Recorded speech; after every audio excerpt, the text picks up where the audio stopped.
presents the pattern unfolded in Hegel's discussion of the limit. Marx is a naturalist. Spirit is not the source of matter but rather its highest product. And since the social is primary to the individual psyche, the dialectical relation is primarily a social relation. Its synthesis must consequently always be affected by human activity, for the human will is part of the social whole.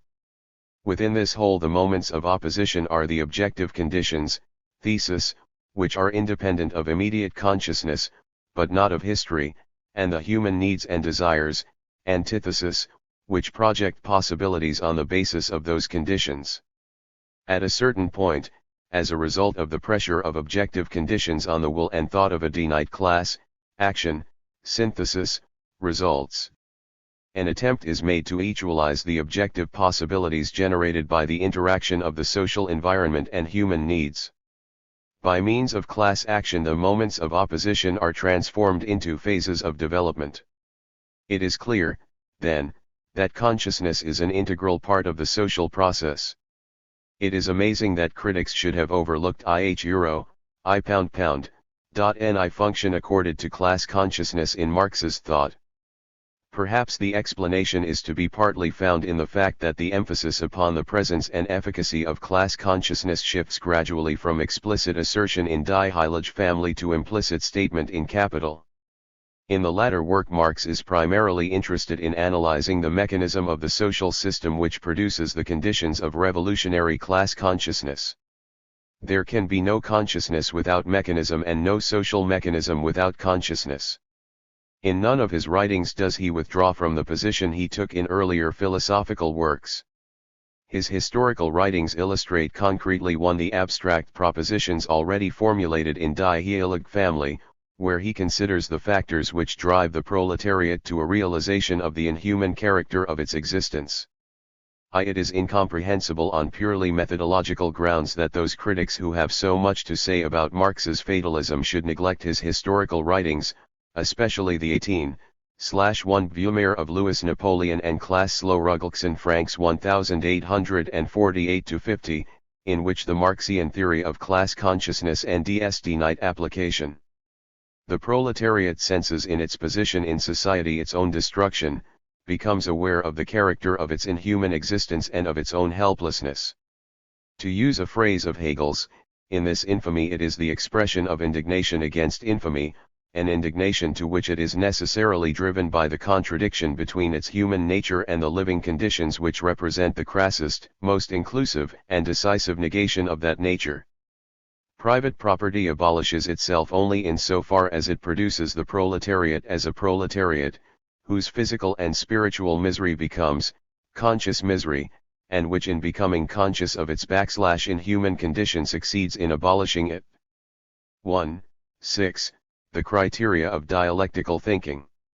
If the dialectical process controls dialectical thinking and action, what are the criteria enabling us to determine whether we have thought validly and acted properly? 3. Formally we may answer in terms of the category of Piasgrants.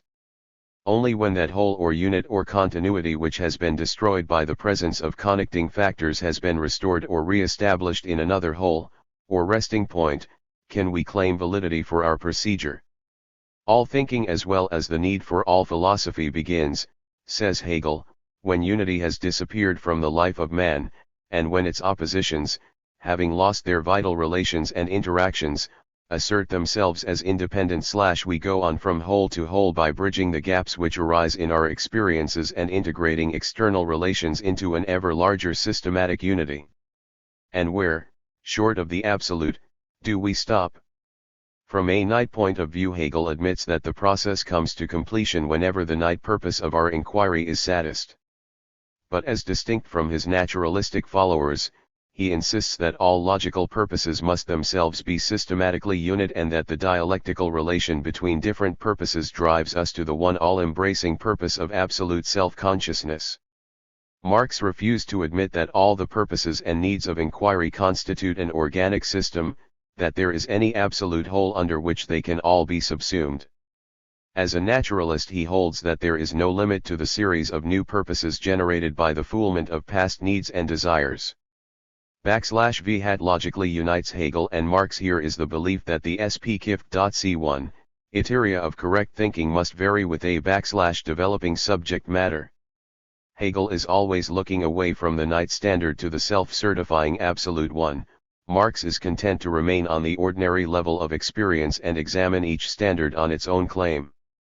But both deny that standards are given once and for all time. They are to be tested by the subject matter to which they are applied. Only because they are continuous with their subject matter can standards be significantly applied at all. Standards have histories. In their development they are evaluated by other standards which are themselves conditioned by different subject matter and purpose. Hegel in a sense would have agreed with Ranke's dictum aus absicht und sto entsteht die Form. He leaves no doubt that the forms of knowledge in Knight experience show a de-Knight growth. The standards of testing change when that whose criterion the standard was supposed to be, no longer remains in the course of testing what it was. The test is not only a test of knowledge but of its standards as well. 1. Hegel emphasized the relativity of our evaluating categories in order to point to the necessity of an absolute which swallowed them all. Marx did so in order to win the possibility of new institutional activities in a changing world. Categories are historical and transitory products, Marx urges against Proudhon. Quite so, answer the formal philosophers, but these are only social and economic categories. Surely, the same cannot be true of the categories of thought itself by virtue of which we distinguish changes in the categories of other phenomena. But from the standpoint of Marx's evolutionary naturalism, dialectical materialism, the categories of thinking must develop together with the generic traits of the existence thought about. Der Denkprozess selbst ein Naturprozess ist, he writes. As a natural process it is comparatively invariant in relation to the process of social and economic change. But with the gradual change in things and the increasing complexity of the organ of thinking, new forms of thought are produced. Standing in the present, we necessarily regard our categories as invariant for all time.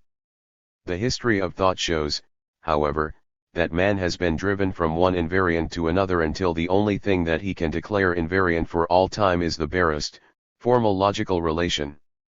To hold that the logic we know is invariant for all possible existence is to utter a proposition which we cannot test, for the very meaning of all possible existence depends upon what we discover actuality to be.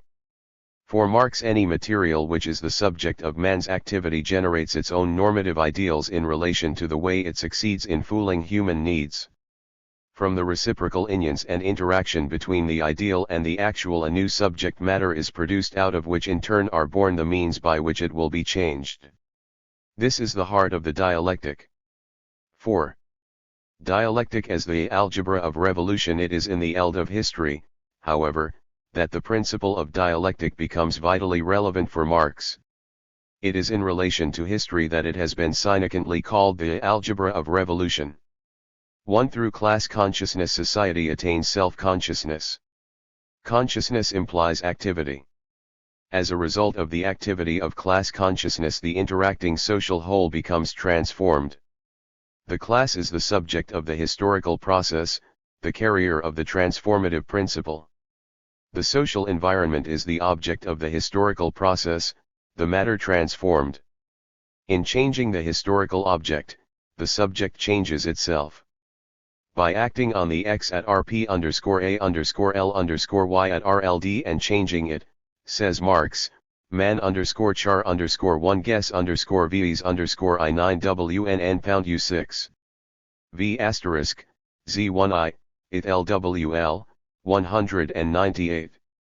Human nature, then, far from being a constant in world history, definable in terms of XED instincts and desires, becomes a variable which within limits can be moded by man's social historical activity.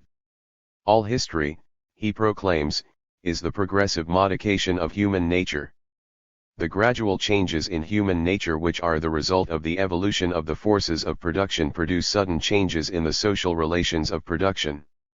Sudden changes in the social relations of production can be effected only by political revolution. In class societies, social evolution is impossible without political revolution at some point in the process. 5.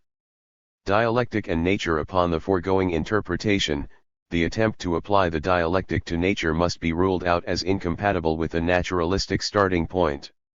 Marx himself never speaks of a Naturdialektik, although he was quite aware that gradual quantitative changes in the fundamental units of physics and chemistry result in qualitative changes.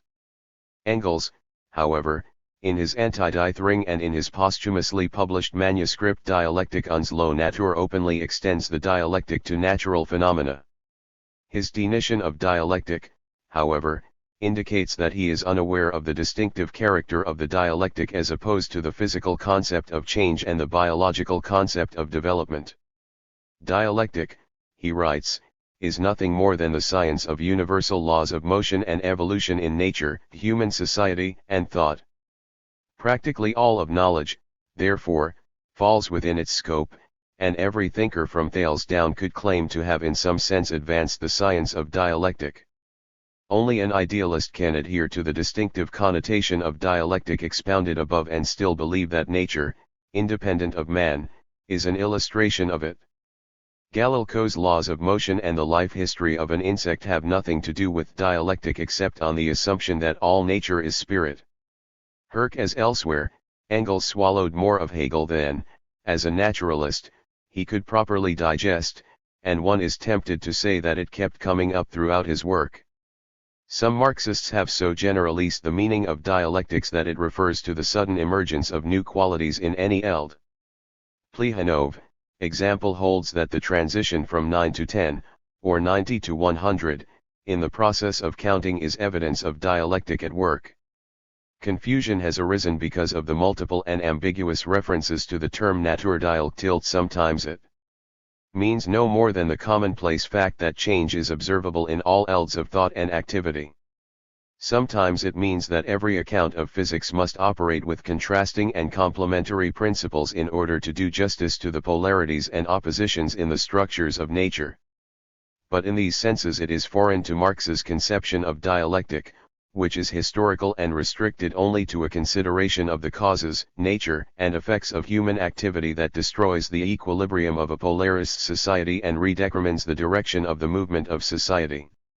In this last sense, the dialectic is the principle of social activity, its medium is the class struggle, its spearhead, in class society, the social revolution. Whatever the natural dialectic may be, it is not the basis of the class struggle. There is no need to show that there are sudden leaps and jumps in nature to justify revolution in society. Whether natural phenomena are continuous at all points or discontinuous at some is an empirical question. It is strictly irrelevant to the solution of any social problem. The mistaken conception that they are relevant is bound up with a cognate confusion between the truth character of the endings of science and the social motives and conditions of scientific investigation. The results of physics may be used by the bourgeoisie, but there is no such thing as bourgeois physics. To read the class struggle back into science and nature is to imply that all nature is conscious, a proposition which only an Hegelian idealist can accept. The dialectical principle in Marx expresses primarily the logic of historical consciousness and class action. The natural objective order is relevant to dialectic only when there is an implied reference to the way in which it conditions social and historical activity. And as a materialist, Marx believed that although activity is impossible without nature, nature itself has existed, can exist, and will exist without social activity. Chapter 2: The Young Hegelians and Karl Marx. If measure into a man's thought is furthered by an appreciation of the doctrines which he contended against in his struggle for clarity, then we must trace in detail Karl Marx's relationship to the radical young Hegelians. Here we shall nd one of the most significant sources of his intellectual development, a development from a critical philosophy of self-consciousness to a revolutionary philosophy of social activity.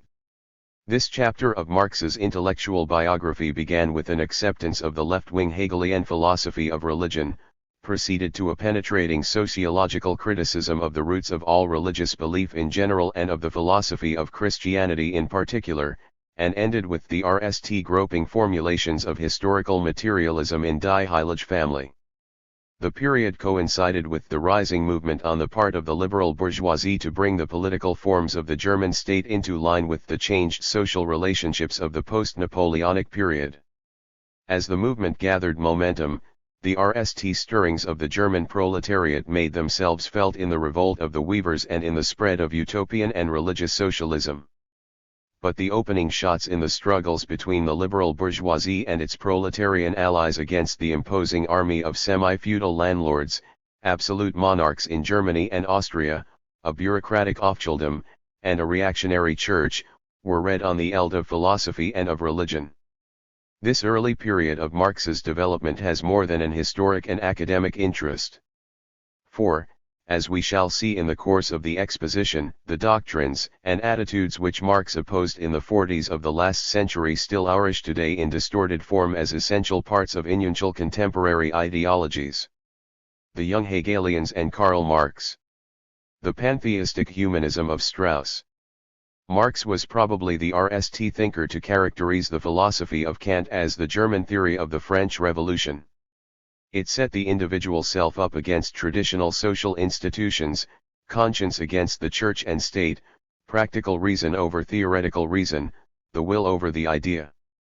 But lack of political unity, the slowness with which the Industrial Revolution took hold, the strength of the absolutist states prevented the German bourgeoisie from accomplishing, or even attempting, what the revolutionary bourgeoisie had done in England and France. The critical philosophy of Kant ended not with a call to action but with a theory of the good will. The discrepancies between the dictates of the moral ideal and the material class interests and needs, out of which the ideal developed, were harmonized in some transcendental sphere. Hegel continued the work of Kant, but with an important difference. He sought to justify bourgeois society not on the basis of the good will, abstract reason and the rights of man for, taken seriously, this meant bloody business, as the French Terror had shown, but on the basis of a metaphysics of history. According to this metaphysic, as we have seen in the preceding chapter, the development of the natural and social world reveals a plan which is both necessary and reasonable. True freedom consists in submitting to the inner necessities which are gradually working themselves out in social institutions and not in attempting to force matters by revolutionary action. In this way Hegel sought to reconcile the objective antagonism between the developing bourgeois society in Germany and its outmoded semi-feudal political system. The young Hegelians at the outset regarded themselves as orthodox Hegelians. But by stressing the element of continuous dialectical change, they drew political consequences from Hegel's L system which were closer to the revolutionary philosophy of the himself supplies the socio-economic analysis of the Sidkalgai, but since he was writing for contemporaries, he assumes similarity with the doctrines he is criticizing. Stinning's translations of some of I/Larx's early essays under the title of Selected Essays, 1926, are incomplete and inaccurate. French Enlightenment then to the oisial conservatism of their master. Their great theoretical advantage over the Enlightenment was their historical approach to all social institutions, especially religion. Whereas the French materialists sought to refute religion and the absolutistic state by logic, the young Hegelians attempted to show that traditional religions and political institutions once historically justed had become irrational in virtue of their own historical development. Their historical approach, however, suffered from a threefold defect. First, it was abstract. It considered the development of theological doctrine in independence of a. the institutional activities of the Church with which church dogmas were often closely connected, and b. other bodies of doctrine jural, philosophical, social which were pervaded with religious notions. Second, it was idealistic. It did not search for the origins of religious thought and practice in the material culture of the age, and where it did recognize the relation between religion and the social order, it did not inquire into the linkage between the elaborate techniques of religion and the material wants of the everyday economic life of man. Third, it was fatalistic. It regarded the historical process as automatic, carried on either a.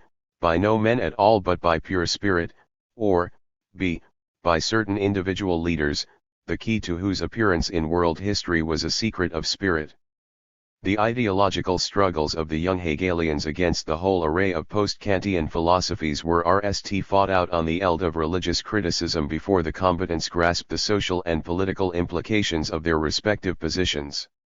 It was only when Feuerbach and Marx came on the scene that it was fully realized that the criticism of religion could only be completed by radical social criticism. Questions apparently so remote from the needs of daily practice as the relative priority of the Gospels, their historical credibility, and the roots of religious belief in general, were shown to involve in their chain of assumptions and consequences, denied attitudes to the existing social and political order. It was not accidental that Metternich met the RST attempt at higher criticism of the Bible with political persecution. For he believed that the challenge to the principle of authority, when generalist, involved the collapse not only of the sacredness of the Church and the absolutism of the state but what was more dangerous, sacredness of property rights as well. Religion had always professed a metaphysical dualism. Its chief concern seemed to be with other worldly affairs. The young Hegelians charged that this concealed the way in which religion's threefold emphasis upon authority, tradition, and renunciation strengthened the political and social props of the existing order. How could religion function in this concrete manner, the young Hegelians were later to ask, unless it was in some finite way continuous with past and present forms of social activity? The primary objective of the young Hegelian movement, as a philosophy of religion, was to discover the character of this continuity by submitting the specific texts, doctrines, and practices of organized religion to a searching immanent criticism. On the basis of investigations which will be discussed in detail below, they concluded that religion was a fantastic and compensatory expression of the nature of man, and that it arose and endured in the course of a prolonged and unconscious struggle on the part of human beings to adjust themselves to an irrational and inhuman social environment. A critical analysis of religion, then, was at the same time a radical criticism of the world out of which it had arisen.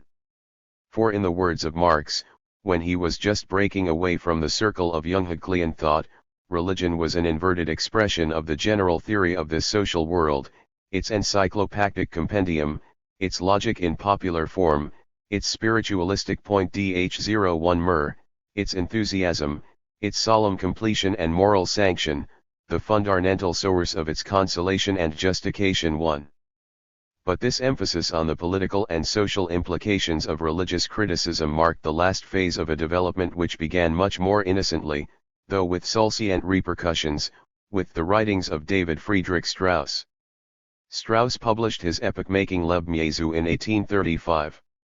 This was the same year in which THC railway was introduced into Germany and in which Gutzkow, the leader of Young Germany, issued his sensational novel of social doubt and revolt, Wally oder die Seherin.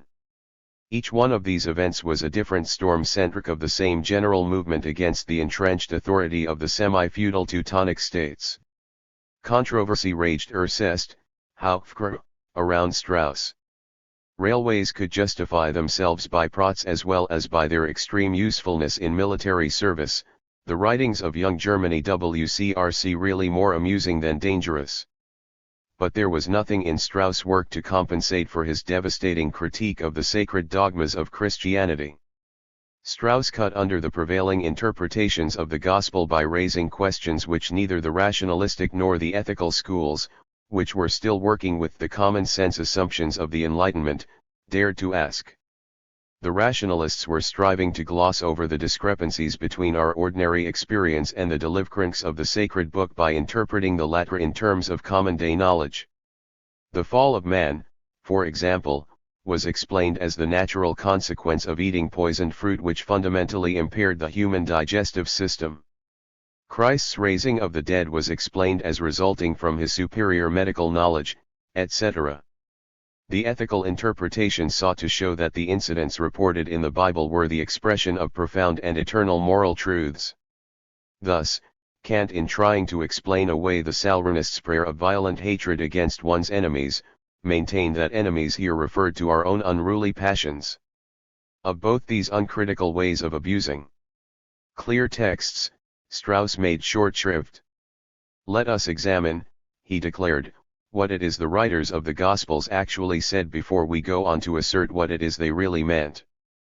The sober task which he set himself in his Leben Jesu was to investigate the internal grounds of credibility in relation to each detail given in the Gospels and to test the probability and improbability of their being the production of eyewitnesses, or of competently informed writers. 1. The mythical interpretation of religion. Strauss' conclusions were radical, cogent, and clear. With brilliant critical acumen and monumental learning, he proved that the Gospel accounts were so inherently contradictory that there was not the slightest logical grounds to regard them as credible historical narratives.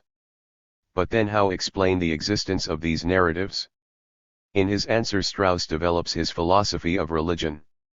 The Gospels are the result of the myth-making consciousness of the Christian community reared in the tradition of the Old Testament.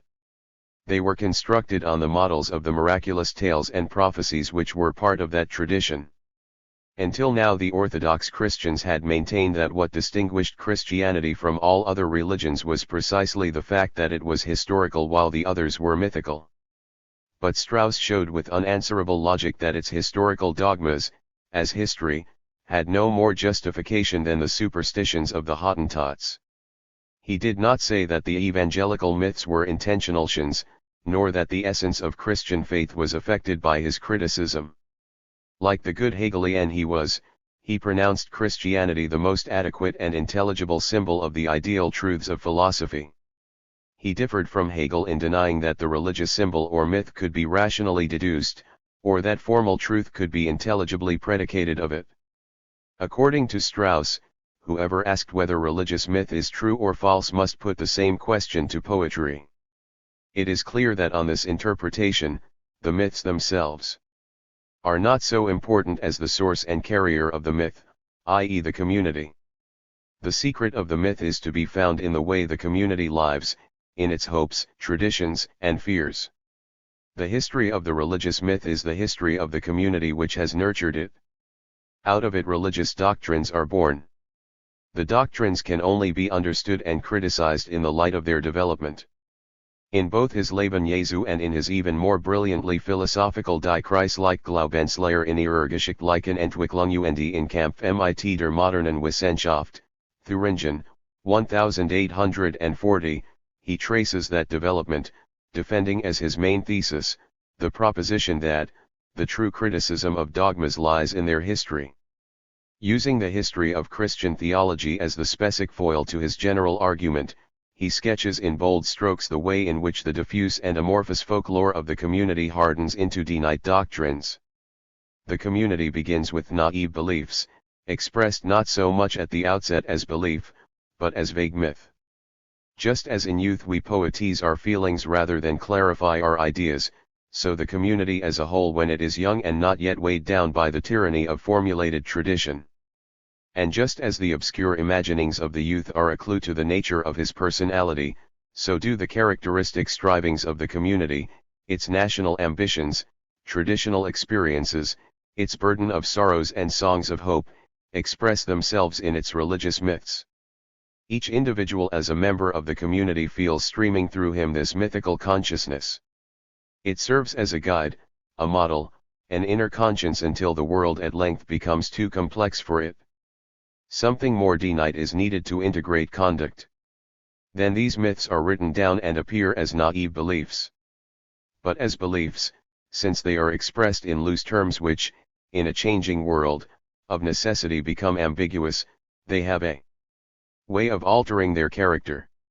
In order to X their meaning, beliefs are fastened to set symbols. But man with the RST gleam of sophistication cannot worship symbols without striving to understand what it is they symbolize. These XED symbols are now attached to clear, simple, naive doctrines. The germ of a system of religious thought is born. The naive doctrine becomes a XED church dogma. The growth of knowledge in other elds tends to challenge dogma. Dogma follows dogma.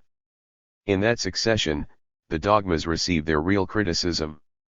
It is a history which is impartial in virtue of its successive partialities. Finally, the critical spirit revolting against the dogmas in one eld which contradict its experiences in another, becomes conscious of another path by which the truths of religion may be saved. It rejects the idea of dogma. It distinguishes between the letter of the text and the spirit, the form of the ritual and its ideal content, the visible and the temporal in the life of man as opposed to the invisible and the eternal. The process of criticism becomes central. At this point, the substance of belief is subordinated to the subject who believes. The subject who believes realizes that his beliefs do not come from the blue, that they have a history and that he himself has an origin in a metaphysical substance or unity. The human species renews itself through perpetual activity. And so in the course of time, the ancient Hebrew myth or legend of a god of thunder and lightning standing outside of the world, develops into the belief in an imminent process of development of a supreme logical idea. The whims and humors of Jehovah become metaphysical attributes and then natural laws. A thin ascetic morality of non-participation becomes an allegiance to ethical use and want. To a social morality, the glorification of the church gives way to the glorification of the state. We have begun with Genesis and ended with Hegel. 2. The social absolute and man-God in Strauss. As an Hegelian, Strauss was compelled to reinterpret the traditional concept of divinity. Its locus could no longer be found in something transcendent to the social process. Creative power must arise from within the existing world. It cannot be breathed in from without. In his attempt to convert the term, divine, from a description of man's presumed origin, into an attribute of his goal, Strauss was struggling against the disastrous effects of religious dualism, a dualism which begins by separating human nature from the divine and then fruitlessly seeks ways of bringing them together again. Metaphysically, such dualism cuts the cord of connection between the ideal, the young Hegelians and Karl Marx 85, and the real, the descriptive, and the normative, time and eternity. Strictly taken, it narrows the sphere and eminence of human activity. Of course, no religious dualism has ever been absolute, that is to say, metaphysically consistent. The notion of reward and punishment establishes at least one relation between this world and the next. Its conception of heaven, which is built up by moving to it the furniture of earth, is another. Christianity, so Strauss maintained, was the great religion to claim that it had overcome metaphysical dualism. This was the purport of its doctrine of the unity of human and divine consciousness in the person of Christ, the God-man. The divinity and humanity of Christ were the foci of intersection, so to speak, between heaven and earth. For many centuries philosophical apologists accepted this as a solution of the traditional difficulties. But it gradually became clear that from a standpoint genuinely opposed to dualism, it was necessary to regard the divine and human spirit as one and the same, not only in essence, but in existence. From which it followed that if Christ, the divine, was human, then all humans were divine or Christ-like. Yet the Bible and the church doctrine taught that the human spirit and the divine spirit were two distinct things and were held together in Christ only by the tie of his personality. Christ alone was both the God-man and the man-God. The only way to conquer the dualism in this connection, urged Strauss, was to substitute humanity, the species, the race as the exemplification of the man-God. The apotheosis of the God-man then becomes the apotheosis of humanity. If reality is ascribed to the idea of the unity of the divine and human nature, is this equivalent to the admission that this unity must actually have been once manifested, as it never had been, and never more will be in one individual? This is indeed not the mode in which the idea realized itself. It is not wont to lavish all its fullness on one exemplar, and be niggardly towards all others, to express itself perfectly in that one individual and imperfectly in all the rest. It rather loves to distribute its riches among a multiplicity of exemplars, which reciprocally complete each other in the alternate appearance and suppression of a series of individuals. And is this no true realization for the idea? Is not the idea of unity of the divine and human natures a real one in a far higher sense, when I regard the whole race of mankind as its realization, than when I single out one man as such a realization? Is not an incarnation of God from eternity, a truer one than incarnation limited to a particular point of time? One, but this was curing matters with alarming means. It seemed to be saving Christianity from dualism by converting it into an unchristian doctrine. It destroyed one of its most vital beliefs, the belief in a personal, active, creative deity. Strauss was skating here on thin ice, especially for one who still professed himself a Christian. He defended himself by showing that from the standpoint of philosophy the objections which the Greeks had raised against the conception of an active God were insurmountable. A God who creates by an act of free will, rests and then creates again, is at the moment of creation a different creature from what he is at the moment of rest. He falls under the category of the mutable, the night, the temporal. It is not an escape from the difficulty to say that his activity must be understood as an eternal activity. For even so, how could it explain why God operated with natural laws at one time, and with miracles at another? No philosopher could pretend to prove the dogma of original creation. He could only interpret it, could only save verbal appearances by altering the essential meaning. So Hegel. So Strauss. But Strauss called attention to what he was doing. And he claimed that Hegel had done the same. It is no exaggeration to say that Strauss irretrievably bankrupted the Hegelian stock in the German market and contributed, as one contemporary remarked, to driving Hegelians from the paradise of German university appointments. Here was a lineal descendant of Hegel using the Hegelian method and Hegelian arguments to prove the presence of the divine in the carnal, to show that sin is necessary to the highest beatitudes of virtue, and to interpret holiness as a rational worldliness, not as a preparation for heaven. There was a social challenge behind all his arid exegesis. It would sometimes break forth like a tongue of re in a pall of smoke. The earth is no longer a vale of tears through which we journey towards a goal existing in a future heaven. The treasures of divine life are to be realized here and now, for every moment of our earthly life pulses within the womb of the divine. 13. Strauss' philosophy of history. Strauss' philosophy of history can easily be read off as a corollary from his philosophy of religion. It is an idealistic variety of evolutionary optimism closely patterned on Hegel's model. The meaning of history is cumulatively revealed in the succession of empirical events. It shows that man is coming of age, or in the jargon of the period, that humanity is progressively attaining self-consciousness. Strauss, however, had not yet given an empirical interpretation of consciousness. He was yet to write Der Alteuende Neue Glaube, in which he wholeheartedly embraced naturalism. But there is a greater sensitiveness to detail in Strauss than in Hegel. There is no Vergewaltigung of inconvenient historical fact. And there is a greater emphasis on the absolute process than on the absolute result. Nevertheless, the three fundamental principles of Strauss' philosophy of history indicate how close Strauss is to Hegel, despite their differences on specific questions of theology. 1. History is a record of the conquest of the human spirit over intractable material. The historical process consists in humanizing ever wider elds of social life on ever higher levels. 2. An adequate explanation of any specific expression in which this process realizes itself cannot be found in one particular factor but in the system as a whole, in the substantial, the universal pattern. This pattern is like the structure of a melody without which the notes, particular acts, would be so many noises, meaningless. 3. The etlicient agent of historical development is the community. Individuals, without being conscious of it, are carriers of historical ideas. Their subjective interests cancel each other in the objective rhythms of social development. The community both creates and criticizes objective mind or the cultural absolute. 4. Strauss and Marx, as distinct from Engels, was never an enthusiastic follower of Strauss. In fact, he criticizes him in Die Deutsche Ideologie as one of the young Hegelians who had mistaken the limits of religious criticism, as one whose criticism, because it did not eventuate in practice, was still pervaded by a religious spirit. Strauss, according to Marx, believed that the struggle for a new world had been won once it could be established that the dominant views in law, politics, and culture were expressions of a religious attitude.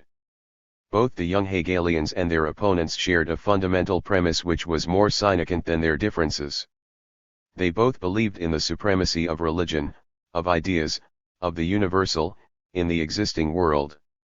Their only quarrel was whether this supremacy was a usurpation or whether it could be recognized as legitimate.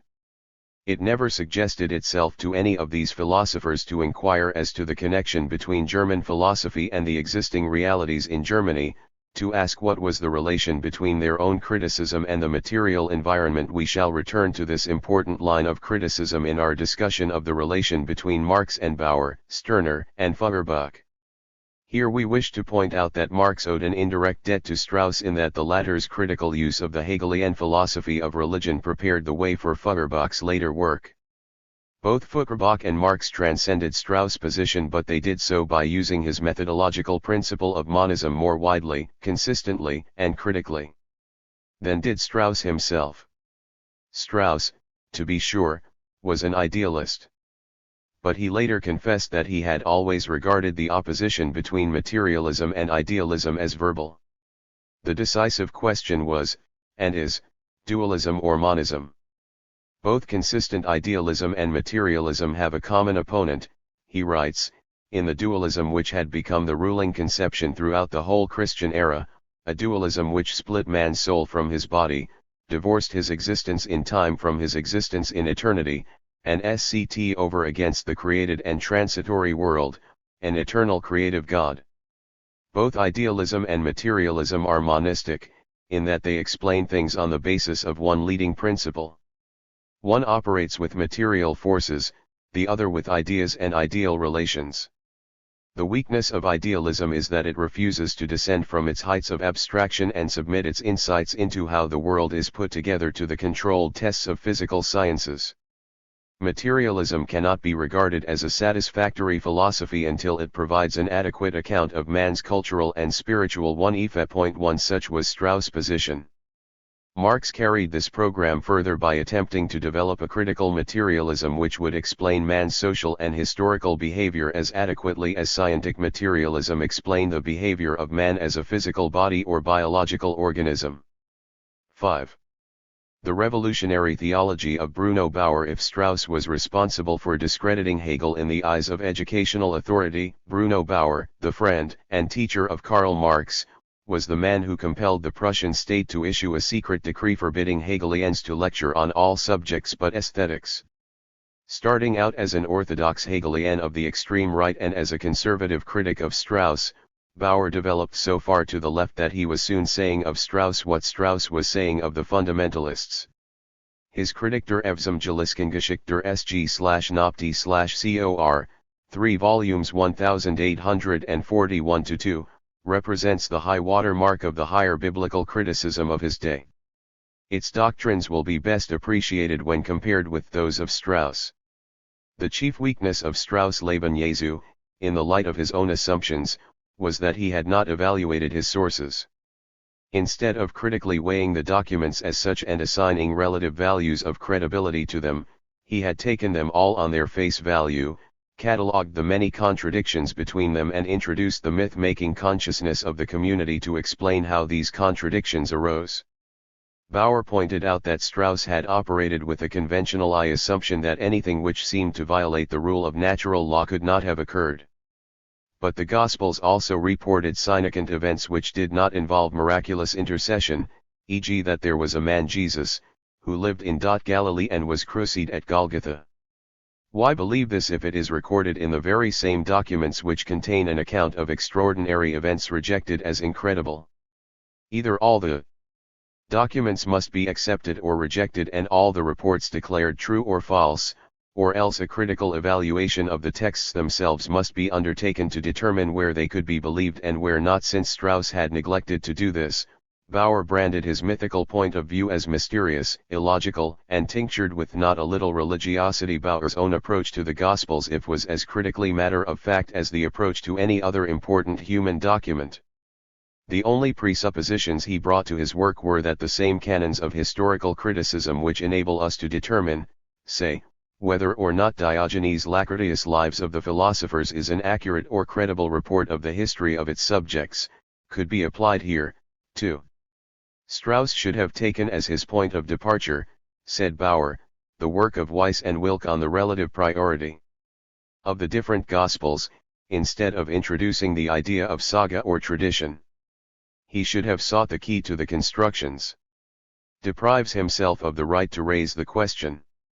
How in the world was it possible for tradition to accomplish what was attributed to it?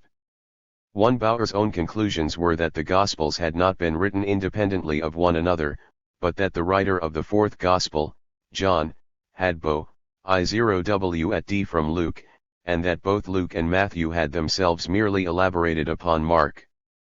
In other words, we had really only one account and three imitations.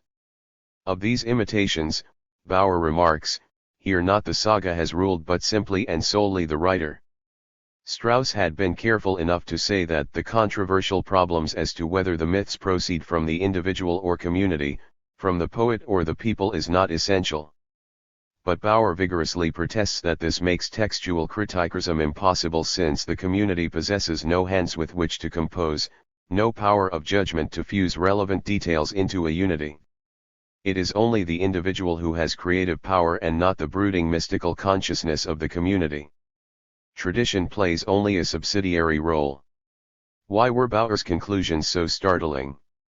1.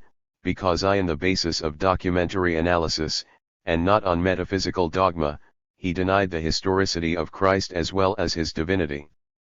In the prophecy as well as in the fulfillment, the Messiah was only an ideal product of religious consciousness. As an actually given individual he never existed. 2. Because he rejected the idea of an unconscious mythical creation as superstitious, instead of going back to the early Jewish tales of the Messiah for the tradition of the Christ legend, he investigated the purposes of the individual evangelists. 3. Because he maintained that the evangelists were to be classed with men like Hesiod and Homer, of whom Herodotus had said that they created the Greek gods.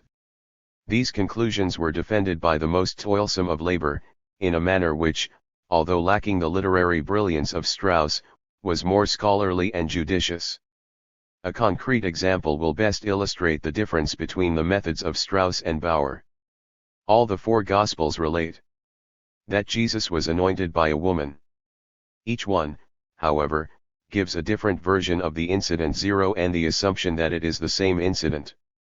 In treating of the problem which grew out of these discrepancies, Strauss takes the position that the variations in the evangelical account can only be explained on the supposition that they had been unconsciously transformed by the successive traditions of the community.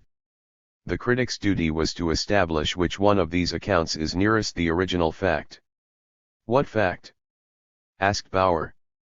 We have not yet reached a fact. We are confronted only with four different historical accounts. Why should the assumption be introduced so suddenly that the communal tradition acted as a refracting medium upon the reported fact? You must catch your fact before you can distort it. Is it not more logical, inquires Bauer, to examine these connecting reports in themselves to see what it is they report and how they report it? And what does our examination disclose?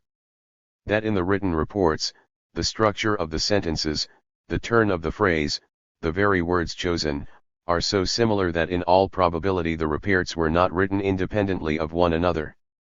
Instead of four independent observations we have on key matters only one original report and three poorly concealed paraphrases. The critic's task is to distinguish between them and the original, which happens to be Mark. Once he has done this, the variations in the other three paraphrases are to be explained by the character of the persons transcribing from the original report. We see that the same type of variation is consistently present in all three paraphrases. If we take a central incident from Mark we can almost anticipate the kind of deviation if there are deviations which we shall see in Luke or John. The same technique must be adopted towards emendations and omissions. After we are through with all this preliminary work, and only then, are we logically entitled to raise the question which Strauss tackled at the very beginning, viz., the relation between the original report and the actual incident, if there was an actual incident. Bauer completed his argument by asserting that the Gospel of Mark must be dismissed as inherently incredible, so glaring were the internal contradictions, so artificial the constructions, so strained the interpretation. 6. Bauer's radical atheism. The difference between Strauss and Bauer involved more than disputes between two learned exegetists. Essential questions were in issue. Strauss felt that he was fooling the spirit of Christianity by making it philosophically more liberal, Bauer was convinced that he had destroyed the historical basis of Christianity and uprooted all religion root and branch. Strauss soon won a following among theologians, even the Orthodox could accept some of his conclusions. For although he played off against one another the contradictions in the four gospel accounts, he had to admit that on some matters there was unanimous agreement among them. And these facts upon which there was agreement, coming on Strauss' own presupposition from four independent sources, carried great logical weight. Christianity could content itself with believing those things on which all four Gospels agreed. But Bauer, by showing that we are dealing with one report and three distorted versions, pulled the logical prop from under the facts of agreement. We are dealing with the tale of one eyewitness whose inconsistencies, credulities, and ignorance we now judge in a significantly different way. Then, too, Strauss' mythical standpoint opened the door to a higher mysticism, to another type of reconciliation between faith and reason. Bauer, as far as his method, in contradistinction to his metaphysics, was concerned, was soberly naturalistic and could legitimately criticize Strauss' position for not being critical enough. Strauss' mistake was not that he set a general force into movement, tradition, but that he conceived it to operate in a purely general way.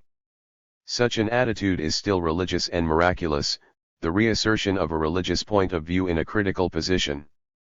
It is religious ingratitude and cruelty towards self-consciousness. A Christian might make peace with Strauss, but from Bauer he was separated by an abyss. Strauss had left a back door open to theology. And it was the very nature of a theologian, the young Hegelians said, to keep an eye open for a back door. But Bauer was a Samson straining at the pillars of theology. Strauss' attack cost him at most an academic post. Bauer's works were matters for the police. And not without reason, for though, as we shall see, the main impact of Bauer's thought, as a whole, was reactionary, his criticism of religion was a revolutionary force. The open implication of Bauer's position was atheism. Hegel had undermined the philosophical basis of religion, now its historical justification had been exploded.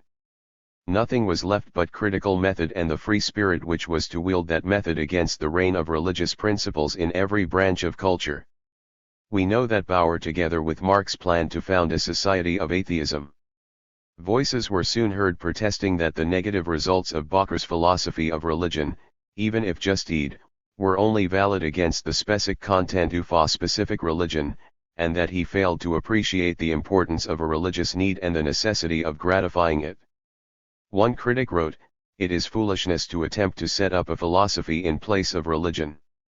He who wants to destroy religion must supply another." Bauer realized, however, that the use of the critical method alone could never justify a positive creed in the realm of faith. Complete negations were easier to defend than half-hearted assertions. Especially when those assertions had to serve both as literal truths and poetic symbols depending upon the exigencies of the controversy. He set about to ground his refusal to be positive.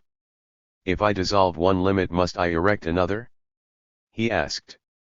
"Must he who atones for one crime forthwith commit another? Why, if I have revealed the lies and hypocrisies of theology, is it necessary for me to invent new ones? It is not a question of abolishing one particular limitation upon the human spirit but all limitations, not one religion but all religion.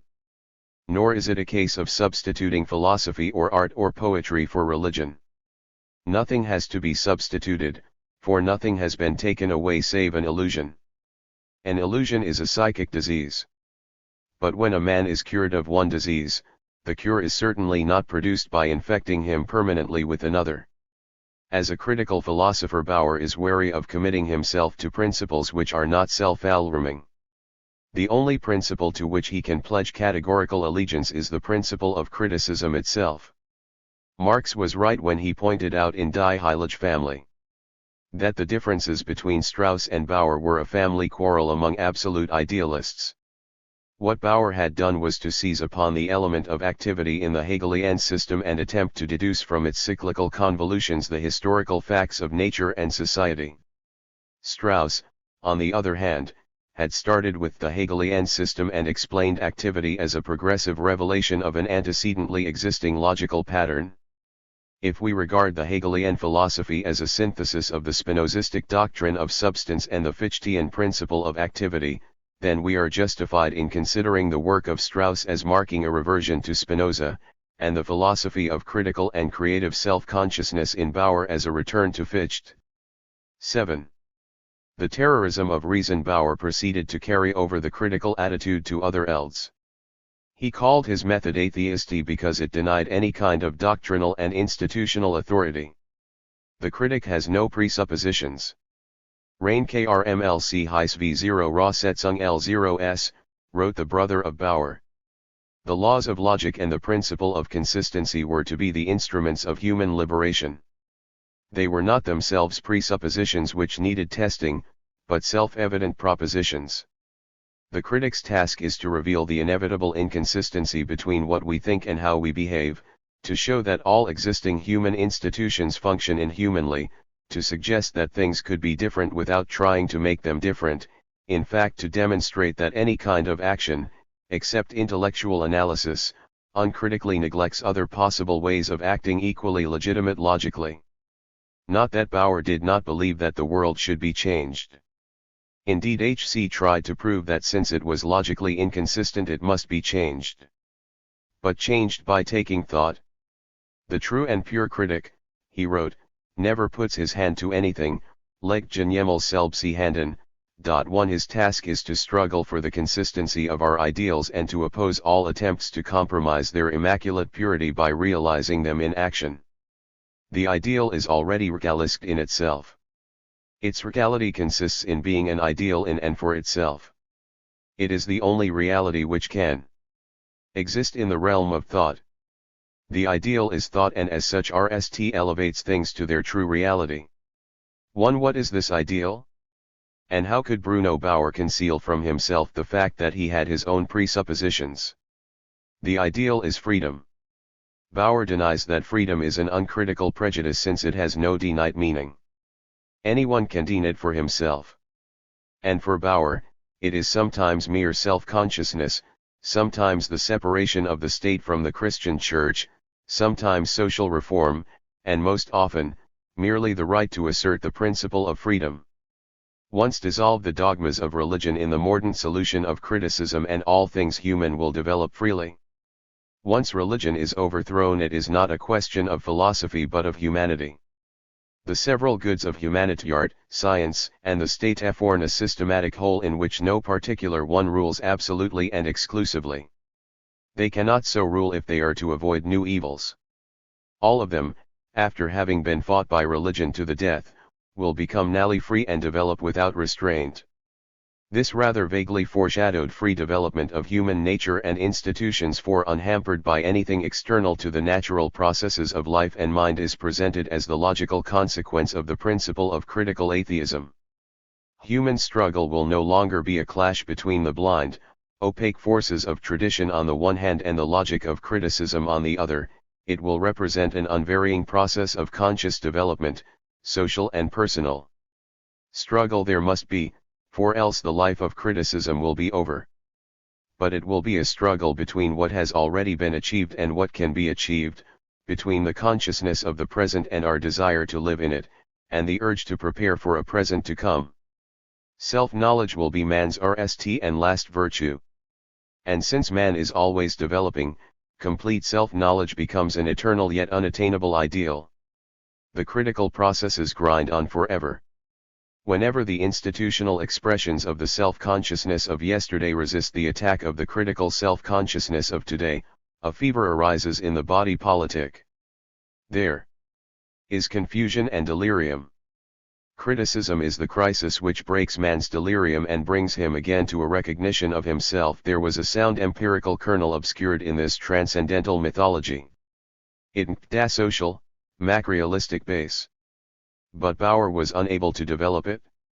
As a consequence, his refusal to recognize the essential unity between theory and practice made his sweeping negations not only harmless to existing social iniquities but even positively dangerous to the attempts to begin actual reform. From his standpoint of theoretical intransigence, he hurled charges of inconsistency against all those who accepted the existing order to be better able to change it. The more violent his declamatory tirade against authority, the more impatient he was with those who had begun to forge from the weapons of criticism, real weapons of social combat. Unwittingly he became a practical social force, giving direct aid to the reactionary tendencies of his day even when mouthing the most revolutionary phrases. The terrorism of pure theory, he wrote to Marx in 1841, must clear the ground clean. In the following chapter, we look a little closer at what that terrorism accomplished. Chapter 3. Bruno Bauer and Karl Marx. 1. The Revolutionary Politics or Bruno Bauer. Karl Marx prefaces his excoriating attack upon his former teacher, an attack which he significantly entitles Krmk der Kritik with the following words. Realistic humanism has in Germany no more dangerous enemy than that variety of spiritualism or speculative idealism which in place of real individual human beings has set self-consciousness or spirit, and taught with the evangelists that the spirit is life and the body of no account. It is clear that this bodiless spirit has spirit only in its imagination. What we oppose in the criticism of Bauer is the speculation which reproduces itself as a caricature. It seems to us to be the completest expression of the Christian Germanic principle which is attempting to retain its supremacy by transforming criticism itself into a transcendental power. Marx Engels, Gesamtausgabe, ABT. I, BD 3, p. 179. What was there in Bauer's position to call forth these words and a book of several hundred large, closely printed pages of refutation? It was not only the consistency of Bauer's doctrines which Marx questioned. What interested Marx primarily was their impact upon the central political and social problems of the day, their relation to Marx's own gradually maturing revolutionary purposes and their bearing upon the possibility of organizing a mass movement. We must therefore examine some of the views upheld by Bauer and the members of his school. Marx somewhere says of the Germans of his day, echoing a remark of H.C.1.Nes, that out of pure respect for the idea they did not attempt to realize it. A cult grows up around the idea, not a social movement. The characterization is quite opposite of Bauer. Be critical of all things but do nothing, expressed his attitude towards the church, the state, and society. He had proved that religion was an expression of man's uncritical consciousness trying to feel at home in a world it did not understand. He had claimed that the church was the chief obstacle to developing the critical consciousness which was man's greatest good. We should expect that in conformity with his theories he would at least urge the immediate withdrawal of critical spirits from the church, and the official separation of the church and state.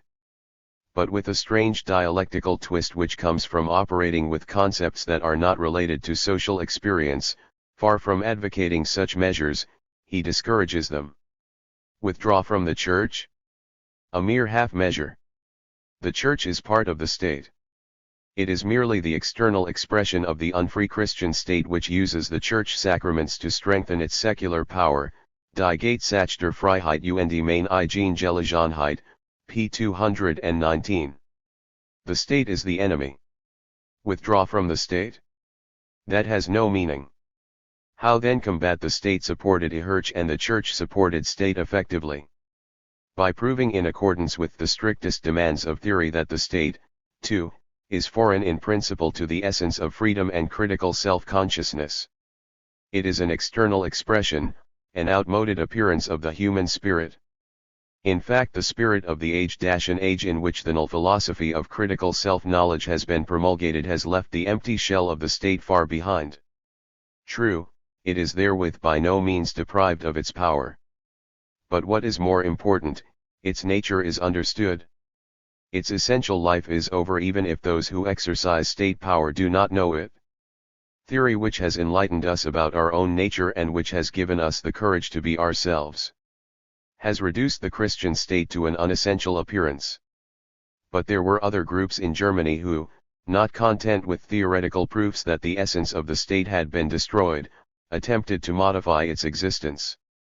In South Germany and in Königsberg a liberal bourgeois movement had arisen which demanded constitutional reforms and parliamentary privileges from the absolute Prussian state. Bauer and his group, instead of making common cause with this liberal movement, proved that such a demand was internally inconsistent. It accepted the existing state form and was willing to participate in it, when on its own principles, it rejected the very idea of a monarchical state. True representative government could not be reconciled with the role of a personal sovereign even on the English model. Pure theory was compromised by such tactics. Critical self-consciousness could not stop short of anything but a radical republican democracy. Unless an absolutely free state could be had at one stroke, Bauer would have nothing at all. Similarly, when demands were made for the reform of the educational system in Prussia, the pure critics cried out that the system must be abolished, not reformed. To reform it meant to acknowledge it. Again, when agitation made itself felt for the liberalizing of the marriage laws, the followers of Bauer had no difficulty in pointing out that the free spirits, Bauer's club in Berlin called itself Die Freien, could accept nothing else but the abolition of legal marriage. The free spirit accepts and dissolves its own ties. The whole line of attack now shifted from the theoretical discussion of first principles and the refutation of all authority to bitter criticism of those who had taken up the struggle against authority.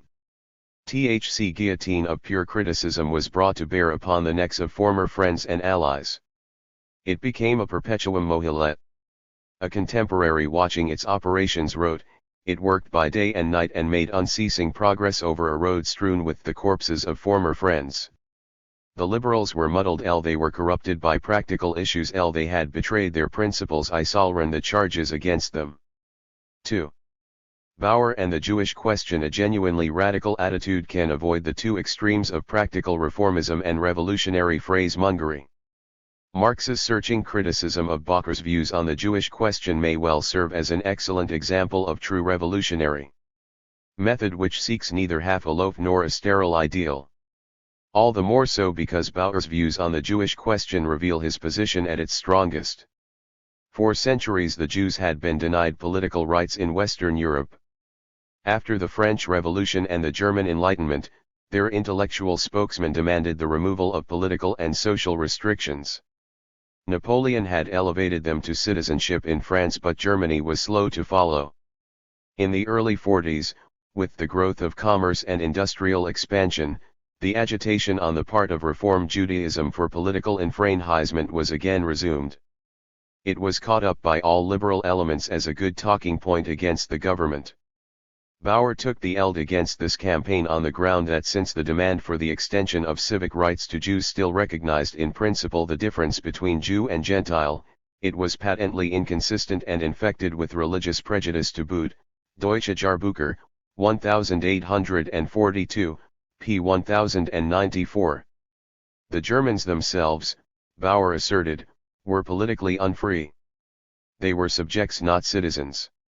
How then could the Jews legitimately demand emancipation for themselves unless they ceased claiming sectarian privileges and joined in the common task of establishing a free and human state? The Christians to whom the Jews appealed for support were either religious or not.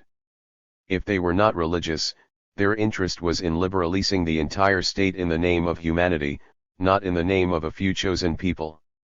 Why should these free-minded Christians aid the Jews in retaining their own religious movement when the Jews refused to aid them in their radical struggles against the state which was the source of all discrimination? But if the Christians to whom the Jews appealed were themselves religious, then the Jews were asking them to surrender their religious prejudices while clinging all the more tenaciously to their own. As genuine Christians they must believe that their religion is the true religion. Else why should they be Christians? But if they must believe this, then they are consistent in excluding from Christian social life those who have a different religion. In asking them to grant to the Jews the same rights Christians enjoyed, the Jews were asking them to cease being Christians.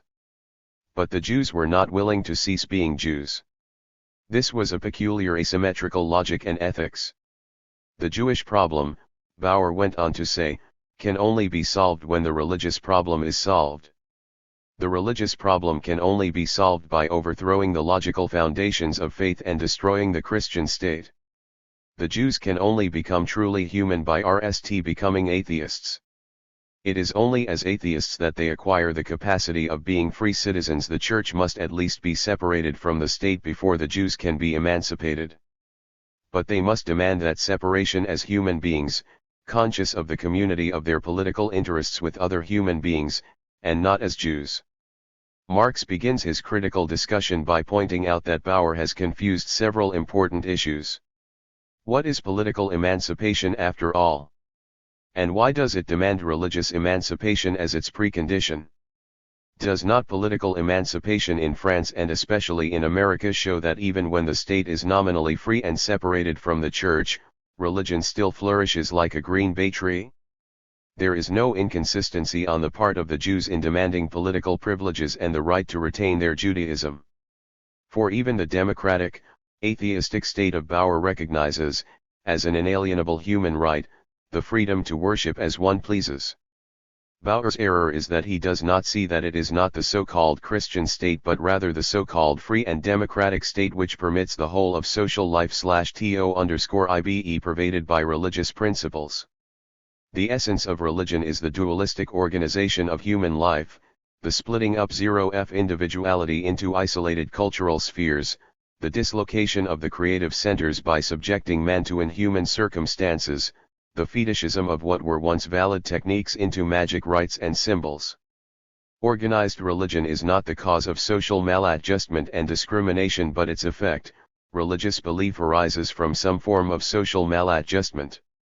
There is only a limited usefulness in preaching to people to give up their religious prejudices before they can be politically or socially emancipated. Those religious prejudices will disappear when their source in social fear, irrational organization, and arbitrary 8. Frustration will disappear. It is not enough then, to argue against religion, although such argument has its uses. The argument to be truly radical must dig down to the social roots of political and religious life. It must involve some referee to a method of social action which will remove the evils of religion at their source. The emancipation of human beings from the recognized state form of religion, at which point Bauer stops short, is not the emancipation of human beings from the domination of religious principles in real life principles which are expressed in the worship of money, fear of uncertainty, condemnation of the etc. Only when the latter are destroyed will the religious attitude towards society and human nature be destroyed. In the so-called Jewish spirit commerce the Jew wreaks only the character of the society in which he lives, a society which enforces upon the part of most of its members, antisocial activity as the necessary means to a successful livelihood. The Jewish problem is an aspect of the social problem. Those who seek to liberate the Jews from political discrimination should not be opposed on the ground that their position is logically inconsistent. They should be criticized because they do not see where the locus of the real problem lies. There is no inconsistency in advocating the extension of civil rights to Jews before society itself has been freed from its worship of mammon. What is downright stupidity is to imagine, as Bauer does, that the Jewish problem can be solved short of solving the social problem. The social emancipation of the Jews means ultimately the emancipation of society from Judaism. 3.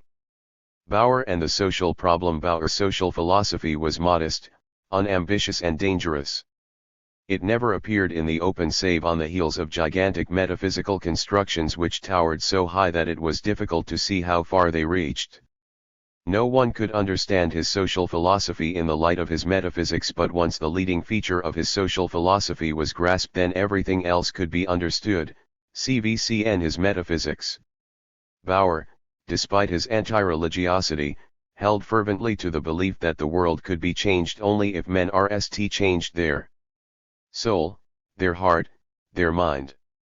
No theory of social causation was advanced to explain how it was possible, by purifying one's heart and cultivating one's mind, to abolish the material evils of social life. But where knowledge failed, conceptual dialectic and poetic imagination came into play. In order to make intelligible the causal influence of spiritual self-improvement, Bauer projected a metaphysics according to which the material world itself was an unconscious creation of our transcendental mind. On this view, that which was material in the world, was merely the opaque, the unillumined, the unclarified. The more we understood the material world, the easier it was to realize that it was a complex of ideal, logical relations, and principles. For to understand anything, according to Bauer, meant to grasp it in terms of logical relations and principles. Matter thus becomes synonymous with the ever-diminishing surd of the process of critical discovery. Only are these logical relations and principles out of which the material world seems to be built up. Bauer held that they could have no existence by themselves. They were not Platonic universals. They were the principles by which our minds are transcendental mirrors of cracked. In order to understand the world, then, we had to understand ourselves. The only objective knowledge was self-knowledge. From Bauer's philosophy of self-consciousness, it followed that the nature of the world depended upon the activity of the ideal mind and the ideal will which was involved in the very attempt to understand anything. Applied to society, these principles generate the characteristic features of Bauer's social philosophy. The material aspects of life, because they have not been illumined by critical analysis, are specific expressions of the principle of evil. Human ignorance, the actions of habit, a blind, because uncritical, intellectual technique, produce in different ways and on different levels confusion, suffering and disaster. And at the root of all these dogmatisness there lies the unregenerate, unconscious, will. Bauer and his school did not deny that specific social evils such as pauperism, crime, prostitution, etc., arose out of the material conditions of social life. But in consonance with his metaphysics, the material conditions of social life were themselves regarded as the product of a set of uncritical principles. It was only because those who ruled the destinies of the social world, as well as those who suffered this rule, were limited by their ignorancy and ill will, that social evils arose and persisted. The result, then, of social evils was the lack of a rational, idealistic, and critical attitude on the part of individuals. It was futile to attempt to revolutionize things before people's ideas, souls, or spirits were revolutionized. Indeed, things and all their evils were what they were because of human attitudes. Their significance and very existence depended upon consciousness. Things could be genuinely changed only by a revolution in human evaluating attitudes and not merely by reforms in the material structures and mechanisms of social life. _V hat good would the latter do, if the old uncritical attitude still persisted? At best a new set of evils would replace the old. In developing his social program, Bauer reveals the class bias of this metaphysics. The function of the social philosopher was to bring people to critical self-consciousness and to demonstrate that the evils of the world arose from false ethical values. And according to one of Bauer's fateful and uncritical definitions, all values were false which were not universal. Those like Proudhon or even Flora Tristan, who sought to organize the working class on the basis of their concrete interests, were mistakenly appealing to the very same values individual self-interest, preferential rights, class needs and loyalties, etc. which were at the root of the social problem. If poverty is the result of private property, how can poverty be abolished if those who suffer from poverty are organized into trade associations to snatch more private property for themselves? Private property is really the result of the poverty of the spirit. The trouble with Proudhon is that he wilts only from the standpoint of the interests of the proletariat. His categories are historical not logical, his values partial and limited, not truly cillc2ll and ethical. The proletariat is oppressed by the same lack of critical insight as the rest of society. The worker today thinks only of himself, complains Bauer. Personal and social salvation can only be found through critical love and the serenity of knowledge. This was the social evangelism of Bauer and his followers. It necessarily led them into opposition against those whose appeal was not to critical self-consciousness but to resolute mass action. For the critical spirit versus the masses, the critical insight which is necessary for social reform, claimed Bauer, is no easy thing to acquire. An arduous intellectual discipline had to be undergone in order to attain that degree of disinterestedness and freedom from presuppositions which were essential to drawing any distinctions. In the very nature of the ease, those who had been deprived of the opportunities to engage in self-critical activity, the masses in the workshops, could not be expected to rise to the high level of critical probity demanded by the philosophy of self-and-zero-usness. Indeed, because of their numbers, because of the diversity of their background and training, the masses cannot grasp and defend ideas in their purity. Ideas are vulgarist, their meanings altered and subordinated to irrelevant purposes. The masses, wrote Bauer, desire nothing but simple ideas in order to avoid the trouble of coming to grips with things, shibboleths to settle all matters in advance, high-sounding phrases with which to destroy all criticism, Allgemeine Literatursemmig, Heft 5, p. 23. He complained that the ideas of those critical philosophers who are concerned with liberating the masses are emptied of their critical content, then led with foreign matter in the guise of economic interest, and nally turned dogmatically against the philosophers themselves. The real critic must resign himself to being misunderstood in the turmoil of party strife. Concerned as he is only with absolute truth and that which concerns all parties, the critic is essentially a lonely and solitary spirit. The critic, writes Bauer, does not take sides, macht keine Partei. Nor does he want to take sides with any party. He is lonely in that he loses himself in the object of criticism, lonely in that he sets himself up against it. Criticism separates itself from everything, lost sich von allem Ibid, Heft 6, ps. The masses, for Bauer, are a social expression of the metaphysics of matter. THCY are driven by ignorance and passion. They are enslaved to the tyranny of the practical, to the temporal duties of bettering their lot. They are sunk in preoccupation with their material interests. They try to clip the wings of critical thought by making it concrete, by narrowing the impact of its critical force to class action. Indeed, because the masses are such a refractory medium for pure ideas, they represent the principle of evil. The ideas of critical philosophers must struggle through and against mass inertia and distortion. All the significant deeds of history have been performed despite, not because of, the support of the masses. All great acts of previous history were doomed to failure and to remain without significant influence because the masses became interested in them and enthusiastic in their behalf, or they came to a miserable end because the idea which was the central thing was of a kind such that it had to content itself with a superschulpstisio too, and consequently depend upon the favor of the masses. The masses are not the carriers of ideas but their destroyers. Whoever appeals to the masses is appealing to the passive material element to harness the active ideal element. The masses cannot even be trusted to be an effective instrument of the critical spirit. Still less its guide. In fact, Bauer confesses that sad experience has taught him that in the masses and not elsewhere is the true enemy of the spirit to be found. The SP1 now knows that it must seek its only opponent in the phrases, self-deception, and unprenipled character of the masses, Ibid, Heft 1, p2.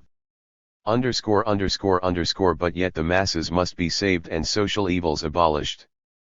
Consistent with Bauer's opposition, in his religious psychology, to Strauss' belief in the creative power of the community, and with his political opposition to the masses, we should expect that wherever Bauer discusses concrete methods of social reform, the appeal would be to purely Pel S0 Hal equals Genk 1 degree 5. We are not mistaken. Bauer, like Carlyle, invoked the great Renan, as the representative of the critical spirit, to reform society. But unlike Carlyle, the great man to whom he appealed was not the fervent prophet or enlightened despot, but the settlementa one philanthropist, a philanthropist drawn on the order of the literary prototypes contained in the novels of Eugene Sue, George Sand and Dickens. 5.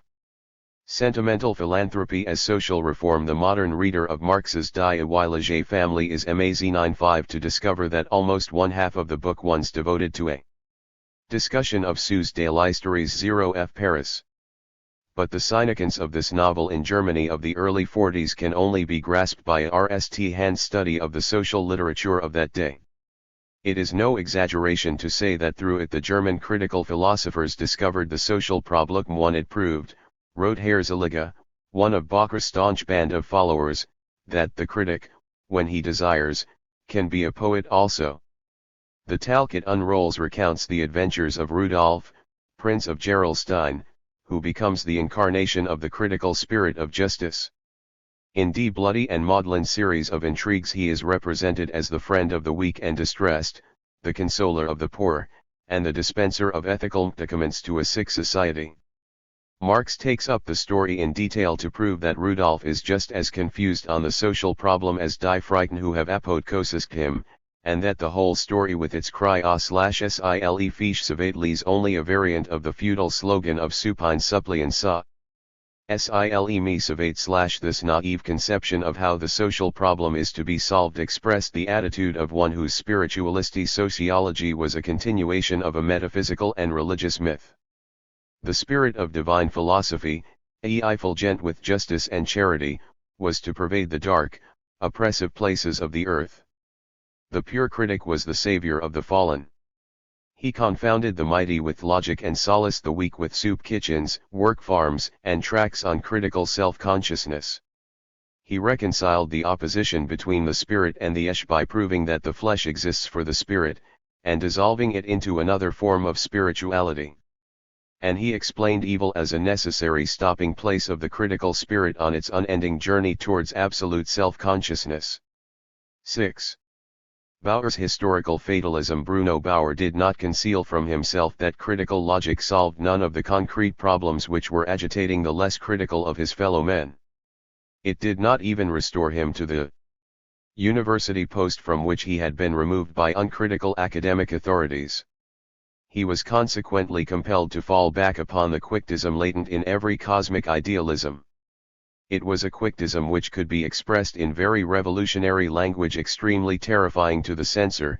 It was a quietism which compensated for one's helplessness before the tragic events of history, and it was nally a quietism which combated on principle any attempt to offer a realistic interpretation of history in terms other than ideas and personalities.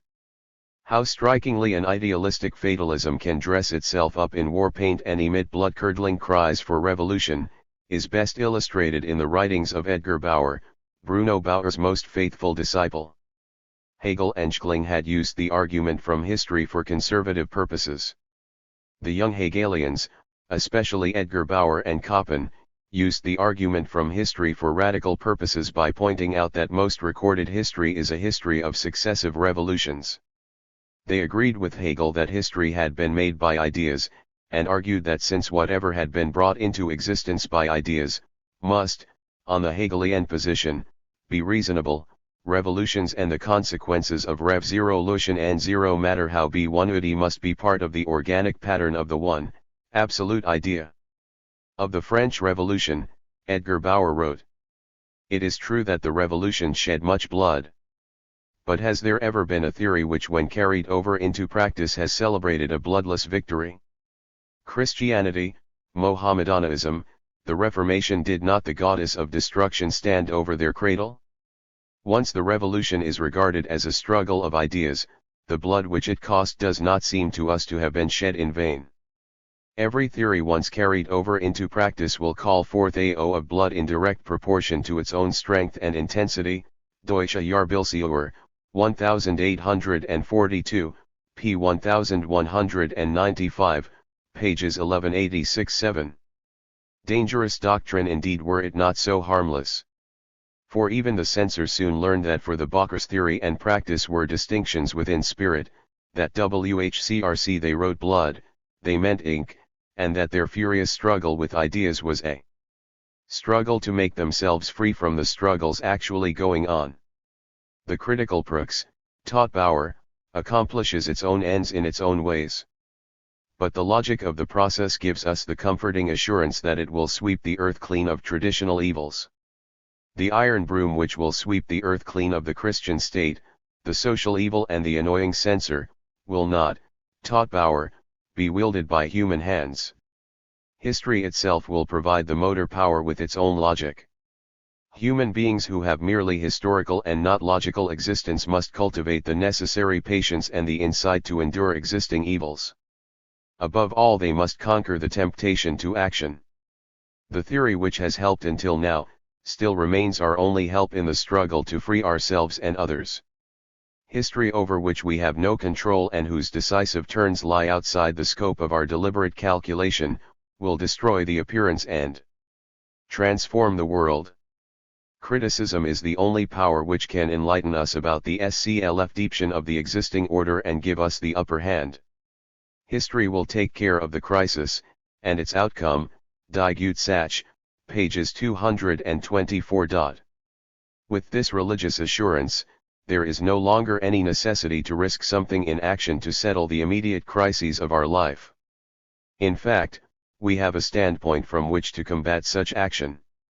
And when such a standpoint is combined with revolutionary programmatic intransigence, then there is further justification to reject any other theory of the historical process which introduces material factors as conditioning or determining factors. That was exactly the position in which the Bauers found themselves. At this time the RST tentative gropings towards a realistic historiography appeared. Hegel had already stressed the importance of the geographical environment in tracing the autobiography of the world spirit. Buckle had impressed Europe with the far-reaching consequences of climate, topography, Bruno Bauer and Karl Marx 111 and quality of the soil upon the character of cultural life. French historians like Michelet were writing the political history of their country in terms of class struggle, and the English and French utopian socialists were emphasizing the pervasive effect of the mode of property relationships upon the law and social morality of the day. All of these were rival interpretations to the historical fatalism of the current idealism. They challenged the philosophy of self-consciousness. The critical spirit in the person of the Bauers took up the challenge. And with one amazing dialectical thrust it brought the opposition low. The critical philosophy declared these realistic interpretations to be nothing more than an aristocrat's consolation and defense against genuine revolution. If such material factors as the inans of the unlimited plains, proximity to the sea, and the wealth afforded cities were to be introduced as explanatory causal factors of history, then human beings were not free to assert their essential freedom. Controlling material conditions, indeed reference to them was an excuse for not making history as we want it made at any finite moment. If the ideas which make history are determined by something not ideal, then man loses his freedom and history is no longer human. The ordinary rebel says that freedom is the essence of man. It ends its expression in the course of history. All restrictions which limit and hinder the assertion of his essential nature must be destroyed so that the freedom which was at the outset only a natural right becomes a securely acquired, inalienable possession. The aristocrat makes freedom depend upon accidents, i.e. natural conditions, in order to be able to prove that so far as any species of the absence of freedom is concerned, it is entailed by these accidents. Dusklu-Yarbiacher, 1842, p. 1188. We are now in a better position to appreciate the grounds, occasion, and implication of Marx's criticisms of Bauer and his philosophy of critical self-consciousness. Bruno Bauer and Karl Marx. 2. Marx's criticism of Bauer. Marx was RMLY convinced that it was impossible to develop a genuinely revolutionary doctrine and movement on the theoretical basis of philosophical idealism. The more consistent idealism was in theory, the more dangerous it was in practice. Its practical consequences led him to challenge its fundamental assumptions. For he discovered that it either ran out into a futile and extreme philosophical anarchism like Bauer's, or else adopted a shameless expediency like Hegel's towards the concrete issues of the day. Events in his own political experience confirmed him in his conviction that philosophical idealism inevitably evolved into a philosophy of escape or a philosophy of compromise. And if he could have witnessed the careers of men like Bax, Bernstein, Jors, the Fabian socialists, the Italian neo-Hegelians, and the German neo-Kantians, all of whom sought to base their socialism on the postulates of idealism, he would have found additional evidence for his view. In his criticism of Bruno Bauer, Marx himself was not yet, so to speak, a full-edged Marxist. He was writing from the standpoint of a radical follower of Feuerbach, but nonetheless with an historical insight and logic which were completely beyond the power of Feuerbach himself. In fact, he had already essentially transcended the position of Feuerbach as his Dualsche ideology, written a year after his published attack on the Bauers, shows. But the framework, phraseology, and historical assumptions of his book against Bauer were still Feuerbachian. Its very title, Die Heilige Familie, is derived from Feuerbach. It is a reference to the 6th chapter of Das Wesen des Christentums, in which Feuerbach shows that the Holy Family is a sublimated expression of the material lacks and needs of the early Christian community, that it is a mystical compensation for the suppressed sexual desires of the early anchorics, and of their inexpugnable craving for some form of social participation. And since their WCRC3 Bowers, Bruno, Edgar, and Egbert, all of whom professed a consolatory theory of pure criticism, the choice of the title was not inappropriate. Its subtitle was Kritik DCR Kritisch Kritik, gegen Bruno Bauer Korge Sorten. 1. Bauer's defect of social psychology. Marx had accepted from the very outset Bruno Bauer's extremely acute criticisms of the gospel. But he was more dubious about Bauer's theory of religious consciousness. In accordance with his personalist speculative idealism, Bauer had claimed that religion as such, and Christianity in particular, was the result of the intellectual activities of outstanding personalities. The social character of religion was inculcated in the attempt to show how individual motives accounted for the presence of certain doctrines and ritual forms. His philosophy of religion was really a sophisticated expression of the belief prevalent during the French Enlightenment that religion is an intervention of the priests, or leaders of the community. At best he could explain why some one belief rather than another was imposed upon the community, but he could not explain, on the basis of his methodological assumptions, a. why the community believed at all, b. the general patterns of belief within which the specific religious ideas of specific religious leaders were set. Nor could Strauss, for when Strauss spoke of the communal consciousness as the source of religion, he was invoking vague spiritualistic concepts and not empirically variable psychological and social factors. It was Feuerbach who began the movement to discover the roots of religious behavior and sacred belief in the profane socio-psychological environment. He did not, as will be seen below, go very far in his social probing. But Marx embraced his starting point with enthusiasm. He called upon the speculative philosophers of religion and higher critics of theology to abandon all temporizing with symbolic biblical patchworks in the fashion of Strauss, and to continue along the lines laid down by Feuerbach in reducing supernatural belief to an inverted expression of the natural and social wish. Even before he had broken with Bauer, Marx addressed the radical left Hegelians with punning levity: "There is no other way for you to truth and freedom except through the bath of Feuerbach is the purgatory of the Perksent one." In Die Heilige Familie, Marx proves that Bruno Bauer, despite the loose use of some phrases picked up from Feuerbach, is still conned within a religious conception of the world. His very philosophy of self-consciousness shows it. Instead of the Holy Ghost guiding the pen of the evangelists, it is the innate self-consciousness, albeit, still somewhat uncritical, which writes itself out through the individual minds of religious leaders. "We make no secret of it," writes Bauer in the preface to his Kritik der Synoptiker, "that the correct conception of evangelical history has its philosophical foundations in the philosophy of self-consciousness, BD 1, p. 15. And this concept of self-consciousness, we need not remind the reader, is a thin abstraction of what Hegel had clothed with flesh and blood in the Phenomenology." Yet Bauer's own criticism of Hegel was that Hegel had not yet cut himself free from theology, that his philosophy was still dressed up in the terminological frills and ruffles of Christianity. 2. Bauer's creative idealism, philosophy and religion have so often been associated that there never was a revolt against religion which did not conceive itself to be at the same time a revolt against philosophy. Because historical philosophy for the most part has been idealistic philosophy, and all idealism, when it does not run out into an ineffable solipsism, is either a disguised or vestigial supernaturalism. No better illustration could be desired than Bauer's philosophy of self-consciousness.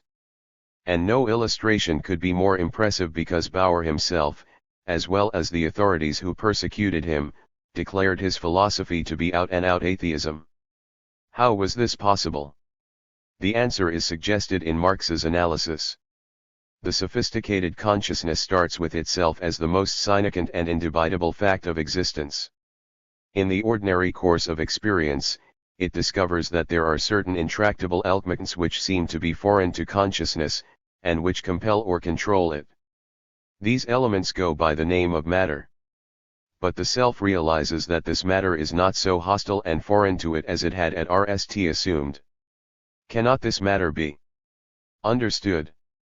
Has it not intelligible connections which enable us to order and control it for our 0M purposes? But how is it possible for consciousness to know matter unless it has something in common with it? Like can only know like, said the Encio-Platonists. The mind can only know mind, and if matter, by definition, is that which cannot be known, how can we know that it exists at all? And if once more, we change our definition of matter, and deem it as the source, or cause, of consciousness, how is it possible for that which is conscious to proceed or evolve from what is totally unconscious and inert?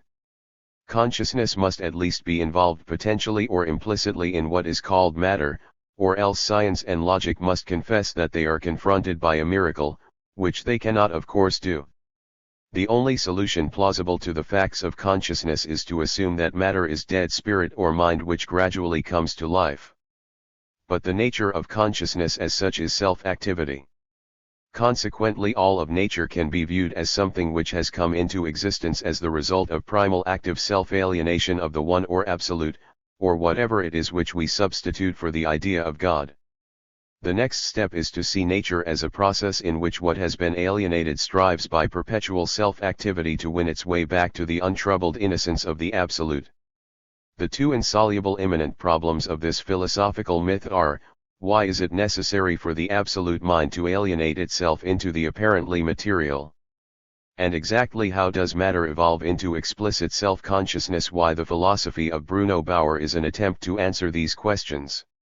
Bauer's success may be gauged by Marx's incisive summary and criticism of his system. In Das Eritdeimi ch Ristentum, Bauer had criticized the one-sided metaphysical materialism of the French philosophers. The French materialists have interpreted the development of self-consciousness as the development of the universal substance, matter, but they could not see that the development of the universe only became real in and for the development of self-consciousness, p. 115. So, comments Marx, the truth of materialism is its very opposite, i.e. absolute, exclusive, pretentious, LLBB 7 Schzengleich, idealism. Self-consciousness, spirit is everything. Nothing exists outside of it.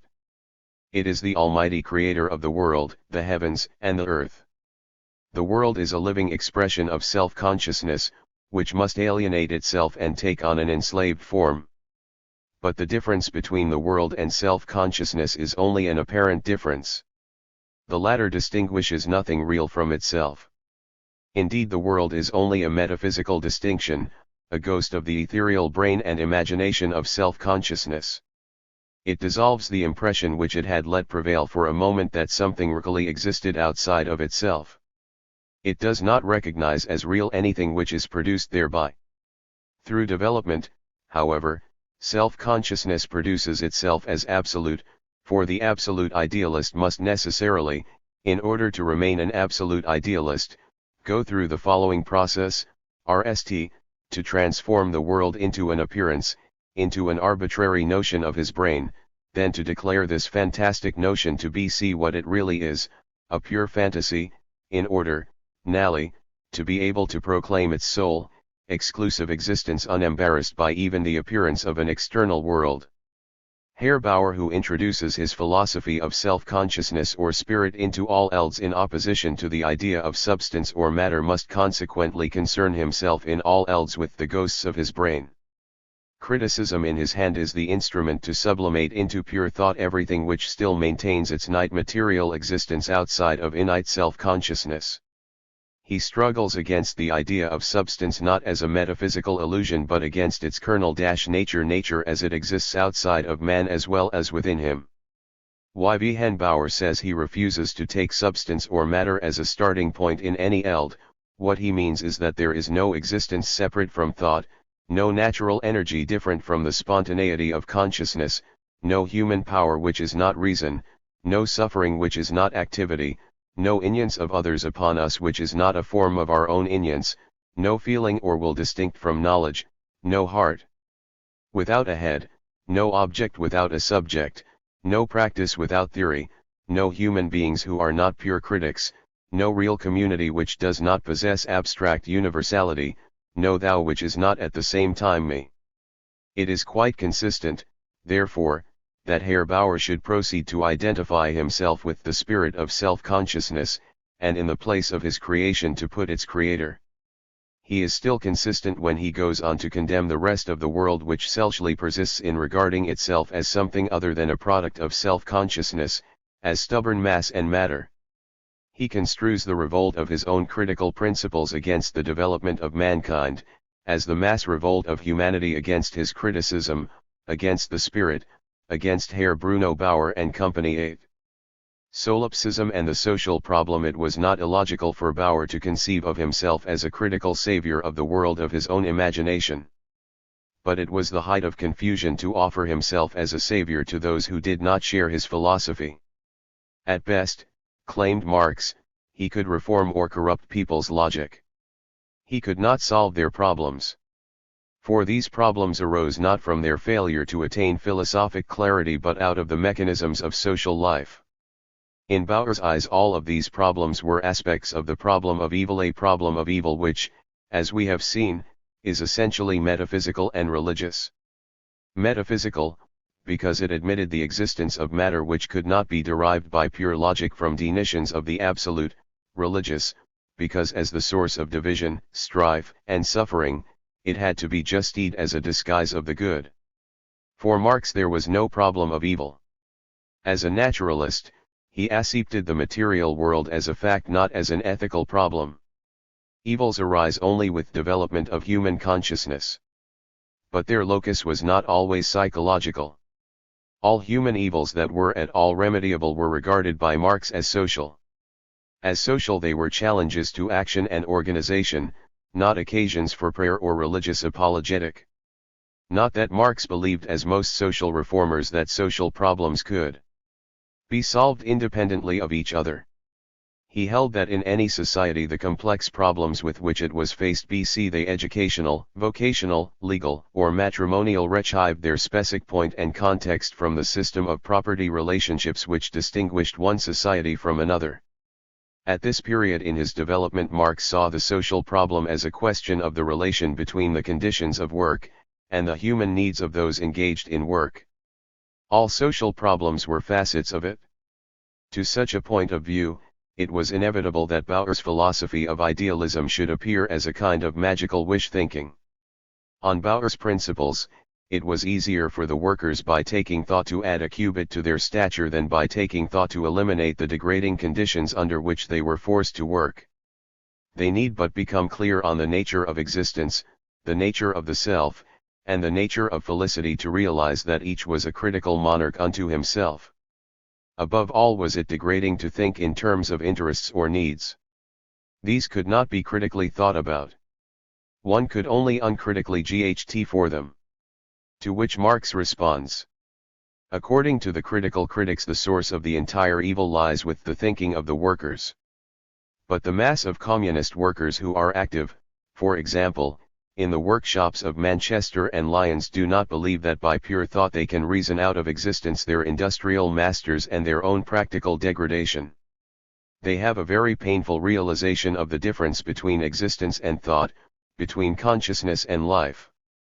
They know that property, capital, money, and wage labor are by no means ideal augments of the brain, but very practical, very objective products of their own enslavement, and that consequently they must be abolished in a practical, objective way in order that man become truly human, not only in thought, in consciousness, and in social existence, Massenhofensen, but also in life.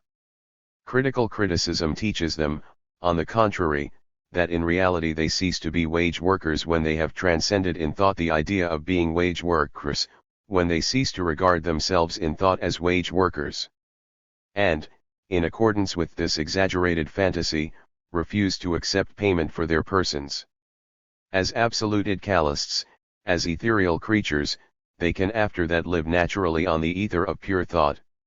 Critical criticism teaches them that they abolish real capital whenever they conquer the category of capital in thought, that they can really change themselves and become truly human when they change their abstract self in consciousness, and scorn as an uncritical act any real attempt to change their existence, that is to say, the real conditions of their actual self. Spirit, which sees in existence only categories, naturally reduces all human activity and practice to the dialectical thought process of critical criticism. That is how its socialism is different from the socialism and communism of the masses. For historical dynamics and the masses. Already in his criticism of Bauer, Marx reveals that deep understanding of the historical process which was later to come to full fruition in his systematic theory of history and in his detailed historical studies.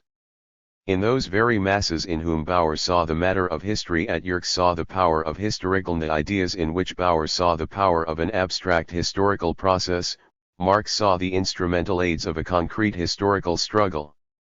The history of ideas itself becomes for Marx, in a sense, the history of mass action. The purpose of history is no longer, as with Bauer, the progressive discovery of objective truths, but, in so far as we can speak of the purpose of history, the realization of class needs. The philosophy of Bauer is really a worship of the absolute significance of ideas.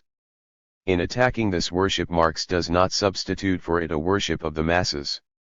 On the contrary, since for him dominant social ideas are, from one aspect, an expression of class purposes, those who are unconscious of the purposes which dominant attitudes and values serve, are really supporting the class which uses them as its slogans. Uncritical devotion to it is often tantamount to uncritical acceptance of the class whose power they tend to sustain.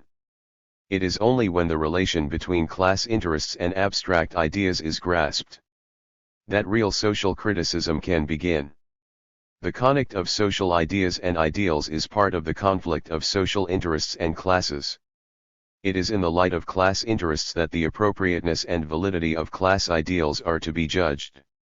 Marx never worshipped the masses, he gave them a theory on the basis of which they could criticize themselves. Those of his disciples who have erected the slogan, "The working class can do no wrong," have betrayed both the spirit and the sense of his position. For that was precisely what Bauer charged his radical friends with believing, and it was that charge, among others, which Marx was concerned in answering. Marx begins his discussion of Bauer's worship of ideas and his systematic underestimation of the role of the masses in history by pointing out that ideas of themselves, no matter how revolutionary, never change existing conditions. At best they can only refute or destroy the ideas which have grown out of existing conditions. They can nullify and undermine the unions of dominant attitudes and produce a state of affairs which is usually called a period of transition or of ideal revaluation. But to accomplish a concrete social change they must be translated into action. In order that ideas be realized, human beings are necessary who can exercise a practical force. Ibid. p. 294. It is only when ideas are illustrated in human behavior, when men risk their lives and fortunes in activity, that the world's work gets done.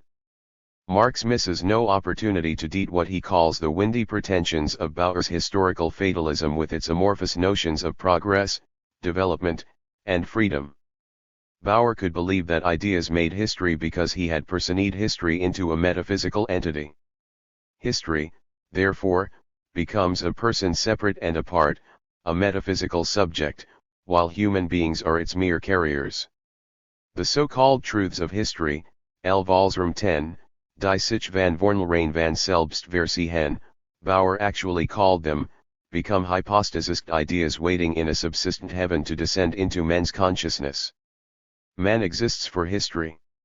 He exists to illustrate an historical truth in the same way as the hero of a Greek play exists to illustrate the decrees of fate. This means, Marx claimed, that there really is no such thing as the realm of history. At best, history is the domain of poetic myth. It answers no question of why, where, and when things have happened. It does not even make intelligible the rise, fall, and succession of ideas. It is a reductio ad absurdum of Bauer's initial assumptions. Bauer forgets that no human being thinks or acts by himself. He is always a member of a group whose language, tradition, and needs have molded his outlook upon the world. Bauer forgets that the empirical history of his own time is largely the result of connects between groups. He does not investigate the nature, conditions, and causes of group conflicts. He consequently overlooks the specific character of historical causation and reads it in terms of an arbitrarily construed, poetic or logical, necessity. He does not see that the various forms of his own philosophy of historical fatalism, by attempting to construe history as something apart from the passions, interests, wills, and minds of men living in society, have served, both in the past and present, a definite class purpose.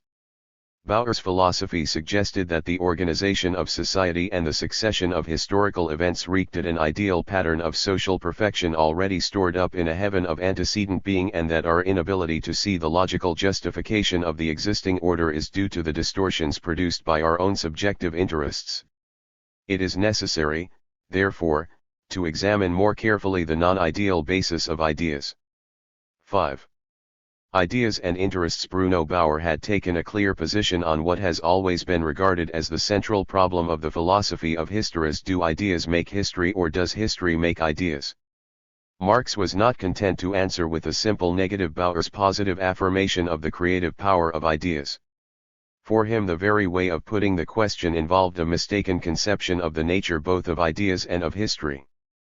To ask whether ideas make history or vice versa was to assume that they stood over against one another as abstract and ex-ed entities, awaiting in their ready-made nality the definition and dialectic which would bring them together.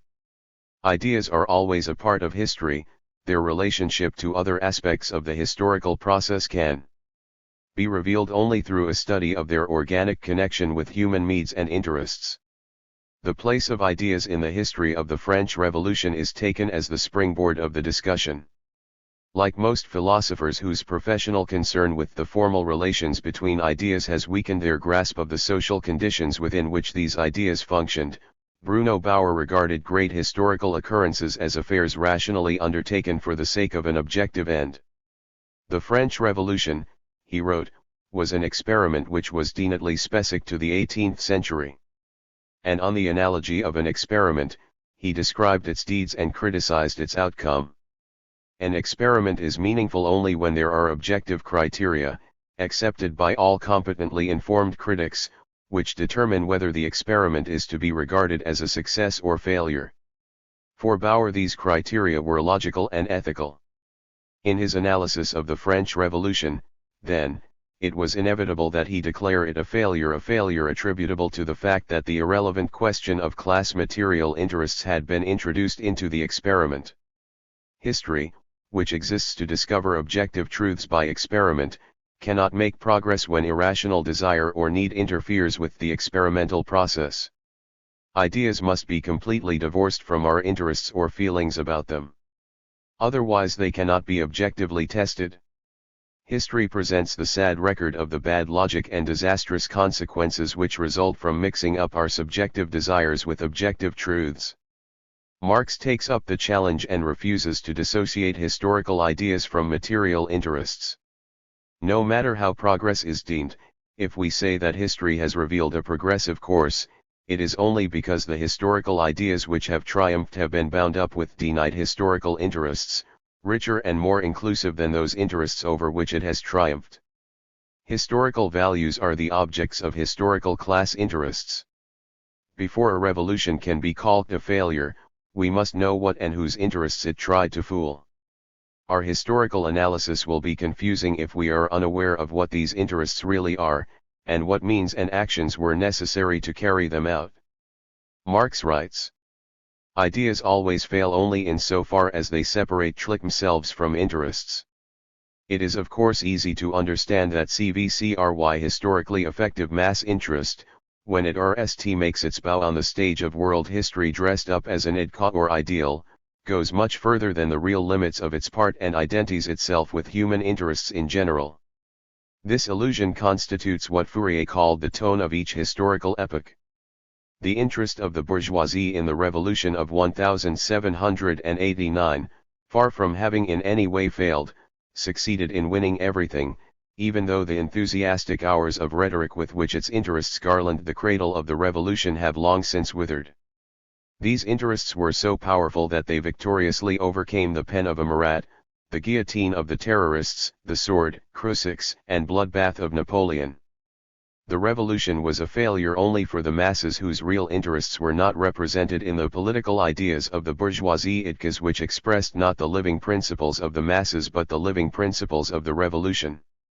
The real conditions of their emancipation are essentially different from the condition within which the bourgeoisie can emancipate itself and society. If the revolution has failed, it has failed because the masses, whose living conditions it represented, constituted a limited and exclusive mass, i.e. the bourgeoisie, and not the entire mass. If it failed, it was not because the masses' enthusiastic ally supported it, but because the greater part of the masses, that part which is distinct from the bourgeoisie instead of having its real interests expressed in the principle of the revolution, instead of having its own characteristic revolutionary principles, attached itself to an empty idea and experienced a transient elation in an object of momentary enthusiasm, Gesamtausgabe, ABT. I. BD 3, pages 252-3. 6.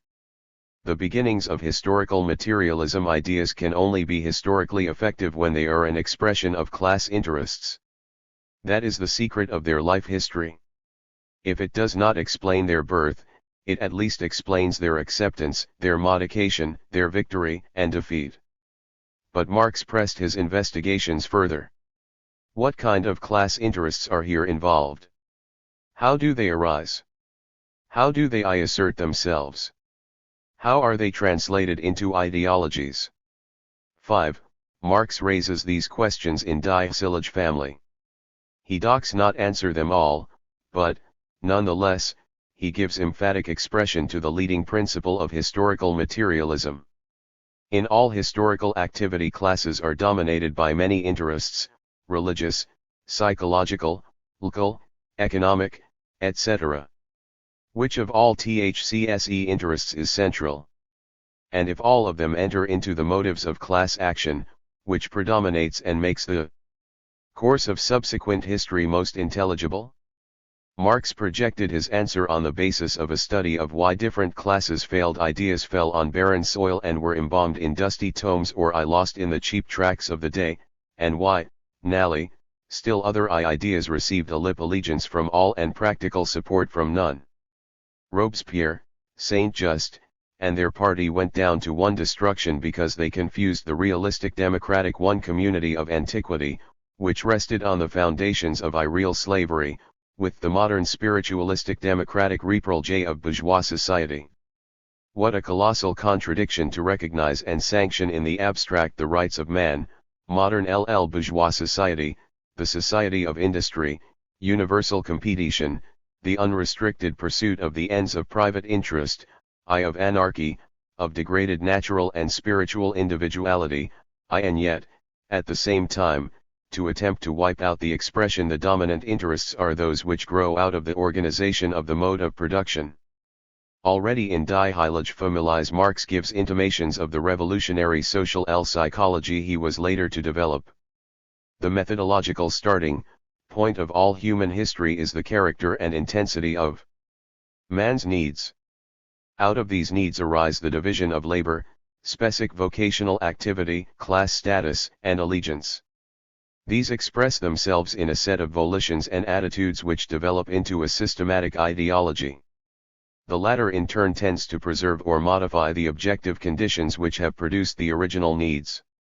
The historical process is an interesting whole of objective economic order, the socio-psychological needs which this generates, and the conscious ideals in whose behalf man reacts upon his conditioning social environment.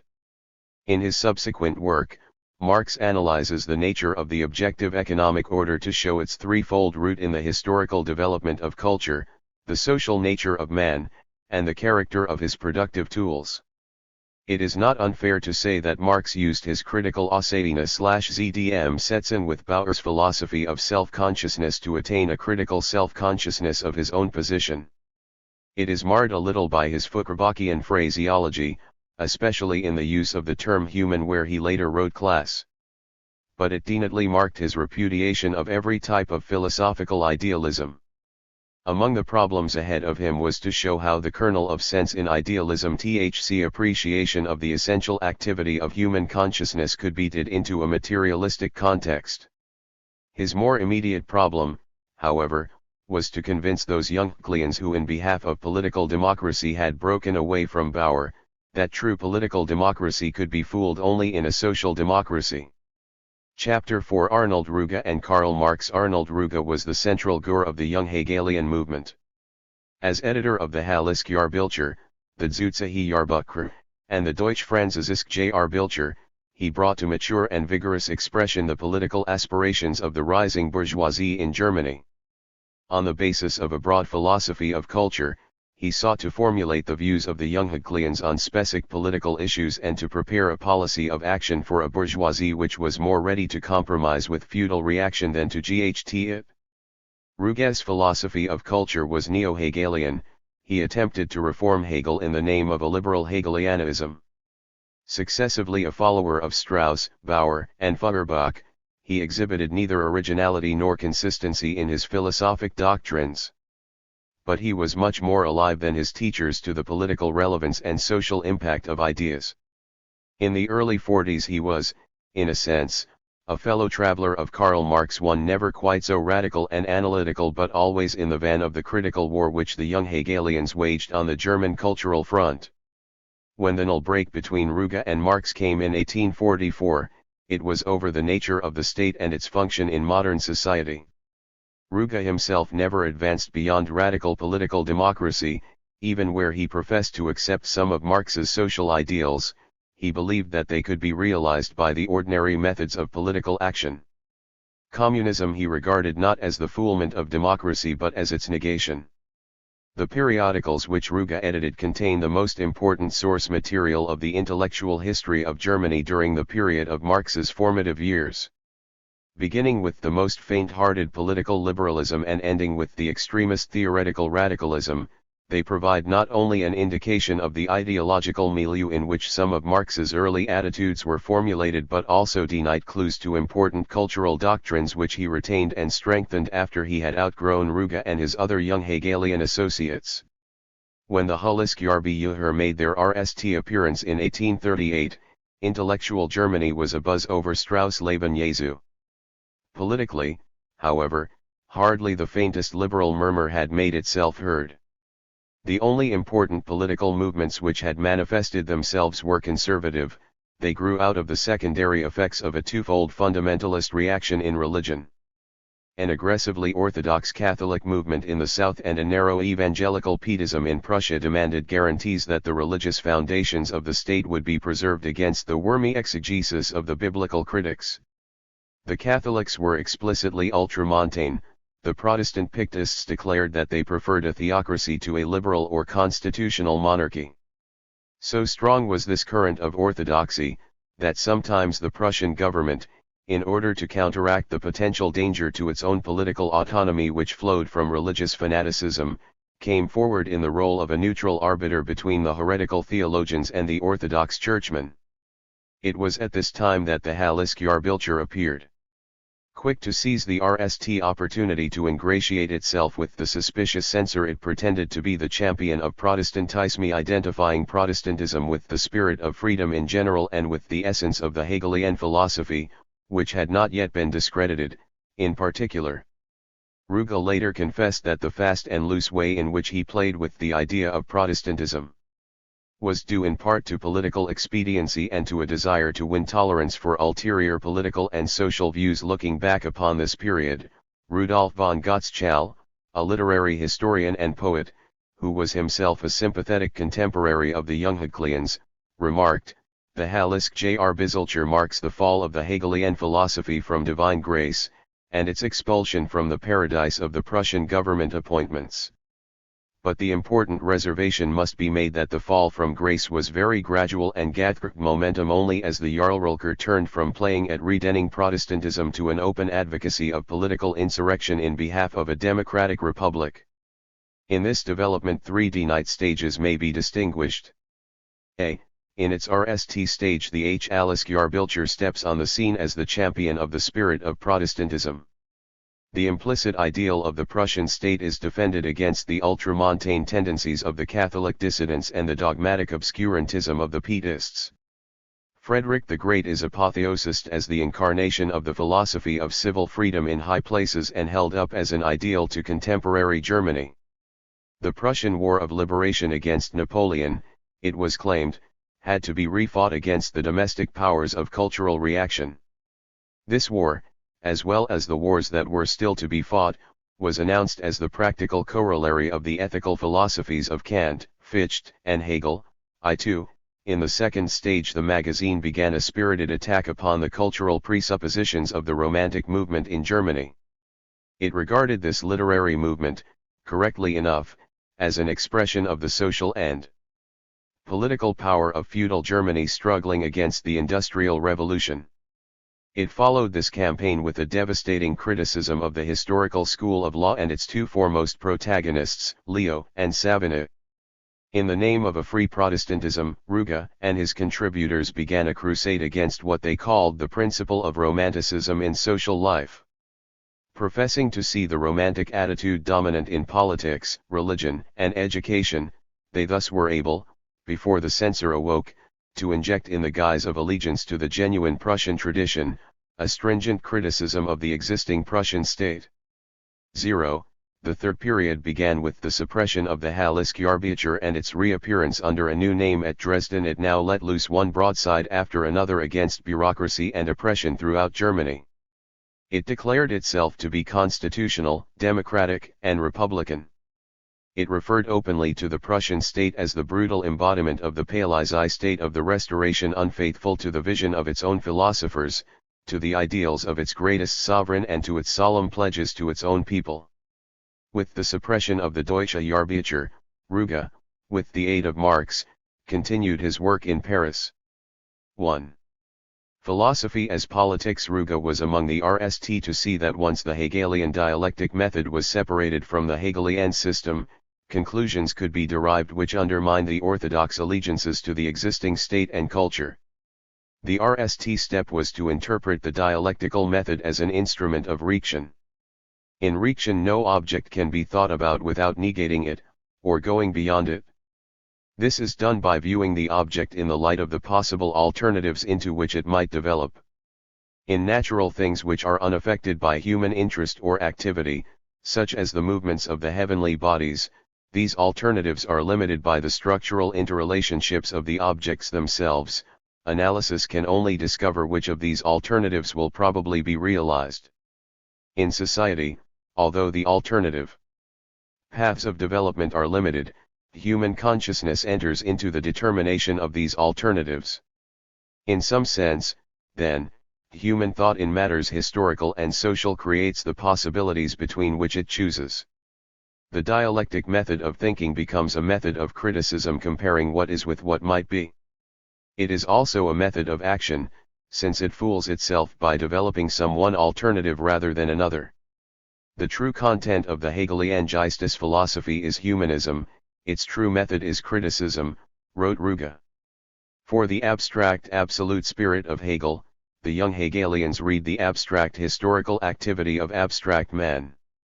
They regarded the Phänomenologie des Geistes, with its description of the progressive development of different phases of individual and social consciousness, as Hegel's most important work, and boldly identified his metaphysical concept of freedom with political, religious, legal, and intellectual freedom as occasion demanded.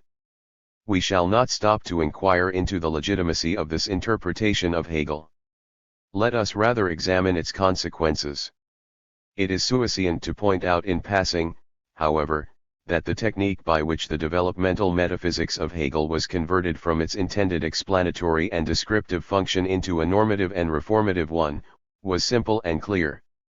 Marx expresses it pithily as follows: reason has always existed, but not always in reasonable form. The critic, consequently, can take his point of departure from every form of theoretical and practical consciousness, and out of the given, eigenon, forms of existing reality develop the true reality as it ought to be, Solon, and goal. The consequences of this interpretation of the dialectic method were startling. Absolute idealism was transformed into practical idealism. The philosopher, now no longer with Brahman wisdom, sits calmly on his haunches absorbed in idle speculative gaze, but is the apostle of the future. The processes of history and the processes of consciousness cannot be separated. Philosophy, then, as the criticism of consciousness, is also the criticism of history. Here there is no realm of bloodless ash-gray shadows which have no relation to the world. Philosophy is related to the whole, vital movement of life. Nothing is foreign to it which has any significance in the life of man. The problems and difficulties of social life, practical interest in which Hegel was inclined to disparage as preoccupation with things merely temporal, were declared, in their broader aspects, to be as much a concern of philosophical consciousness as that which appeared eternal. Indeed, the problem was to make over existence in such a way that out of temporal experience significant life would be born. It is not really a question between losing oneself in time or losing oneself in eternity, Ruge argued, for emptiness and degradation as well as grandeur and nobility have their eternal aspects. The choice is between significant and consciously made history on the one hand, and confused, unconscious historical processes on the other. The philosopher is the one who must lead in making history humanly significant. Ruge appeals from Hegel to Plato in his emphasis on the role of the philosopher in history. Philosophical criticism contributes to the movement of world history. It is the philosopher who knows when the situation is ripe, who sits at the loom of time. Ruge differed from Bruno Bauer, who had expressed similar sentiments, in that he honestly went on to tackle specific problems in the concrete. As we have seen, Bauer's theoretical intransigency was so extreme that he refused to demand immediate reforms on the ground that they involved a betrayal of RST principles. But Ruge believed that piecemeal reform was better than none. The RST specific use to which he put his conception of philosophy as politics was to demand a legal status for political opposition.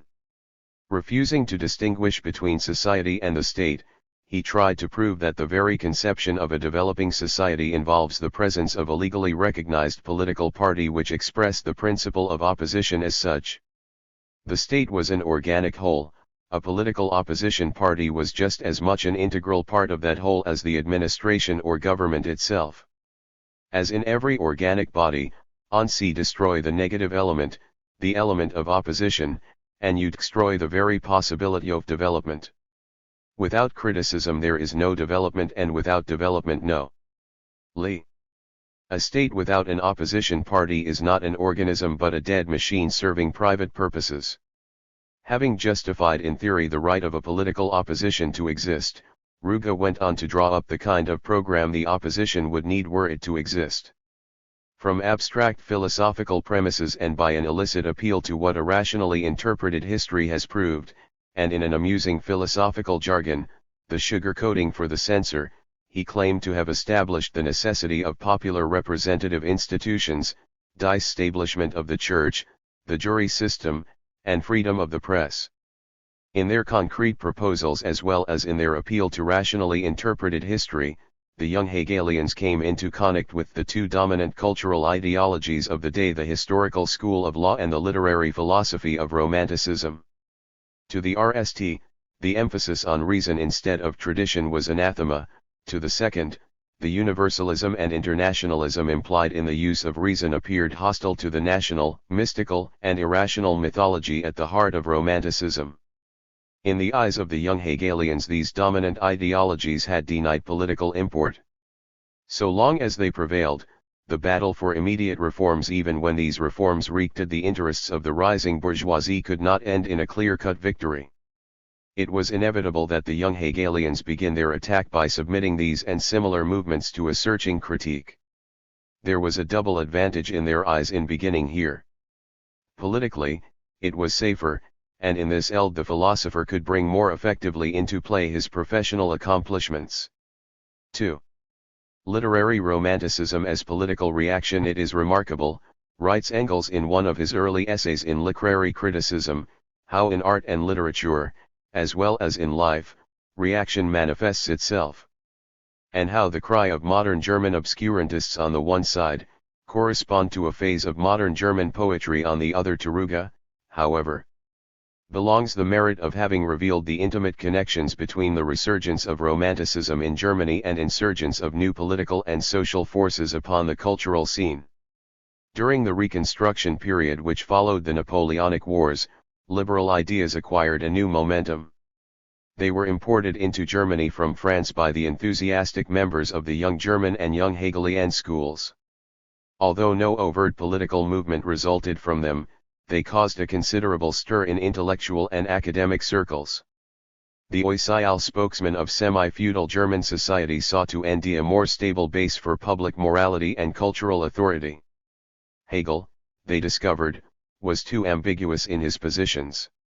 His reliance upon reason was a double-edged weapon. Kant and Fichte were too close to the Enlightenment, some of their doctrines smacked of the French Revolution. The quest for an escape from the shock of new experiences and the challenge of new ideas found an outlet in the glorification of the culture of the past. The pietistic character of German life made it impossible wholeheartedly to revive the Greek and Roman tradition. The only other possibility open was the medieval synthesis. Accordingly, those who feared the rise of new industrial and cultural forces deemed the good, the beautiful, and the holy in terms of the Christian heritage. The inevitable result was that the creative art and literature of the day tried to translate the significance of this imaginatively reconstructed culture into a contemporary idiom. The Schlegels and their circle, Jean-Paul, Tieck, Bader, and others of the South German school illustrated the forms of escape which those who feared the French Revolution were willing to take to end emotional security. By Romanticism, Ruge meant, in the RST instance, the literary German tradition of the RST few decades of the 19th century which were characterized by lyrical otherworldliness, philosophical mysticism, arbitrary aesthetic symbolism, and medieval political and social ideology. In its more general sense, Romanticism denoted in the minds of the young Hegelians all varieties of religious dualism, all intrusions of the authoritarian principles into public life, all escape from present-day evils by imaginative eye into the past. Ruge opposed this romantic tendency not on the grounds that it was not art, but rather that it was not significant art. Poetic mysticism which tries to suggest the truths of another age he declared to be a prolonged hymn to superstition. The distant was not synonymous with the magical, nor the strange identical with the poetic. Fairy tales, ghosts, miracles, dreams, night, longing, moonshine, surely these were not the only themes which could be sung. The interests of the profane world, the workaday struggle, the forces liberated by the Industrial Revolution were just as legitimate subject matter of true poetry as the transcendental longings of the lonely soul. Especially did he oppose the Romanticists' aversion to what they called the Gallic principle, which emphasized the place of reason and analysis in aesthetic criticism as well as in general education. If wonders there must be, he cried, the important thing is not to believe in them but to accomplish them. In the Catechism of the Romantic School which Ruge, Ichtermeyer, and the other young Hegelian critics drew up as a target for attack, the following beliefs were taken as central. A.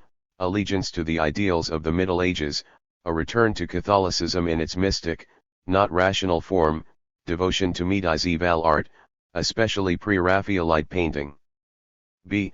An enthusiasm for the poetry of superstition in all times and a contempt for the poetry of Reaction, cultivation of folk song, folklore, folk legends accompanied by the assumptions that they transmit the spiritual character of the national soul and that their deeper significance cannot be conveyed in words.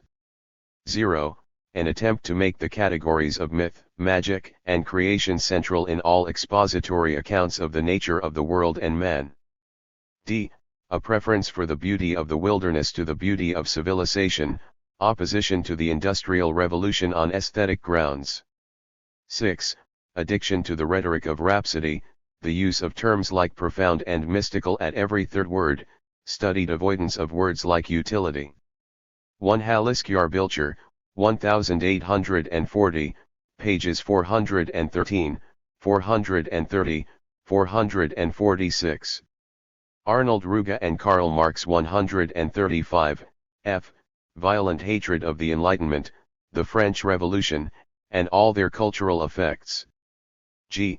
A conviction that the end of the world is near, and that in the arts it has already taken place. H. A belief in spirit as the only reality aside from the existence of the devil and ghosts. I. Apparent political indifferentism to the present, expressed in the slogans, "All is vanity, there is nothing new under the sun." 1. This opposition to the Romantic school and its reactionary politics was a continuation, on a more critical plane, of the earlier opposition of the school of Young Germany to the antisocial obscurantism of Novalis and his associates. But it was more sustained. It differed from the attitude of the Young German school in two ways. It was motivated by a livelier appreciation of the social forces involved in the clash of principles. There were fewer apostasies among the young Hegelians than among das Junge Deutschland, and it was characterized by a nicer discrimination between valid aesthetic forms which could be LLED with a varying content and aesthetic forms which were completely integral with the social significance of their content. Later, however, some of the young Hegelians and Warsocialisten, especially those who had been influenced by Born, shifted all literary discussion to a political plane, and in the interest of immediate social action turned upon Goethe as well as Heine for their pure aestheticism and detachment. Marx came to the defense of both. But this phase of young Hegelianism we shall treat below. 3. The anti-historicism of the historical school. The Romantic movement in literature buttressed its position with arguments supplied by the historical school in law, philosophy and culture study. It was necessary, in order to complete the task of criticism, to settle accounts with the pontifical authorities who had made the argument from historical authority, red piety, folk consciousness, national tradition, intellectually respectable and persuasive. Indeed, one of the most fascinating chapters in the development of European thought in the 19th century is the struggle of the young Hegelians to wrest the argument from history out of the hands of the oicial representatives of the historical school and use it as a weapon in behalf of their own revolutionary purposes. The appeal to history on the part of the post-Kantian philosophy and the historical school of law was the German answer to the French Revolution. The humiliation which Germany suffered at the hands of the French armies, the danger to political stability which owed from the French ideals of republicanism, the revolutionary doctrines in law, education, religion, and even in love were all laid at the door of the cult of reason. Reason, Revolutionären, in the form of the critical understanding which set up abstract principles to test all things and guide social action, was declared to be responsible for the liberation of the hellish forces of revolution and terror. Schelling and the early Hegel on the one side, Savigny, Leo, and their camp followers on the other, sought in different yet related ways to undermine the autonomy of critical reason, of that reason which the butchers of the French Revolution had elevated to the throne of God to pass criticism upon the ways of the Almighty. Leo. The logical schema of the argument was as follows: a distinction was introduced between understanding, ordinary reason referred to as Verstand, and reason or spirit, Vernunft, and in the terminology of the historical school, Geist. Understanding recognizes distinctions.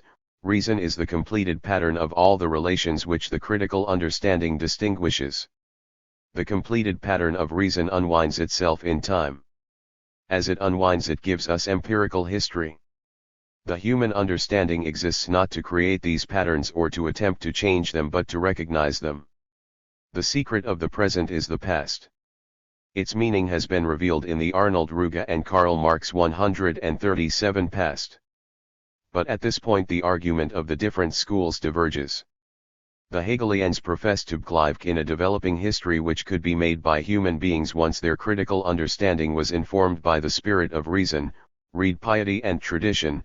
The historical school of law believed that no development in the present could be conscious development, that the life of the community was expressed and advanced in the cultural institutions which had come down from the past. For the historical school, there was no more sense in enacting laws than in legislating the kind of fruit a tree is to bring forth. Like the ripe fruit of a tree, the necessary social measures will drop from the tree of history whenever the proper time will have come. Woe to man if he feels that it is within his power to set the proper time. The attempt to do so means a sudden strafgericht like the French Revolution. Savigny did make an effort to distinguish between the letter of the law and the spirit. But better than elaborate citation and commentary upon his doctrine is the following sentence from his chief theoretical work: "Of course it is not the letters that matter but the spirit, yet one can only learn what the original spirit is out of the old letters. The spirit of the law is nothing but the old letters, the old texts, the old laws." The young Hegelians, as the self-declared inheritors of the Hegelian philosophy, glossed over the ambiguities in HCGCL's position all the more readily because Savigny had attacked the equivocal rationalism of Hegel's philosophy of law. They addressed themselves to the leading principles of the historical school, such as the historical foundations of society, in order to show how glaringly inconsistent the protagonists of this doctrine were even in terms of their own system. The political roots of this philosophy were too obvious to be examined. But the sophistry, specious pleading, and downright falsification of the historical record demanded a fundamental analysis. Ruge concerned himself primarily with Savigny, Koppen and Engels with Leo, and Marx with the founder of the school, Hugo. A. Ruggs versus Savigny. For an entire decade, Weinberg and the young Germans had protested against the tendency of the historical school to nail the present upon the cross of the past. But they had restricted themselves to stinging satire and bitter raillery against some of the paradoxical conclusions which followed from the historical view. They could marshal neither the arguments nor the information necessary to make an impression upon the mountains of irrelevant erudition which the historical school had laboriously built up in defense of its views. The questions which Ruge's group put to Savigny were themselves cogent arguments against the historical position. Their logic is so clear and sound that I shall cite them all, summarizing the argument whenever necessary. 1. What do the supporters of the doctrine of historical foundations understand by that phrase? What are the essential characteristics of its presence at any given time? 7. In what way is it distinguished from eternal, or purely human factors in the foundation of the state? And what justifies its presumption to superiority over these others? 7. 2. What is understood by the phrase historical right or law? In what way is it distinguished from purely human right, which at any given period the spirit of the age brings to light and invests with validity? 3. What span of time is necessary and what other general conditions are essential to elevate a factor to the rank of historical foundation and historical right? 4. Since what claims to have historical validity today has not existed from eternity, and has at some time in history replaced institutions which made the same claim to validity in their day, it follows that some kind of force must have been used to destroy the previous historical foundations. The question is, what force or power has the right today to overthrow the historical foundations of the present? Argument summarist. 5. When, as is notoriously the case, an historical foundation no longer serves satisfactorily to maintain the state but in the course of changing relationships becomes a burden to it, what is to be done to cut oneself loose from this nightmare, Albdruck, in order not to sacrifice the present to the past? Is there any means besides the organic vitality of development, die Konstitutionslebendigkeit der Entwicklung, or the realization of reason and freedom in the state and its institutions? 6. What is to be done to free those countries from the oppression of unreasonable and barbarous practices which make no pretext at being justified by historical foundations? Slavery, for example, argument summarized. Those questions are so framed that the historical school is practically compelled to yield a justification for reform, and at times, even for violent revolution. The article concluded with the observation that to appeal to history to preserve the past was illogical, since history was the record of change, i.e. of past ages which have not maintained themselves. We very much fear, the article said, that history as well as its foundations is an innately active thing, that it is an eternal revolution in comparison with which Mt Vesuvius with all its eruption is a monotonous bore 1, b. Kiepen and Engels on Lee. Savigny was not the man to spend time in answering the attacks of the young Hegelians. Leo it was, who, as a professional historian rather than as a jurist, felt called upon to defend the faith. Indeed, he had begun the defense with an attack upon the young Hegelians in an influential work which he called characteristically enough, Hegel und die Hegelungen. But it was in his Universal Geschichte that Lco indicated how the ideas of the historical school of law could be used to interpret the great historical movements of the past. Typical of his attitude was his justification of Alva's suppression of Protestant Netherland, his attack upon the German Reformation, and his denunciation of the French Revolution as the second fall of man. Wherever men had tried to make history according to reason, the result was disaster and a bloodbath. Koppen, in reviewing the fourth and fth volumes of this work, took a bold step forward and accepted the revolutionary consequences which Leo claimed were involved in the attempt to make reason practical. If reason is to be condemned on the ground that it leads to bloodshed, then at least its praises must be sung on the ground that it has resulted in less bloodshed than the forces of unreason which Leo gloried.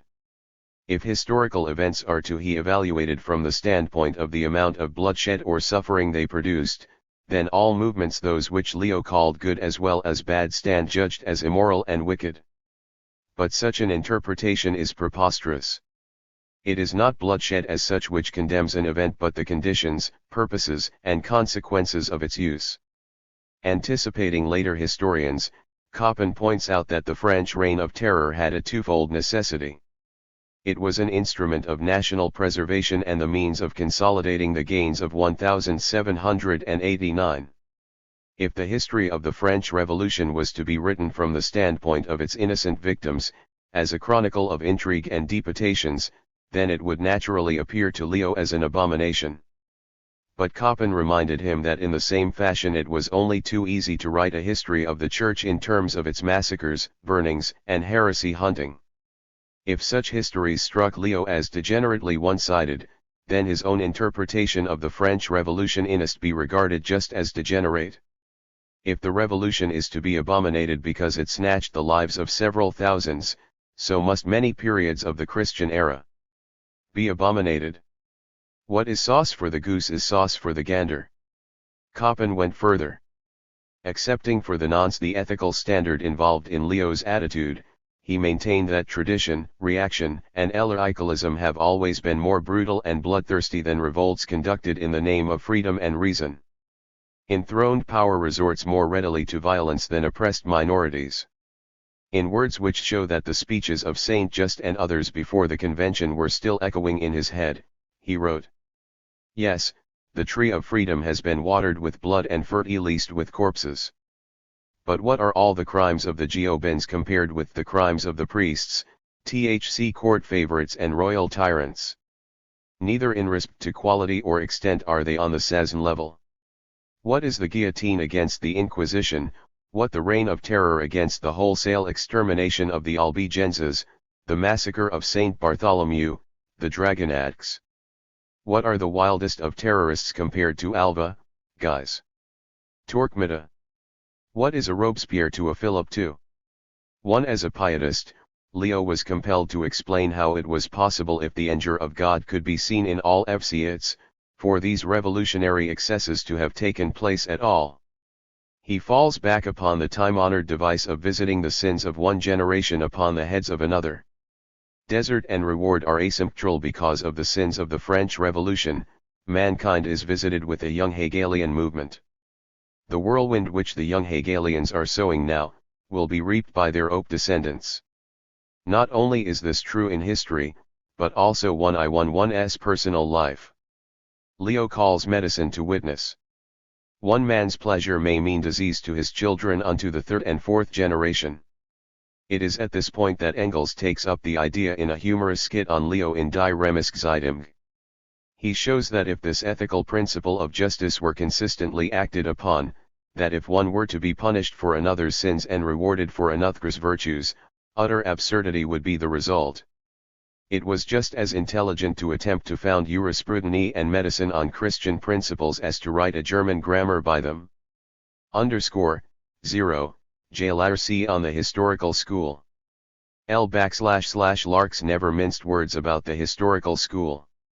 In his critique of the hegelism philosophy of law he denounces it, in an aside, as a school which legitimizes the contemptible practices of today by the contemptible practices of yesterday, a school which stamps every cry of the SCRF against the knout as treasonable once that knout is an ancient knout, an indigenous knout, and high 5T0, IC 31 KLLMLT, a school to whom history reveals, like the God of Israel to his servant Moses, only its posterior side /3 but wherever we end denunciation in Marx.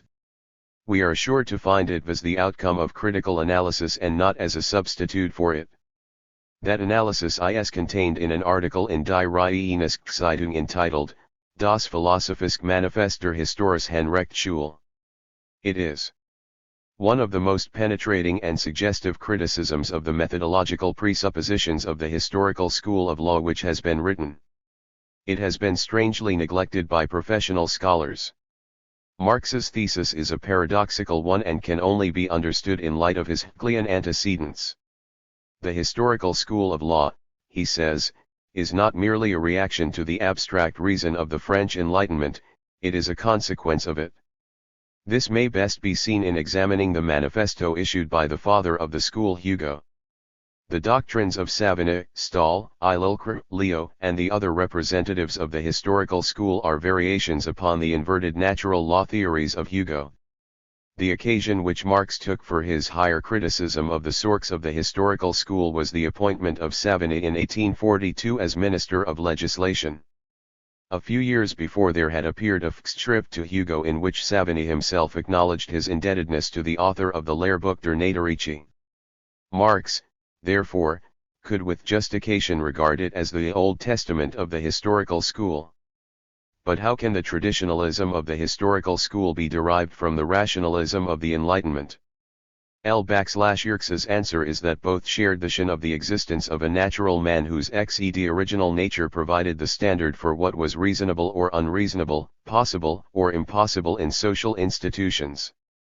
But whereas the rationalists believed that man's original nature could express itself consistently, and be ruled by reason, Hugo believed that man's original nature was such that no rational organization of social life was possible upon it as a basis. Whatever social organization existed was irrational. And in its irrationality, in its very positivity, its justification was to be sought. For that irrationality was merely the expression of a higher reason whose specific productions must be accepted and not tested by ordinary critical reason. If Kant's philosophy, wrote Marx, is regarded with justification as the German theory of the French Revolution, then Hugo's natural law is the German theory of the French Ancien Régime, Gesamtausgabe, ABT. I, BD1, p. 254.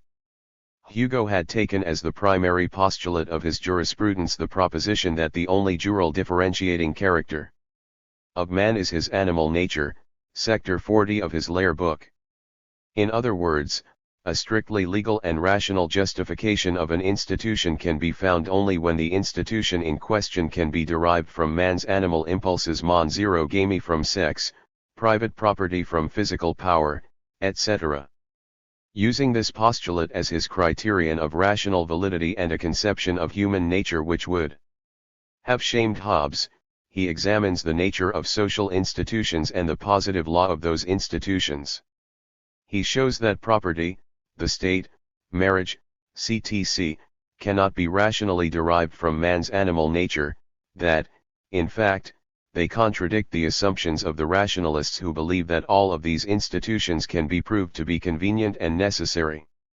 No, maintains Hugo, if they have any validity, they cannot have rational validity.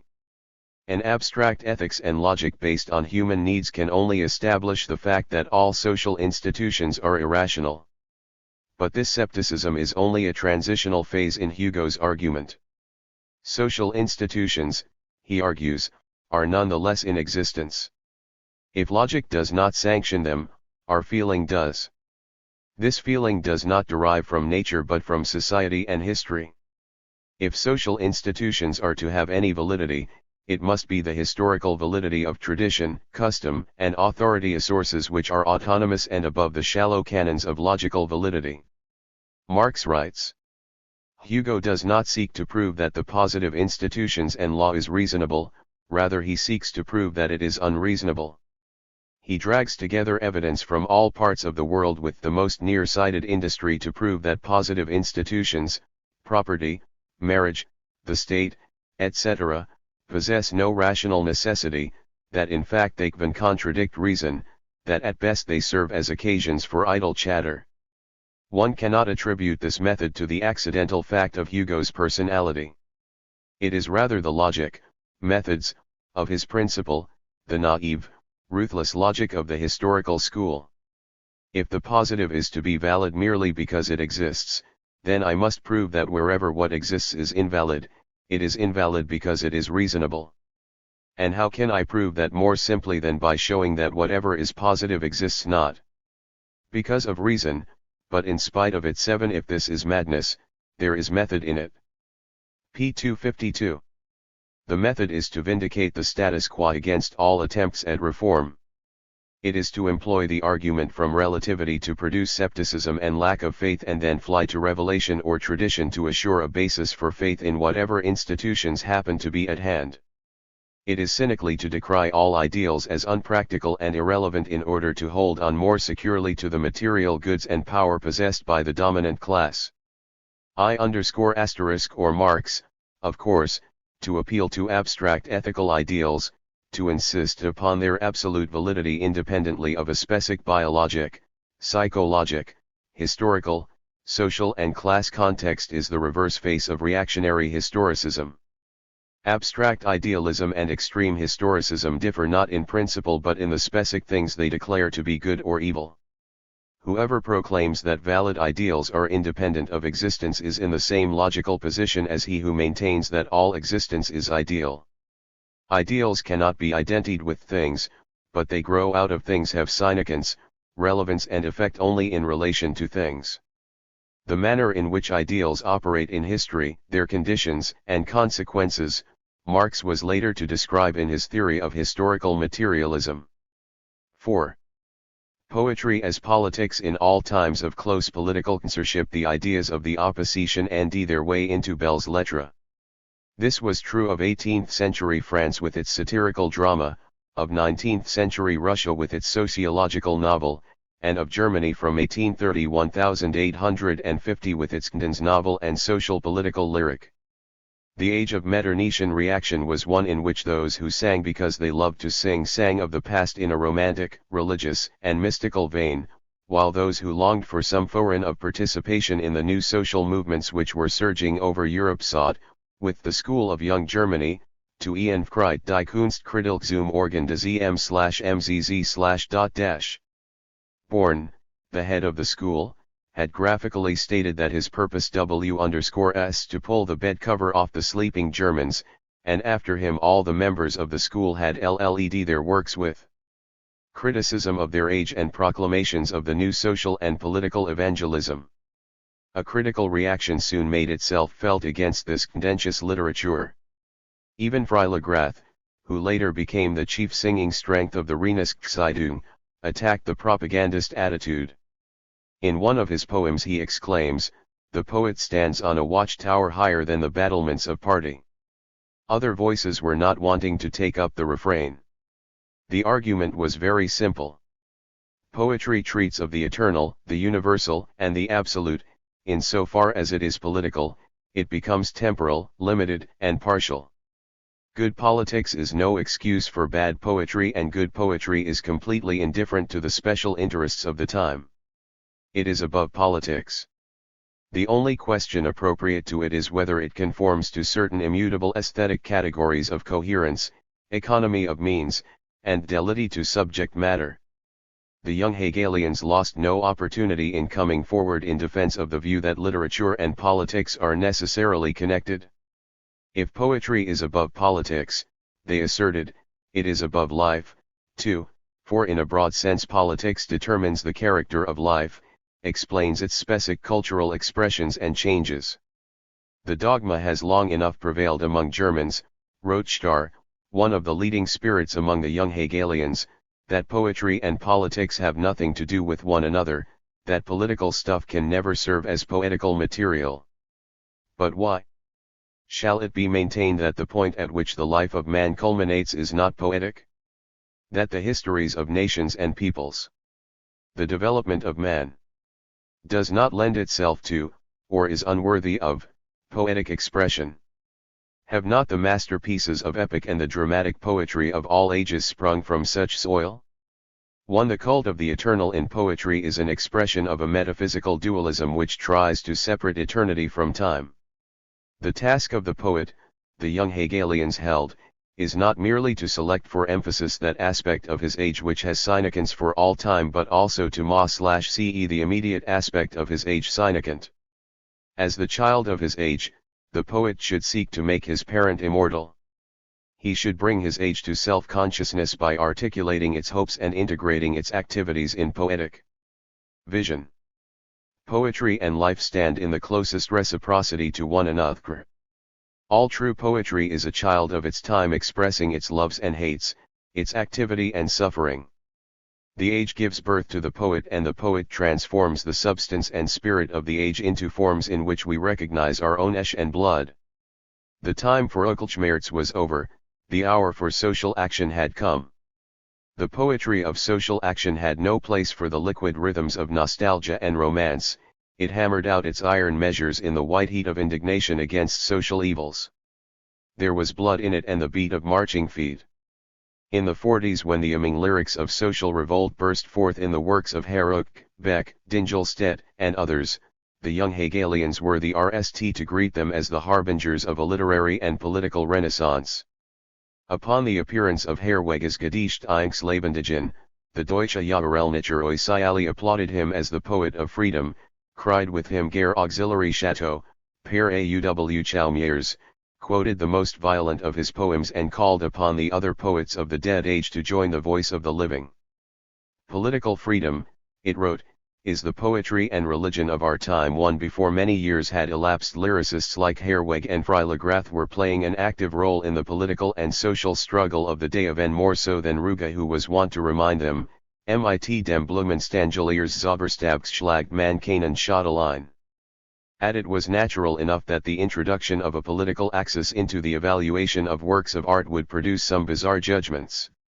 Books were often damned simply because of the politics of their authors.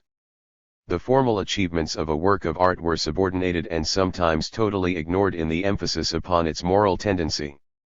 In this the young radicals were sharing the critical premises of the orthodox and conservative whose politics they so vehemently opposed. The attitude towards Goethe was symptomatic of the state of criticism at this time. The Romanticists and other political conservatives who were devoted to the ideals of a Germanic and Christian fatherland attacked Herne because of his cosmopolitanism and philosophical pantheism. The priests were bitter against him, because they believed that the young German cry for die Rehabilitation des Fleisches had its roots not only in French degeneracy but in Goethe's frank paganism and his ethics of beauty. But Goethe fared no better at the hands of the young radicals. Most of these dissident spirits resented his detached aesthetic attitude to affairs of political moment. They missed an explicit social note in all of his writings and were revolted at the notion of a genie moral. His Olympian serenity was denounced as a false neutrality. They were pitiless in revealing his personal frailties, especially the weakness of his knees in the presence of the mighty. Born had been the RST to couple him with Hegel, the apologist of the existing order, in an oft-quoted quip. Goethe ist der Geheimknecht und Hegel der Ungereimt.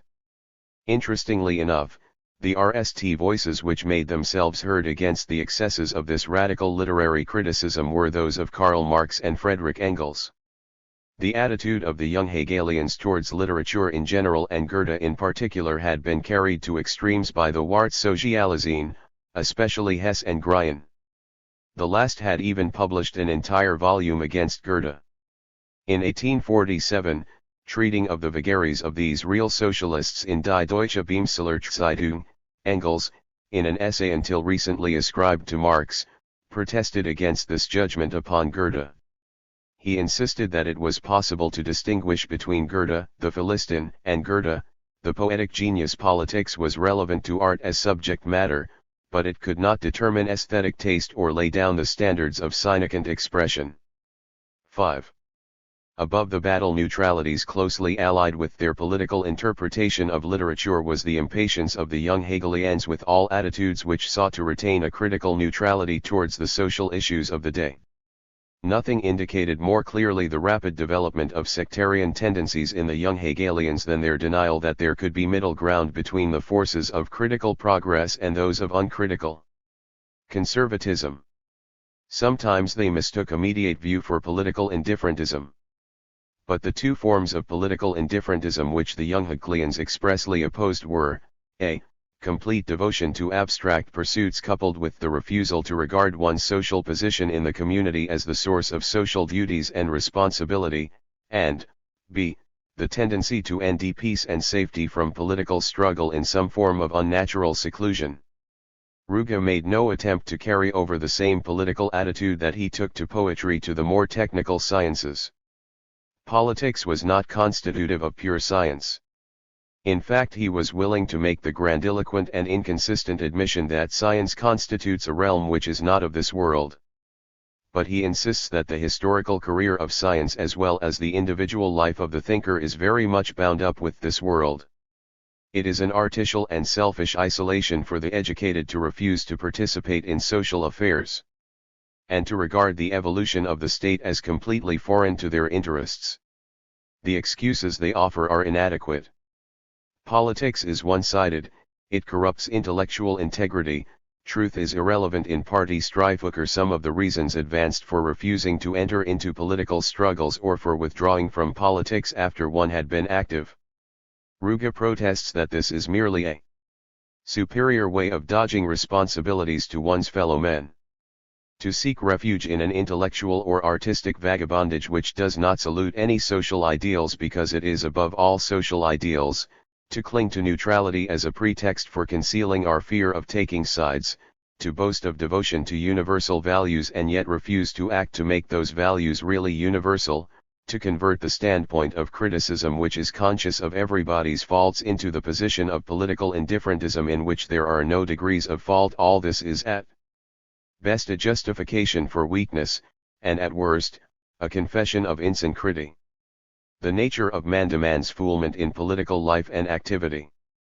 It is only the participation of the individual in history which gives him his true significance, and when his science or art leads him away from the movement of ideas and political activity, that is a sign of its abstract, and sadly inadequate position. As we shall see below, Ruge meant by political activity not only interest in social affairs but denied allegiance to a political party. Another tendency more literary than practical against which the young Hegelians took the eld, found expression in the belief that personal seclusion or retirement from social life was the most effective means of personal salvation, and that the major evils of social life were due to worldliness and needless complexity. This was not a form of religious romanticism. Neither its motivation nor goal were political.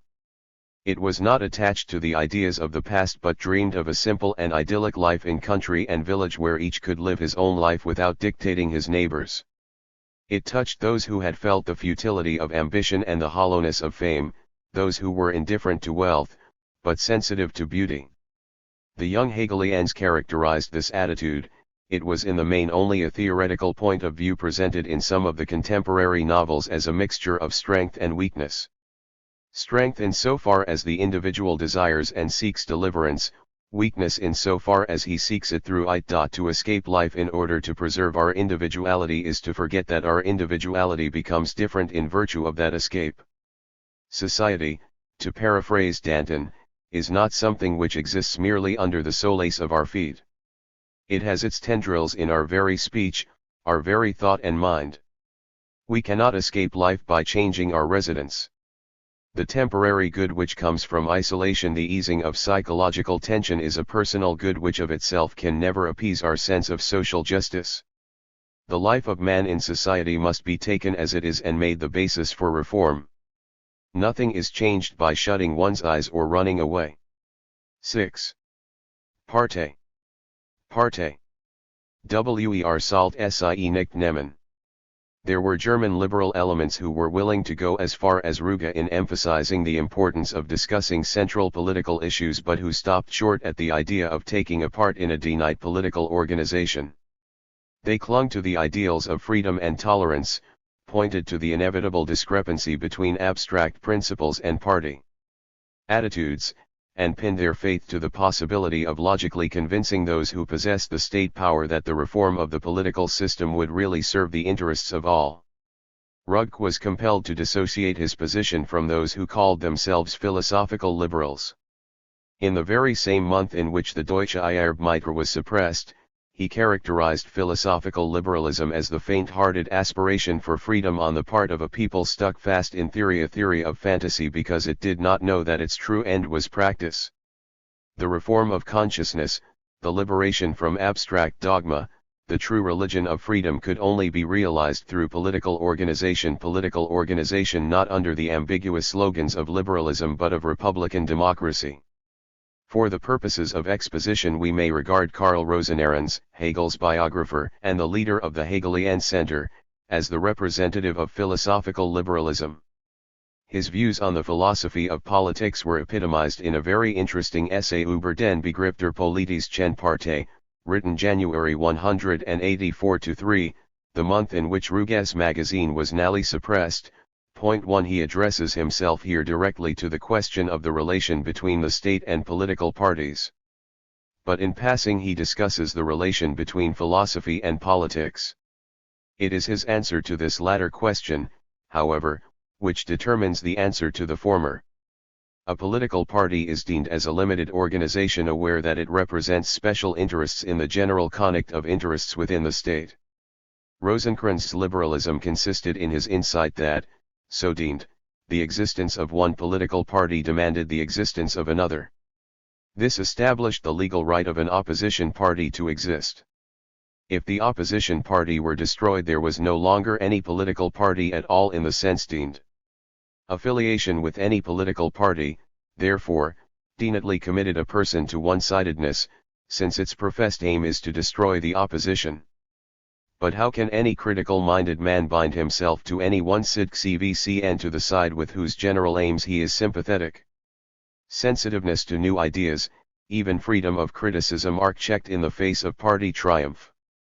The interests of political expediency too often demand an open disregard of the truth. And since it is a good Hegelian dictum that no one has all the right on his side, is it not hard to tie up with organizations which act as if they have? This difficulty is solved by Rosenkranz's distinction between the philosopher as such and man as such. Man as a philosopher cannot take sides, man as a human being must. Philosophy is no sister to politics, indeed, it has no relatives in the existing world at all, though the philosopher himself may have. But how can the two be separated? They cannot, Rosenkranz admitted. But although the philosopher is a human being and in so far partial, he insists that philosophy is more than human. The philosopher in politics must struggle against his own humanity. Philosophy in and for itself is partyless, or, to put it better, impartial. And the philosopher too should be impartial. Should be but in mortal affairs there is a deep cleft between what is and what should be, between the idea and its reality.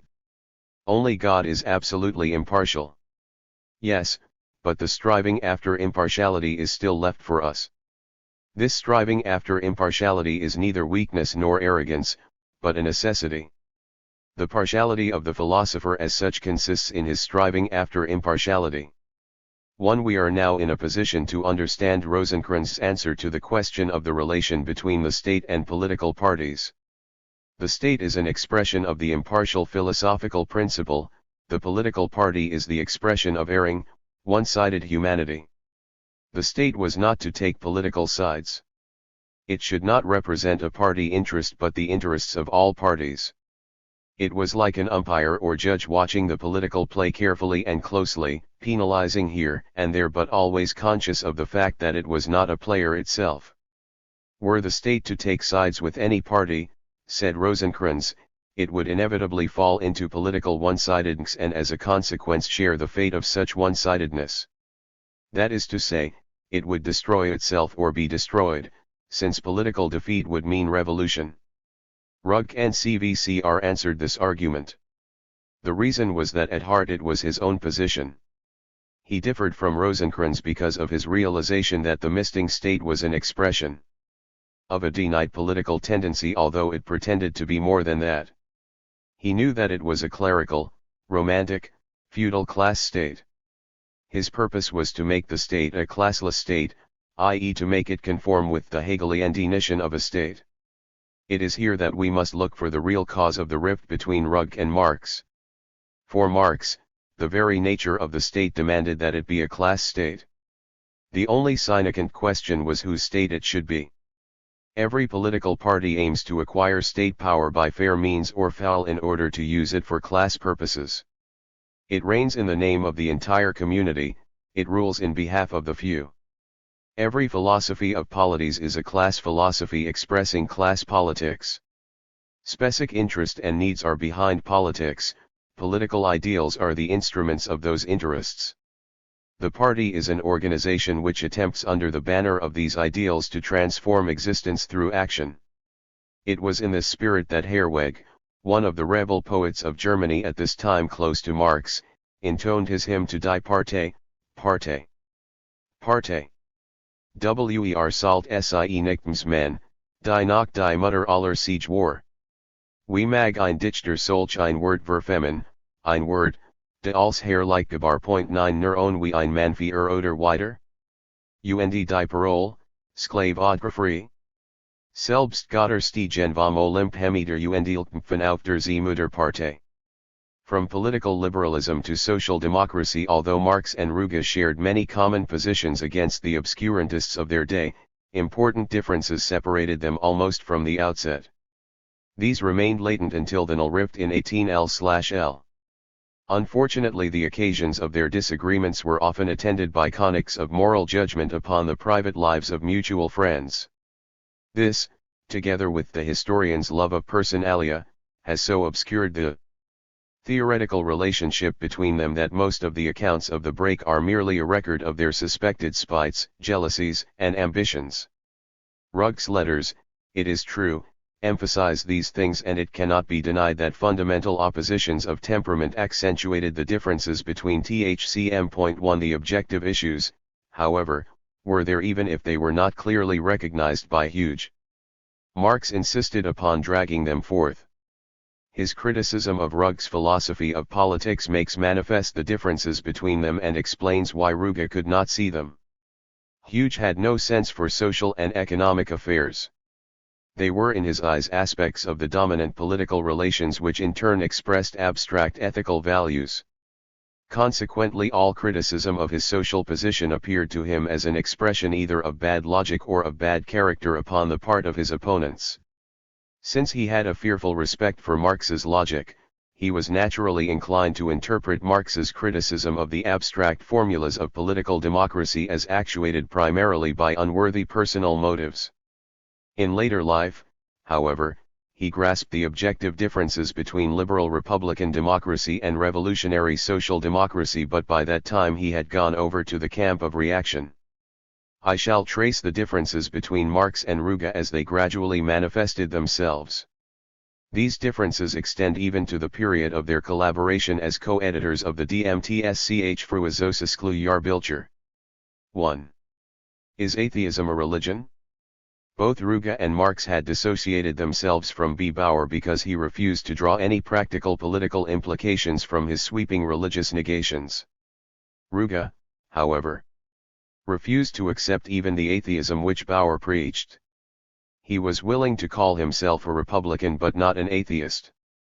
The arguments for atheism were arguments for a new religion. Atheism is just as religious as was Jacob wrestling with God. The atheist is no freer than a Jew who eats pork or a Mohammedan who drinks wine. Atheism is a negative theology. It has its rituals no less than the Orthodox faith, its own dogmas and orthodoxies. But man has a religious need which cannot be satisfied by negations. To say that this does not exist or that does not exist is not enough. For, RST, we cannot logically prove that something does not exist.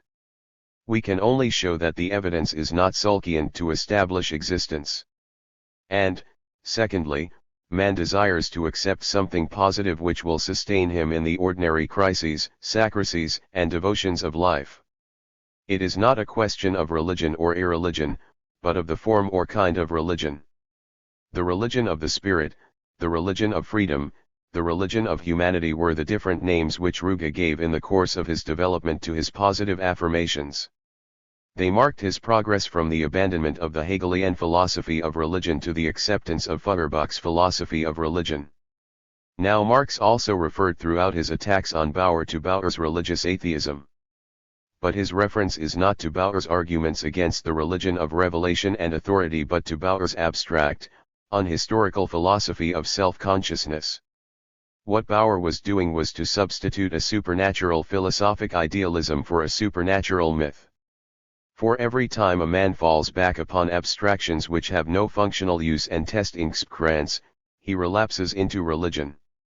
It was the supernatural element in any belief which made it religious, not the mere practices of charity, devotion, sacrifice, or what not which religious men perform. It is not what people do but the theory behind the doing which makes it religious. It is theory which makes of certain acts sacraments, and of certain accidents of birth and station, grace. To live a life of beauty or sympathy does not therefore make life a religion of beauty or a religion of sympathy unless these terms are used for something transcendental, for something which, having once arisen in human experience, is hypostasised and placed above the test of Arnold Ruge and Karl Marx 155 experience. If supernaturalism, in this sense, and religion are synonymous, then Ruge's own philosophy of freedom which was abstract, unhistorical, and Hegelian to boot, is itself religious. True atheism is not another religion but a naturalistic philosophy. It is philosophical materialism as critical of the unhistorical abstractions of traditional atheism as of the historical idealism of religion. Marx was able to show that not only Bauer and Ruge but even Stirner, the arch-iconoclast, was religious, for all of them were dealing with abstractions that had no historical functional context. When Marx wrote that religion is the opium of the people, the reference is to the beliefs of organized religion and the practices which followed from those beliefs. The beliefs considered by themselves would be mere fantasy, the practices, taken independently of the ideas behind them, would be meaningless. 2. Tired liberalism and social pessimism. Marx opposed the supernaturalism of religion and philosophy not only because it was logically inconsistent and concealed its fundamental incoherence in a set of myths which it refused to submit to rational analysis, but because its social effects were disastrous upon those who took the doctrines they professed seriously. It produced either an irrational attitude towards social causation or a fatalistic resignation which paralyzed action. Not that Marx was unaware that many of the religiously orthodox who accepted theological determinism were active in social affairs. His experience with the German Pietists who persecuted him and his young Hegelian friends instead of leaving them to the wrath and mercy of God, was of itself sufficient to enforce the lesson. But he saw that religious fatalism was invoked to support the institutions which operated in the interests of the dominant groups in society and to console those who suffered from these institutions. Poverty, war, property, royalty, social obedience, were defended and strengthened by religious sanctions. THCYWCRC regarded as institutions beyond the power of man consciously to alter. Whatever change was necessary would be produced by divine processes working themselves out with a higher wisdom to realize a higher good.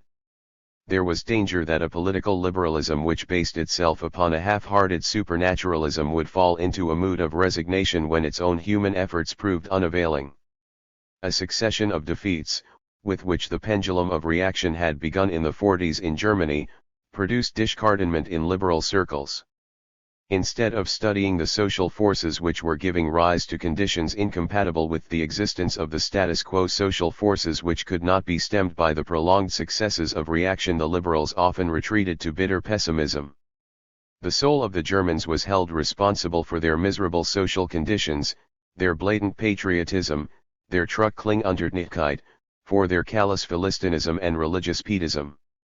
The correspondence exchanged between Ruge, Marx, Feuerbach, and Bauer apropos of the launching of the Deutsch-Französische Arbeiter, indicated how profoundly dispirited Ruge was at the obstacles which der Geist der Freiheit it was meeting in its pouring from within tactics in Germany. Some characteristic sentences from one of Ruge's letters to Marx read. And so it is. This generation was not born to be free.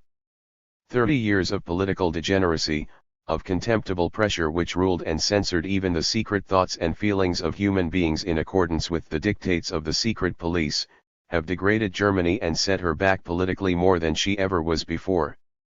You say, a ship of fools which is at the mercy of the wind and waves cannot escape its fate, and that fate is the revolution.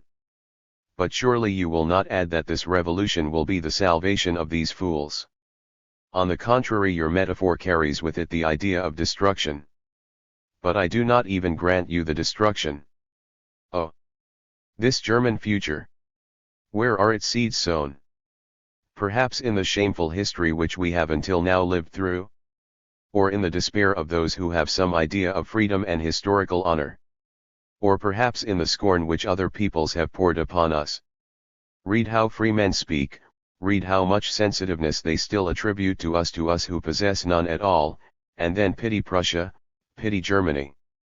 Our people has no future, what sense is there in our calling?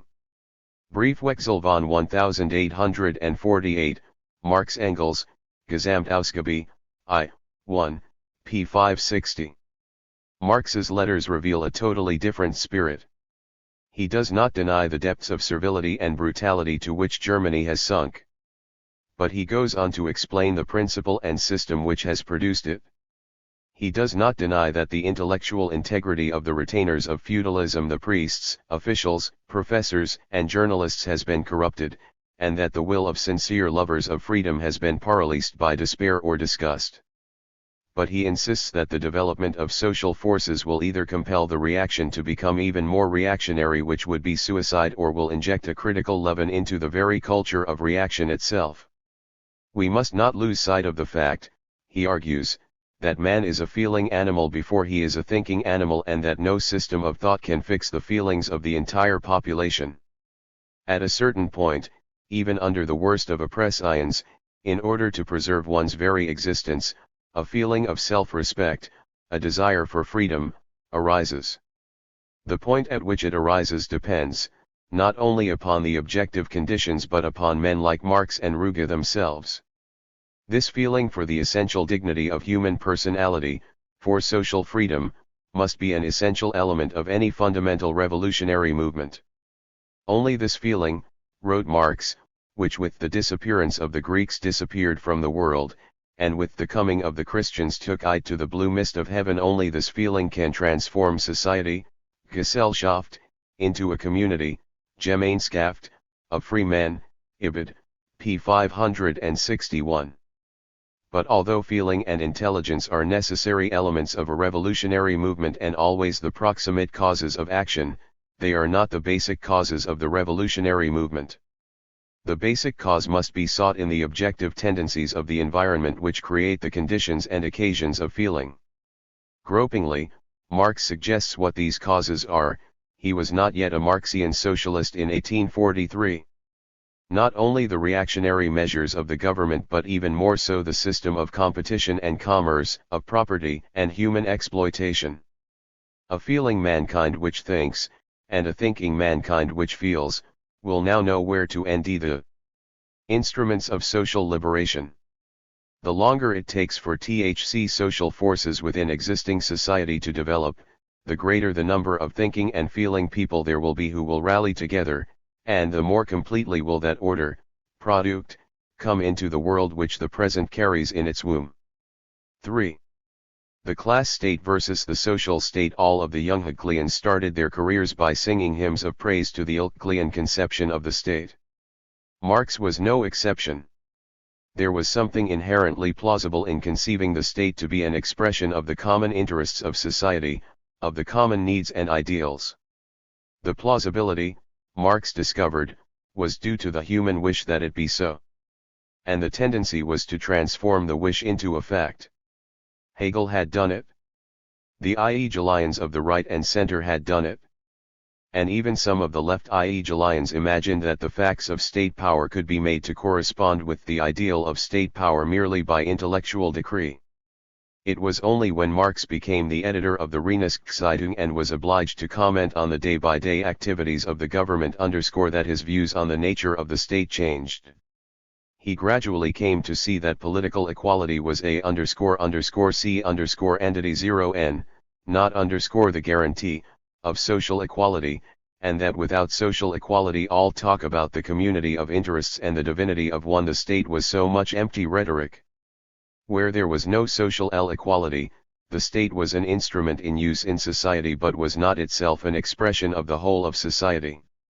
The significant occasion upon which this was brought home to Marx was the debate held in the Rhenish Provincial Assembly on the wood theft laws, Holzdiebstahlgesetz.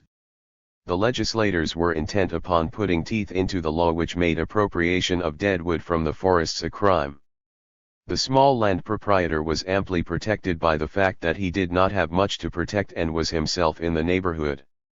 The large land proprietor could not have his wardens adequately defend his woods unless wood stealing was declared a penal offense and enforced. A great to-do was made in the Landtag about protecting the large landowners as well as the small. Since, as citizens of the community, they were both entitled to equal rights of protection. Marx seized this principle and hurled it at the heads of the representatives, barbed with the following question: what protection was the state giving to the poor, the paupered wood stealers themselves, who were also citizens of the political community? 7. Gesamtausgabe, I. 1, 283-4. The poor were not stealing wood in order to sell it. They merely made sporadic raids on private forests in their vicinity in order to gather fuel for their own cottages. The stringency of the winter and the relatively high price of wood had intensified the abuse. And, as a matter of fact, the poor had always enjoyed the immemorial right, forgotten conveniently by the historical school of law, of carting off dead wood. But now, on the pretext that sometimes injury was done to living trees, the poor were to be prohibited from taking any wood. The state had stepped forward to defend the property of one class of its citizens. But it did nothing to defend the welfare and the very lives of a still larger class, those who had no property. If it were, as it claimed, a classless state above privileged economic interest, its protecting zeal would extend to all sections of the population. But judging the state by the specific activity of its courts and legislatures, it certainly did not seem to be the incarnation of impartial reason which Marx in the Rstush of his Hegelianism had regarded it. This event marked the complete abandonment in Marx's thought of the Hegelian theory of the state. The state, Marx now declared, was rooted in a soil other than the self-development of the logical idea.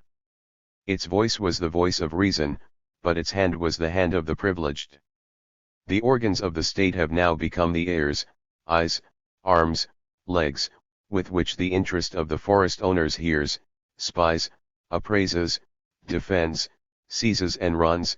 Gesamtausgabe, I. 1, 287. The hypothesis was crystallized in Marx's mind that the moving force, ground, and motive of the enactment of all law which affected the social relations of different classes was not an impartial theory of justice but class increst, a class interest which concealed its selfishness and greed, sometimes even from itself, with mouthling phrases about personal right and liberty.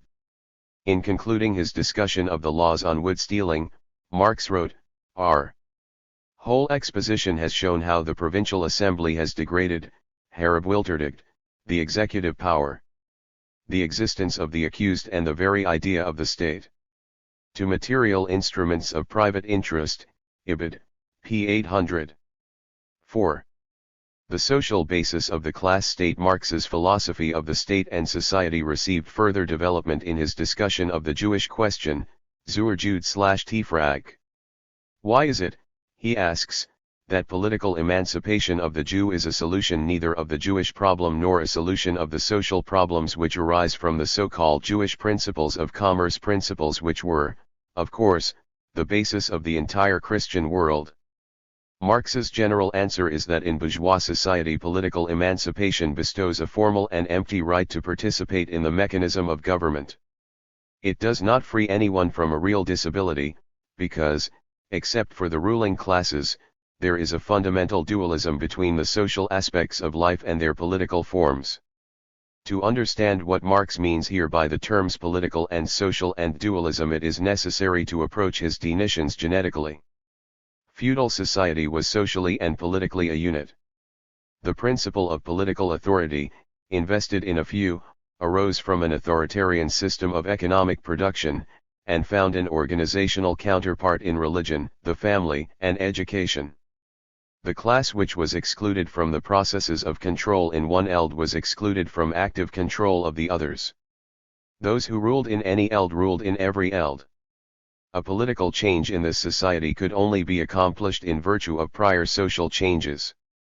After feudal property relationships were dissolved, the bourgeois property forms which replaced them pretended to be special and autonomous, free of organic connection with the rest of culture. The bourgeois property relations, far from elevating property or labor to a genuine social element, rather completed its separation from the whole of the state, constituting them into special societies within society. G0 Samtoskaby, I. 1, 596-7.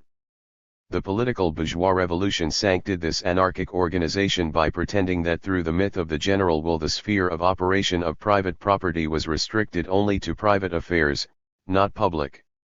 In theory, no individual who did not own property would suffer because of the political activities of those who did own property. The bourgeois political revolution split society up, and every individual within it, into two.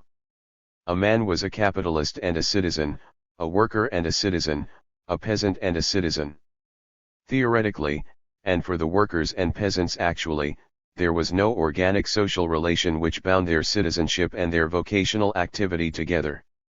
As a matter of fact, these last two classes were citizens only in name because the state power was always used to protect the owners of capital in their use of capital, and it was precisely in their use of capital under existing social relations that the source of contemporary social degradation was to be found.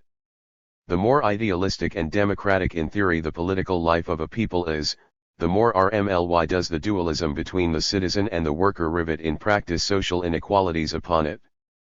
The foulement of the idealism of the state is at the same time the foulement of the materialism of bourgeois society. The overthrow of the feudal political yoke was at the same time the overthrow of the bonds which had held the egoistic spirit of bourgeois society confined. Ibid. p. 597. The organization of feudal society extended some protection even to the serf. In bourgeois society all the organizing relations or bonds between men are reduced to bare terms, elements, atoms. Man becomes the basis of society, not social man but egoistic man. Egoistic man is responsible only to and for himself, not to and for others. Since everyone is legally and nominally alike, no one can complain. This conception of egoistic man, Marx properly points out, is the theoretical basis of the doctrine of the natural rights of man and of the recurrent slogans of personal freedom. But it has dangerous consequences. The freedom of egoistic man and the recognition of that freedom is tantamount to the recognition of the unchecked, Zugelosen, movement of the cultural and material elements which constitute the content of his life. Instead of being freed from religion, man receives religious freedom.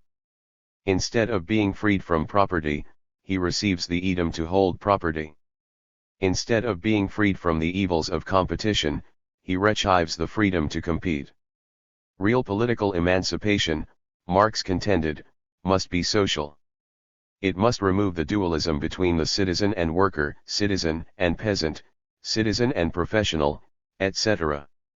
It must make of freedom a social principle and in this way humananisk, concretus, and extend the sphere of politics. When this is done, all of culture becomes an organic whole.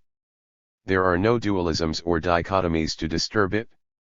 Each still has his personal life, his unique personality, but it is the flower produced by social organization, not the crushed byproduct of uncontrolled social mechanism.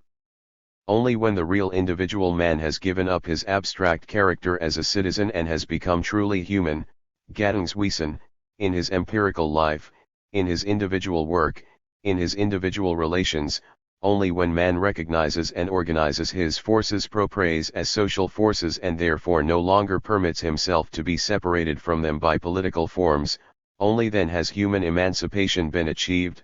Ibid. p. 599. 5. Socialism and politics. Certain conclusions followed from this position which were incompatible with Ruge's liberal democracy. They were developed by Marx in the form of a critical gloss upon Ruge's article Der König von Preußen und die Sozialreform. Both appeared in the Paris Voraussatz, 1844. Ruge's article was written on the occasion of the Weaver revolts in Silesia and concerned the government's belated attempt to adopt certain half-hearted measures to relieve widespread distress. Ruge was inclined to dismiss these revolts as having no social significance and demanded the organization of a political party to achieve the ends which the Weavers had failed to attain by their insurrection. Political activity within the framework of the existing state must be the sole instrument of social reform.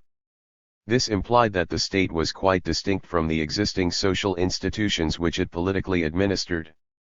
It implied that within the basis of the existing political framework, fundamental social reforms could be carried out. It was against these views that Marx took the eld. Socialism, he maintained, could not be brought about by political reform. The existing state was just the reverse face of existing social institutions. To destroy the latter, it was necessary to destroy the former. But it was the professed goal of political reformers not to destroy the existing state but to accept it and use it as an instrument of piecemeal and gradual reform. This is the logic the fallacious logic, according to Marx, of all forms of state socialism. The existence of the state and the existence of slavery are inseparable. The ancient state and ancient slavery, an open and classic contradiction, were no less essentially welded together than the modern state and the modern world of usurious sanctimonious, scheinheilige, Christian contradiction, Gesamtausgabe, ABT. I. BD 3, p. 15. No political attack of itself is sufficient to abolish those social forms of inequality which it is precisely the function of the state to enforce and defend. Without a revolution socialism cannot be carried out, p. 59. According to Marx, in so far as the revolution abolishes the old society, it is social. In so far as it destroys the power of the old society, it is political. Every social revolution, then, must of necessity be a political revolution. But not every political revolution is a social revolution. This distinction is important, for it enables us to understand why Marx consistently opposed the insurrectionary tactics of extremists who staked all hope for social revolution not so much upon the organized revolutionary proletariat but upon a small group of professional revolutionists who would seize and hold the state power from above. A social revolution, Marx maintained, was not something to be achieved by a political party, but by a social class under the freely chosen leadership of a party. Whether or not this social revolution could be realized peacefully was a function of the specific situation. But there must be an ideological and material readiness to meet any form of opposition which might arise. It was the way in which Marx fashioned the issue between himself and Ruge which brought home to Ruge a consciousness of where his own social loyalties really lay. Marx's theory of the state remained unintelligible because Ruge, still thinking in Hegelian categories, did not grasp its essentially historical character. Marx's theory of social action was emotionally abhorrent to him because it seemed to have the ring and hardness of the class struggle, to promise further bloodshed and to constitute a threat not only to the existing economic order but to its culture as well. Ruge failed to see that Marx's theories were really the ideal expression of the actual class struggles in Western Europe which were soon to reach incandescence in the revolutions of 1848. At the root of Ruge's failure was that variety of philosophical idealism which treats abstractions as if they were powers, which regards principles as valid in their own right without reference to their historical causes, accompaniments, and consequences. Chapter V. Max Stirner and Karl Marx. It is not generally known that Karl Marx wrote a book on Max Stirner. Point 1. And those who do know are usually puzzled as to why the tough-minded precursor of Nietzsche should have been called Sankt Max or Der Heilige Max, the variant titles of this peculiar book. But a more fundamental question must be answered: RST. Why was it necessary to write a book, one which was never published, against Stirner at all? Only some indication of the Zeitgeschichte of the days in which it was composed can make quite intelligible in what way the critical discussion of Stirner marks an important stage in the intellectual development of Marx. And yet the most striking thing about this book is that the issues which Stirner raised and Marx met, like many others previously discussed, have a finite relevance to the conduct of ideas and attitudes in the contemporary world in Europe and America today. Indeed, we might even say that this is due to the fact that Stirner and Marx are here discussing the fundamental problems of any possible system of ethics or public morality. Moses Hess, too, the father of true or philosophical socialism, wrote a brochure against Stirner, and at a certain period during the 40s his followers wrote books and pamphlets against Marx and Engels defending the philosophy of altruism. The issues were the same in all of this discussion. As we may suspect, Stirner and Hess leaned over backwards in opposite directions. Both attributed to Marx the systematic defects of the other. The philosophy of Max Stirner. Max Stirner, by his own confession, came to fool the movement which was begun by Strauss, deepened by Bauer, and transferred to a new plane by Feuerbach. Strauss' concept of the absolute community had been declared religious by Bauer, while Bauer's own ideal of critical self-consciousness had been revealed as anachronistic theology by Marx and Feuerbach. Stirner taught that the Feuerbachian worship of man was just as superstitious as the theologies which Feuerbach had exploded. He went on to claim that just as man was a myth, so the ideal of moral obligation, which presumably was derived from the social nature of man, was also mythical. It was a fetish, a convention by which those in power disarmed the classes over whom they ruled.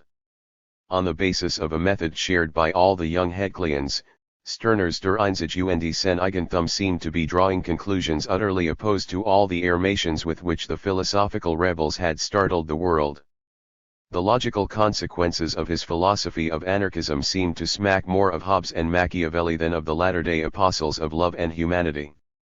No wonder then that the revolutionary spirits of the decade turned earthly upon him, while the conservatives gloatingly used his book as an object lesson to point out where the philosophy of revolution led. Stirner was unmoved by both. All isms were religious. The free spirit feared the anathemas of radicalism as little as the excommunications of conservatism. He was forded by his slogan: Ich habe meine Such auf nichts gezielt. 1. Ideals as illusions. What is a moral ideal? Stirner asks. Something which dominates or controls conduct. Whose conduct? My conduct. What is a political or religious fetish? Something which dominates my conduct until I have realized why and how it has been constructed. What is the difference, then, between a religious fetish and an ethical ideal? None, answers Stirner, except that we are usually more conscious of the fetishistic character of the RST than of the second. Consider all the ideals which the young Hegelians have discarded as empty abstractions: God, the state, the nation, the church, respectability. Why, asks Stirner, should they be rejected, refuted, and denounced? Because instead of serving man's interests they have been used to serve Max Stirner and Karl Marx. 167 The interests of the ruling group which has propagated these ideals most widely, because they correspond to nothing which I can objectively experience, because, upon analysis, they turn out to be meaningless abstractions, and nally, because they stand in the way of the free assertion of my unique personality, imposing rules or claims which are irrelevant to my own best interests in any particular situation. But now, Stirner goes on, let us look at what our young Hegelian friends offer us in their stead. Humanity, justice, truth, love, communism, etc. They are admirable and enthusiastic slogans. But what do they mean? Why should I die for humanity or communism any more than for God and country? After all, what is humanity? Why it does not seem to be particularly concerned about me. And when I act in its behalf I discover I am acting for the benefit of my neighbor. But my neighbor is only another me. Why should I act for his me instead of mine? And if at basis we are one, then the best way of serving humanity is to serve myself. Humanity, Feuerbach's man, what a grotesque abstraction. If it includes everything men have done, why should it be worshipped, since it includes the low and despicable as well as the good, whatever that may be? If it is equivalent to what individual men at the present age are, then their conics prove that it is not one thing but many, that it is a word which we use to cover up our weakness and disarm others. If it is equivalent to what may be developed in the future, then it is not even in existence, all one the more an abstraction. Humanity, the cause, the common good, man, your head is haunted. Exclaims Stirner in impatience. You have wheels in your head, you imagine great things, and depict to yourself a whole world of gods that has an existence for you, a spirit realm to which you suppose yourself to be called, an ideal that beckons to you. You have a xed idea, L1, nor is it any different with such ideals as truth or justice. If the Sabbath is made for man and not man for the Sabbath, the same holds for the truth. The truth must be used, not worshipped. And if it is used by man, it cannot be always used, irrespective of consequences. Why should I die for the truth? What is there sacred about it? If love of truth is set up as a rule to regulate human behavior, why am I bound to keep it, especially if I have seen to it that others will? The truth is a matter of the best policy, and like all things expedient depends in several ways upon me, not vice versa. As long as you believe in the truth, you do not believe in yourself, and you are a servant, a religious man. You alone are the truth, or rather you are more than the truth, pages 372-3. Stirner, by this, does not mean that truth does not exist, and that it is impossible to give a meaning to the term humanity, but merely that when they are taken as ideals for human behavior, the individual always reserves the right of discarding them. They are not objectively imposed from without. They are only the instruments of personal purposes. The divine is God's concern, the human, man's. My concern is neither the divine nor the human, not the true, or the good or the just or the free, but simply and solely what is mine. And it is not a general one, but is unique as I am unique, p. 5. 2. Social, all too social for the young Hegelians. The positive upshot of classical German philosophy had been its discovery of the social nature of consciousness. What Kant, Fichte, and Hegel had stated in terms of transcendental idealism, they sought to express more empirically in terms of history and psychology. The locus of all individual rights and obligations was declared to be social. Stirner, who had rejected the constructions of idealist philosophers on the ground that he could nd within his head only his own consciousness and no transempirical ego, felt that the emphasis upon the social nature of the mind, as well as the evaluation of all ideas in relation to the social whole, constituted a serious threat to individual freedom and the autonomy of personality. There was already in existence a religion of the community, an ethics of love, and a politics of socialism based upon Feuerbach's analysis of the social nature of man. Society from which we have everything is a new master, a new spook, a new supreme being which takes us into its service and allegiance, p. 131. In a society of egoists, an appeal to society is a method of acquiring disinterestedness. It furnishes a criterion with which the egoist can judge himself. But Stirner protests that it is the egoist who is here judging himself with the eyes of others. And this gives him not disinterestedness but insight into the interests of others. Why is your idea better than mine, your taste superior to mine? The most I can grant, says Stirner, is that they are different. And we ourselves are different. The Declaration of the Rights of Man does not state a fact but an aspiration. Men are equal only as this ego, that ego, and another ego. But the my of my ego is unique and incomparably unequal. The other egos, and the relationships between them which compose the state, are only objects of my ego. My social duties to them are self-legislated. They owe from my will and my power. There is no tyranny so ruthless and insensitive as that of sacred society. People is the name of the body, state of the spirit, of that ruling person that has hitherto suppressed me. Some have wanted to transgress peoples and states by broadening them out into mankind and general reason, but servitude would only become still more intense with this widening, and philanthropists and humanitarians are as absolute masters as politicians and diplomats. p. 253. 3. Immoralism. The inevitable consequence of interpreting ethical rules as means to personal fulfillment is, in Stirner's eyes, the radical revision of the existing ethical code. There may be no connection between the fact that Stirner was a teacher at a boarding school for young women and his attack upon the moral conventions. But he preached with great zest that the rst of the traditional virtues to be discarded as hostile to genuine personal freedom was sexual inhibition. The doctrine of self-renunciation had no justification in experience. Whoever makes of chastity an absolute virtue has become the victim of religious dementia. No metaphysics of the spirit can serve as a premise for the mortification of the flesh. Peace of mind must be sought not by arbitrary suppression of desires but by their judicious organization. Of the two evils the dry rot of conventional virtue and the exuberance of animal appetites, the second is the lesser evil, it is the healthier and the more poetic. Apostrophizing the heaven-bound spirits of the young, Sternberg exclaims, "The habit of renunciation cools the heat of your desire, and the roses of your youth are growing pale in the chlorosis of your salvation, Blejucht deiner Seligkeit." The soul is saved, the body may perish. Olays. O Ninanel, how well you did scorn this pale virtue. One gay grisette for 1,000 virgins grown grey in virtue, p. 65. Sternberg did not stop there. To the horror of the respectable citizens of Germany and to the consternation of his former friends, the Berlin Café revolutionists and humanitarians, he challenged the absolute basis of moral edicts against polygamy, against blasphemous desecration, even against incest.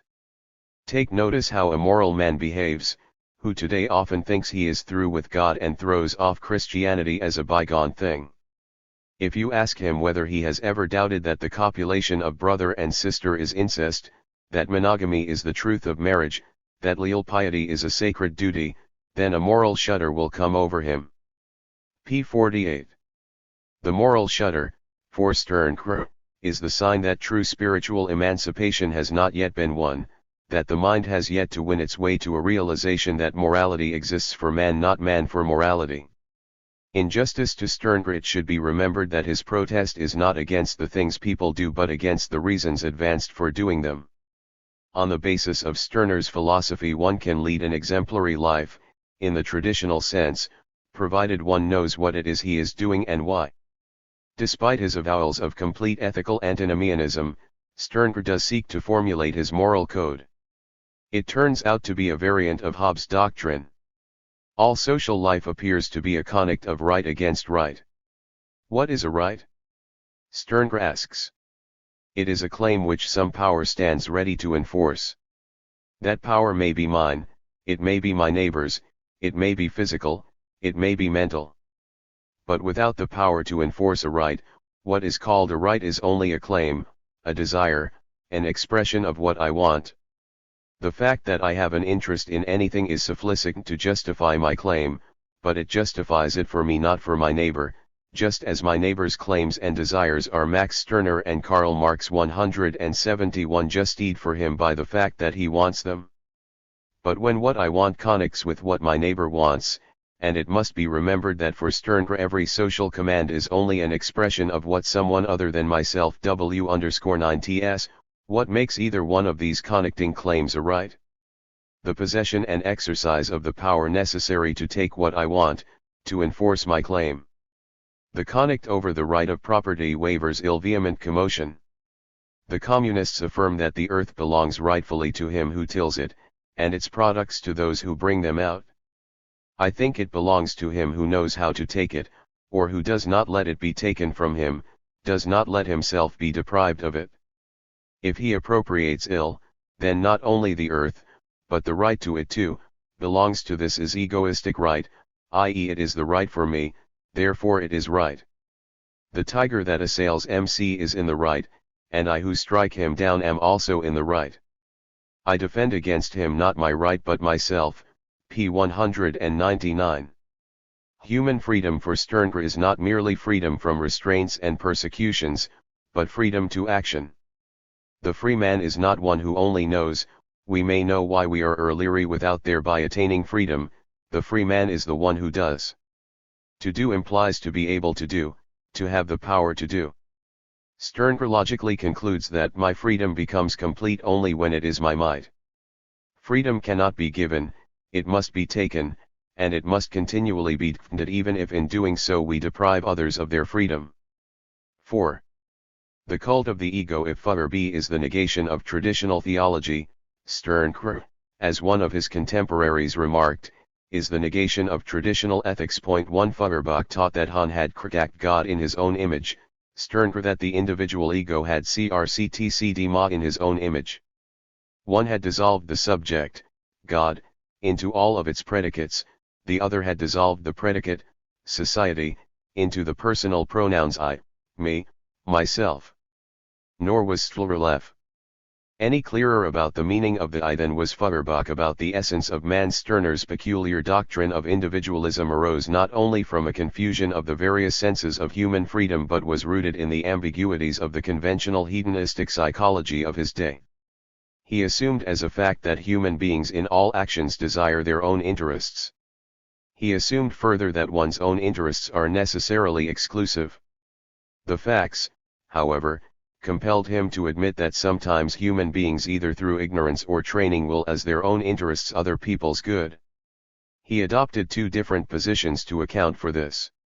Sometimes he argues as if one's own interests were served by the satisfaction derived from serving others, even if serving others involves sacrifice, suffering or death. This was the familiar hedonistic argument for the proposition that all people are egoists. Granting it for a moment, Stirner's exhortation to the individual to be an egoist would be completely pointless, for his definition makes the gratification of any desire our own good, or that of our neighbors an illustration of egoism. If a man who martyrs himself is an egoist because he thereby satisfies the desire to serve his cause, and if a man who betrays his cause is an egoist because he satisfies the desire to get money, then the word egoism loses any distinctive meaning. As it always must when it is used to qualify the cause of action instead of the object of action. But more often Stirner admits that he does not believe that both of these men are egoists. He holds that the man who sacrifices his life for a cause is a damned fool. He does not know his own best interests. He is still superstitious, es sput insanum cap. Here Stirner shifts to a normative position.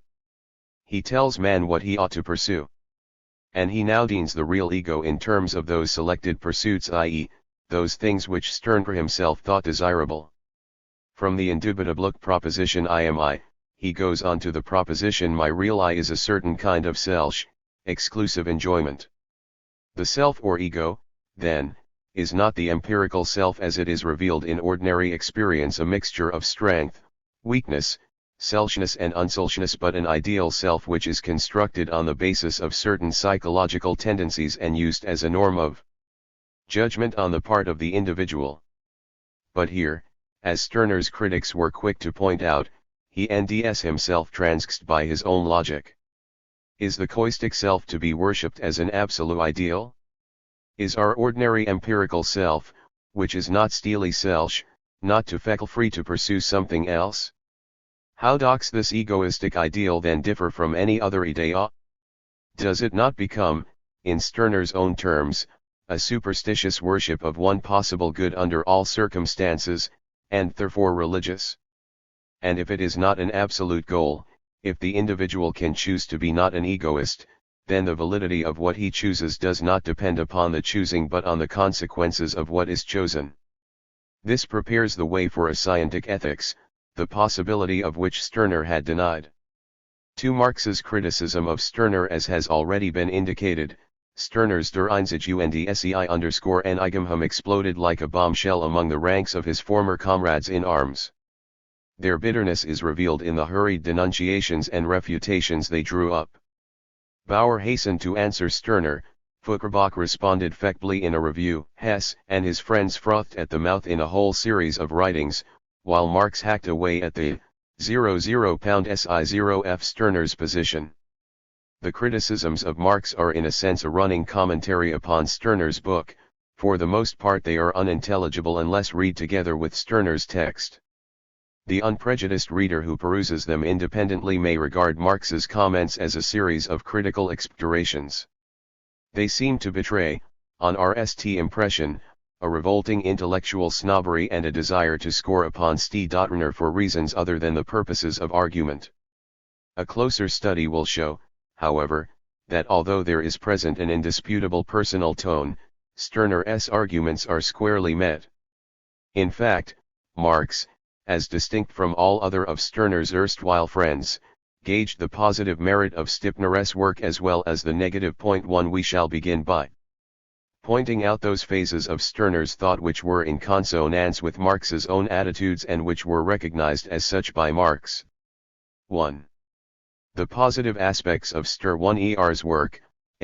A good deal of Stirner's argument was directed against the contemporary vogue of sentimental and idealistic philanthropy which sought to solve the social problem by appealing to man's pity and sense of fair play.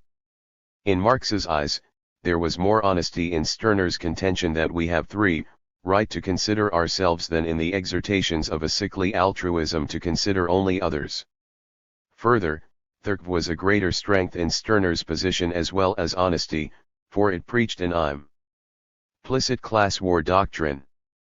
The Hobbesian bellum omnium, means could not have any literal meaning in a highly industrial 5091970, its alial application meant the war of one class against others.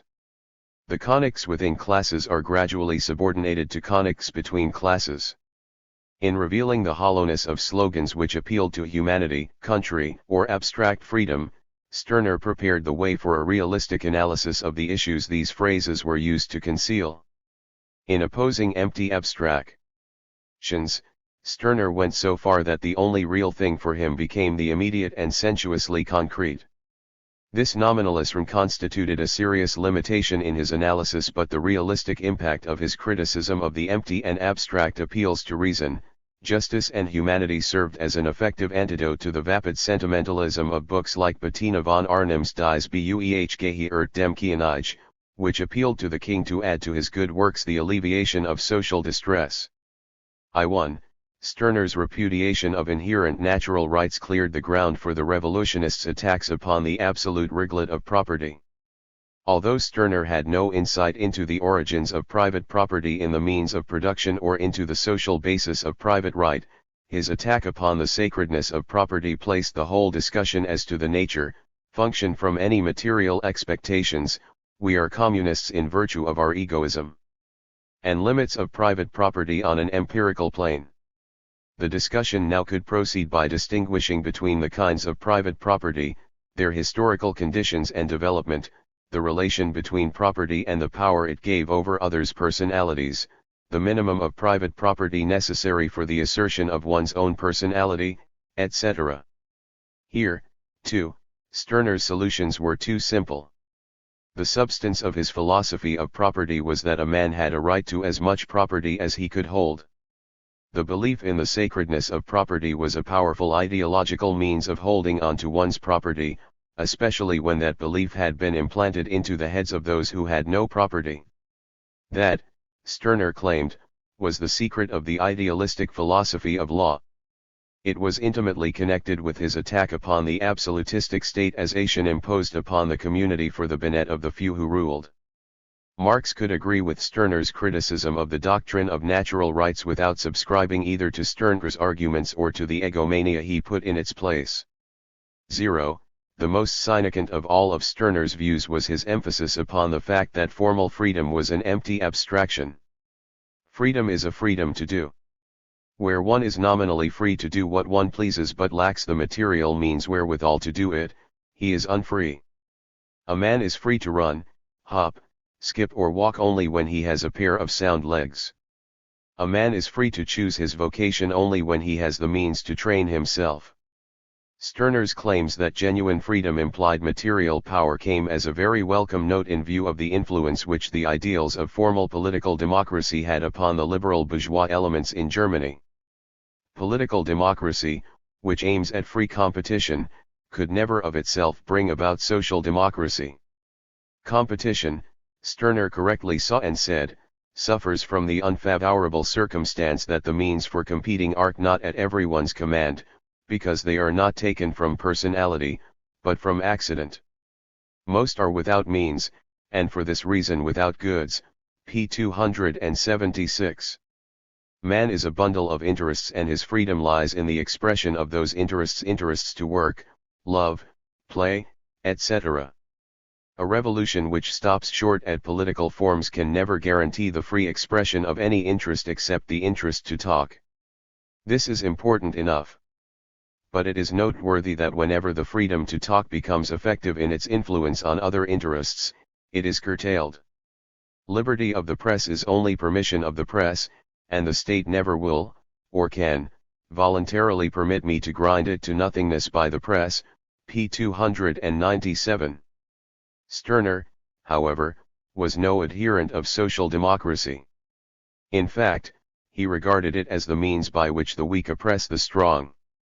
He admitted that its concept of freedom was more consistent than that of political democracy, but he protested that it therefore prevented the superegoist from gratifying his own liberty by denying liberty to others. 2.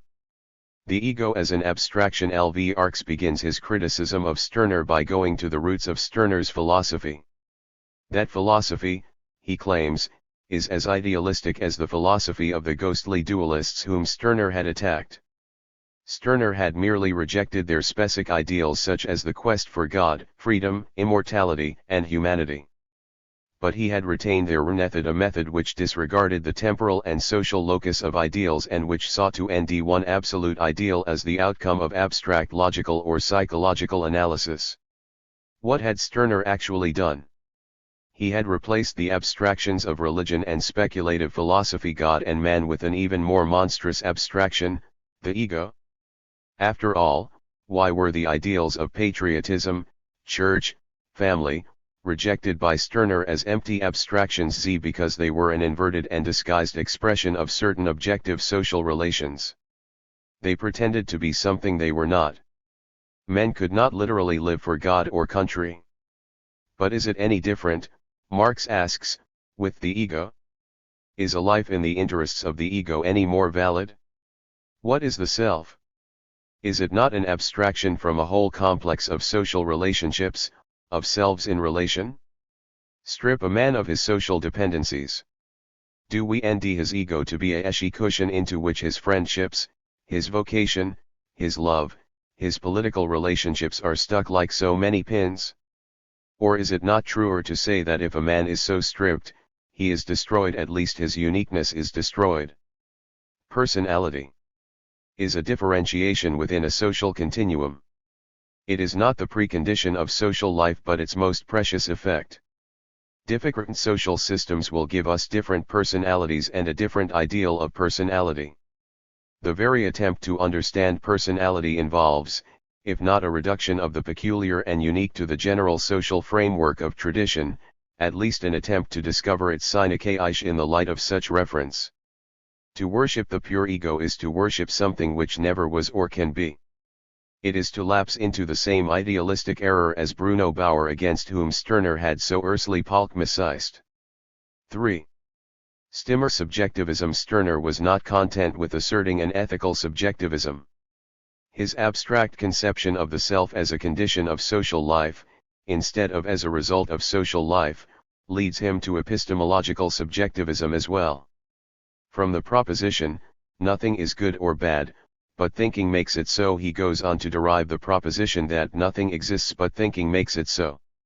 Having proved that the ideas of state, emperor, country, etc., do not correspond to what they claim to represent, that they are devoid of all supernatural sanctions, that they involve a slave conception of the SCLF, having proved all this, Stirner stops short. As if he had thereby deprived the institutional equivalents of these ideas of their power. The state does not cease being an enemy, a force to be reckoned with, after it has been pointed out that if there were no subjects there would be no state. Not all relations are internal to the terms they classify. Of course, Marx argues, my own personal existence is implied in the consciousness of having an enemy intent upon putting an end to me. That I have an enemy implies that I exist. But the realization that my enemy and myself are correlative concepts, coupled with the refusal on my part to acknowledge that I have an enemy, does not rob my enemy of his danger to me. I am not through with the state when I understand that state piety has been artificially induced in ink by education. It still remains a power which recognizes me even if I do not recognize it. Marx's point here can be driven home by citing an amusing incident from the life of Edgar Bauer, who shared Stirner's subjectivism but not his egoism. Edgar Bauer had been brought before the Prussian courts for denouncing the Prussian state. After sentence had been pronounced, he was asked if he had anything to say. He calmly replied that the decision was logically null and void. The existence of the state implied the existence of subjects. The state had no jurisdiction on any but its own subjects. But he, Edgar Bauer, refused to recognize the state. It had no validity for him. It therefore did not exist for him. The dialectic was perfect, but what it did not prove was that the state had no power over him. The iron bars and stone walls of his cells were proof of that power. It was rumored, however, that Bauer convinced himself on the basis of his solipsism that this was a mistake, and that the prison cells, bars, and all had been posited by his deeper self-consciousness. Stirner's philosophical weakness, Marx claimed, derived from the fact that he, too, thought that a dialectical sentence of Coventry upon the state would conjure its power away. To refuse to admit the sovereignty of the state, as Stirner and his anarchistic followers did, is futile unless this is the beginning of a concrete struggle against the Stasi institutions. But Stirner and those who share his ideas cannot effectively struggle against the state because they do not realize what the real source of its corporate abstractions is. Stirner forgets that he has only destroyed the fantastic and ghostly form which the notion of fatherland, etc., assumes in the skull of the adolescent, Junglings, but that he has not even touched upon these ideas in so far as they express real relations, Gesamtausgabe, I. 5, 107. Those real relations are to be found in the economic, socio-historical foundations of the age. By his inability to view the development of the ego and its abstractions as the historical expression of a complex of social institutions, Stirner falls far behind Hegel. The doctrine of objective mind remains closed to subjectivist theory. 4. St. Mayer's social nominalism. Marx devotes considerable effort to show that Stirner's reduction of the objective social and industrial relations under which men live, to states of consciousness in the mind of the individual, is inconsistent, confused, and inadequate as an explanation of the social process. It makes a causal explanation of social phenomena and, therefore, intelligent social action, impossible.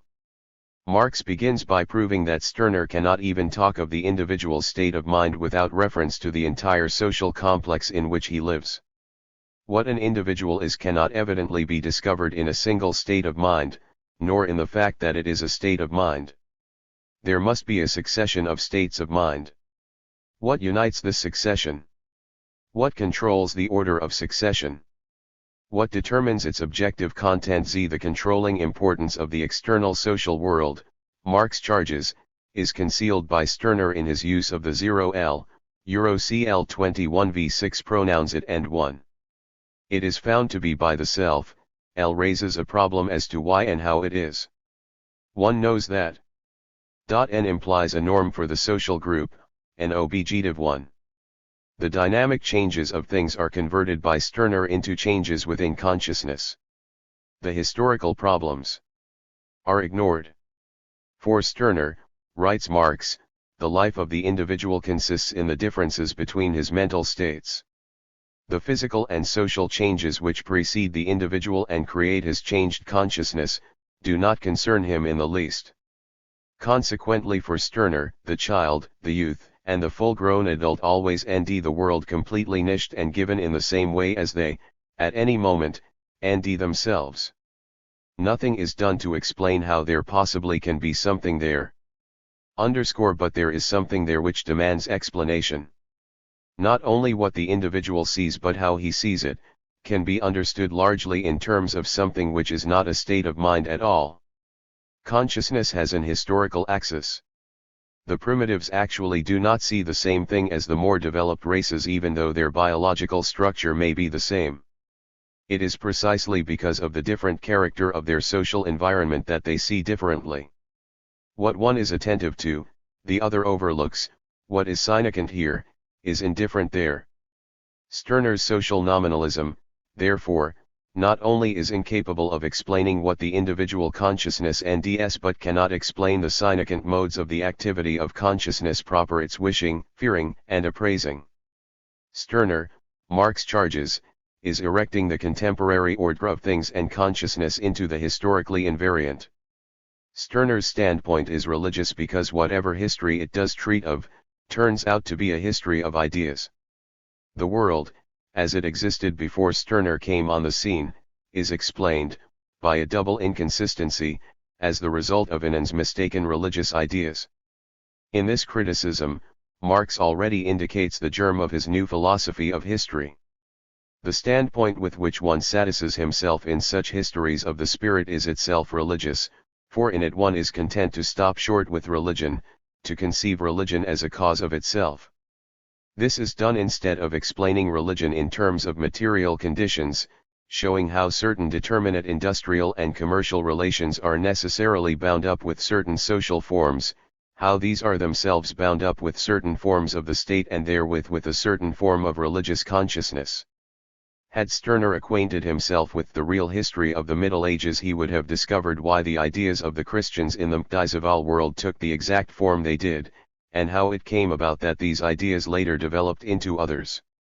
He would have found that Christianity had no history at all, and that all the different forms in which it was held at different times were not self-determined ions and progressive realizations of the religious spirit, but that they were affected by completely empirical causes quite removed from any ions of the religious spirit. Gesamtausgabe, ABT. I. BD 5, pages 134-5. 5.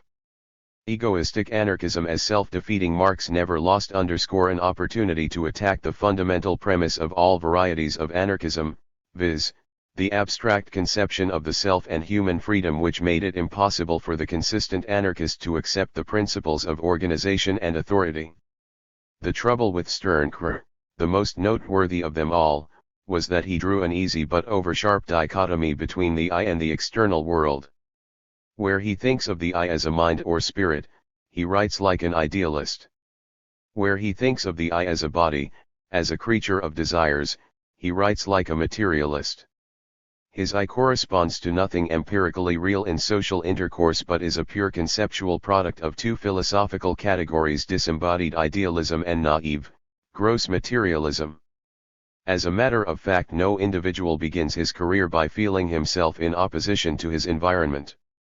He only distinguishes himself from it comparatively late in life.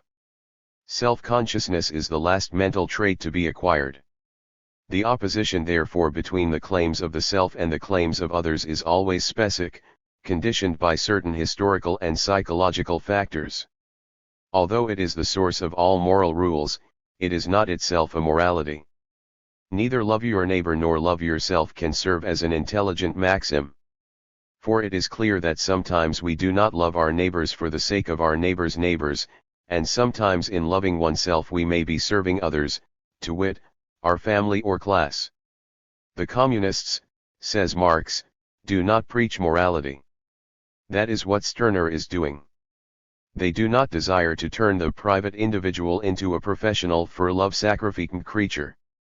But they alone have discovered that what have been called general interests in the whole course of history have really been the extension of the private interests of particular men. The opposition between these two forms of interest is only apparent, for the general is continually being produced from the other, the private interest. General interests do not represent an independent power with an independent history. The apparent opposition between them is always being produced and destroyed. We are not here confronted with an Hegelian negative unity of the two sides of an opposition but by a materially conditioned destruction of a previously existing form of the individual, Gesamtausgabe, I. 5, 227-8. Marx's position may be clarified by an illustration familiar to all trade union organizers and a commonplace problem already in Marx's time. Suppose an individual refuses to join a trade union organization on the ground that his freedom to produce, to take advantage of his monopoly of skill, would be lost. The general interest of the group of workers connects with the private interest of the individual in question. The individual as he and as himself at any finite moment can choose to throw in his lot with his fellow workers at an immediate material loss or run the risk of even a greater loss and restriction of freedom which comes from the absence of union organization. The question, however, is not only one of material interests. It is that, and something more. Every individual regards certain values of loyalty, sympathy, cooperation, as goods, too. They are part of that structure of values which deans the cell. By throwing in his lot with his fellow workers his whole personality is fooled in a way which would be impossible if he were to stand aside and alone. The general interest of the group demands a temporary sacrifice of the pecuniary interests of the individual to the end that the very character of the individual be so transformed that this pecuniary sacrifice appear as natural and uncompelled. When he identifies himself with the group, then the group will more naturally regard and effectively protect his individual differences than he himself can. The absence of group support, in time, deprives the individual of an opportunity to capitalize his specific abilities, since in an open competitive market their value tends to sink. His private interest, which includes the non-economic as well as the economic, lies with the group, unless he is prepared to play a lone hand against all. The conflict of interests, here, is real and whatever harmony is achieved involves genuine sacrifice. But the common activity which harmony between fellow workers makes possible tends to create the institutional guarantees and mechanisms by which the advantages of the specific capacities of all may be made available for all. If this be true for the relation between the individual and the group, why, it may be asked, is it not true for the relation between the class and society as a whole? If there is no necessary struggle between the individual and the class, why is there a necessary struggle between classes? For Marx the answer lies in the analysis of the relations between classes in the mechanism of economic production. The opposition between the individual worker and his class, when it exists, is temporary and clearly subordinate to what they have in common. The individual is not destroyed but strengthened by the collective security gained by his class. But the opposition between class and class is more fundamental than that which unites them, for the strength of one can only be achieved in virtue of the weakness of the other. In a capitalistic protkonomy more so than in any other the continued well-being of those who rule is contingent upon the continued exploitation of those who toil. In a sense, for Marx there is no one society CVC and though those who rule speak ostensibly in its name. The working classes whenever THCRC is a serious conflict of interests with other classes are regarded as existing outside of society. In concluding this phase of his criticism of Stirner, Marx points out that Stirner's apotheosis of self-interest, historically regarded, is as far from serving the interests of the W0 worker's self as the most otherworldly altruism. It is through the emphasis upon the self-interest of his class that the individual worker best realizes his own.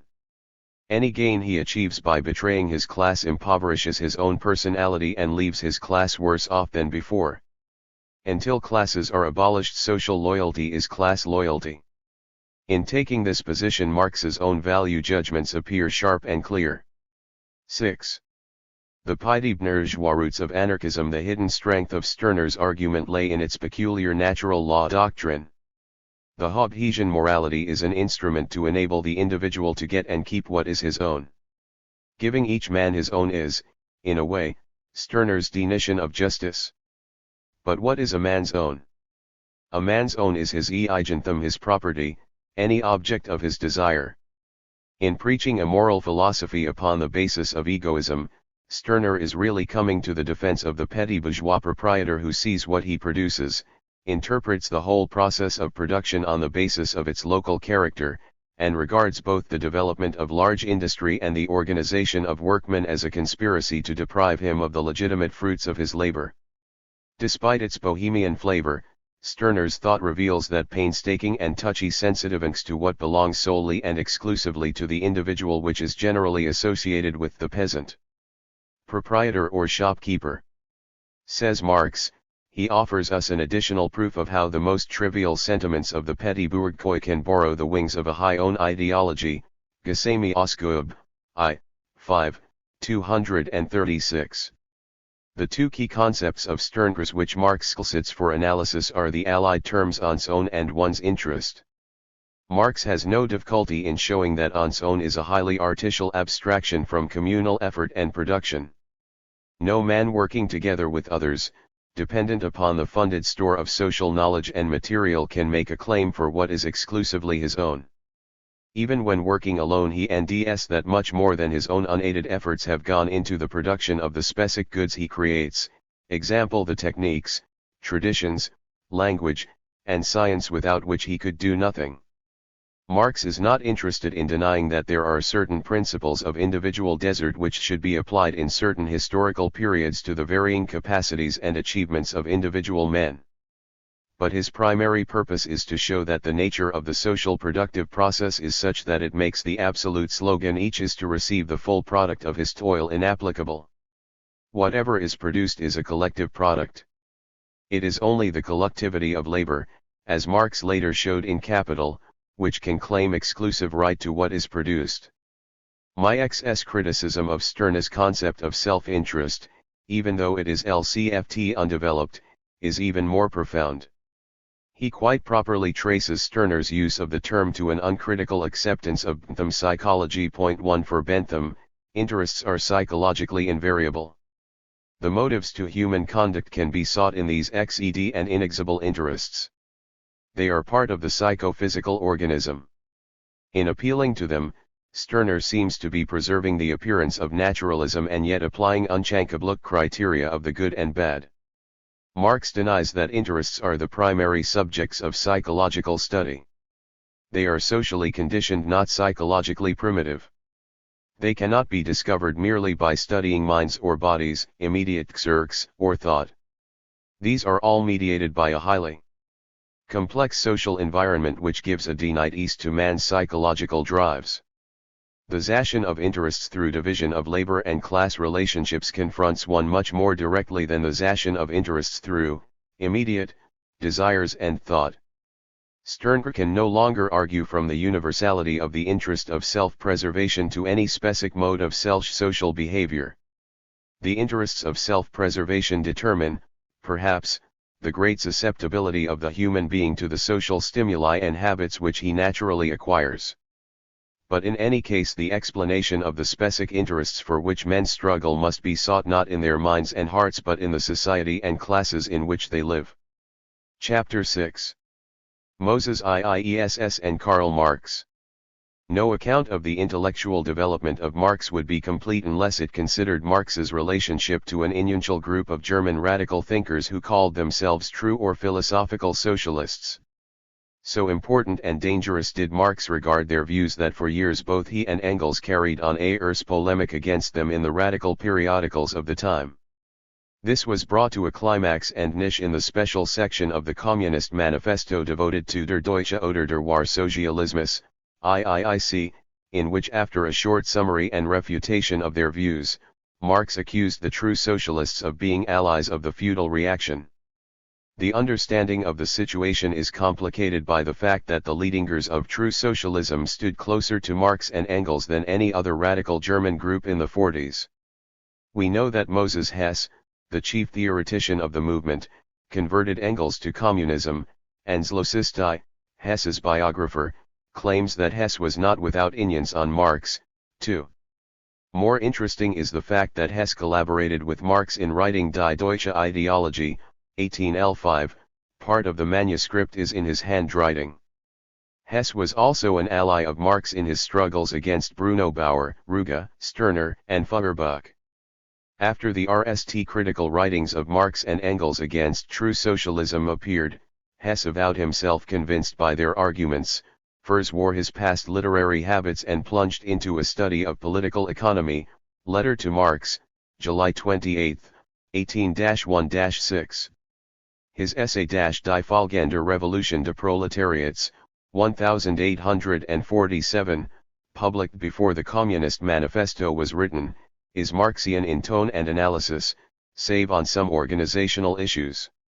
Yet the Communist Manifesto published early in 1848 unmistakably concentrates its on Hess, making allowances neither for the actual development of Hess's views nor for his revolutionary integrity.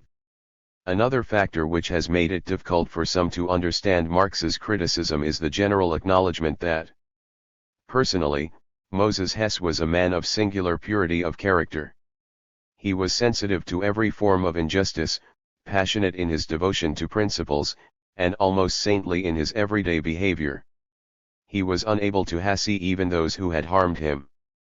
Although subjected to a lifelong poverty, even more grinding than that of Marx, he never wavered in his allegiance to revolutionary ideals. He was VCRY active in the First International Holkre. He joined forces with Marx against Bakunin. Early in life he broke away from his Orthodox Jewish home and married a prostitute, in order to atone for the evil society had done, with whom he lived in happy marriage until his death. His friends nicknamed him the Communist Rabbi. Both the vehemence and justice of Marx's denunciation of the true socialists have been challenged by students of the period. Kojan 1 Hamaker and Zlosisti 3 have maintained that Marx himself was at one time a true socialist. About Engels' philosophical socialism there is no question at all, and that historically there is no more justification for believing HCSS to be a precursor of Marxism than for accepting Marx's characterization of him. Mehring Bernstein and G. Meyer do not maintain that Marx was a truck socialist, but they are unequivocal in stating that Marx and Engels did less than justice to true socialism in general and to Hess in particular. Ryazanov takes a middle ground, but Lukács defends Marx in every particular and even asserts that far from being a true socialist, Marx was not even a genuine FCL.1 L. 8.cl/L and IL.2. For our purpose it is immaterial whether Marx was a true socialist or whether Hess was a forerunner of Marx. That they shared a great many positions together is indicated by their common derivation from Hegel and Feuerbach on the one hand, and their common struggles against Bacher's oppositional tendencies on the other. More important are the differences which manifested themselves between them. Even if it should turn out that Marx was a true socialist and that the views he argued against were those that he himself had earlier embraced, it would still be necessary, in tracing L.Yerx's intellectual biography, to consider his criticism of true socialism as self-criticism. In Formkritik Vikretrit dos Mliariat, in Yuri/Schland die Geis, Xaristalamtye den Ilamanis r/1us-ni, ss. True socialism was a pseudo-political tendency among a certain group of literary men, publicists, and philosophers in Germany, all of whom had been influenced by Feuerbach. It was not a system of thought. In a sense, every true socialist had his own philosophy. HCSS, Gryan, Lianing, Krieg, Heinzen, each developed his position in his own way so that no general exposition can be an adequate account of all the true socialists. If one must choose a representative of this tendency, there is no choice but to turn to Moses Hess. He was the recognized leader of the group. By virtue of his unremitting activity in behalf of revolutionary ideals, he had already won the title of the father of German communism. Unfortunately, the philosophy of Hess is not a unit doctrine. It is futile to look for system or consistency in it. Hess was by turns a Spinozist, an Hegelian, a Feuerbachian, a Marxist, a natural science monist, and a combination of them all. It will therefore be necessary to select for exposition only those of his views which Hess held in the 40s and which were in large measure shared by his true socialist comrades. Marx's criticism will then be more intelligible. 1. The social status of the German intellectual. It was Heine who proclaimed that the Germans had succeeded in doing only in thought what others had already done in fact. This was a pointed way of saying that although the Germans were lagging behind other Western nations in their social and political development, their philosophical theory from Kant to Hegel had already given an adequate ideological expression of the needs and ideals of bourgeois society.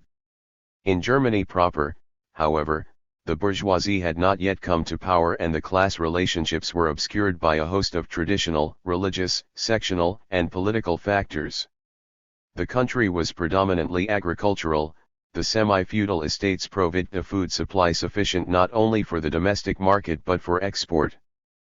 Political power was largely concentrated in the hands of the nobility.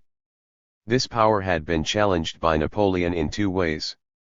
First, by a direct attempt to introduce democratic and constitutional customs in those parts of Germany which he had conquered, and second, by the indirect effects of the imposition of the continental system, which by barring English manufacturers from Germany, called into existence a German industrial class, cf. Engels, Der Status quo in Deutschland, Marx Engels, Gesamtausgabe, ABT.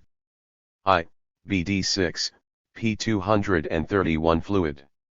With Napoleon's defeat the RST danger was removed except for the promise of a constitution which the Prussian king had made in order to spur his subjects on against the invader. But the second danger remained. The German bourgeoisie, which had grown strong enough to dominate the domestic market during the Napoleonic Wars, continued to grow. Manufacturing, mining, and shipping were developed on a wider scale. The bourgeoisie demanded a tariff union, Zollverein, for all the 39 German states, and got it. It demanded a protective tariff for Prussia, and got that, too.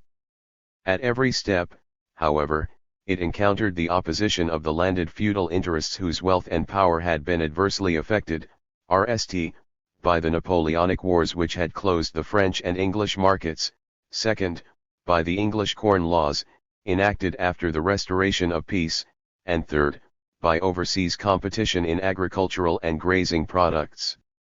The struggle between the rising bourgeoisie and the nobility was mediated by the monarchy, which tolerated the bourgeoisie because it increased the national wealth and supplied new sources of revenue. Politically, however, the monarchy favored the landed nobility because it feared that the development of industry would force the surrender of absolutism and accelerate the national unification of Germany. Meanwhile, the consequences of the agrarian reforms of Stein had increased the number of independent peasant proprietors who, together with the local hand workers, small tradesmen, etc., constituted a class of petty bourgeoisie. Its interests were as much opposed to the large landlords as to the industrial capitalist. A small, inarticulate, and newly created class of proletarians, which accompanied the growth of industry, suffered an intensive exploitation that often takes place when a country is open to manufacture. In this confused social and political scene, government was possible only with the help of a great bureaucracy of officials who administered the complicated laws and regulations which grew out of the connects of so many different interests. In the course of time the bureaucracy began to consider itself an independent class with independent interests. But since by training and origin it was feudal in outlook, it was unsympathetic to the bourgeoisie. With growing resentment the latter found that the red tape, and the bribery necessary to break it, were interfering with normal industrial expansion and adding to the cost of production. Its economic interests demanded the overthrow of the absolute monarchy, but it was itself so strongly infected with the semi-feudal Staatsstd and DCS philosophic that it preferred to truckle to the nobility and bureaucracy rather than to risk an open GHT. Its only possible allies were the proletariat and a part of the petty bourgeoisie. The RST was too weak, and the second in Germany more royalist than the king. And so the German bourgeoisie hoped to win its much-needed reforms not by open class struggle but by 1. Involving the nobility in the net of its investment schemes, 2. By making the government dependent upon it for its nances, and 3. By petitioning the king and his bureaucracy for a liberal constitution in the name of social progress, humanitarian and philosophy. It is against this background that the true socialism of the radical German intellectuals must be understood. They were acquainted with the great French socialist writers without having acquired a clear insight into the class stratification of their own country or a consciousness of the specific needs of the proletariat as a class. 1 As a group, the intellectuals could only function either by direct or indirect service with the bureaucracy, which meant going over to outright reacti 0n, or by expressing the demands of an opposition class. In the 30s, the young Germans and the young Hegelians had frankly adopted the point of view of the German bourgeoisie and had agitated for all the constitutional rights which England and France were enjoying. But with the disintegration of these schools of thought and with the dissemination of French socialist ideas, the German intellectuals lost their enthusiasm for the bourgeoisie. Instead of continuing with them in a common struggle against the absolutist monarchy, they turned all their weapons against bourgeois culture and politics, criticizing the social consequences of industrial production. In their most advanced phase they spoke in the name of the proletariat, but the only proletarians they knew were the ones talked about by the French socialist writers. Or what was even more confusing, they sometimes proclaimed that das Proletariat ist die Menschheit, the proletariat is humanity, so that it would appear, as Marx once caustically observed, that in struggling to abolish classes, the communists were striving to destroy humanity. In fact, whatever revolutionary consciousness developed among the German intellectuals took place quite independently of the development of the German proletariat. Hess was not only unacquainted with the German working classes, he was even unaware of the existence of communistic groups among the German workers in Paris. When I came to Paris, he writes, I was no more aware of the existence of communistic groups of German journeymen than they were of me. Sozialische Beschäftigte, ed. Beislosistai, p. 122. And Engels, in one of his letters to Marx, writing of the great interest in communism which he and Hess had succeeded in awakening by public meetings, admits that they were winning converts among all classes except the proletariat. All of Elberfeld and Barman, from the money aristocracy to the epicure, was represented. Only the proletariat was not there. Things are going any. Everyone is talking about communism, and we are winning new followers every day.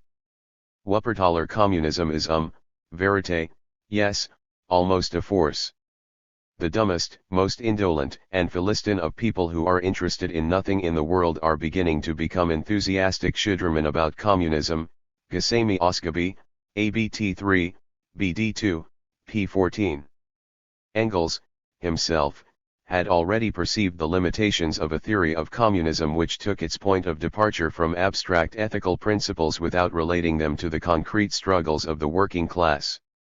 In the preface to his Condition of the English Working Class, 1845, he admits that one of the aims of his book is to put an end to all communist Phonicsterian and Schudramirian pro et contra and to provide a factual analysis of the economic realities which were shaping the social destinies of the proletariat and determining the conditions of their emancipation. The majority of the radical German intellectuals, however, were insensitive to the existence and importance of social class divisions. Imbued with the ideals of a perfect society, they were unable to join the bureaucracy which administered present society. They also refused to make themselves a vehicle for the specific temporal demands of the bourgeoisie or proletariat. The only standpoint from which they passed criticism upon society was an allegedly classless ethics whose values expressed not the immediate need of this or that class but the essential needs of the whole of society. They felt themselves to be the prophets of the good society whose organization could be deduced from the true nature of man. They were concerned with the sufferings of the proletariat and the disparity which existed between their present life and their life as it ought to be. But they had no conception of what constituted the proletariat. The proletariat was identified with an abstract category of distress. The true socialists sympathized with the proletariat as they would sympathize with the cause of any underdog. They claimed to be socialists as much for the sake of the ultimate welfare of the nobility and bourgeoisie as for the sake of those whom these classes oppressed. It should now be clear why such a position tended to strengthen the belief that it was possible to end an objective social philosophy which was valid for all classes of society. 2. Communism as humanism. The philosophy of Hess was born of a desire to end the fundamental principles of social organization which would make possible the elimination of all conflict between man, and class. Early in his career, as a follower of Spinoza and Hegel, he believed that valid principles of social order could be derived only from a knowledge of the metaphysical structure of existence. The good life is a life based upon the insight into the unity and necessity of all things. Virtue arises from the knowledge of our status and function in the all-embracing totality called by both Spinoza and Hegel, God. Two difficulties, however, compelled Hess to modify his original Spinozism. First, its contemplative outlook upon life connected with his consciousness that a great many things had to be done, that problems were pressing for a solution which could not be found by viewing them sub specie aeternitatis. Secondly, a consistent Spinozism and Hegelianism seemed to imply that in the complete vision of the order and connection of things, everything was blessed with necessity, and that evil was non-existent. This would call into question the very reality of the social problems of evil and oppression which irked Hess's sensitive nature and which had furnished the starting point of his whole philosophical inquiry. The practical upshot of this philosophical ethics was to identify religion with morality and to make the problems of daily life which confronted him, unimportant and unreal. Hess's task was now to end a philosophy which would justify the autonomy of moral activity. Like most of the young Hegelians, he turned to Fichte. The active personality of Fichte, his early enthusiasm for the French Revolution, and his apparent social and political liberalism had initiated a kind of Fichte renaissance among the young Hegelians. Since it was from him that Hegel had taken over and developed the dialectical method, the young Hegelians could with good philosophical grace couple their allegiance to the hero of the atheism straight with their school loyalty to Hegel, the philosopher of the Restoration. About the same time that Hess was writing his pieces in the Reinigungszeitung and his essay, Philosophie der Tat, Koppen, the close friend of Marx, published an article on Effekt und die Revolution in which he declared, "Now that the impulse to free political development has again come to life in us Germans, the voice of the purest, most determined, and strongest character among German philosophers will be better understood and will end a readier reception than ever before." Hess, however, was more interested in grafting Fichte's metaphysics of activity upon Spinoza's doctrine of substance, something which Hegel had already done, than in Fichte's explicit political doctrines. Not being but action is rst and last. Now is the time for the philosophy of spirit to become a philosophy of activity. Not only thinking but the whole of human activity must be lifted to a plane on which all oppositions disappear. Fichte in this respect has already gone further than the most recent philosopher, Philosophie der Tat, Sozialistische Aufsicht, pages 37, 50. In invoking the Fichtean principle of activity to supplement the Spinozistic doctrine of substance, Hess was expressing in an esoteric way the conflict which he had already described in more popular fashion as the conflict between religion and morality.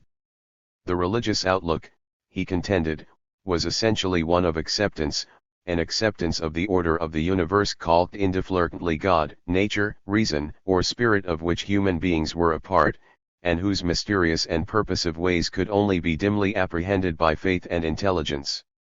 The standpoint of morality, on the other hand, was one of assertion, an assertion of what ought to be and what is not, an imposition of a new order and not merely the recognition of an old. The root of religion was man's feelings, the source of morality was the practical necessities of life. So long as human beings strive after ideals of perfection, there can be no completely irreligious men. So long as they live in society, they cannot be completely immoral. Irreligion is simply a word for other people's religion, immorality, a term for behavior different from our own. The essence of religion is worship, the CSSCNCE of morality, Conscientiousness, Religion und Sittlichkeit, Ibid, p. 28. The conflict between religion and morality, Hess went on to say, can only be avoided if both observe a proper division of labor. Religion has no business in politics or with the concerns of the state. It is a private matter, an affair of the individual soul faced by the immensities of the cosmos. The eld of politics belongs to ethics, its object is the general interests of mankind. Let religion educate, edify, and elevate the individual soul. Let it support the weak and console the suffering. But in public life let man show himself not in his individual but in his general character. Public life the state demands not weak but strong, courageous, and independent men. But now Hess found himself confronted by even greater difficulties. If religion could not serve as a basis for social peace, how could ethics take its place? In affirming the Fichtean principle of activity, Hess was subscribing to the view that individuality is a brute metaphysical fact. Principles cannot act in time and be acted upon, only individuals can. In the social eld, individuality expresses itself in the different personalities whose relationships constitute the social order. But, if virtue be no more than conscientiousness, if each individual is to fool the law of his own nature, what is the guarantee that social peace and freedom can be secured? Hess is asking how genuine social morality is possible. A social morality based upon convention or contractual promises between personalities breaks down as soon as an individual or a group becomes sufficiently powerful to violate the compact with impunity. A social morality based on authority or revelation is incompatible with the autonomy of moral action. Yet a social morality must be grounded on some objective order. It cannot be the order of nature. And at this point Hess turns to Feuerbach. Morality must be grounded on the true nature of the human species, on man viewed not as a series of isolated individuals or as one abstract universal, humanity, but as a living unity whose different parts have developed from a common source and are bound together by a feeling of natural kinship. But man cannot live as man, and here Hess improves on Feuerbach unless he recognizes that his human NCCDs require new institutions, that all the social and political conics of the past and present have grown out of the root evils of private property, that money plays the same role in distorting man's practical life which religion plays in distorting his intellectual life. Having read Proudhon and the utopian French socialists, Hess tries to link up their conclusions with Feuerbach's method. The essence of God, says Feuerbach, is the transcendent essence of man, and the real theory of the divine nature is the theory of human nature. Theology is anthropology. That is the truth, but it is not the whole truth. The nature of man, it must be added, is social, involving the cooperative activity of all individuals for the same ends and interests. The true theory of man, the true humanism, is the theory of human society. In other words, anthropology is socialism, LOCCIT, pages 115-16. The logical corollary of this position was that the struggle for human freedom and social security must be waged not in the name of the proletariat, but in the name of humanity. 3. Communism as the ethics AF. Love. The specific content with which Hess led this abstract humanism is not hard to guess. It was a variant of the Feuerbachian ideal of love.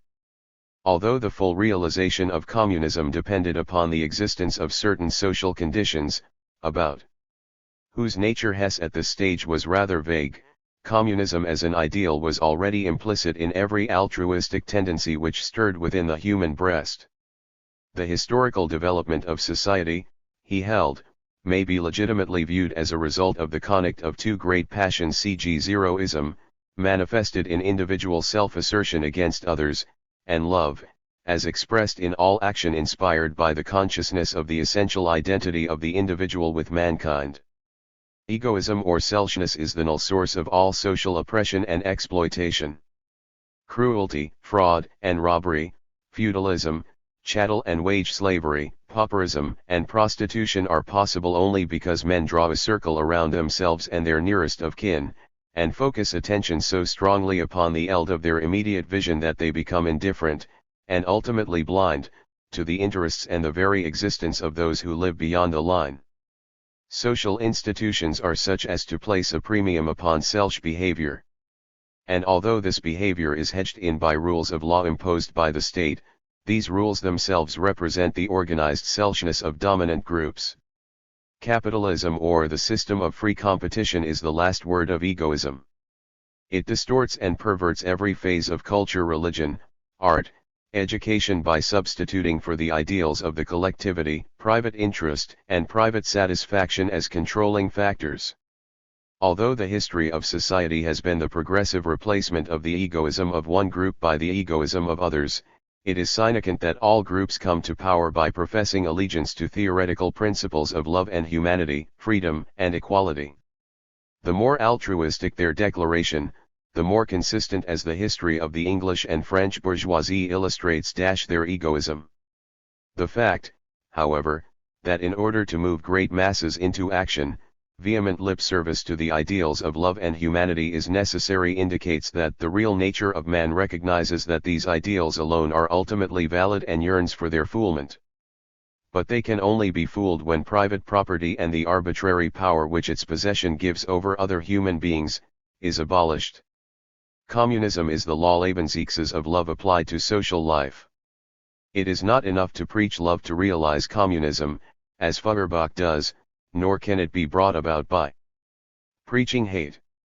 Love must be organized into action, recognition of the identity of the real interest of all mankind must be carried over into every phase of personal and social life. You have been told that you cannot serve two masters at once, God and Mammon. But we tell you that you cannot serve either one of them, if you think and feel like a human being.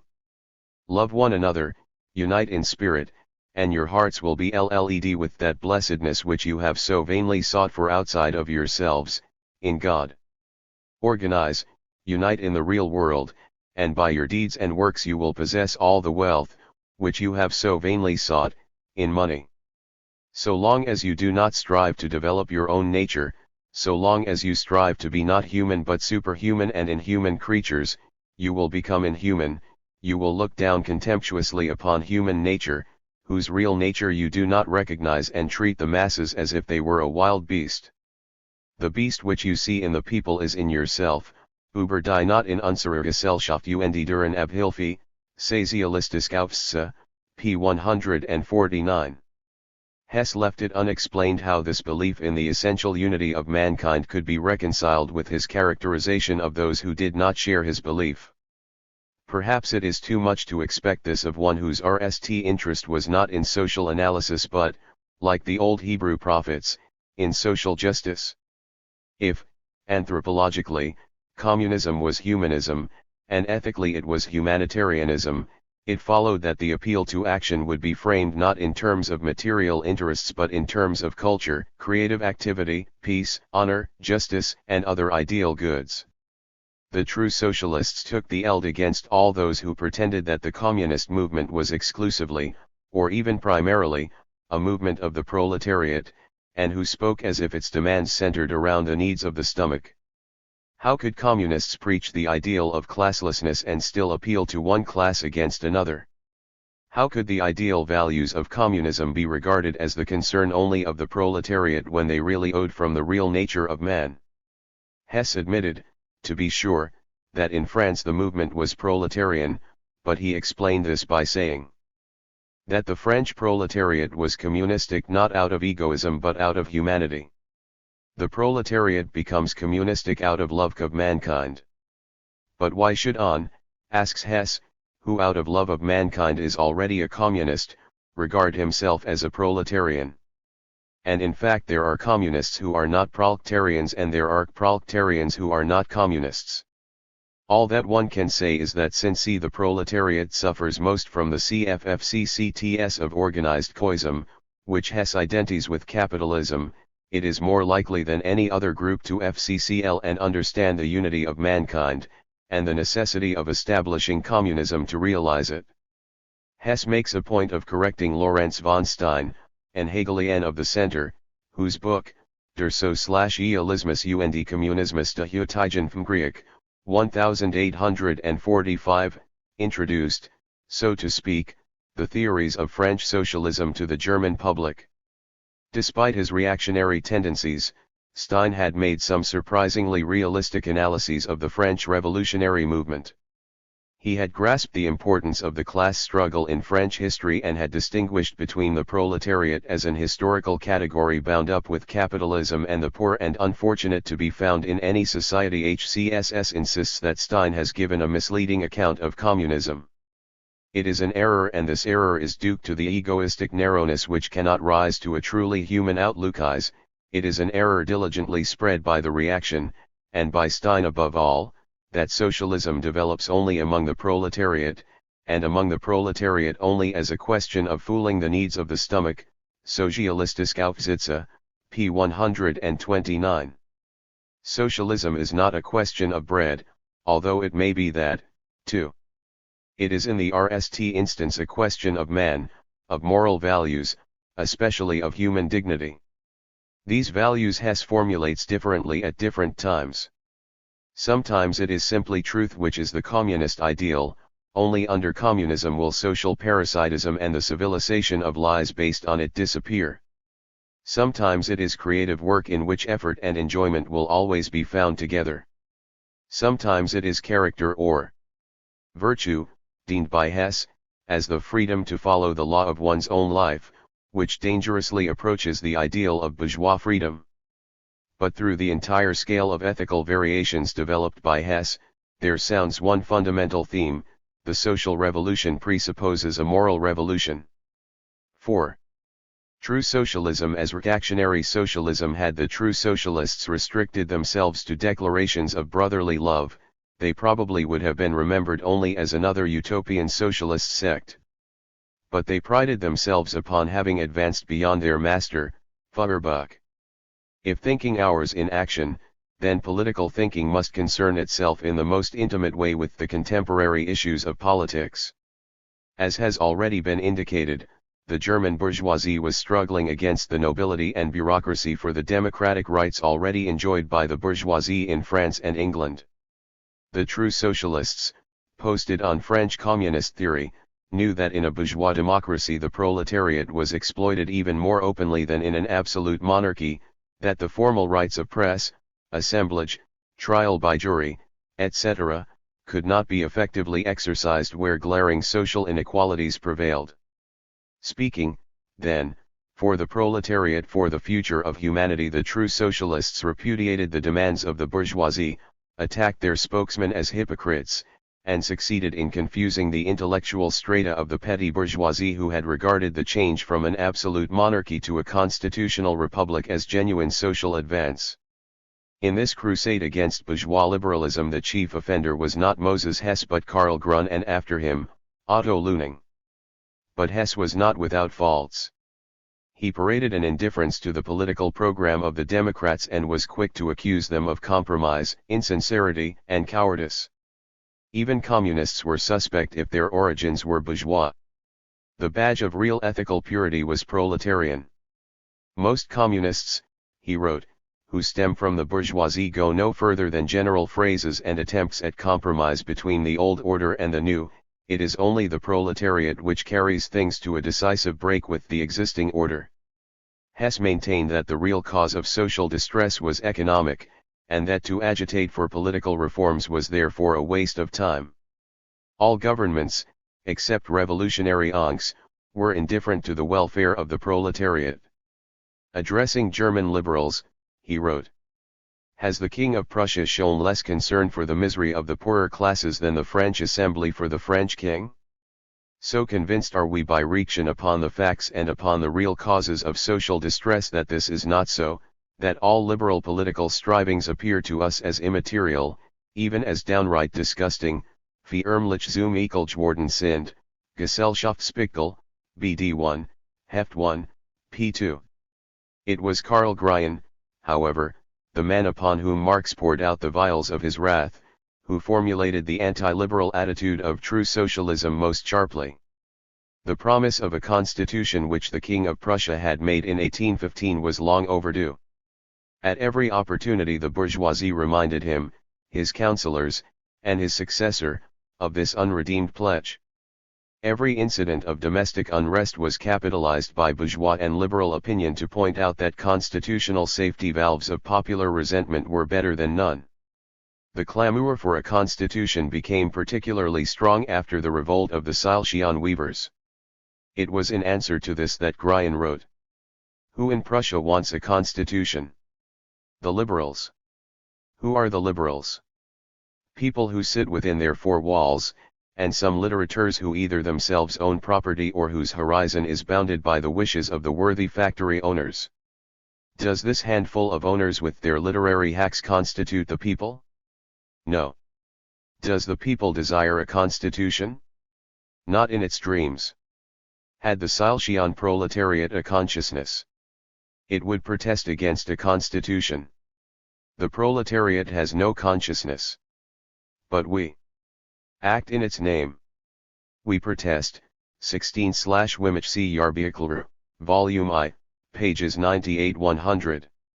Liaoning was more interested in awakening the proletariat to its great mission of social salvation than in drawing it into supporting the political demands of the bourgeoisie. There is 0nly_1 way of making the proletariat conscious of its humanity, that is through the organization of educationally, h/ind. So the true socialists, each in his own way, HCLPCDTE reactionary nobility in its struggle to retain sole political supremacy in Germany. 5. Communism and nationalism. Hess was the RST socialist of his day to link up the question of nationalism with the theory of communism. Nationalism is of two varieties, just as internationalism is of two varieties. True nationalism, which may be deemed as pride in the distinctive character of local culture, has been perverted into the false nationalism of modern states by the institution of private property. So long as competition and war between individuals prevail within communities, it is inevitable that the same principles be applied by the organized groups which constitute states in their relations with each other. The struggle between nations takes more gruesome forms: wars, massacres, etc. than the struggle between individuals within the nation, because there is no consciousness of common ties of local culture to diminish the cruelty towards others called forth by a conflict over the means of life. Just as it is necessary to end a rule to regulate the distribution of goods within the community in order to give each one an opportunity to develop his personality, so it is necessary to end a rule which will apply between nations so that each nationality will be able to develop its distinctive culture. The problem of the elimination of national hate is intimately bound up with the problem of egoistic competition.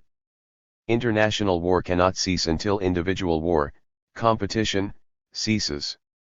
All the problems, all the difficulties, all the contradictions which have arisen in this controvo out of this fundamental question / commercial nationalism generally gives rise to a spurious renaissance of national culture. Everything becomes national. And therefore the concern of the true patriot, OG, religion, and a protective tariff for monopoly enterprises, Riekdom and cotton, medieval ruins and modern industry, gravestonks and railways. In this way national cultures, which are the bearers of unique value, become claimants to total and exclusive value. They no longer are content to live peacefully side by side, faithful to their own national genius and yet tolerant of others. They seek to impose their own culture upon others in the name of a militant and holy nationalism. They thereby destroy not only the unique value of other cultures but their own. False nationalism breeds a false internationalism, cosmopolitanism. True internationalism recognizes the necessity of distinct cultures and nations. But only the individual is real, and nationality is the individuality of a people. It is no more possible for humanity to exist without particular peoples and nations than to exist without particular individuals. Like most of his contemporaries, Hess had a strong belief not only in the existence of national traits and character, but in their zity. National traits may be an historical product, but the kind of development which is possible to each nation is determined by its essential nature. The German is essentially contemplative, the Frenchman passionate, and the Englishman practical. These traits will be found reflected in their revolutionary movements too. The German is a communist out of philosophy, the Frenchman, out of his strong feeling for justice, the Englishman, because of material interests. All THRCC elements are necessary, but in the struggle for socialism, the Frenchman will give the signal for action. 6. Transition to realism. It would be a great injustice to Hess to close the exposition of his thought at this point. For his true socialism phase lasted only a few years. By 1847 Hess had already abandoned his appeal to humanity and the essential nature of man and had LL11, LC1L1L.L, GI1 a study of political economy. His essay, Die folgende Revolution de Proletariat, Nalo Eiger speaks of ideal presuppositions of communism but of material conditions, not in terms of the development of the spirit of humanity but of the development of productive forces. In this essay of HCSS will be found, with a clarity and precision quite foreign to his other writings, the theory of the concentration and centralization of capital, the theory of increasing misery, the theory of overproduction to account for the periodicity of crises, the doctrine that the collapse of capitalism is inevitable, and the view that the development of revolutionary consciousness is a simple and direct outgrowth of economic distress, the zero rise which were to receive classic formulation. Together with the denunciation of true socialism, a few months later, in the Communist Manifesto. The change in tone and subject matter is so striking that mere paraphrase cannot convey it. I quote therefore some characteristic passages. A revolution of the proletariat presupposes before all things the existence of a proletariat, presupposes a struggle, not merely about abstract principles but about concrete and tangible interests, presupposes that the very existence of the great majority of the workers is threatened, that these workers know who the enemy is they have to GHT, and that they have the means in their own hands to achieve victory. It remains to ask what must social relations be in order to produce uniform oppression of the workers as well as the instrument of their liberation? We have already indicated how free competition, in the last instance free trade, makes wages equal. But before free competition can reach the highest phase of its development, a certain series of economic facts must precede it. Machines must be discovered, instruments of production must be perfected and multiplied, work must be subdivided, more must be produced than consumed, business crises must arise as a result of overproduction and threaten to ruin an entire country in case the obstacles which remain in the way CF industry are not removed. Once social relations have reached this revolutionary height, nothing can stop the proletarian revolution. All measures to revive and develop private interest are at last exhausted. It is large industry which, as we saw, in the last instance provides the means and conditions for the overthrow of the existing social order based upon private industry, private trade, and private property. It is large industry which creates a revolutionary class and unites it against the ruling bourgeoisie. It is large industry which makes the proletariat subjectively conscious of the necessity of shaking off its yoke, in that it gives the proletariat a consciousness of its position. What fetters production today? The business crises. How do crises arise? Through overproduction. Only is more produced than can be consumed. Have, then, all the members of society more than enough of what they need? By no means. Most of them lack the barest necessities of existence, not to speak of everything CLSC which man needs for the development of his natural dispositions and capacities. L/VHY, then, this overproduction, this distress in the midst of plenty? \Vel we have seen, the more progress private industry makes, the more capital accumulates in private hands, the more those who are propertyless are compelled to SCLL their personal labor power Arbeitsmittel in order to secure the necessary means of life. The worker, however, who is compelled to sell himself or his labor power, becomes a commodity. Its value obeys the same economic laws as other commodities. It remains to ask where Hess derived these views, especially since, in some of his later writings, the echoes of his earlier doctrines are still to be heard. There can be no question but that Hess read Ricardo and the Ricardian socialists in the light of Marx's views as expressed in the Anti-Proudhon. It is a legitimate inference that these views were developed for Hess by Marx in their last period of collaboration. As we proceed to Marx's criticism of Hess, it is necessary to bear constantly in mind that for all his dislike of the personal characters of LL/Yerkes and Engels, After 1847, Hess regarded himself as a Marxist. 11. Marx's criticism or true socialism. Marx's criticism of true socialism was motivated primarily by his opposition to the political tactics of the true socialists. Underscore the ultra-revolutionary strategy which controlled it, and the philosophical rationalizations they offered in its support.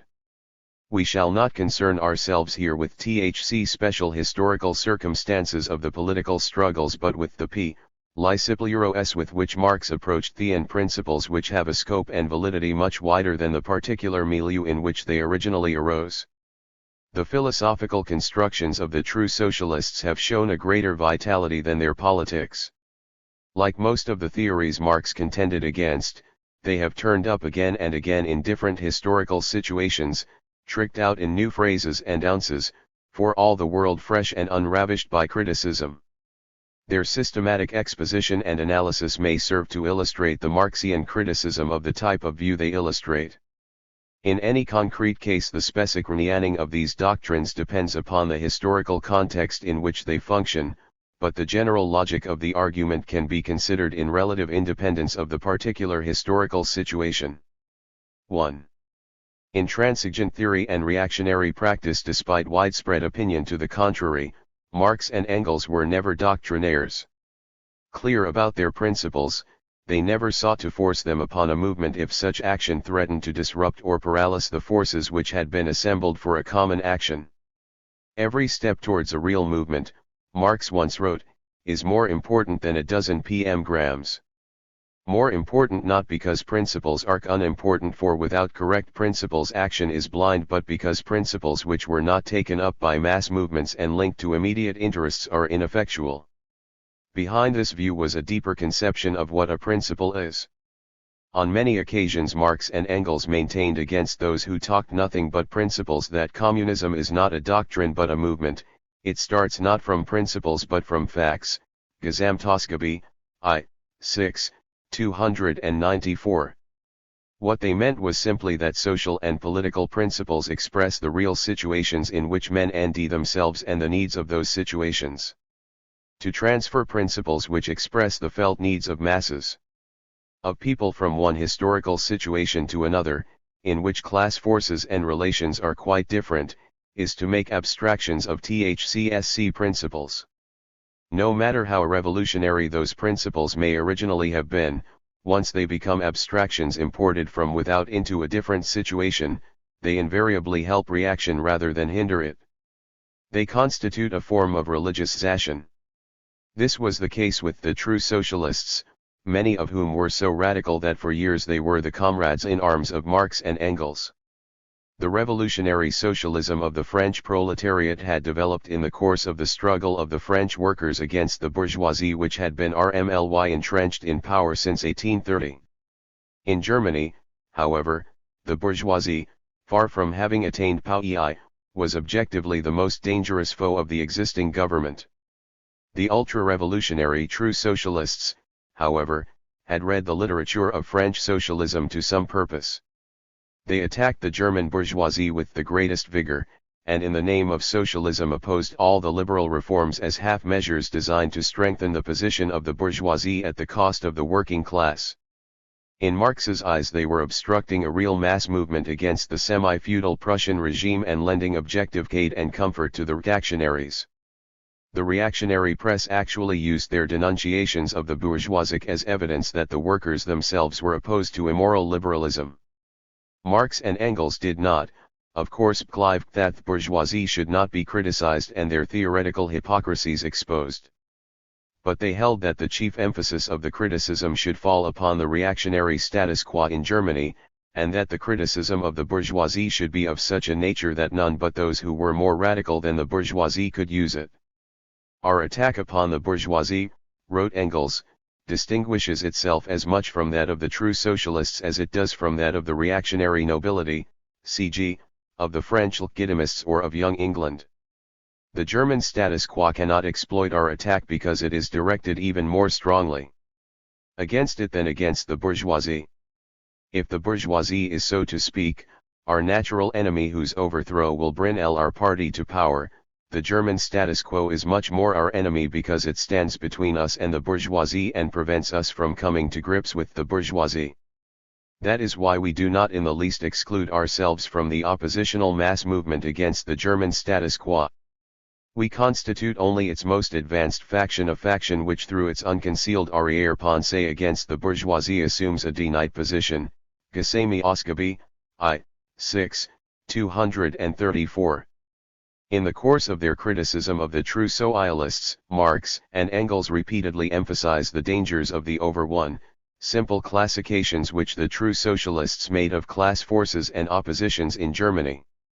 As opposed to the true socialists who saw only three classes struggling for power: the landed nobility, the industrialists, and the workers. THCY stress the greater complexity and diversity of social stratifications. They make not only the distinctions indicated above but many others just as relevant to the formulation of realistic political policy. They recognize the social importance, because of the special interests involved, of the landlords who have heavy holdings in industry, of the free peasant, of the peasants still in feudal ties, of the oisialdom, of the petty bourgeoisie, of the hand worker. THCY demonstrate that the demands of the bourgeoisie, if granted, carry with them the possibility of a partial and temporary fulfillment of the immediate needs of all groups except the feudal landlords and bureaucratic oisialdom, Ibid, p. 243. The bourgeoisie in the struggle for democracy against reaction must be supported even by communists. Any other attitude, no matter how principled it may appear and no matter how sincere its proponents, is political madness which aids reaction. 2. Socialism by education or socialism by struggle. 1. It was not only against the politics of the true socialists that Marx and Engels took the eld. They objected to the way they expressed the ideals of socialism and the methods they stressed as necessary for its realization. The true socialists believed that socialism could be achieved by educational enlightenment and the dissemination of culture. Socialism was presented as a cultural demand with only a casual reference to the economic facts which made that demand both possible and reasonable. The driving forces for the organization of socialists were to be humanitarian, aesthetic and moral. Starting from the proposition that the true, or ideal, man is an harmonious creature, they deduced the organizational schemes of socialism as well as its right and might from a knowledge of human nature. According to this Platonic conception, social systems were to be judged by their capacity to further the realization of self-harmony for the great masses. Capitalism, of course, is condemned out of hand as a barbaric throwback compared to which even feudalism is a human and sensible social order. What are called the economic necessities of society and the needs of economic development can only be understood as indicating the ethical direction of social activity. A conscious and clearly formulated ethical philosophy is, therefore, of primary importance for the revolutionary movement. The ethical ideals of socialism, supported on the XED basis of true human nature, are to penetrate the masses by organized educational effort. There is only one way, to recall the well-known sentence of Lianing, to make the proletariat conscious of their humanity, that is through the organization of education. All the fundamental assumptions behind this position were challenged by Yerkes and Engels. The assumptions concerning human nature, the nature of morality, the character and efficacy of education. A great many of the criticisms directed against the true socialists on these points were intended for Feuerbach and conversely. We shall therefore postpone detailed consideration of Marx's views until we discuss his relation to Feuerbach. But here a brief indication of their drift and impact can be given. First of all, Marx and Engels insist that the human nature to which the true socialists appeal as the guide to social organization is an historical variable. It does not explain society, but society explains its specific expressions. To understand human nature, then, at any denied time we must understand the nature of the society in which human beings live. When we do this we see that human nature is not something homogeneous to which we can appeal for justification of any concrete social proposal. Class divisions, interests, and values enter as refracting and polarizing influences upon it. Failure to understand this leads to an identification of the special psychological type which prevails in a given society with the concept of man as such, a familiar phrase in the writings of the true socialists and other Feuerbach'ians. Politically, this failure to make the necessary differentiations leads to the attempt to think in terms of the public, the community, the nation, and blurs the clash of interests in a vague formula interpretable in opposite ways. Whether aware of it or not, the lucubrations of the true socialists which they addressed to all classes really celebrated the virtues of the progressive peace and comfort-loving citizen. In the Communist Manifesta, Marx accuses true socialism of proclaiming the German nation to be the normal nation and the German Philistine to be the normal mind, Gesamtausgabe, I. 6, 552. Secondly, the arguments which Marx urged against Stirner's abstract morality he turns against the true socialists. Where Stirner had gloried Selfshness, Hess and his followers had preached Unselfshness. Marx points out that selfishness and unselfishness are in themselves neither virtues nor vices. The social context and content of psychological impulses give them their moral quality. The concrete needs of the working class must be the point of departure for its morality. Conventionally, this may appear to be selfishness, but it is only through its self-assertion as a class that a decent life can be won for the individual members of the class, and, ultimately, for all individuals. Where the concrete needs are not sufficiently stressed, the invocation to selflessness, to humanity, weakens the immediate struggles of the class, leads to concern over the neme's soul and to despair about one's own. Marx comments very bitterly on the religion of self-effacement implied in Crick's words. We have more important things to do than to worry about our miserable selves, we belong to humanity. 1. With this infamous and disgusting scurrility towards a self which is distinguished and separated from humanity and which is therefore nothing more than a metaphysical and even religious sin, with this certainly miserable slavish degradation, this religion, like all others, ends. Such a doctrine which preaches crawling and self-contempt is perfectly fit for brave M0N/CS, but never for energetic men, especially in times of struggle. Gesamtausgabe, I. 6, 18. It was not the fact that the true socialists spoke in the name of morality which led Marx to oppose them, but the nature of the morality they professed, a morality which was timeless and plealess, that dealt in injunctions which were never specific, and which turned men's attention away from the determining social forces of human behavior. Thirdly, when the true socialists spoke of the necessity of organizing the education of the working class, they seemed to imply that socialism as a fully formed theoretical doctrine was to be carried into the working class from without, almost in the same way in which the apostles brought Christianity to the women and slaves of Rome. Again, it was not their stress on education but on the kind of education which was at fault. And the kind of education they advocated followed from the kind of socialism they believed in. Since the realization of socialism was conceived to be the task of all enlightened people and not particularly the special task of the working classes, there was no provision for linking up socialist teachings with their daily life and struggles.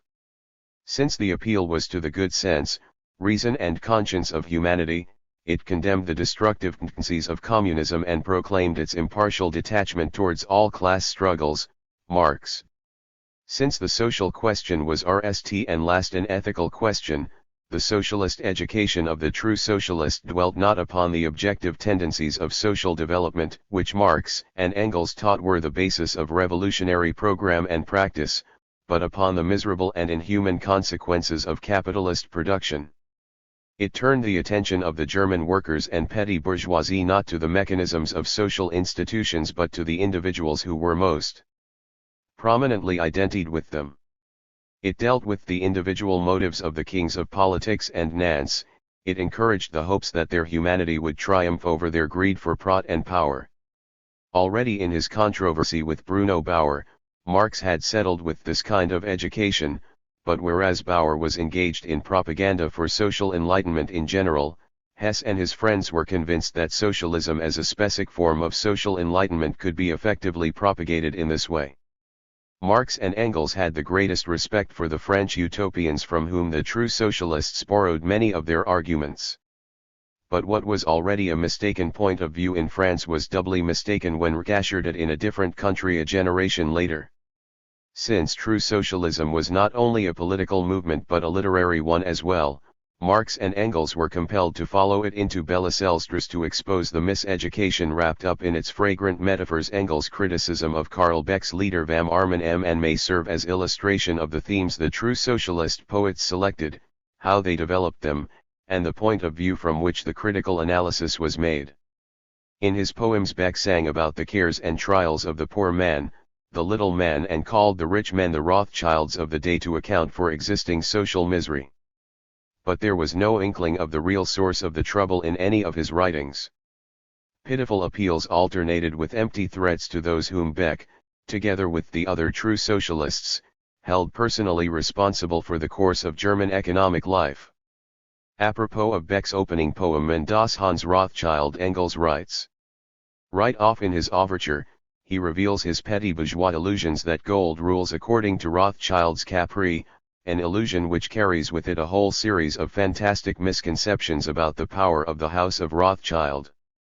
The poet does not threaten the destruction of the real power of Rothschild, the social foundation upon which it WSLLS, he merely desires that it be applied in a human way. He complains that bankers are not socialistic philanthropists, dreamers, or purveyors of human happiness, but just bankers. Beck sprachs the cow all daily petty bourgeois misère, sings of the poor man, the pauvre honteuse with his miserable, pious, and inconsequential wishes, of the little man in all his forms, but not of the proud, threatening and revolutionary proletariat.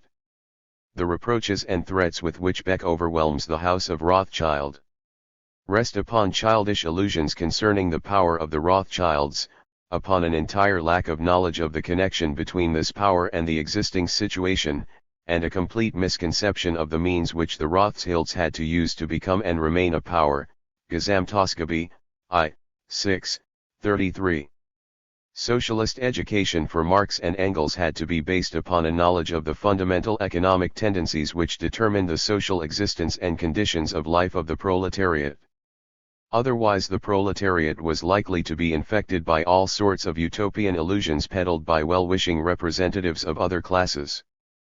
But more important, such education must be acquired in the struggles and battles of the class war. The class struggle is not a doctrine, but the school in which doctrines arise are tested and used or discarded. The working class not only becomes conscious of itself in these struggles, but it changes and re-educates itself by its revolutionary practice. 3. Nature, all T00 peaceful nature. The ethical ideals of the true socialists owed from their conception of a peaceful and harmoniously developed human nature. The model for this human nature was physical nature, especially in its peaceful modes. A diluted and vulgarist Spinozism was propagated as the chief philosophical support of this ethical and social theory. The organic bonds by which the totality of existence was held together in a mystic unity could serve, once they are recognized, as the ties of social life. The feeling of natural kinship between man and the world without, experienced when we recall the physical conditions of our origin and of our achievements, establishes its existence. That kinship is a metaphysical fact which holds, since men are part of nature, for human relationships, too. A false education has obscured this feeling and clouded our consciousness with artificial distinctions. We need only react, however, upon those qualities which have always been regarded as social virtues to see that they presuppose a fundamental unity between man and nature. All sorts of arguments were adduced by the true socialists to win support for this sugary natural piety. Even formal logic was laid under toll. For did it not teach that differences between species could only be made on the basis of a common genus? And that any distinction between man and nature therefore presupposed their fundamental unity? Was not this the central theme of Hegel's expositions of the socially organized absolute? Was it not the abiding spiritual insight of Christianity which stressed the brotherhood of man under the fatherhood of God or nature? See the lilies in the Eld. And does not science bring daily proof that man cannot set himself up against nature or seek peace by eye to a supernatural realm? Has not man arisen, Ask the true socialists in the Renaissance, out of a primal world, is he not a creature of nature like all others? Is he not built out of the same stuff and endowed with the same general powers and qualities which animate all things? Marx's response to this mysticism reduces itself to two simple points. First, he denies that nature is as peaceful as the true socialists seem to think and protests against the tendency to make of the term unnatural an ethical category. Strictly speaking, nature is what it is discovered to be and nothing can be dismissed as unnatural. Secondly, whatever the facts of nature may be which make social life possible, it is a mistake to regard man and man's consciousness from the point of view of what they have in common with everything else. When this is done, we get a false conception of man and his mind. With all the important things left out, human beings are considered to be natural bodies, and the self-consciousness of man is transformed into the self-consciousness of nature. This constitutes respectively the RST steps towards mechanical materialism or absolute idealism. The true socialists take them both, and the mélange of materialistic Hegelianism and idealistic Spinozism is the philosophical result. A. That nature is not as peaceful as the kind-hearted true socialists believed, Marx has little difficulty in proving. In the face of the manifest facts of natural cruelty, or rather the indifference of nature to peace or war, the illusions of the true socialists can be explained only as the pathetic fallacy of reading their ideals of what society should be into natural processes. See the lilies in the Elds. Yes, comments Marx sarcastically, see the lilies in the Eld, how they are chewed by the goats, transplanted by men to the lapels of their coats, and how they snap together under the unchanged love-making of the cowgirl and donkey boy, Gesamtausgabe, I. 5, 456. The psychological motivation of the apotheosis of natural peace and of the true socialist lament that no human society in the past ever modeled itself on the laws of nature, Marx explains as follows. Ideas were smuggled into nature which the true socialist wished to see realized in human society. Just as earlier the individual man became the mirror of nature, so now the whole of society. From the ideas smuggled into nature, conclusions were drawn bearing upon human society. Since the authors did not concern themselves with the historical development of society and satisfied themselves with this barren analogy, it is not hard to understand why society was not always a faithful picture of nature. Ibid. p. 459. This is a significant passage because Marx has been accused of precisely the same intellectual procedure, reading his wishes into the natural world and then adducing the world, as so conceived, as evidence in behalf of his dreams. It is unlikely that any man as critical-minded as Marx would fall a victim to a type of thinking which he so often condemned. Marx's emphasis upon the changing historical patterns of society and his stress upon the transformative effect of struggle show how little he shared the illusions of the true socialists. We would gladly believe that all social virtues are derived from the feeling of natural human kinship and unity.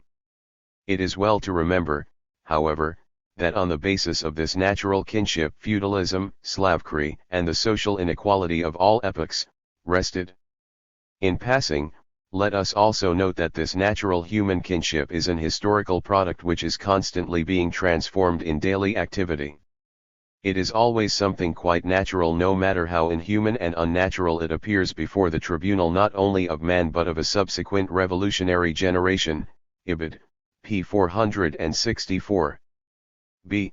The attribution of what is true of part of nature to the whole of nature, as well as the inferences from one part to another, usually reduces itself to the logical fallacy of the undifferentiated middle term.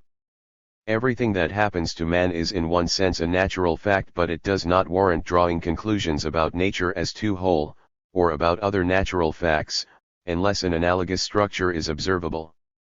Social phenomena, for example, may suggest approaching certain natural occurrences with finite categories, just as the division of labor observable in human societies may help us discover something about the organization of a colony of bees or ants.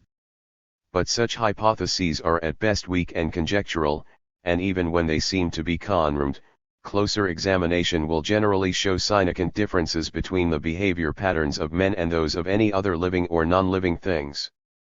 All materialistic and idealistic reductions of the totalities of experience to one set of categories, whether it be of matter or mind, ultimately rest upon the systematic neglect of difference, novelty, and uniqueness. What Marx wrote of the true socialists in this connection is just as valid against numerous schools of idealism and materialism which have succeeded them. I give only a fragment of his interesting analysis. Speaking of the shift from the term nature in one meaning to nature in another, he writes, "This whole prologue is a model of naive philosophical mystication. The true socialist takes his point of departure from the idea that the split between life and happiness must cease. In order to end a proof for this proposition, he calls nature to his aid and tries to make it appear that such splits do not exist within it. From this he concludes that since man is likewise a natural body and possesses the general characteristics of bodies, this split ought not to exist for him. With much greater justification could Hobbes derive his bellum omnium contra amnes from nature, and Hegel, upon whose constructions the true socialist stands, see in nature the lewd, leader-like moments of the absolute idea, and even refer to the animals as the concrete anxiety of God. After having misdeed nature, our true socialist misdeeds human consciousness in that he makes it into a mirror of mystic nature. Of course, as soon as ideas which are nothing more than the conceptual form of pious wishes concerning the human relationships of nature, are smuggled into the expressions of consciousness, then it follows forthwith that consciousness is only a mirror in which nature sees itself.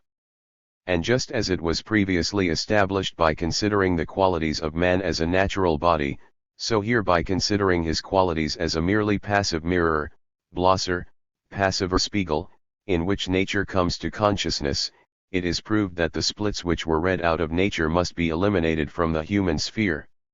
Man possesses self-consciousness. That is the RST fact which is expressed. The drives and powers of the particular natural creature are transformed into the drives and power of nature. They then naturally appear in this creature particularized. This mystification was necessary in order to establish later the union of these drives and powers of nature in man's self-consciousness. With the self-consciousness of man was easily transformed into the self-consciousness of nature in him. This mystification undergoes the appearance of being dispersed by the subsequent fact that man takes his revenge upon nature, and because nature ends its self-consciousness in him, he seeks his self-consciousness in it, a procedure through which he ends no more in nature than what he has put into it by the above described mystification. Gesamtausgabe, I. 5, 456-7. 4. Was Marx a true socialist? We now turn to the comparatively unimportant question whether Marx himself was ever a true socialist, a question around which many scholarly disputes have been waged. As distinct from Engels, he never called himself a true socialist. And if true socialism be deemed politically, he was never within hailing distance of the doctrine. But neither was Engels. Marx on many occasions employed phrases which appeared in the writings of the true socialists. He did this, however, not only in the 40s but throughout his life. For example, in the statutes of the First International, which he wrote, we read that the purposes of the International are, to acknowledge truth, justice, and morality on the basis of conduct towards all men, without regard to color, creed, or nationality. Cf. Steklov, The First International, p. 4-46. The use of such phrases was permissible, Marx explains in a letter to Engels, because the substance of the doctrine is not obscured by them and some people their way to a revolutionary position through them. Swaziakra in modo, Fourier in re, was the principle which guided him when he came into contact with working-class views which were similar to his own. Where he recognized, however, a fundamental difference in point of view, Marx was loath to compromise even on terminology, for fear of obscuring issues. That is why he called himself and his party communist, when the manifesto was written. And when there was a possibility that enemy groups might masquerade with the same phrases that the socialists of the time used, he scrupulously insisted upon the necessary qualifications. For Marx, the essence of true socialism was its abstract, classless morality. Neither in his left Hegelian nor materialistic phase, then, can he properly be regarded as having been a true socialist. His opposition to the true socialists would not have been so intense if he had not observed the way in which extreme reactionaries were making use of their slogans. D.C. Religionsgerbio Botter, for example, a Catholic government sheet, was almost calling itself communist and using the phrases of the true socialists in criticizing bourgeois hypocrisy. And those whom Marx in the manifesto calls feudal or Tory socialists were trying to capitalize upon the impressions which the literature of true socialism was making on the German public. Of this Tory socialism, Marx wrote, they waved the Bgars wallet in their hand as a ag in order to get the people behind them. But as often as this took place, the people caught sight of the old feudal coat of arms upon their chins and dispersed. With loud and scornful laughter, Gesamtausgabe, I. 6, 546. It was Marx's consciousness of the fact that the feudal socialists were waving the doctrinal ags of the true socialists which gave his words the sharp bite they had when he discusses true socialism. That many of the things he said of Hess were unjust Marx's subsequent attitude towards him reveals clearly. But politically, Marx felt it was his revolutionary duty to oppose with all energy those who blocked the possibility of making any gains by the working class, no matter how small, in its struggle for liberation. He did not spare his friends any more than he spared himself. And although he was furious at stupidity, it was not out of intellectual hauteur but out of a realization that if correct theories have practical consequences, mistaken theories have no less practical consequences. There were many things that he did not see, but he always saw the implications of doctrines, programs, and sometimes even the choice of words, for the class struggle. It is in this sense that the following passage, which treats of the terminological sentimentalities of the true socialists, must be understood. In the real world there exist, on the one side, owners of private property and on the other, a propertyless communist proletariat. This opposition becomes sharper day by day and is heading for a crisis.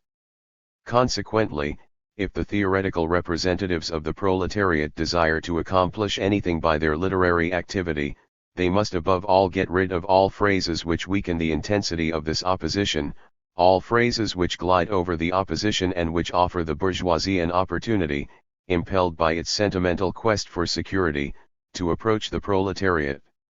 All of these bad characteristics we find in the slogans of the true socialists. We are well aware that the communist movement cannot be corrupted by a pair of German phrasemongers. But it is necessary in a country like Germany, where philosophical phrases have for centuries had a certain power, and where the absence of the sharp class oppositions which prevail among other nations makes the communist consciousness less militant and decisive, to oppose all phrase-making which waters down and weakens still further the consciousness of the total opposition of communism to the existing world order. Gesamtausgabe, I. 5, 453. Chapter 7. Ludwig Feuerbach and Karl Marx. The significance of the life and thought of Ludwig Feuerbach, 1804–72, is only now emerging in contemporary philosophy. The rise of Marxism, the development of what is called existential philosophy in Germany, Heidegger, Jaspers, the renaissance of Hegelianism, and the increasing interest in the philosophy and psychology of religion have gradually brought Feuerbach into the eld of vision of philosophic consciousness. It would be more accurate to say that he is being restored to his place, for as lonely and modest a Gür as he was, during one brief decade the whole of German philosophy and culture stood within his shadow. If Hegel was the anointed king of German thought in the period from 1820 to 1840, then Feuerbach was the philosophical arch-rebel from the time of the publication of his Das Wesen des Christenisms to the eve of the Revolution of 1848, in which he took a minor part. There is some truth in the contention of a recent monograph on Hegel that Feuerbach's philosophy represented the historical antithesis of absolute idealism, an antithesis which was prepared by the structure of the Hegelian system itself. Feuerbach was Hegel's fate historically considered. Their thought represents essential, and YCT essentially opposed, phases in the same movement of ideas. The most important single factor in the rediscovery of Feuerbach has been the unintermittent interest of Marxists in the thought of a man whom both Marx and Engels, in the formative period of their philosophy, enthusiastically acclaimed as their intellectual leader. Although they later regarded their dependence upon Feuerbach in their early struggles to liberate themselves from the toils of the Eichlean system as an unendurable debt of honor, Marx and Engels accepted some of the basic principles of Feuerbach's thought as the foundation stones of their own philosophy of dialectical materialism. The obvious influence of Feuerbach on Marx has led Marxists to evaluate Feuerbach exclusively from this point of view. As legitimate as this approach is for certain purposes, it has tended to obscure the historic position of Feuerbach as an independent thinker in the history of philosophy. And not alone in the history of philosophy. Feuerbach's psychology of religion, despite the acute criticisms which Marx passed upon it, still remains the most comprehensive and persuasive hypothesis available for the study of comparative religion. In this chapter I shall present the central ideas of Feuerbach's philosophy as they developed from the time he broke away from Hegel to the year 1850, after that date Feuerbach relapses into positions which he had criticized earlier. Only then will it be possible to evaluate his influence upon Marx, and Marx's criticism of him, without doing injustice to Feuerbach's merits as a philosopher in his own right. In one of his numerous self-characterizations, Feuerbach classes his works under various heads: his zero rei, philosophical, religious, psychological. He immediately adds, however, that despite the differences among my writings, strictly speaking all of them have only one end, one will, one thought, one theme. This theme is always religion and theology, and whatever is connected with them /equals. Feuerbach deemed the religious phenomenon as such, as the projection and hypostasis of some element of human experience into an object of worship. He attempted to show that the whole of traditional philosophy represented the same arbitrary isolation of a local and limited feature of experience from its context in social life, and its subsequent erection into an absolute principle whose validity was independent of all space, time, and society. Traditional philosophy, then, was religion, too, both in its essential nature and in its processes of construction. The difference for Feuerbach was merely that in religion the hypostasis found its expression in concrete objects of sense and imagination, while in philosophy the hypostasis was abstract and conceptual. Hegel also held that philosophy and religion were the same in content and differed only in form, but whereas for Hegel both had as their object knowledge, for Feuerbach both were essentially emotional attitudes reacting man's needs and lacks.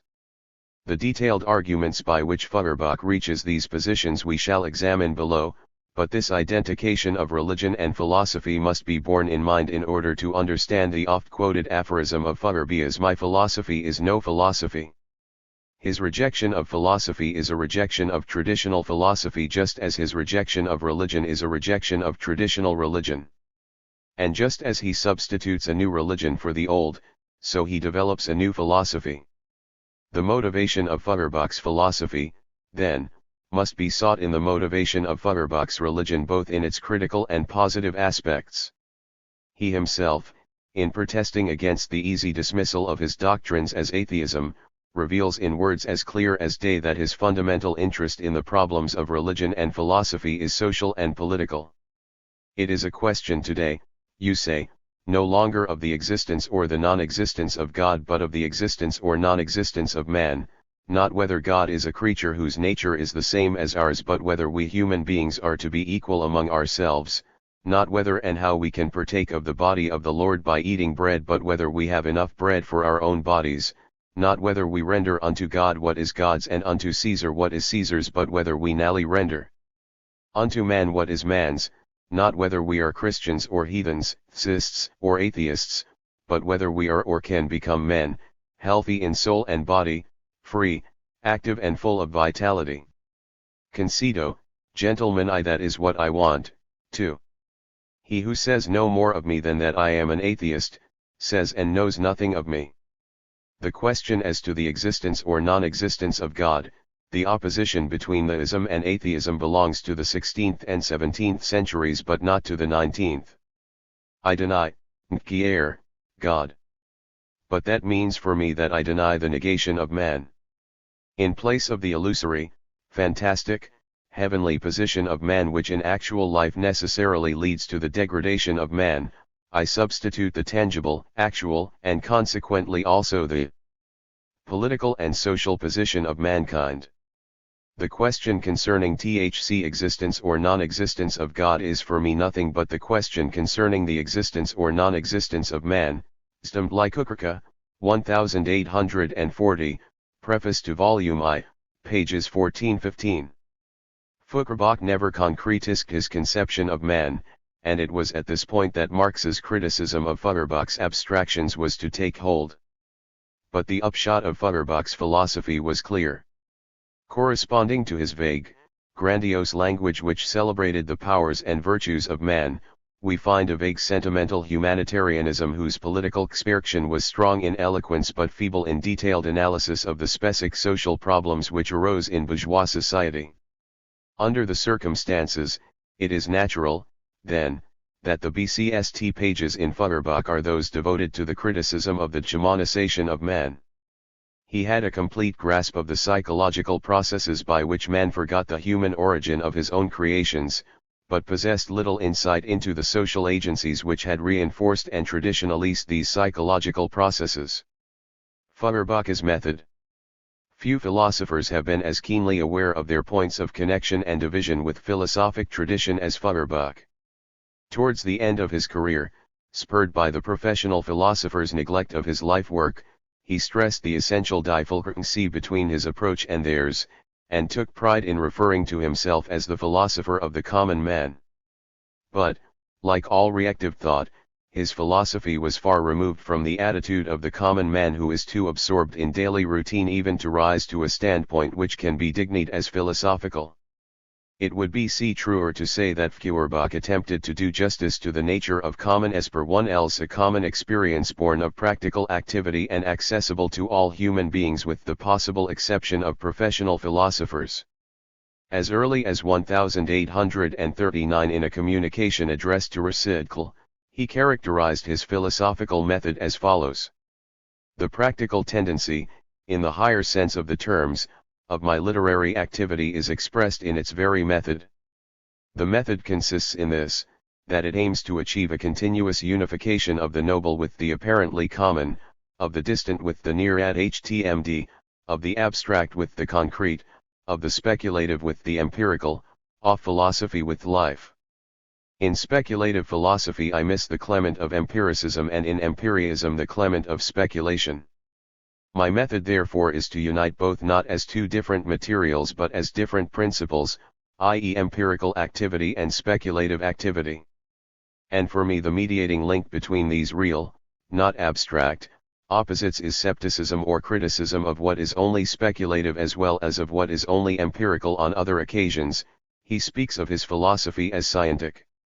So-called metaphysical laws are valid only if they can be established as laws of natural science. Whoever goes out of the realm of science and employs methods which are not continuous with those which have been fruitful in the natural sciences, relapses into obscurantis 1n and will soon be lost among the impenetrable verbal clouds of traditional philosophy. As we shall later see, Feuerbach's conception of science and scientific method was very crude and gave rise to philosophical excesses every whit as monstrous as the idealistic nightmares he combated. But he was aware that a new path had to be opened up with the instruments of science, not with the guesses of the higher intuition or with the logical formulae of the schools. For more than a quarter of a century Feuerbach anted his unorthodox point of view, quite loath to call it a philosophy for a public which, when it did not ignore him, misunderstood him. He complains in a letter to Bolin. They still do not see that I have no other philosophy than an inescapable one, a philosophy which a man cannot discard without ceasing to be human, that this philosophy has nothing in common with traditional philosophical thought, including that 1 can't, that its basis is natural science to which alone belongs past, present and future, while philosophy, at least the kind which appropriates the name, can only claim that past which contains the peracti labors or rather the erics of mankind. Ludwig Feuerbach in St. Breichwechsel mid Nachlass, ed. By Karl Grian, Leipzig, 1874, Volume 2, p. 191. The very difference underscored by Feuerbach as existing between his method and that of traditional philosophy makes it difficult to describe the former in terms of the latter. Nor are Feuerbach's frequent invocations to science of any help. For he was not interested in science but in man. God was my first thought, reason my second, man my third and last, S.W.1, BD 2, p. 410. His unending quest was to uncover the human in the supernatural, the sensible in the intelligible, the psychological in the logical, and at least as far as program was concerned, the social in the scientific. That man created God in his own image does not detract, according to Feuerbach, from the value or validity of God. It is only when man is unconscious of his own creations, when he cannot isolate the passions and desires which move him to creation, that he falls into error. Feuerbach's method, then, is in the widest sense an anthropological one. It is an attempt to reveal the nature of man in whatever man does. The nature of man, however, is to be found in man's emotions, more specifically in his emotional needs, lacks and drives. Instead of Descartes' cogito ergo sum, Feuerbach proclaimed essentio ergo sum. Sensory experience was the criterion of existence, not logic or reason, no matter how divine. Indeed, a reason which did not depart from and return to some sense experience, whatever may have been its intervening career, was not reasonable. It could have no relevance to man or human affairs. The subject of divinity is reason, but the subject of reason is man. To all philosophical and religious problems, Feuerbach therefore adopted a critical, genetic method of inquiry, probing for the psychological roots out of which ored the whole of human culture. In developing his method, Feuerbach followed neither a consistent nor a progressive line. Until his Wessener Chrysanthemums was published, in which he applied his critical genetic method to religion, more particularly Christianity, Feuerbach achieved methodological self-consciousness. Largely through polemic. To grasp the significance of his method, it is necessary to follow Feuerbach through his early critiques of 11. The rationalism of Hegel, b. the mysticism of Schelling, and 0. metaphysical or absolute materialism. Before the emergence of scientific materialism, was the stubborn and solitary opponent of idealism of every variety. A. Critique 0 F. Hegel to Feuerbach. As to the rest of the young Hegelians, Hegel was the revered father Parmenides of philosophy, upon whom hands were laid only after prolonged wrestling with his central ideas. His Zur Kritik der Zen Philosophie, 1839, was written in a manner which carefully distinguished it from attacks made against Hegel from the evangelical right that came in increasing frequency after the publication of Strauss' Leben Jesu. The fundamental points of criticism still have a surprising freshness to them. These reduce to two, that the Hegelian method of deducing existence from essence, the ideal from the real, established nothing which it did not already assume at the outset, and that Hegel could only sustain the appearance of observing this method by systematically distorting the character of sense perception, by hustling it, so to speak, out of the world spaceland time and material organisms into a timeless realm meaning. Feuerbach, himself, in this essay, as well as in all subsequent ones, never developed a coherent and unambiguous theory of separation. Sometimes he regards SCNSE perception as giving the cheeks, signs, and conditions of knowledge, sometimes he speaks of it as if it were a form of immediate knowledge independently of any thought process. His main concern was to argue, against Hegel, that sense perception was the primary medium through which the intractabilities of nature manifested themselves. V. For its character, it was a necessary clement in all knowledge, the metaphysical bone upon which the all-devouring logical method of Hegel had come to grief. The central passages on which Feuerbach concentrates his critical lyre are the treatment of the category of being in Hegel's Wissenschaftler logic and the discussion of sense perception and certainty in the Phenomenologie des Geists. To win his methodological right to differ with Hegel's method, Feuerbach begins his criticism by regarding Hegel's philosophy 11.5 an historical fact. For all its claim to universality, richness of content, and strength Wissenschaftlichkeit, the Hegelian philosophy arose at a certain determinate period and was preceded by LLD philosophical tradition which set some of its main problems. Like all philosophies, it appeared in a particular time with a particular presupposition, S.W.1, 2, 92. It must therefore surrender, as Hegel himself pointed out in relation to other philosophies, all claims to absolute truth. If every philosophy is a child of its time, then its truth is relative to that time. Veritas lis temporis. And since as an expression in time, it must make presuppositions, these presuppositions can be examined in the light of others. Hegel, like most system makers who have built for eternity, asserted that his philosophy was presuppositionless. He begins his logic with pure being. He does not begin with any special beginning. He begins with that which, according to him, must be the beginning of all beginnings.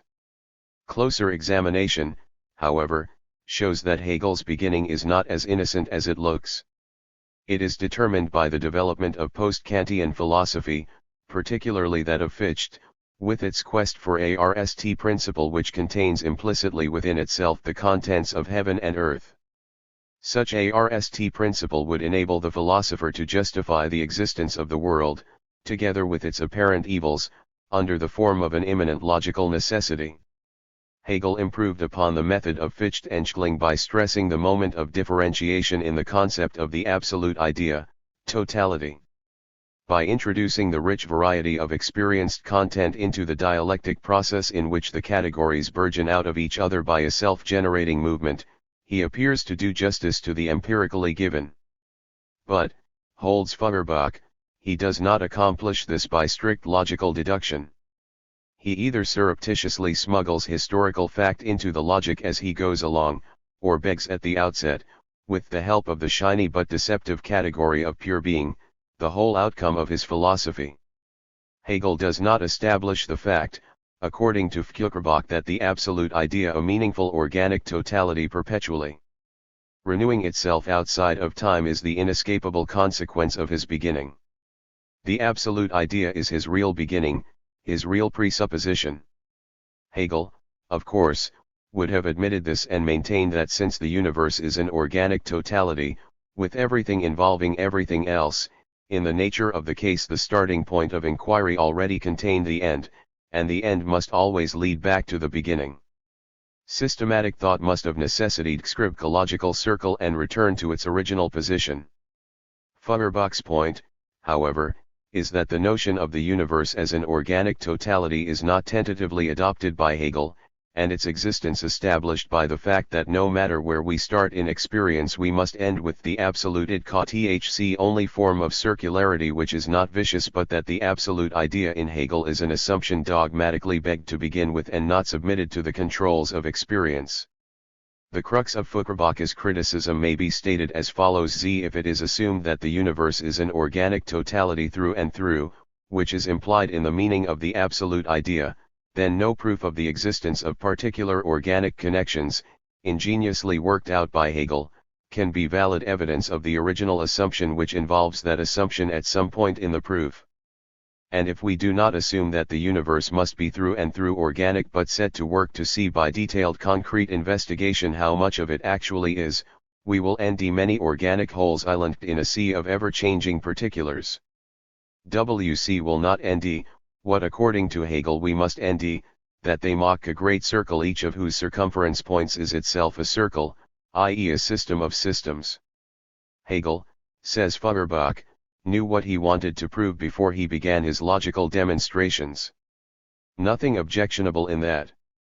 But what he wanted to prove he regarded as true even before he began, which is another matter entirely. That the beginning is made with being is a mere formality, for it is not the true beginning, the true RST. A beginning might just as WCLL have been made with the absolute idea, for to Hegel himself CVCN before he wrote his logic, i.e. presented his logical ideas in a scientific form, the absolute idea was a certainty, an immediate truth. The absolute idea, the idea of the absolute, carries in itself the indisputable certainty of its absolute truth.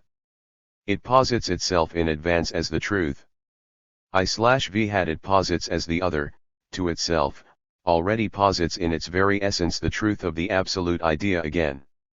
The proof is consequently purely formal, S.W.1, BD2, p. 209. For Feuerbach philosophy must begin not with abstractions but with something which in the RST instance is not even philosophical with life, in all its concrete wants and needs.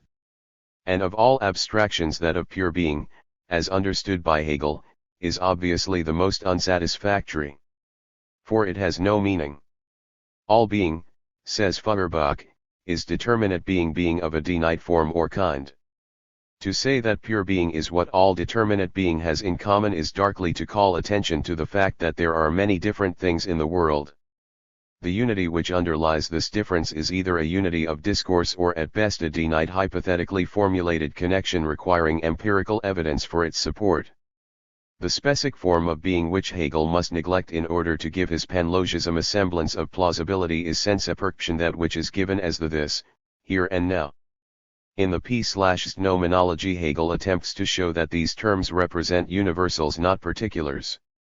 His analysis consists in interpreting this, here, and now in propositions like this is a house, here is a tree, it is now night, as if they were universals unable to express the specificity, uniqueness, and individuality which we intend to communicate when we employ them.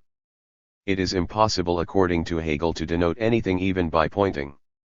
All words, all symbols -C0 note meanings which can never be exhausted in any particular application or set of applications. THC certainties and immediates which seem to be given in sense perception are delusive. The this, HCGCL says, reveals itself as a mediated simplicity or as universality. Speech is truer than sense perception, in it we immediately refute our own intent.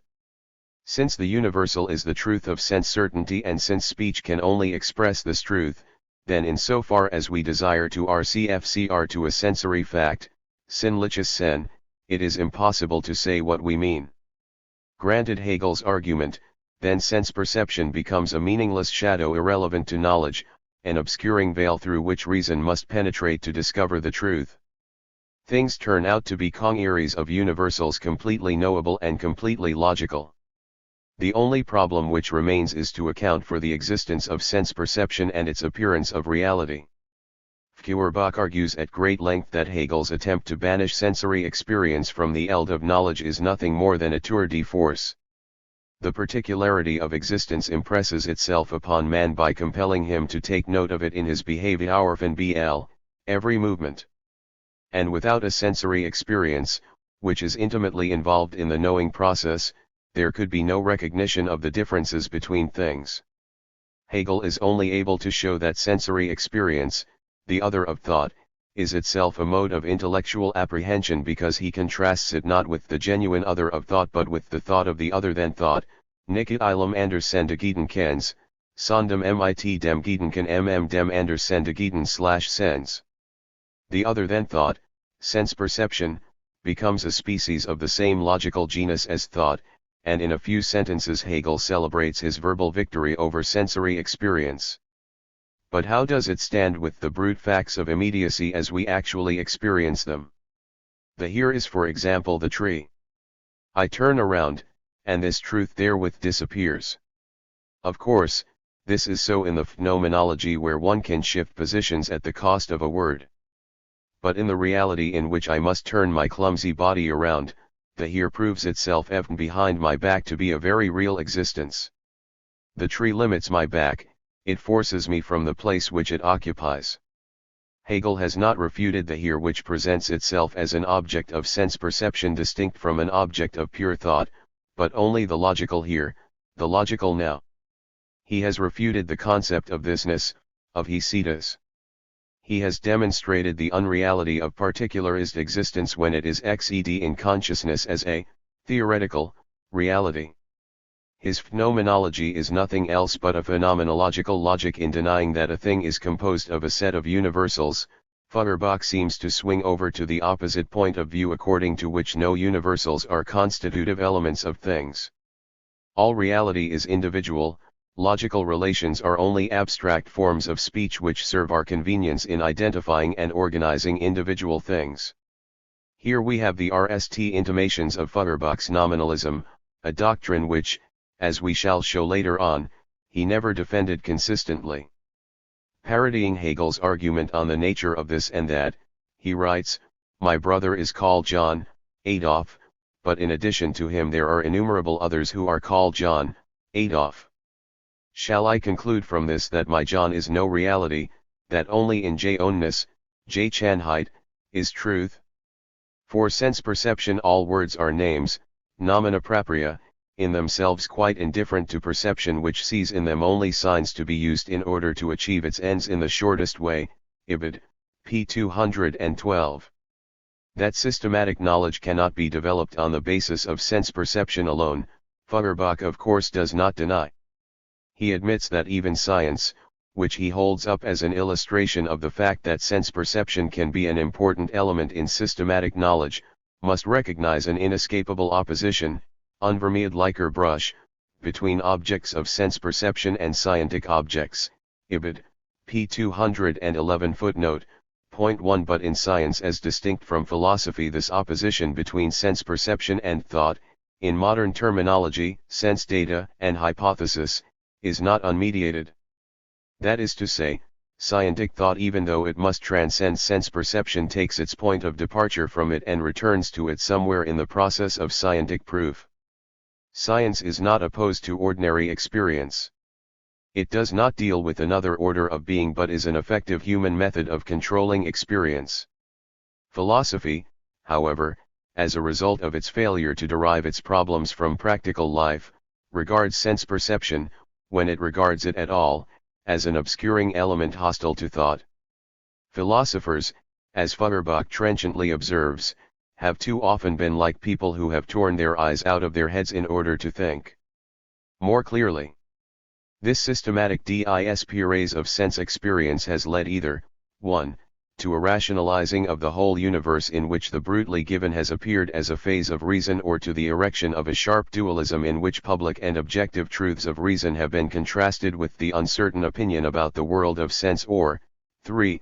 to the dismissal of the whole world of sensory experience as an illusion and to the conception of reality exclusively in logical, physical, or spiritual terms. In opposing Hegel, therefore, Feuerbach was opposing the whole tradition of classical European philosophy. He was well aware of this. The same objection applies to the Hegelian philosophy which applies to the whole of modern philosophy from Descartes and Spinoza down. THC objection to its immediate break with sense perception, to its immediate presupposition of philosophy, S.W.1, BD2, p. 211. Feuerbach's later criticism of Hegel does not concern itself with the imminent dialectics of his philosophy. His criticism is expressed in a series of brilliant apothegms in which with profound insight he characterizes absolute idealism from the outside. In his Vorlesungen zur Reformder Philosophie, Feuerbach proclaims the SCCRCT of absolute idealism to be the secret of theology. The absolute idea, manifesting itself in all reality and appearance, is God. The process by which the absolute idea dirempts itself and plunges into matter in order to rearrange itself on a higher plane of reason is a philosophic myth expressing the mystery of the spirit become esh. The doctrine that every existent is an object of knowledge for the absolute mind, merely reasserts in a more sophisticated form the belief that nature was created by God, that material creatures are the products of an immaterial essence. The identification of the real with the rational and the rational with the desirable is a celebration in polyphonic prose of the goodness of God and all his works.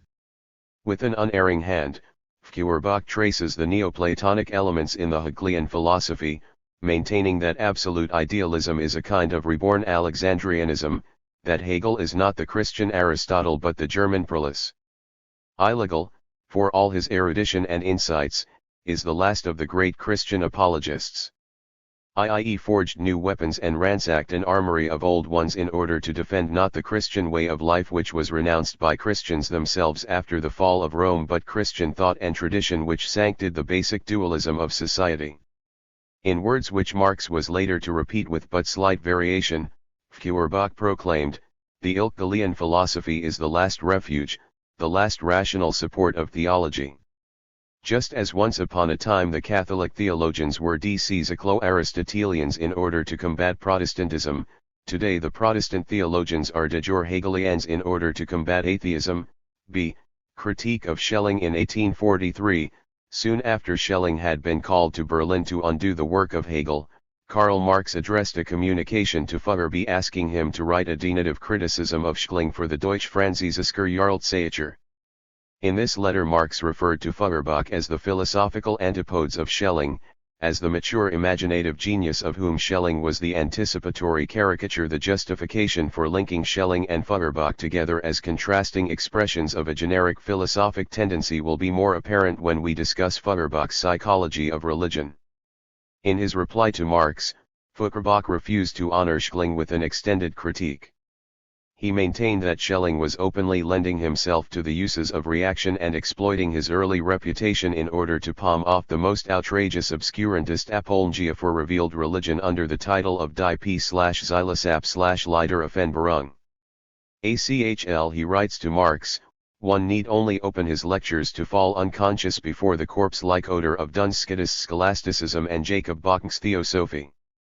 Prior to Schelling's debut at Berlin, Feuerbach had already sharply criticized his mysticism, especially his vague conception of an absolute in which thought and being occur identified, so that when thought was conceived as a species of imagination, the world turned out to be the product of divine imagining. The early advance Schelling made over Kant and Fichte was to return to nature not as the construction of the self but as something independent of, and yet related to, the self. He never freed himself, however, from idealism because, in order to relate nature and self and avoid open metaphysical dualism, he interpreted nature as another self. Nor was Schelling faithful, according to Feuerbach, to the positive principles of idealism which interpreted mind and the self as a rational activity. Nature is only the visible organism of our understanding, says Schelling. But the understanding for Schelling is I7 is sent tg I7z sent if L8 perception. The distinctions and determinations within nature, whose discovery is the task of science, on his view have no objective status, they dissolve, reform, glide into awed colorful outlines like figures in a dream.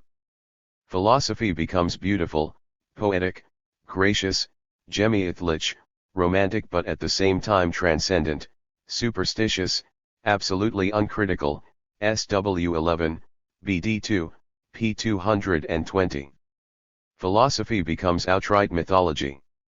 No wonder, Feuerbach adds, that Schelling's philosophy of identity falls helplessly into the arms of the mysticism of the Gorlitzker shoemaker, Böhme. What was still more objectionable to Feuerbach, Schelling endowed the primal creative force of the world not only with an imagination but with a Christian imagination.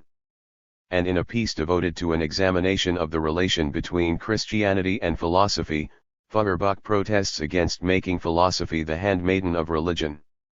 His critical shafts here were obviously directed against right-wing Hegelians, who were trying to dissociate Hegel from his irreligious disciples, as well as against Schelling, who was assuring everyone who would listen to him at Munich that HCGCL's philosophy was anti-Christian and that only his own philosophy of revelation could do justice to Christian mythology. Orthodox Hegelians were defending themselves against the attacks of the religious fundamentalists by repeating after their master that the content of philosophy and religion was the same. Only the form under which the content was conceived was different.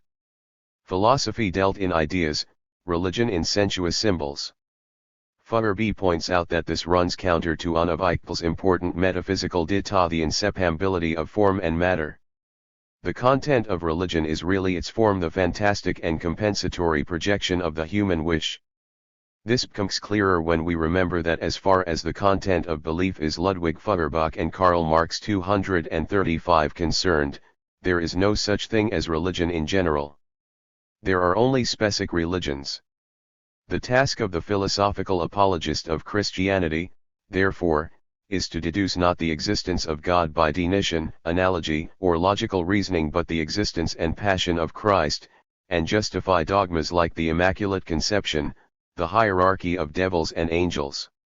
God as such is not the essential specific content and object of the Christian religy 0 and it is Christ, SW1, BD2, p. 179.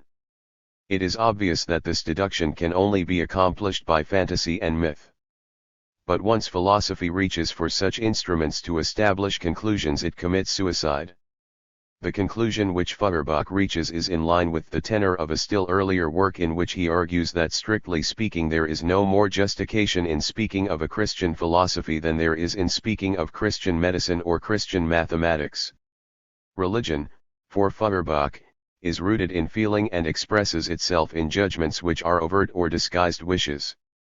These wishes wreak man's impotence in the world, his ignorance of its laws, and his desire to control events in harmony with his emotions. The inevitable consequence of all religion, Feuerbach holds, is belief in miracles. This means the abdication of philosophy. In religion, feeling, das Gemüth, elevates itself into a God. It cannot abide anything which contradicts it, its wishes alone are the only valid laws. The law of the heart in contradiction to the real laws of the world and its outward expression in the miracle. The miracle is therefore the natural, and for that very reason, the essential conception which religion has of the world, SW.1, BD2, p. 180. Opposed to miracle in religion and to the fantasy in which religious desires clothe themselves are science and philosophy. These make reason central because it is the only surety of objectivity. They alone are capable of distinguishing between the true and false. Absolute objectivity is forever beyond human ken since knowledge, like all human activity, presupposes human organs of perception reacting selectively upon the world. But the difference between the inescapable anthropomorphism of science and philosophy and that of religion is that the RST is controlled and the second is not. The relationships between man and the world which religion purports to end are nothing more than a peculiar inversion of psychological and social relationships between human beings. They tell us nothing about the external, physical world. The relationships between man and the world established by science tell us something about man, too, about his powers and capacities which make it possible for him to know and to FCCL, but they also give us objective knowledge of that which is related to man. This is all the objectivity human beings can ever achieve, but it is adequate for their needs and sufficient for science. Feuerbach reminds those who seek an objectivity which is independent of any actual or possible relation to the human processes of discovering it, that every object, of course, can be apprehended and known by man only in virtue of its relations to man even in science. What an object is does not lie hidden outside of or behind its relations, a notion admirably refuted already by Hegel, SW.1, BD2, p. 182. The point of this contrast between Feuerbach and Schelling is to show that although Feuerbach, together with one variety of mystics, stresses feeling or affective experience as a necessary element in the knowledge process, he does not contrast feeling with reason, nor hold it up as a superior organ of intellectual vision capable of giving truck conclusions about the world not vouchsafed by science. Whatever unity exists in the world must be discovered by the methods of science, not by intuition, imaginative synthesis, or any other surrogate for analysis and experiment. When Feuerbach uses the term feeling or emotion, as distinct from sensation, he always uses it as an empirical psychologist. It is a rather primitive empirical psychology, to be sure, but one capable of being improved upon. In passing, it should be pointed out that this difference between feeling as a concept of empirical psychology and feeling as a mode of knowledge of the one, God, universe, or what not, distinguishes Feuerbach's thought from that of Schleiermacher, who in his definition of religion as consisting in the feeling of absolute dependence SCCMS to suggest Feuerbach's position expressed in Das Elvesender Religion. The difference between the two concepts of dependence is that sleeker one Nailier's feeling of dependence has a religious mystical character, a sense of nitude embraced by the shoreless innate, and consequently represents the RST step towards a theology. Feuerbach's feeling of dependence, as he himself says, is no theological, Schleiermachian, misty, indeterminate, abstract feeling. It is the sense of the dependent feeling, dependent seeing, in short from all sides and senses dependent knowing man. S.W equals, BD 8, p. 55.10, Critique of Absolute Materialism. One of the most paradoxical features of the development of Feuerbach's thought is his apparent return to a philosophical position which he had abandoned with great decisiveness during a period when he was working his way towards a naturalistic humanism. Feuerbach has been called many kinds of a materialist, and he undoubtedly subscribed to several different variants of the doctrine. But there was one type of materialism of which he provided an almost classic refutation. Ironically enough, it is precisely with this type of materialism that he is tagged by conventional historians of philosophy. In an essay published in 1838, devoted to a criticism of Goethe's Kritik des Idealismus, a year before his null break with Hegel, Feuerbach makes a penetrating attack upon the doctrine of absolute or metaphysical materialism upheld by Goethe. Although in this essay Feuerbach uses the term idealist to characterize his own position, he employs it in a very special sense. An idealist is anyone who refuses to accept the dogma that everything in the world is material and that all intellectual activity can be exhaustively explained in physical categories. He grants without qualification all the scientific facts that traditional materialists have adduced to demonstrate the dependence of mind on body, such as the correlation of specific organs of the body with specific powers and aptitudes, but he contests the philosophical construction which has been placed on the facts. In attacking extreme materialism, he is careful to distinguish his own view from the current spiritualistic idealism of German thought, which taught that the body is a creation of some non-empirical self. Without body, he writes, no mind. He who has no body has neither mind nor an idea of mind, for the mind is not a fact, not an immediate existence. Mind without bodies are mindless fantastic creations. SW, BD 2, p. 14-9.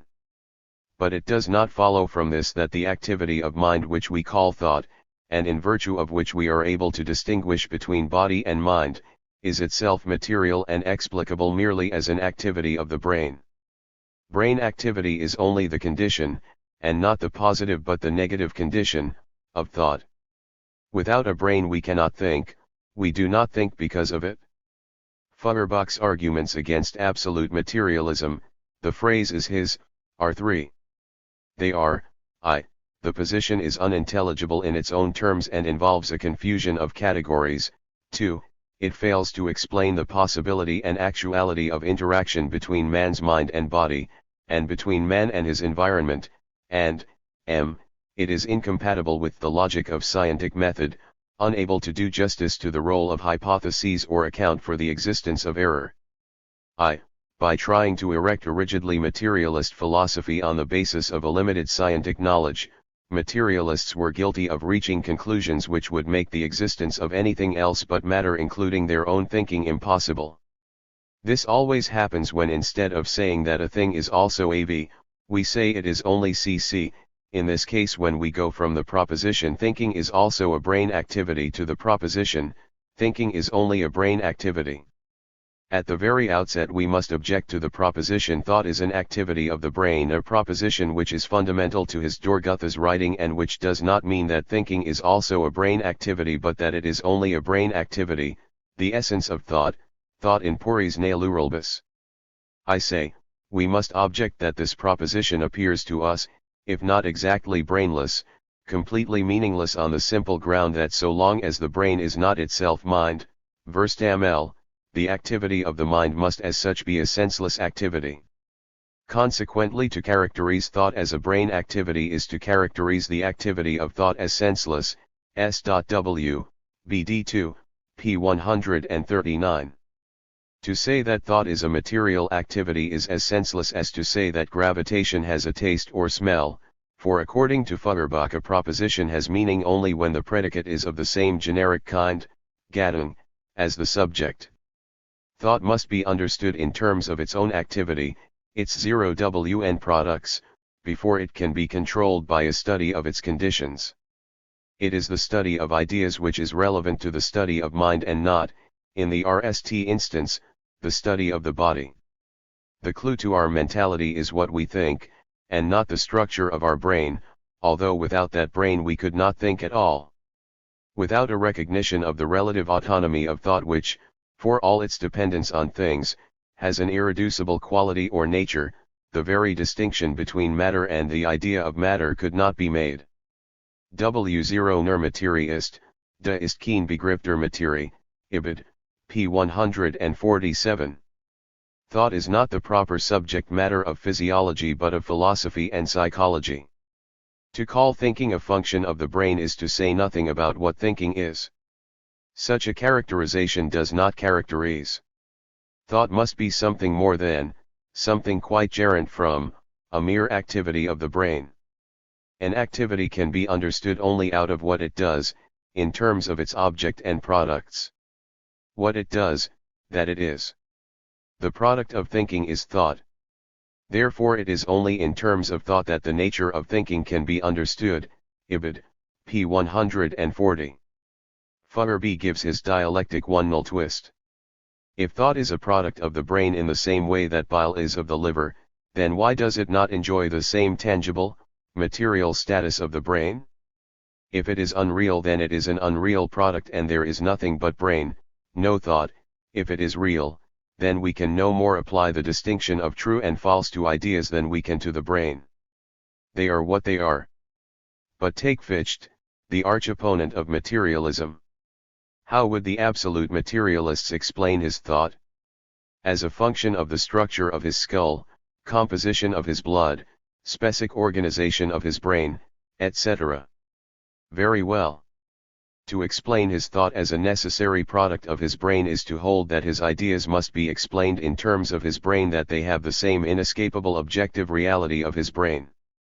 But how, then, can these ideas be judged and declared false, as all materialists do so declare them, and must, because, according to Fichte's ideas, materialism itself is false. 2. Absolute materialism, if it is to express itself in any meaningful terms, must deny not the existence of thought but its aese. But if the silicaki of thought is denied, then its very activity must be denied, for THCRC is no point to the activity of thought, nor even any evidence of its existence, where it has no effects. These effects are often the best leads to thought, for it is in behalf of them that thought is initiated. In fact, Feuerbach argues, the effects of thought can be such that it may lead to the destruction of the very body whose evanescent shadow thought is supposed to be. Consider suicide, in which thought runs counter to the most fundamental drive of the human body. Man's thought is a necessary element, even if not the only one, in all such tragic activity. Animals do not take their own lives, although like men they are subject to the laws of physics and chemistry. Or consider, adds Feuerbach, such things as inventions in which material becomes transformed to realize an antecedent idea or thought. Or every act of self-sacrifice in which human beings, dominated by ideals, change the course of their life. Explain to me, Feuerbach addresses the materialist, the death of the sage or the hero who stakes his head upon his ideas. Explain to me the power of ideas upon the organism if the idea is nothing but an excrescence of the organism. S.W.1, BD2, P1I6_M, rejecting the reality of ideas, the materialists must fall back upon sense experience as such to convey knowledge. Sense experience, which is always of the present, can say nothing about the future.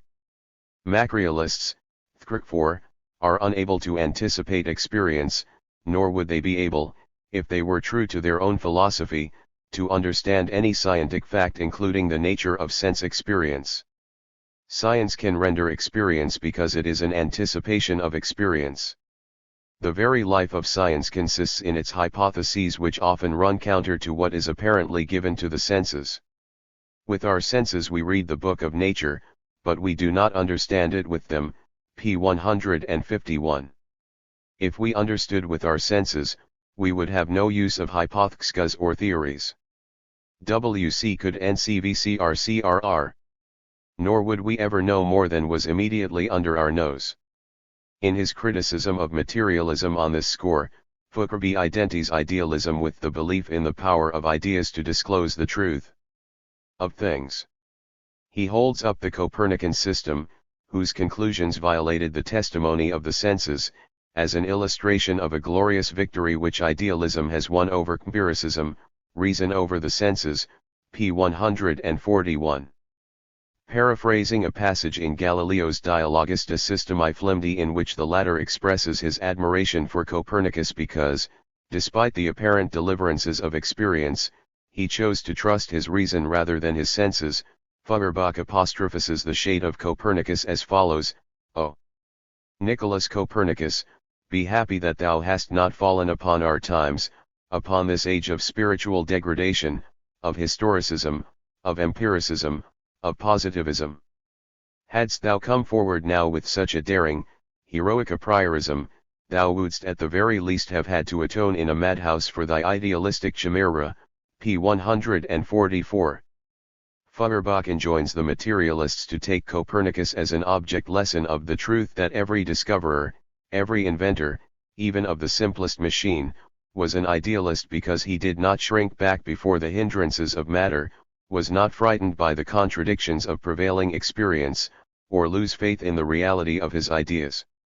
Experience, which Feuerbach admits is always indispensable, can only check, complete and supplement what thought discovers, but the act of discovery itself is an a priori one.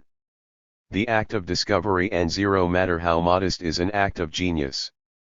And an act of genius is nothing but the anticipation of experience, the possibility of synthetic judgments a priori, p. 14.4. By an a priori, Feuerbach does not mean something known to be true independently of experience, nor that which is the condition of all experience.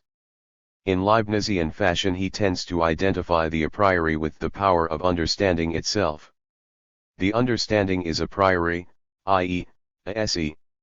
To pass judgment upon objects of experience independently of experience is nonsense, unseen. If ever a philosopher pretended to have or transmit a priori knowledge in this sense, he was a fool.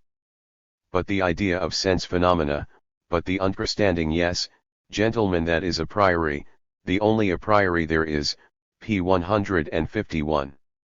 To concretize his distinction between sense and reason, which he is careful to point out are not separate in the thought process, Feuerbach takes reading as an illustration. In order to study Plato, I must read him. To read Heine, I must be able to section. Without eyes, I cannot see, and in so far as I cannot nd out about Plato's ideas in any other way, I cannot think. But my eyes are not the organ of understanding, but an organ of vision through which the signs, Zeichen, are understood. The words themselves are neither things nor ideas. Seeing the letters is not yet reading, and reading is not yet understanding, p. 150. To read intelligently is not an affair of the eyes but of the mind. And this is true not merely of books but of the world at large. Sense images, Feuerbach repeats again and again, are signs used by thought, necessary stimuli, Anreizung, to discovery of the truth but not truths themselves. As we shall see later on, this is a far cry from the Feuerbach of later years, when he swallows whole the physiological interpretation of thought not only as an explanation of personality but of history as well. He never answered the difficulties he himself raised to that type of physiological empiricism which, in his own words, forgetting the limits of physiology, tried to kill the spirit with the anatomist's scalpel. But it is interesting to observe that, save for one brief review of Molescott's work in 1850, Feuerbach never ceased distinguishing himself from traditional materialists, and on many occasions repeated, with no great regard for consistency, the realistic undertones of his original criticism of nominalistic materialism. Nature for him always retained an intelligible pattern even when he was not sure whether its intelligibility was an object of the understanding or an object of sensation. In the writing we have just considered, he maintained that only what is intelligible, Vikristandis gemses, is an object of understanding, and reposes his assurance that the idealism of science can render the intelligibility of nature by explicit reference to the great thought of Spinoza expressed in the seventh proposition of Book 2 of Thc Ethica, Ordo et Connectio idcarum, d.idersulm, idem est ac ordo et Connectio recrum, d.ider k6 reper. Fugger professes to ND a confirmation of this maxim in the progress of science, including comparative anatomy and physiology. If Fugger-Bachelf's general philosophy had to wait almost a century for proper recognition, his interpretation of religion evoked an appreciation which was almost immediate. Even the theological opponents of Feuerbach, or rather those whose vision and honesty transcended the limits of their sect, paid tribute to the psychological correctness of his analysis, despite the abomination in which they held his conclusions. The enthusiasm with which Marx and Engels greeted the publication of Feuerbach's Das Elwesen lies Thumbslow, 1841, has been documented in a well-known passage in Engels' L. Feuerbach. Strauss himself, who was as critical of his successors as he was of his predecessors, and whose own critique of Christianity had been made with the weapons of logic rather than of social psychology, recognized that Feuerbach's work in this eld was denitive for his period. Then Zeller attempted to answer Feuerbach. Strauss wrote, "The defense is feeble. One becomes infected with Feuerbach's doctrine through contact with it, and in the end has lost more than has been gained. Today, and perhaps for some time to come, the eld belongs to him. His theory is the truth for this age." Ausgedeltbrief, p. 184. Furb somewhere calls his books letters to mankind. The theme of this, his most important letter, was Know Thyself. In fact, the original title which Feuerbach selected for his Essence of Christianity was Know Thyself, since its main thesis was that traditional religions arose out of man's unconscious deification of himself. He did not proclaim the end of all religion, but, like Luther, attacked the old religion in behalf of a new.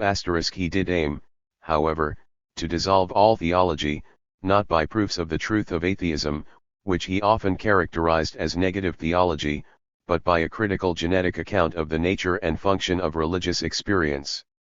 Feuerbach's Essence of Christianity brought the religious development which began with Hegel's death to a halt, for he outlinked all factions engaged in bitter critical struggle by approaching religious phenomena not as a sectarian theologian but as a philosophical psychologist.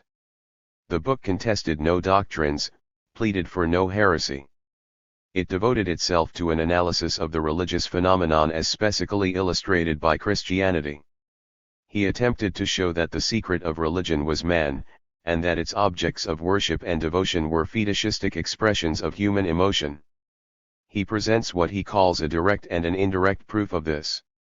The RST part contends that all the predicates and attributes of God or the divine nature are identical with the predicates of human nature, and that by a well-known Aristotelian dictum, divine nature and human nature are therefore essentially one. The second part undertakes to establish that any attempt to distinguish in a thoroughgoing way between theological and anthropological predicates resolves itself into an absurdity. In all religion there is a grain of truth, although concealed in a mystical and inverted form. In theology, which attempts to rationalize not the truth of religion, but its mystic and inverted expression, we have not only the negation of human sense and human understanding but also the negation of religion. Px. Religious belief has two roots, a cognitive theoretical and a practical emotional. The RST gives rise to a more or less systematic theology, the second to the specific experience called religious. Strauss' critique, we have already seen, was directed against the intellectual constructions of theology. Religious belief naturally expresses itself in pictures or myths. These pictures, however, contain more than the feelings and ideal aspirations which enliven them. They suggest meanings which act as stimuli to man's sense of logical coherence and aestheticness. They are elaborated in rational form, become the subject matter of critical reaction, and then are revealed as hopelessly contradictory. They can only be given a semblance of intelligibility by being regarded as imaginative creations of the communal mind. This in essentials was the negative aspect of Strauss' work. Strauss had declared his interpretation of religion to be mythical, that is to say, religious ideas had their source, if not their justification, in the funded tradition of folklore and the more obvious traits of mass psychology. Bruno Bauer's advance over Strauss was to call attention to the evaluation of sources and to the presence of tendentious points of view in their composition. Feuerbach's advance over both flowed from his realization that neither of these avenues of inquiry led to the central fact of religion. Against Strauss, Feuerbach argued that religion was not a product of poetic fancy but of real need. Against B. Bauer he held that it was not a need of the understanding but of the heart.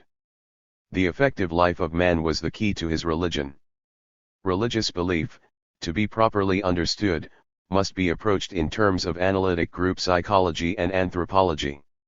It is the emotional needs and habits of individuals which really make intelligible their acceptance of tradition, apologetic and edifying fairy tales.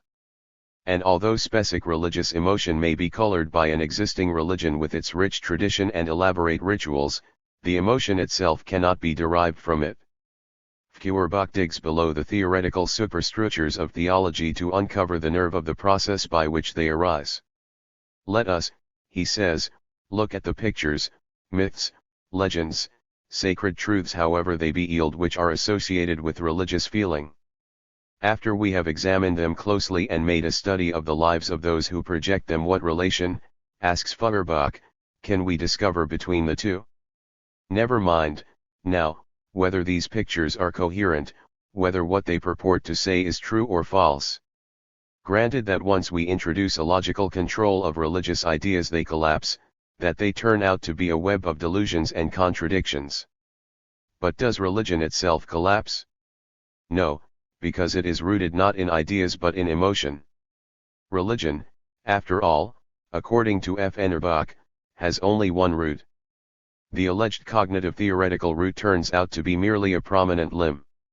Like all other offshoots it must grow and die, and others will take its place. Consequently, Feuerbach inferred, religion is an absolute fact with a necessarily varying content. That is why he felt justice in calling atheism one's religion, and communism another's. What yesterday was still religion, is no longer such today, and what today is atheism, to M0 will be religion, p. 31. The questions which we must put to religious beliefs belong to a different order from those concerned with their truth. We must ask what is their genesis? Why do these beliefs and pictures come to life in this culture and not others? What role do they play in the lives of those who give them credence? The fact that religion is a distorted reaction of man's life makes it difficult but not impossible to get at its earthly kernel. It presents the same problem as the dream to which Feuerbach often compares it. Religion is the dream of the human mind. But even in dreams we do not find ourselves in emptiness or in heaven, but on earth, in the realm of reality, we only see real things in the entrancing splendor of imagination and caprice, instead of in the simple daylight of reality and necessity. Hence I do nothing more to religion and to speculative philosophy and theology also than to open its eyes, or rather turn its gaze from the internal towards the external, i.e. I change the object as it is in the imagination into the object as it is in reality, p. 11.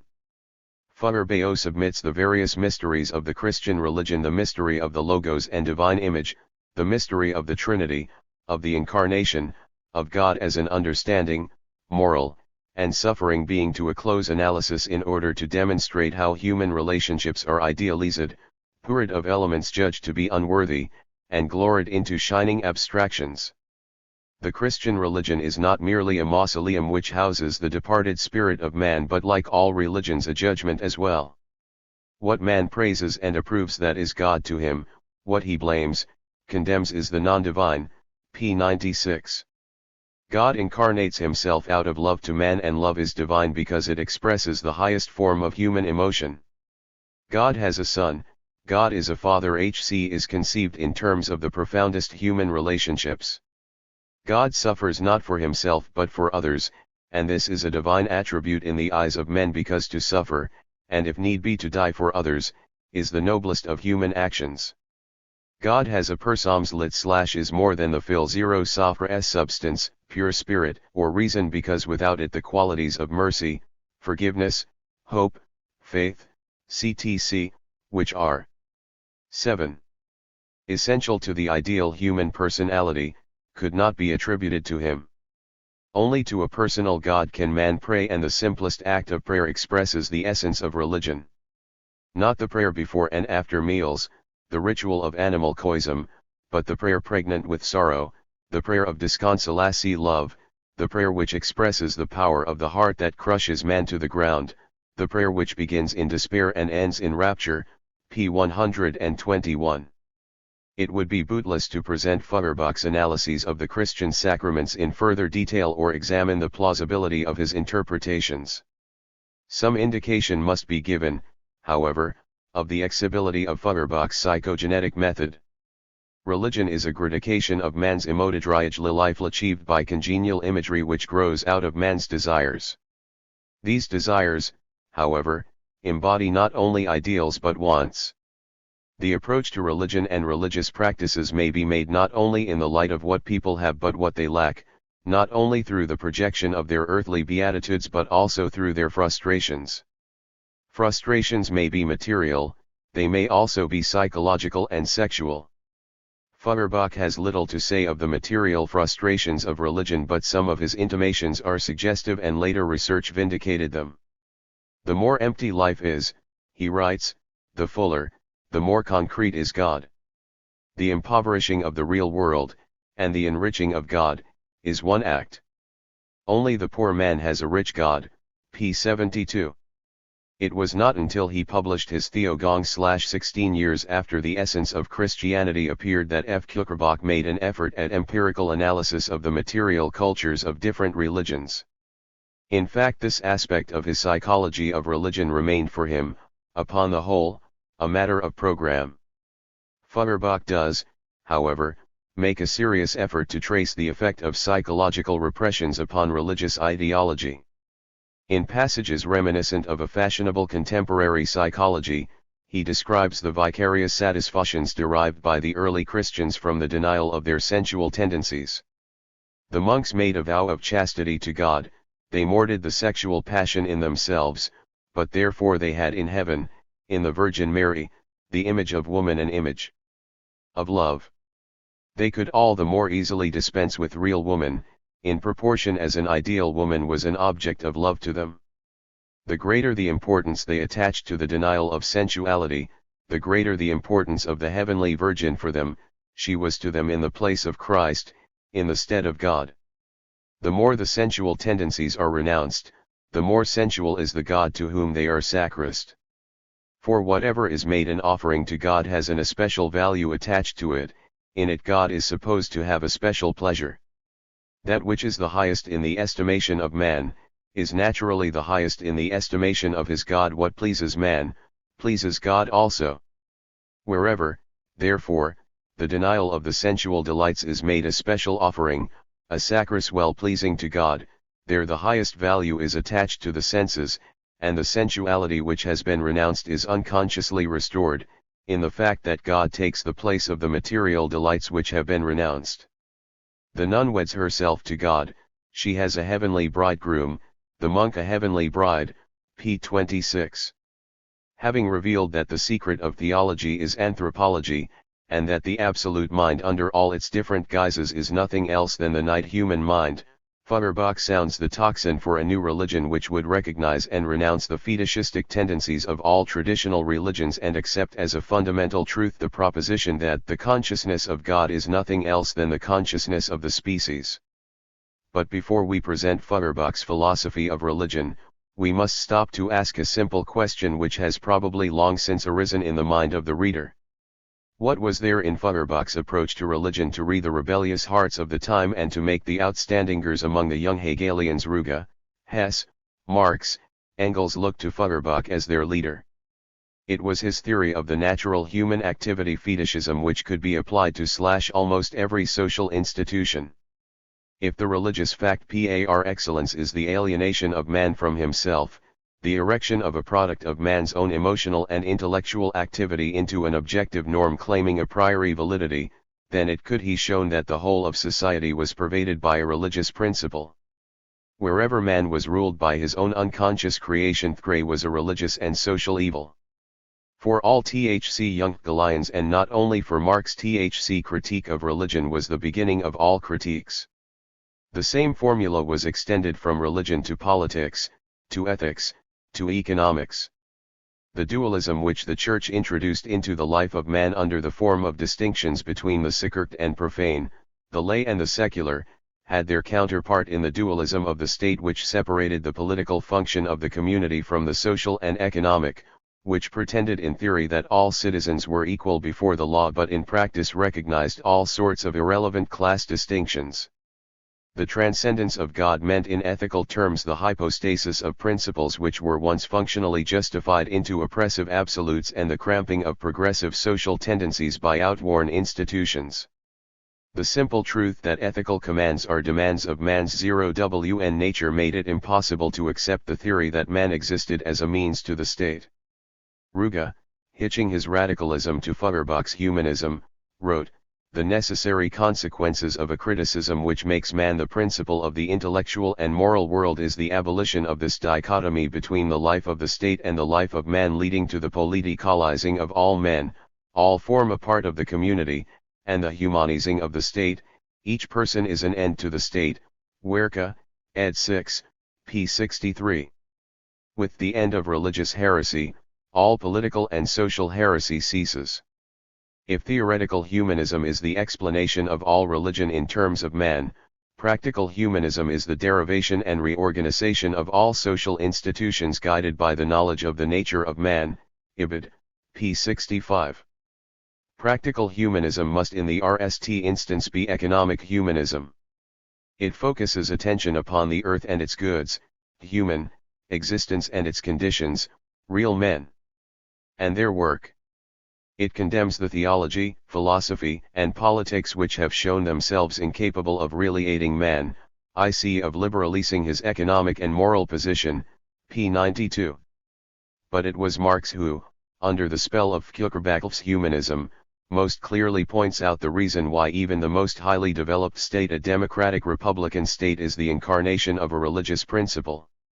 It countenanes under a theory of political equality, practices of social inequality. In theory, differences between citizens in respect to birth, station, vocation, education, and property are declared to be irrelevant. In practice, the state recognizes, tolerates and defends the effects which these differences have upon the everyday the real life of men. In the modern political community, therefore, man lives in two worlds. One is the world of his everyday interests and activities, in which he suffers under all sorts of disabilities and special privileges. The other is the world of holiday enjoyment of theoretical political equality. The more his real world is out of joint, the more insistently do the representatives of the state power assure him that his will is as sovereign as any other in the community. What he lacks in fact, he achieves in feigning, the familiar Feuerbachian theme. The organs of the political state are religious, writes Marx, in virtue of the dualism between the life of bourgeois society and political life religious, in that man regards the transcendental, jenseitigen, life of the state which is so foreign to his real individuality as his true life, religious in so far as religion is the spirit of bourgeois society, the expression of the separation and division of man from man, Gesamtausgabe, ABT. I, BD 1, Erste Halband, p. 590. Feuerbach's conception of the process by which religions grow and die provides a direct thread from Hegel, whom Feuerbach criticized because he hid his insights in metaphysical myths, to Marx, by whom Feuerbach was criticized for not developing and generalizing his own fruitful principles. In Hegel, development takes place by the necessary self-alienation, Selimendusserung, of the idea which, like God, generates the world out of itself by logical activity. In Feuerbach, the necessary self-alienation of the idea is naturalist and becomes the sololignation of man, the unconscious projection of human nature in objects of worship. In B. Bauer and A. Ruge, Not only religion but politics with its notion of an absolute and static state is shown to be the unconscious projection of human nature. In Marx, the self-alienation of man is traced to the processes of work and its influence upon the development of human nature. The secret of the whole of contemporary society is declared to be the fetishism of the social relations of production in general, and of commodities in particular. Feuerbach's original intent was not to destroy religion, but to understand it. But his moralistic interests carried him much further. He attempted nothing else than the reconstruction of religion. His essence of Christianity is therefore a medley of different themes. Analyses of the Christian sacraments are often interrupted by invocations to man, sermons on love, and digressions on the nature of the community. Feuerbach always thought of himself as a profoundly religious man. II's life, work, and confessions testify to the presence of a simple natural piety which underlay the philosophic doctrines he found congenial. In a charming self-portrait he describes the basic feelings around which his preferences were organized. He confesses to a love of the simply organized from hours and birds to men, and to a distaste of split organisms, split allegiances, mixtures and dualisms of every sort. Only the organism which remains within its own natural sphere, which does not deny its own nature by trying to be something else, can realize the integrity without which there is no genuine originality. Down to the smallest detail, even my senses agree with this inner feeling for the undivided, for that which is at one with itself, S.4.1, BD2, p. 177. No one can be at peace with himself unless he is at peace with his neighbor. The undisturbed enjoyment of one's own natural capacities depends upon others not only in the obvious sense that we need one another to perform our social functions but in that the norms of what constitute happiness are derived from the nature of the human species. There is only one force which binds human beings together in such a way that their common nature is felt to be more important than their differences, on force which makes their very differences common through mutual tolerance and sympathy. And that is love. The fount, medium, and goal of all self-conscious human religion is love. A loving heart is the beat of the species throbbing in the individual, LVCSM dos Christum Thumbs, p. 266. In addition to singing panegyrics to love, Feuerbach makes an heroic attempt to justify the social uses of love. It is true that homo h01 nini dur eri, but it is also true that there are all sorts of men. The religion of love strengthens the moral relations between men, for the real source of moral relationships, be they between child and parent, wife and husband, brothers and friends, is love. Any other unity is a cord of sand when it is not a cord of rock, such as economic interest with a human being dangling at one end. Political unity, for example, is a unity of force, p. 264. Only when social relationships become moral relationships can the oppositions between the egoism of the self and the needs of the species be resolved. And since Feuerbach held that all moral relations are per se religious although not vice versa, he preached his humanistic religion of love as the most effective agency of moral improvement. In attempting to convert his readers to the religion of love, Feuerbach does not hesitate to play hard and fast with terms and definitions. The irreligious man, he argues, the real atheist, is one who is not only devoid of a sense of the sacredness of human relationships but also one who has no genuine aim in life, some goal in which he can lose and end himself. And as if it were the most obvious thing in the world, he identifies the possession of a true goal with love.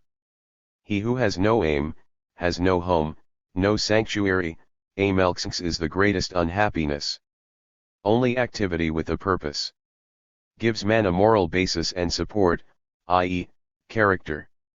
Every man therefore must place before himself a God, i.e., an aim, a purpose.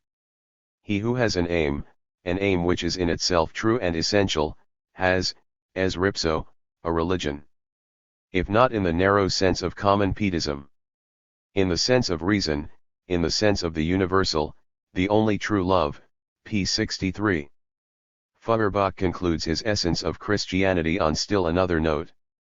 Previously he had pointed out in his criticism of religions of nature that although man is a product of nature he becomes human only through other men. Now he returns to nature with words whose Hegelian overtones are unmistakable. Moral feelings can effect nothing without nature, it must ally itself with the simplest natural means, p. 273. The virtues which men achieve are possible only because of the virtues of the natural things by which they achieve them. This is dimly perceived even by Christianity in its ritual of purification by water in the baptismal rites, and still more in its conversion of eating and drinking into the mystery of the Lord's Supper. The sublimity to which man can reach is dependent on the material support which nature gives him. Man needs other men to gratify his human needs, but he also needs nature. Therefore Feuerbach enjoins upon him, in thy gratitude towards man forget not gratitude towards holy nature. We must never renounce or try to deny our dependence upon that which is the origin of all we are and all we may become. Those who destroy the continuity between man and nature, reintroduce it in a mystic and emasculated form through a conception of a supernatural God. Mysteries upon mysteries are created. To the religion of the common man Feuerbach adds the religion of the common thing. It needs only that the ordinary course of things be interrupted in order to vindicate for common things an uncommon significance, to life, as such, a religious import. Therefore let bread be sacred for us, let wine be sacred, and also let water be sacred. Amen. With this sentence Feuerbach completes his book. The political implications of Feuerbach's philosophy of religion were drawn by men like Hess, Grien, Lianing, Kriege, who opposed Marx's emphasis upon the class struggle as inhuman, and by others who drolly attempted to solve the social problem by loving in the spirit and as many members of the human race as would suffer their embraces. Both Marx and Engels credited Feuerbach with his good intentions but found themselves compelled to attack the Liebesgefühle of the disciples. Looking away from the excesses, confusions, and verbalisms of Feuerbach's philosophy of religion, there still remains a conception which has inspired humanistic movements from the days of Protagoras to those of Dewey.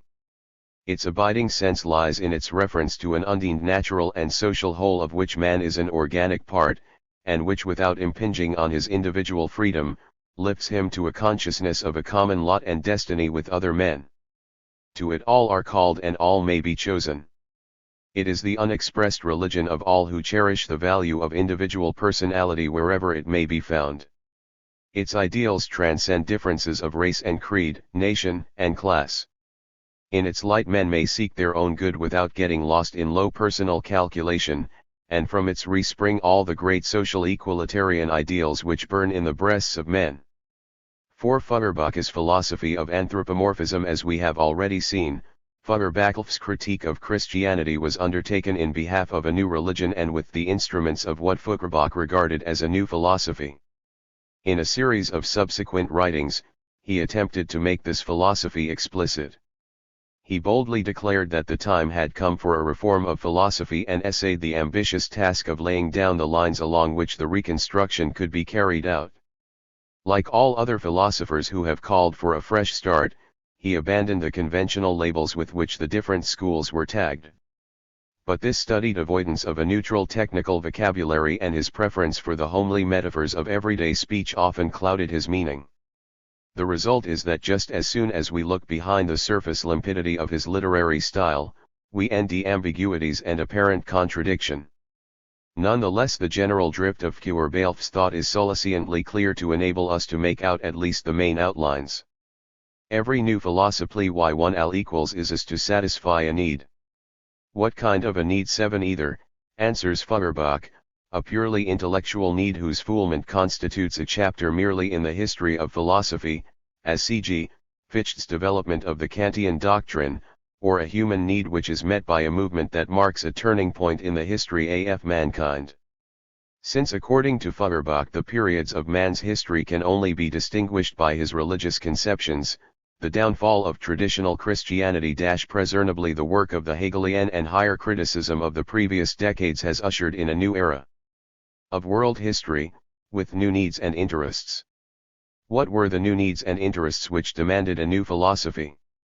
They were the needs for political freedom which Feuerbach called the most essential drive, Trieb, of man today, and the newly awakened interests in making society human, i.e., organized by ethical principles based on the true nature of man.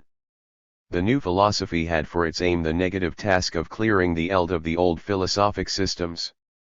When they were not technical conceits of the individual philosophers, these latter were declared to be thinly veiled apologetics for dualistic religion. The more positive task was the development of a philosophic doctrine which would unify all anti-dualistic tendencies in contemporary culture. The new philosophy would also work out a program for human amelioration and supervise its execution.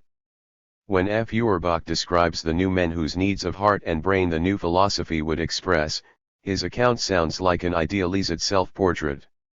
The new man is one whose faith has vanished before critical doubt, who has renounced the Bible and enthroned reason in its stead, who has replaced religion by politics, put earth in place of heaven, work in place of prayer, material want in place of hell.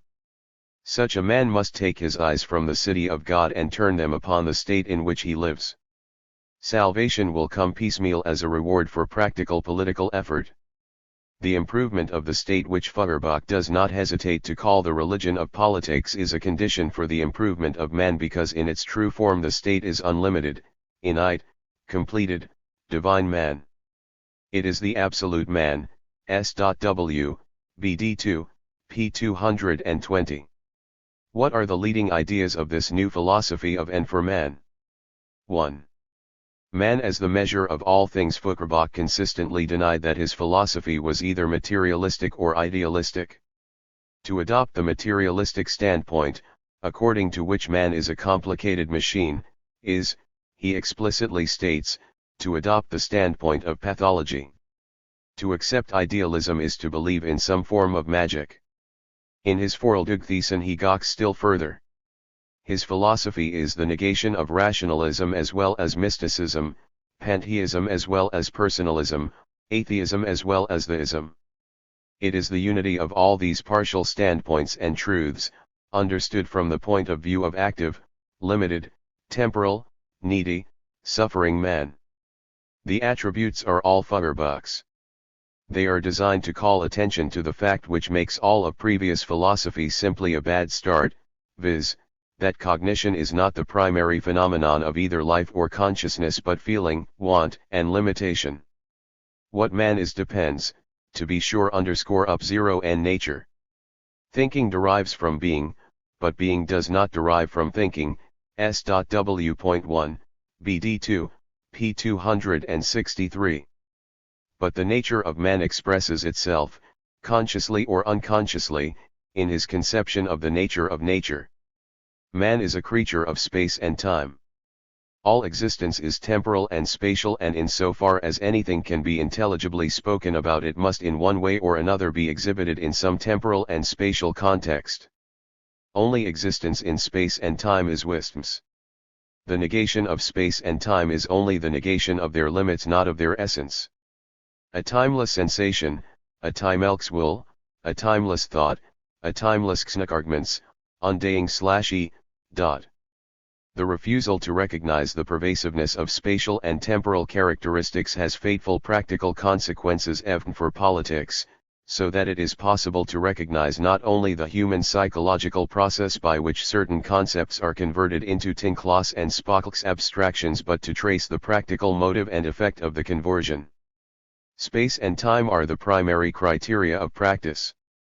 A people which excludes time from ts metaphysics and hypostasises, vergittlert, external, i.e., abstract existence from time, necessarily excludes time from its politics, too, and hypostasises.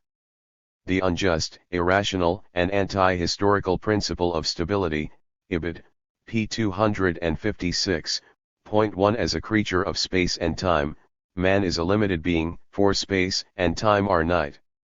Without limitation, no existence. Man's limitations are experienced primarily as needs and wants. The very fact of existence with its thousand-fold interrelations and dependencies carries with it the idea of something needing something else: the crops the rain, the stream its bed, the stones the eld upon which they lie.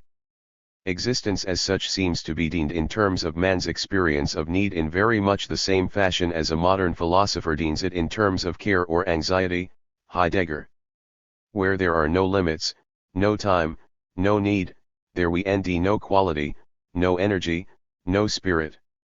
Only the needy creature is the necessary creature, nur das Notwendige Wesen ist das notwendige Wesen. Existence free from want is superus existence bedürfnislos emistens ist überusige Existenz. What is free from need in general has no need to exist. It is immaterial to itself and to others whether it is or it is not. A being that has no need is a being that has no ground, p. 257. Feuerbach is not attributing to nature in its isolation, attributes of human consciousness or feeling. The point is that nature is never experienced as something isolated. Whatever reality may be in itself, we feel it, handle it, and know it as it is for us. A distinction between things as they appear to us and things as they are in themselves would be meaningful only if we could see things as they do not appear to ourselves, say, if we could see them as God sees them. But this is absurd. I might try to imagine what things are like from a point of view which is not human. But this is always illusory. No matter what the metaphor, allegory, or imagery under which I try to conceive things, I cannot escape from myself. When I speak of how things might appear to God, I am simply writing him large and askew in letters of my own nature. That is part of what Feuerbach meant in his oft-repeated phrase, man is the secret of religion.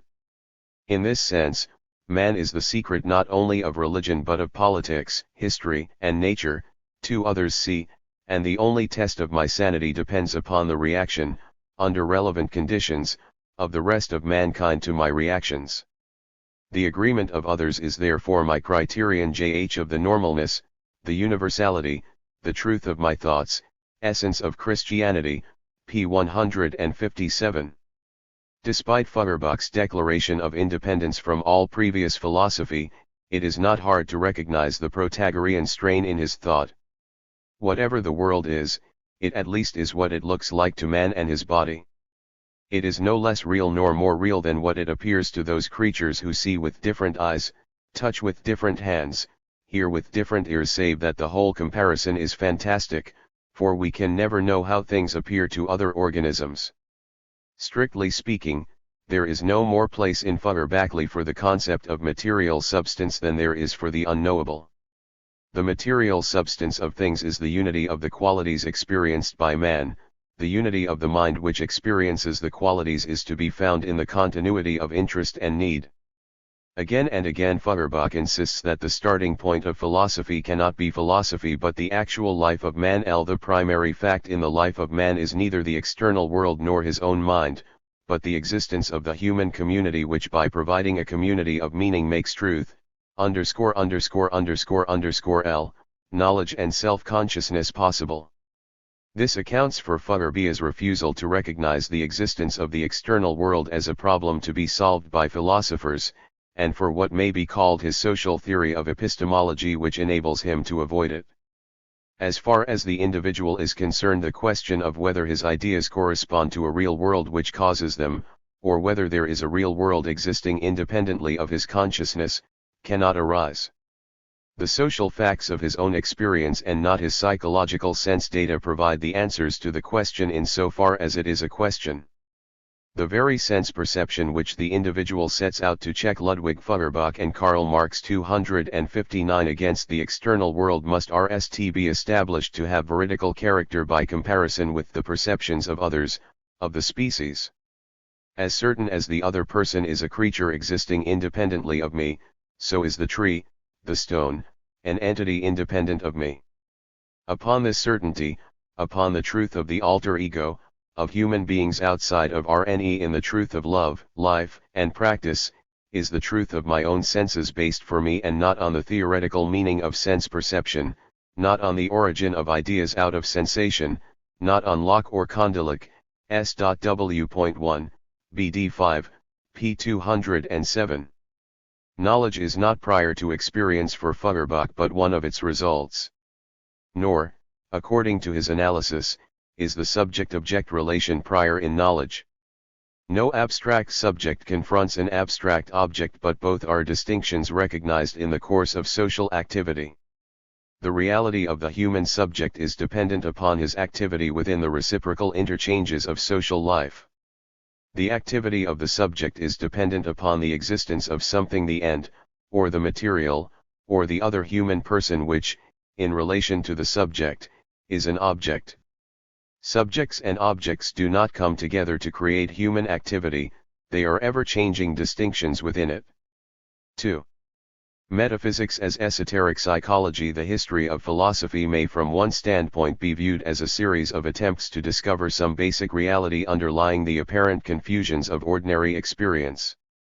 Such quests begin by denying the validity or reliability of what lies at hand, they end by capitalizing the elements of ordinary experience in a distorted form because the earthly and empirical kernel of the abstract philosophic construction is not recognized. This in brief is why Feuerbach calls metaphysics an esoteric psychology, in the bad sense. Die Metaphysik ist die esoterische Psychologie, SW, BD 2, p. 248. Consider, for example, what philosophers call pure quality or quality as such. All qualities experienced by us are determinate qualities of determinate things. Things are not RST given as existences to which qualities are added. Qualities are given with things. But they are always the qualities of experienced things. The experience, Empfindung, is as much involved in the notion of color as is extension. The metaphysics of quality cannot be dissociated from the forms, occasions, and relations of the experience of quality from what traditional philosophers have dismissed as subjective psychology. Failure to observe this leads to an artificial separation of existence and quality, thus preparing the way for the inevitable attempts to deduce existence from quality or add quality to a qualityless something. Metaphysics or logic is only then a real immanent science when it is not separated from subjective mind, Ibid, p. 248. Or consider Kant's supra-empirical noumenal self, Fichte's ego, Hcgcl's absolute mind, Schleiermacher's emotion, or the reason, will, absolute good and absolute bad, which philosophers have identified with reality. The predicates which philosophers have assigned to these terms are nothing more than distortions of the qualities of their empirical analogues. Is the absolute mind, Geil, of Hegel, for example, anything else than the night mind, cut out of its living context, endowed with intensive powers, and distinguished from other minds only by indeterminate and negative characteristics? 7 Like the various conceptions of the divine, the different conceptions of the real are nothing but embalmed abstractions of human traits and qualities. And if theology, as distinct from religion, is the attempt to rationalize the distorted forms in which man's own nature land and CCDS appear, is not the whole of traditional metaphysics a kind of subtler theology, one the methodological fallacy behind all philosophical and theological constructions of this kind is the transformation of the night and the determined, in short, the existent into something innate and indeterminate, the non-existent. The innate, the intelligible innate, is the true night. True speculation or philosophy is nothing if it is not true and universal empiricism, Ibid, p. 253. 3. The social nature of truth. Every relativistic theory of knowledge confronts difficulties in explaining the nature and criteria of truth. For of all things, the truth is what appears to ordinary experience as preeminently objective. How can a philosophy which stresses the necessary human orientation of judgment do justice to the facts of objectivity? And if it cannot substantiate its claim to objective validity, upon what grounds can one believe this theory of truth rather than another? Must there not be some canon of reason which transcends the self and all its needs, and to which the human mind must conform if it is to distinguish between the true and the false, the actual and the possible, the real and the fantastic? Feuerbach does not deny that this canon of reason exists and that as individuals in quest of the truth we are subject to it. But he holds that the canons of reason are the characteristic modes of behavior and thought of man, of the human species. Not only are the sights and sounds of things what they appear to be to our eyes and our ears, but the truths about them are the truths as they appear to our minds. No more than we can frame a perception which is not our own perception can we frame a truth which is not a human truth. The truths of reason do not exist in and for themselves. To believe that they do is a view which might well be called supernaturalism in logic. Logical truths are the results of the concrete nature and activities of man. It is man who thinks, not the self, not reason. When the old philosophy therefore says only the reasonable is the true and real, the new philosophy responds, only the human is the true and real, for only what is human can be reasonable. Man is the measure of reason, SW, BD 2, p. 339. By stressing the nature of the species as a control upon the experience of the individual, Feuerbach strives to retain his basic humanistic theory of truth and still account for the necessary distinction between the subjective, in the sense of the false, and the objectivity, as the true. Not I, you, or m/om else is the measure of the truth, but man, the species. Not what appears to me, now, is the real truth, but only what is established as a result of the traditions, communication, and experience of mankind, in short, in its science, conceived as a critical human activity and not as a set of eternal truths waiting to be discovered by man. The measure of the species is the absolute measure, law, and criterion of man, essence of Christianity. To say that something is true for me on this theory means true about me and can be varied in THC way any other proposition is varied. In fact, for Feuerbach, what only one individual experiences can never be established as true, it requires the certification of others before it can be admitted as evidence. If truth is human, evidence is social. It is social not only because ideas arise through communication, which presupposes some form of community, but because, as we shall see, any sensory experience entering as an ultimate constituent in proof must be common to all men. That is true in which another agrees with me. Agreement is the RST criterion of truth, but only because the species is the ultimate measure of truth. That which I think only according to the standard of my individuality is not binding on another, it can be conceived otherwise, it is an accidental, merely subjective, view. But that which I think according to the standard of the species I think as man in general only can think, and consequently as every individual must think if he thinks normally, in accordance with law, and therefore truly. That is true which agrees with the nature of the species, that is false which contradicts it. There is no other rule of truth, essence of Christianity, p. 157. In developing his argument, Feuerbach combines his principle of sensibility, sometimes grandiloquently referred to as love and passion, with his social theory of evidence in a very interesting way. Without attempting to square it in the least with his familiar doctrine that sensation is the source of immediate, underived, serene and clear truth, he maintains the view that the testimony of the senses has evidential value not at the beginning but only at the end of intellectual inquiry, not to the raw and crude eye but only to the educated eye. Unconsciously, he returns to a distinction which the idealists whom he condemns, denominated as the distinction between the empirical self and the intelligible or noumenal self, which manifested itself in the empirical self but was more than it. This distinction for Feuerbach is not a distinction BCTWCC and the empirical and the non-empirical but a distinction between the private and the common. Human beings experience both as individuals and as members of the human species. They have, so to speak, a privat_e_m_o_da_of, sensing and a public one. Their private sensations are checked and criticized in the light of their common sensing. This common sensing is not only the criterion of the validity of individual sensing, but it is, at the same time, the result of the checks and comparisons made. The presupposition of the possibility of agreement between human beings about the contents of their experience is not only a common world but a common nature. We discover that we have common sensations, or, as Feuerbach admits when faced by the possibility that the same things appear differently to different people, common powers to discriminate between different qualities given in sensation. Only insofar as we are the same can we understand each other. Human beings have only one, or only one common reason, because they have only one, or common, nature, common organization. They understand one another. They think, therefore, with the same words. They think the same because they feel the same, because there are general sensations, sensations in which all agree, Knocklas, B.D. I. p. 393.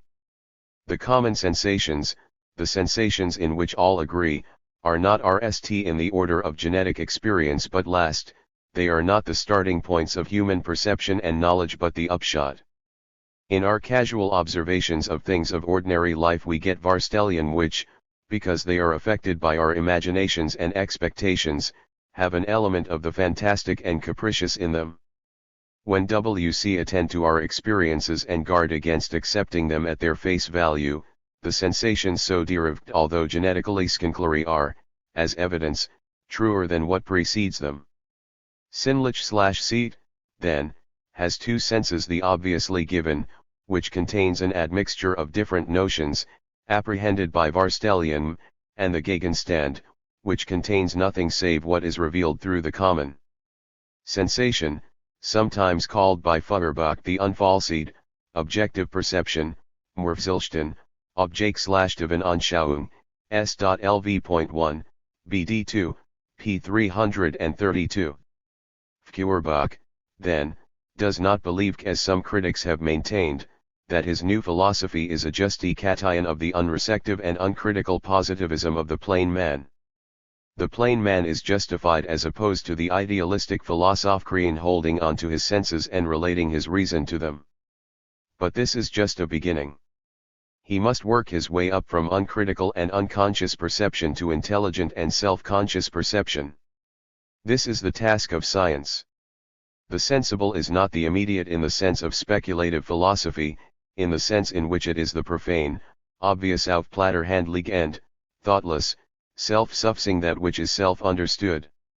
The immediate sensible perception comes later than the representation and fantasy.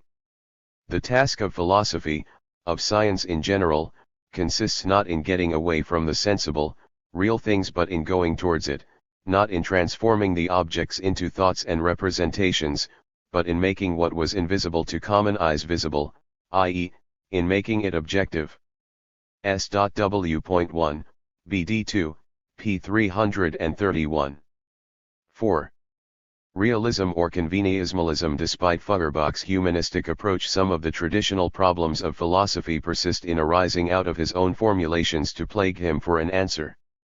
Granted that on Feuerbach's approach it is impermissible to ask whether the thought of any individual agrees with the natural fact thought about, that the correspondence which establishes truth, and its absence which is the sign of falsity, must be made between the idea in the individual mind and the general idea of the species, between, say, the individual belief and the objective scientific judgment. Granted all this, what about the mind of the species? What about the common sensations which check the truth of the private ones? What about science, whose conclusions are based upon the possibility of universal agreement on the part of all competent observers? What is the guarantee of their validity, the evidence of their truth? Is the mind of the human species adequate to the things it professes to have knowledge about? In virtue of what? Or, in other words, what is the relation between the laws of thought of human TL1 and the laws of things? Why, no matter what its verbal form, we have here the most important problem of ontology. Ontologically, it is irrelevant whether the thought which presumes to render that which is not thought is personal or social. The two generic types of answer which may be made are well known. The realistic theory holds that THCRC is some pattern of identity between things and the true ideas concerning them, that the laws of logic and science are not THC creations of mind, personal or social, but the independent characters of things discovered by mind. Nominalism, of which conventionalism is one variety, maintains that, strictly speaking, nothing corresponds in the external world to ideas, laws, or principles. These are the products of the mind, elaborated for its own convenience. They represent the ways in which men organize their experience and in the last analysis have their source in the same social anthropology as other phases of human culture. Now the whole spirit of Feuerbach's philosophy demands an answer in the nominalist vein. That is objective, which is not imposed upon man by unmediated nature but what men agree upon as a norm of behavior. The very laws of nature are conceived as norms because man understands by law a must, a necessity, a command. There is no more need, then, to suppose that the laws of nature are independent of man, who, when he conceives THCM, must think in terms of his own nature, than the laws of society or psychology. In fact, this implicit nominalism of Feuerbach was the why in the ointment of Marx and Engels in their Feuerbachian period. Engels seems worried lest the laws by which bridges are built be transformed into convenient constructions of humanity. Nonetheless, on this most important metaphysical question, Foucault speaks in an uncertain voice. \v he touches upon the problem peripherally, throughout his E.SSRMCC0F Chris, 1 MTI and subsequent philosophical studies, he writes as one nominalist. But where HC is explicit, his position turns out to be C an emphatic Aristotelian realism. Laws, relations, and universals generally, have the same objective status as things. The laws of reality are also laws Aufenthalt, SW1, BD2, p. 334, by the laws of reality, Feuerbach means, in the RST place, space, and time under whose sway he does not hesitate to put thought, rejecting both the idealist and the nominalist view that they are phenomenal forms, Ibid, p. 332. The laws of reality also include the laws of logic, not the so-called logical expressions of formal logic which Feuerbach calls only abstract elementary forms of speech but the metaphysical presuppositions of logic. He holds that the recognition that the true laws of logic are metaphysical, that logical relations are metaphysical relations is one of Hegel's profound insights, p. 199. This also explains Feuerbach's recurrent reference to Spinoza's dictum about the identity of the order and connection of ideas and things. It serves to block off the approach to idealism suggested by that strain in his thought which asserts the reality of the immediately experienced. If that alone is real which is given to our senses, and if our senses, as he sometimes seems to say, only give us a report of discrete qualities, how can we ever establish the existence of relations between qualities, of the laws of their succession and organization? The answer of idealism is that the mind introduces order in experience, that the understanding legislates for the realm of experience by its own autonomous activity.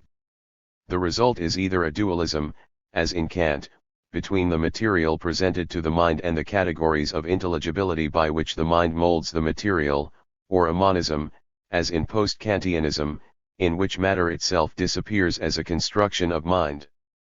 Feuerbach's realism, then, is an auxiliary principle introduced to save his naturalism from the dangers of his own extreme sensationalism. With our senses, I once wrote, we read the book of nature, but we do not understand it through them. Correct. But the book of nature is not composed of a chaos of letters strewn helter-skelter so that the understanding must introduce order and connection into the chaos. The relations in which they are expressed in a meaningful proposition then become the subjective and arbitrary creations of the our understanding on the basis of certain characters male of unity and difference given to our senses. We separate what nature has separated, we tie together what she has related. We classify natural phenomena in categories of ground and consequence, cause and select because factually, sensibly, objectively things really stand in such a relation to each other. SW.1, BD2, pages 322-3. Feuerbach's portrait as a philosopher would be incomplete if we were to omit a phase of his thought which, it must be conceded at once, is more important for an understanding of the reception of his ideas than for their development. For this phase was a short-lived enthusiasm induced by the RST experimental steps of organic chemistry. But it must be treated here, if only to present the context in which appears his famous sentence "Man is what he eats, der Mensch ist was er isst," a sentence which the philosophical Philistines have used as a pretext to condemn rather than to read Feuerbach's works. Feuerbach sincerely believed that his critique of religion and philosophy marked the turning point in the history of Western thought. And if not all of his disciples made the same claims for his philosophy, even the critical among them, like Ruge, referred to it as the third C0 crow of German spiritual freedom. Feuerbach's last word in the period of his thought we have just been considering was a call for philosophy to break its mésalliance with religion and enter into a living union with science. In his Vorlesungen, he maintained that philosophy must ally itself once more with science and science with philosophy, S.W.1, BD2, p. 267. Carrying out his own program, Feuerbach reached for the nearest science at hand which would justify his humanistic interest. And without stopping to answer the very dilettatics which he had so cogently argued against Dürer's absolute materialism, he proceeded to swallow bag and baggage the natural philosophy of Moleschott, compared to whom Dürer's understanding. No, we distinguish and unify things through, and all the materialists of the 18th century were models of critical restraint. Feuerbach's philosophical extravagance was apparently an effect of his reading I/Lo Lescott's Leer der Nahrungsmittel, a work now only of historical interest and even in its own day of dubious scientific importance. It appeared to Feuerbach as if the long-sought-for bond of unity between mind and body, spirit and nature, had at last been discovered through the revolutionary principles of food chemistry. Philosophers in their quest for truth have been overlooking what was, literally speaking, under their noses. Feuerbach runs lightly through all the major philosophic categories: substancy, existence, being, essence, thought, and no longer identifies them with sensibility, love, and passion, but with something more basic still. Only Feuerbach's own words can allay the suspicion that we are inventing them. How the concept of substance has vexed philosophers. What is it, self or not self, spirit or nature, or the unity of both? Yes, the unity of both. But what does that mean?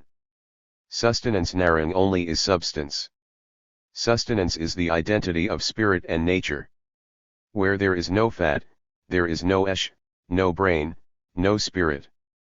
But fat comes only from sustenance. Sustenance is the essence of essence. Everything depends upon what we eat and drink. Difference in essence is but difference in food, SWP, BD2, P82. One would imagine that a thinker of Feuerbach's caliber would content himself with the negative observation that without food there can be no human activity, that certain types of food under certain conditions produce certain reaction, and pass on from these irrelevant commonplace truths to more significant statements. Instead, he delivers himself of a piece of rhetoric which would lend itself admirably to philosophic caricature and which might serve as a number in some unwritten Gilbert and Sullivan light opera. Being is one with eating. Being means eating. Whatever is, eats, and is eaten. Eating is the subjective, active form of being eaten, the objective, passive form. But both are inseparable. Only in eating does the empty concept of being acquire content, thereby revealing the absurdity of the question whether or not being and not being are identical, i.e., whether eating and starving are the same. How the philosophers have tortured themselves with the question as to where and with what philosophy begins. Oh, you fools, who open your mouth in sheer wonder over the enigmas of the beginning and yet fail to see that the open mouth is the entrance to the heart of nature, who fail to see that your teeth have long ago cracked the nut upon which you are still breaking your heads. We begin to think with that with which we begin to exist. The principium essendi is also the principium cognoscendi. But the beginning of existence is nourishment immerung, therefore, food nahrung is the beginning of wisdom. The RST condition of putting anything into your head and heart, is to put something into your stomach, S.W.2, BD2, P83. Feuerbach had a strong sense of humor. And one feels almost certain that he is indulging it, that this passage is directed against the popular scientific evangelists who were crying up as a new truth, a simple fact, known to everybody, but now clothed in a new technical robe, trailing clouds of chemical formulae behind it. Indeed, it contains an even more delicious parody. Substitute knowing for eating and you have pure idealistic doctrine with typical argument and expression. Feuerbach seems to be making fun of the idealists, for whom knowing is like eating, the object being to food as the subject is to eating. But alas! Feuerbach is in deadly earnest. His motto is Der Nahrungsstoff ist dann/Tense0, a doctrine which he makes the basis not only of a philosophy of personality but of a philosophy of history. What human beings eat affects their feelings and temperament, the activity of the group depends upon the temperament of its MCMBCRS. Consequently, concludes Feuerbach, the vicissitudes of the struggle between different groups in history wreak the character of their diets. Food chemistry becomes the key to history. Feuerbach does not content himself with abstract generalities here.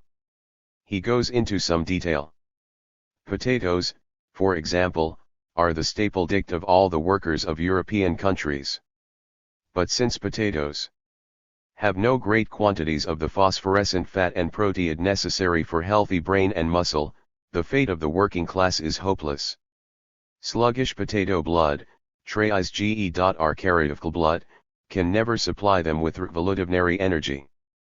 The struggle between England and Ireland, Feuerbach cites as a case in point. Poor Ireland, he laments, you cannot conquer in the struggle with you stiff-necked neighbor whose luxuriant ilpagics supply its hirelings with strength. You cannot conquer, for your sustenance can only arouse a paralyzing despair, not a eerie enthusiasm.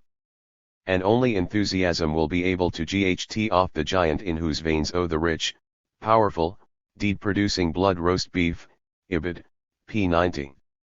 If potatoes account for the defeat of the Irish in their struggles against the English, it is the use of salad which did for the Italians, and the exclusive vegetable diet of the Hindus which bind them to the chariot wheel of the British Empire.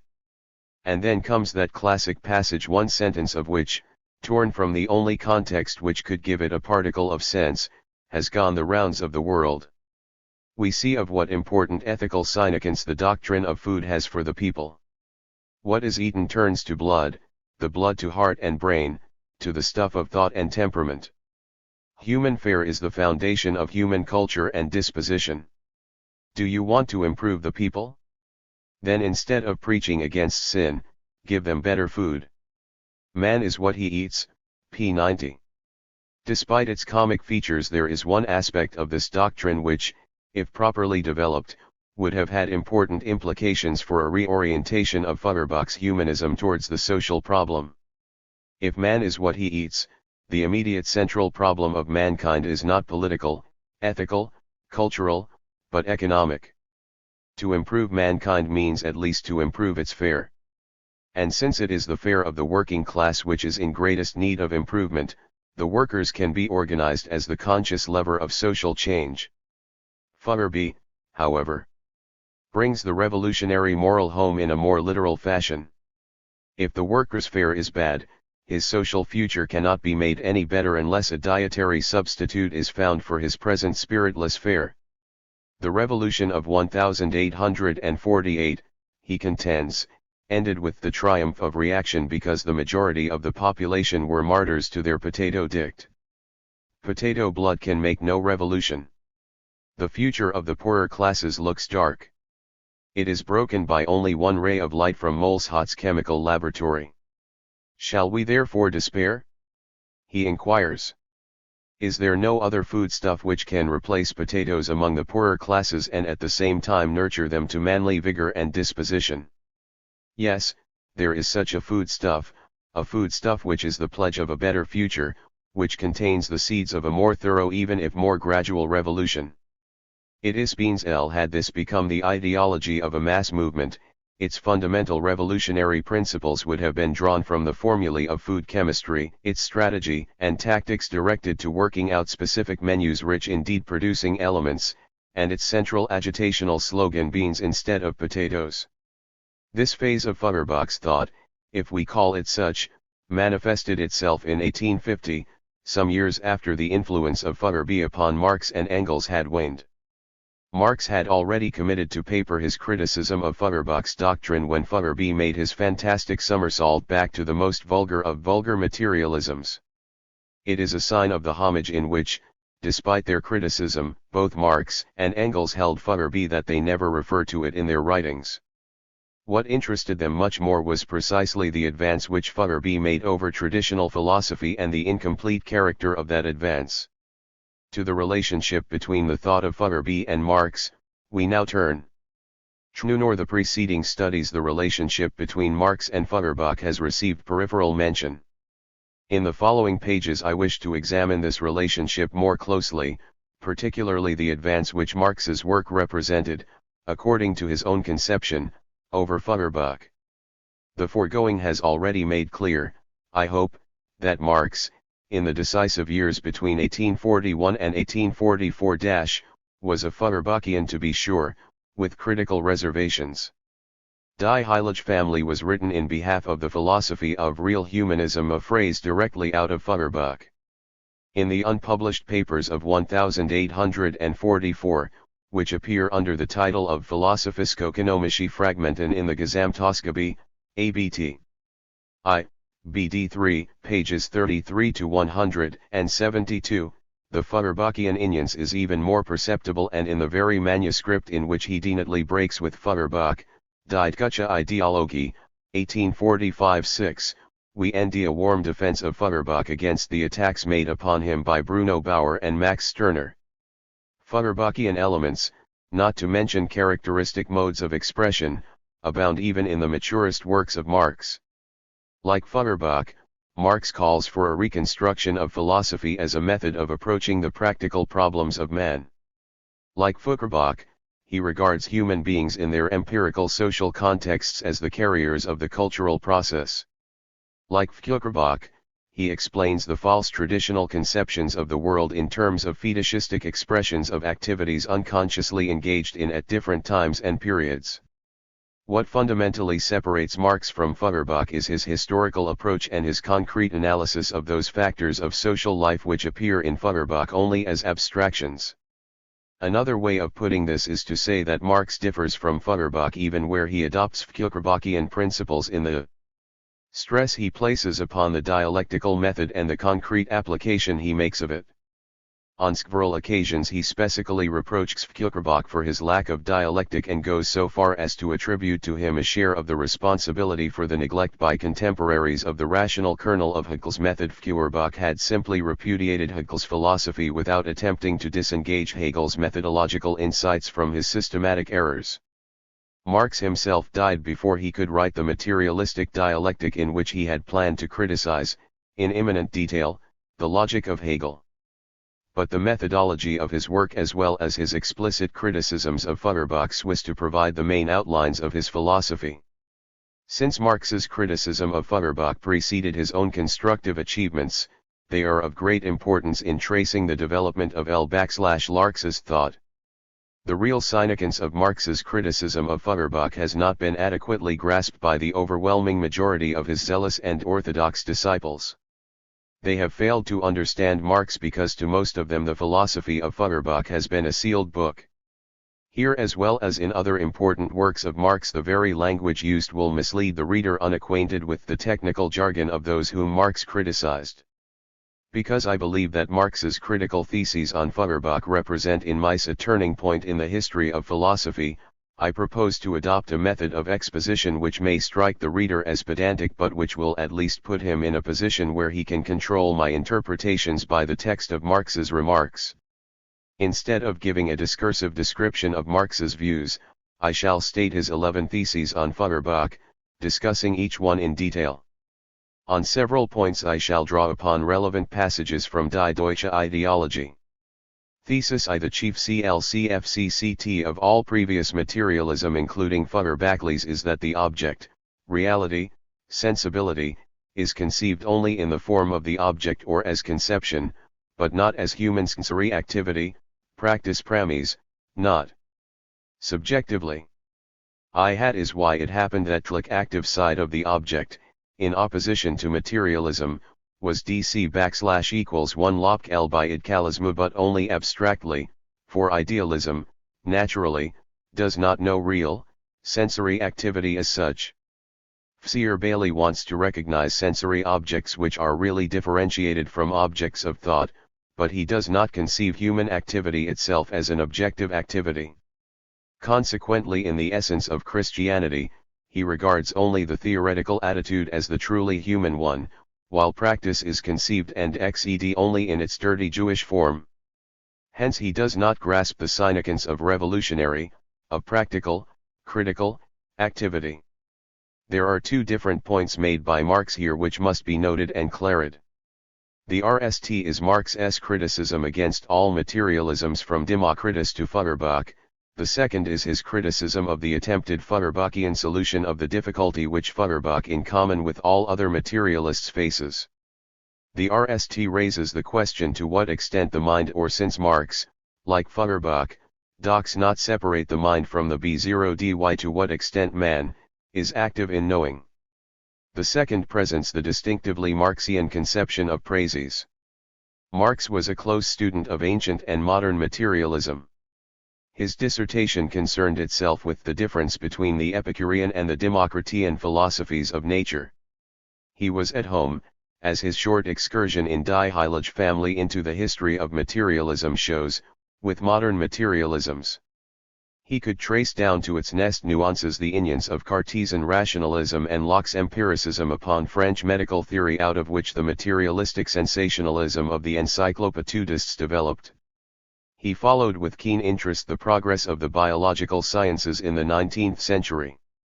In all of these philosophies he noticed one fundamental defect, an inability to explain the facts of perception and /Village, in short, the facts of meaningful consciousness and action. No matter what form traditional materialism took, it explained not only the composition of man's body but the contents of his mind as resultant effects of elements and energies streaming into him from without. The human mind was conceived as passive and plastic. Even where, as in Locke, the mind was endowed with certain powers by which it combined the original ideas derived from without, there was no adequate recognition of the part which human beings played in reacting upon, altering, and transforming their environment.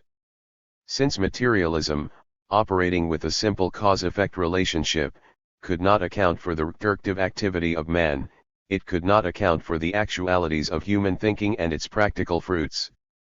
At most it pictured thinking as a private, subcutaneous reaction upon what had already happened, an incandescent afterglow, beautiful, perhaps, in design and color, but absolutely impotent to affect the course of things.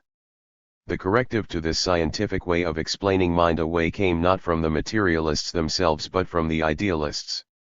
Despite the fantastic and, literally construed, unintelligible constructions of the German idealists from Kant to /Hegel, their great contribution was their insight into the essential activity of mind. Here is no place to repeat the arguments of Marx against the vagaries of all idealistic schools, but it must be remembered that when he broke with idealism, it was not in order to return to the simple materialism which made thinking appear to be either unnecessary or miraculous, but to provide a materialistic basis for the genuine discoveries the idealists made in their analysis of consciousness. That is why both Marx and Engels regarded themselves as the heirs of whatever was sound in the classic German philosophic tradition. Stripped of all distorting elements, the contribution of idealism consists in the illumination it sheds upon the relation between the acts of consciousness and the contents of consciousness. Not only the simplest thought but even the simplest perception cannot be plausibly explained as an effect of a mechanical impulse, for the very description of the mechanical impulse as an object of knowledge presupposes some active subject who approaches it with this category rather than that, with a whole set of values, assumptions, memories, and anticipations which, whatever their origin, now contribute to what is seen and thought. The idealists saw correctly that in what was given to knowledge something was involved about the subject to which it was given. Their errors arise out of attempts to deduce the very existence and character of the given from the activity of mind, and from the fatal step by which the relatively autonomous activity of mind became transformed into absolute independence of complex material conditions. In mythological form, Hegel had described in his Phenomenologic Dichists and Logi/c, the way in which objects and subjects were reconstituted in an interacting process whose constituent elements were materials, furnished by nature and previous history, and activities, resulting from the psychophysical powers of man in some historical context. In mythological form, I repeat, because the whole process was supposed to have transpired in a timeless divine subject. Feuerbach had riddled the conception of a divine subject by showing that insofar as the predicates of the divine subject were meaningful, they were nothing more than representations of the powers of the human mind, expressed in the language of metaphor and hyperbole. The secret of the growth of the divine subject of self-conscious NCSS was declared to be nothing more than the development of the mind of man. But Feuerbach's abstract conception of man and his disregard of the historical factors conditioning the emergence of the human mind led him to a blank confrontation of nature and man which generated the same insoluble problems that had plagued earlier materialists. They had wrestled with the antithesis between things and consciousness, and ended in a blind alley because they could not get any process started between the two except by dissolving the latter into the former. Feuerbach, despite the overtones of natural piety in his writings, began by contractopposing man and nature, too. When he projected his solution of the opposition, he oscillated between an unbridged dualism of the natural and the human, and a reduction of the natural to a form of human sensibility. Both materialists and idealists had taken as the presuppositions of their philosophy a relatively ex-ed-ilkment matter in the one is, the subject in the other to serve as a starting point for the development observable in nature, man, and society. Marx's own starting point was not presuppositionless. But since he was attempting not to deduce history but to discover the rhythms of its flow, he avoided introducing as an explanatory principle abstractions which had no empirical function, and which could not be vindicated by observing the ways in which human beings actually behaved. The presuppositions with which we begin, he writes in Die Dualische Ideologie, are not arbitrary, they are not dogmas.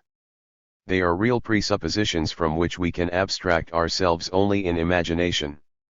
They are individuals as they actually are, their actions, and their material conditions of life th0se which they end at hand as well as those which their own activity produces. These presuppositions are observable in purely empirical fashion, Gesamtausgabe, ABT. I, BD 5, P10. Feuerbach, too, had said that man was the presupposition of his philosophy. But what kind of man? Essential man, not men as they existed here and now, in city and country, in high estate or low, but man as such, realiter, a kind of man in which a pack of scrofulous, work-worn, starving men were equal to all other men, a type of man in the light of whose meaning all historical differences between individuals, groups, and classes were superficial accidents. Marx starts with human beings, but with human beings understood not in a fantasticity and completeness, but in their real, empirical, perceptual process of development. As soon as their active life process is described, history ceases to be a collection of dead facts, as it still is among abstract empirists, or an imaginary activity of imaginary subjects as among the idealists, Ibid, p. 16. To say that human beings must be the starting point of any attempt to understand history, is to say that human needs must constitute the starting point of all inquiry. Again, not the abstract needs of Feuerbach but the primary needs of production, reproduction, communication. The gratification of these needs requires the discovery of instruments which are partly the cause and partly the result of an increasingly pervasive division of labor in social life. But the very processes of gratifying old needs gives rise to new needs technological, psychological, and spiritual.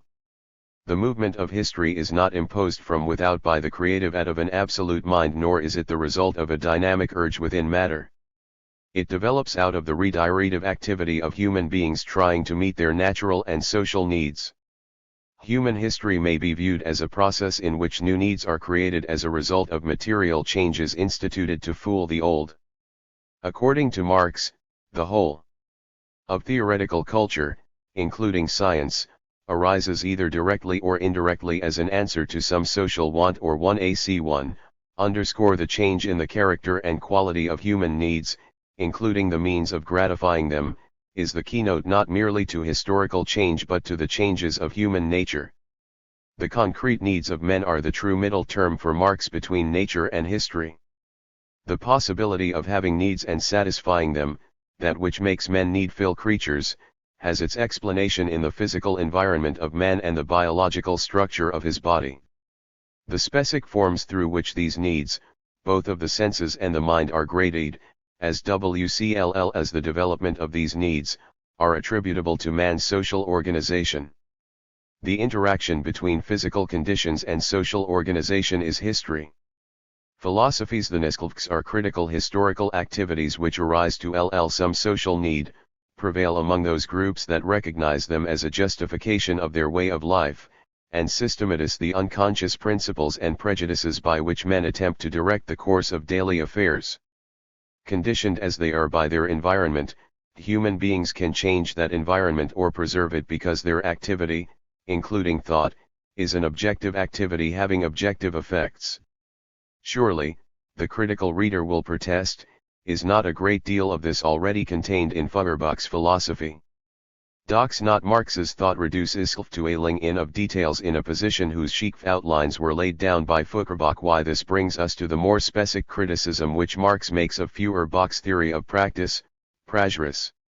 The last two sentences of the RST gloss on Feuerbach contrast Feuerbach's contemplative or purely theoretical attitude towards life with Marx's critical, practical standpoint. They also contrast Feuerbach's dirty Jewish conception of practice with what Marx regards as a true one. For purposes of exposition, THCSC2 contrasts may be discussed immediately. The first very bristly, for it arises again in a subsequent thesis. In RCJCCTMG, Feuerbach's identification of THC theoretical attitude with the Huenen attitude, Marx is criticizing him not so much for his inadequate materialism as for his vestigial idealism. It is one thing to overcome the idealistic hypostasis of different phases of temporal activity by demanding a return to the facts of experience. It is quite another to carry out the necessary reform and be faithful in the analysis to one's own program. Feuerbach, because of his unhistorical and abstract conception of man, NCCDS, object, community, and communism, sins against his own program and relapses into idealism. He holds up against the existing order an ideal of what man should be, of man as he could have been at any time and any place, of the essential man. Since this ideal is not related to the concrete needs of men in the concrete social situations in which they ND themselves, it can provide no leverage with which to change the existing state of affairs. Unable to make a practice, a revolutionary and revolutionizing practice, of his Hegel/Feuerbach makes a religion of it. For Marx, the religious attitude consists in the belief in, or worship of, historical abstractions.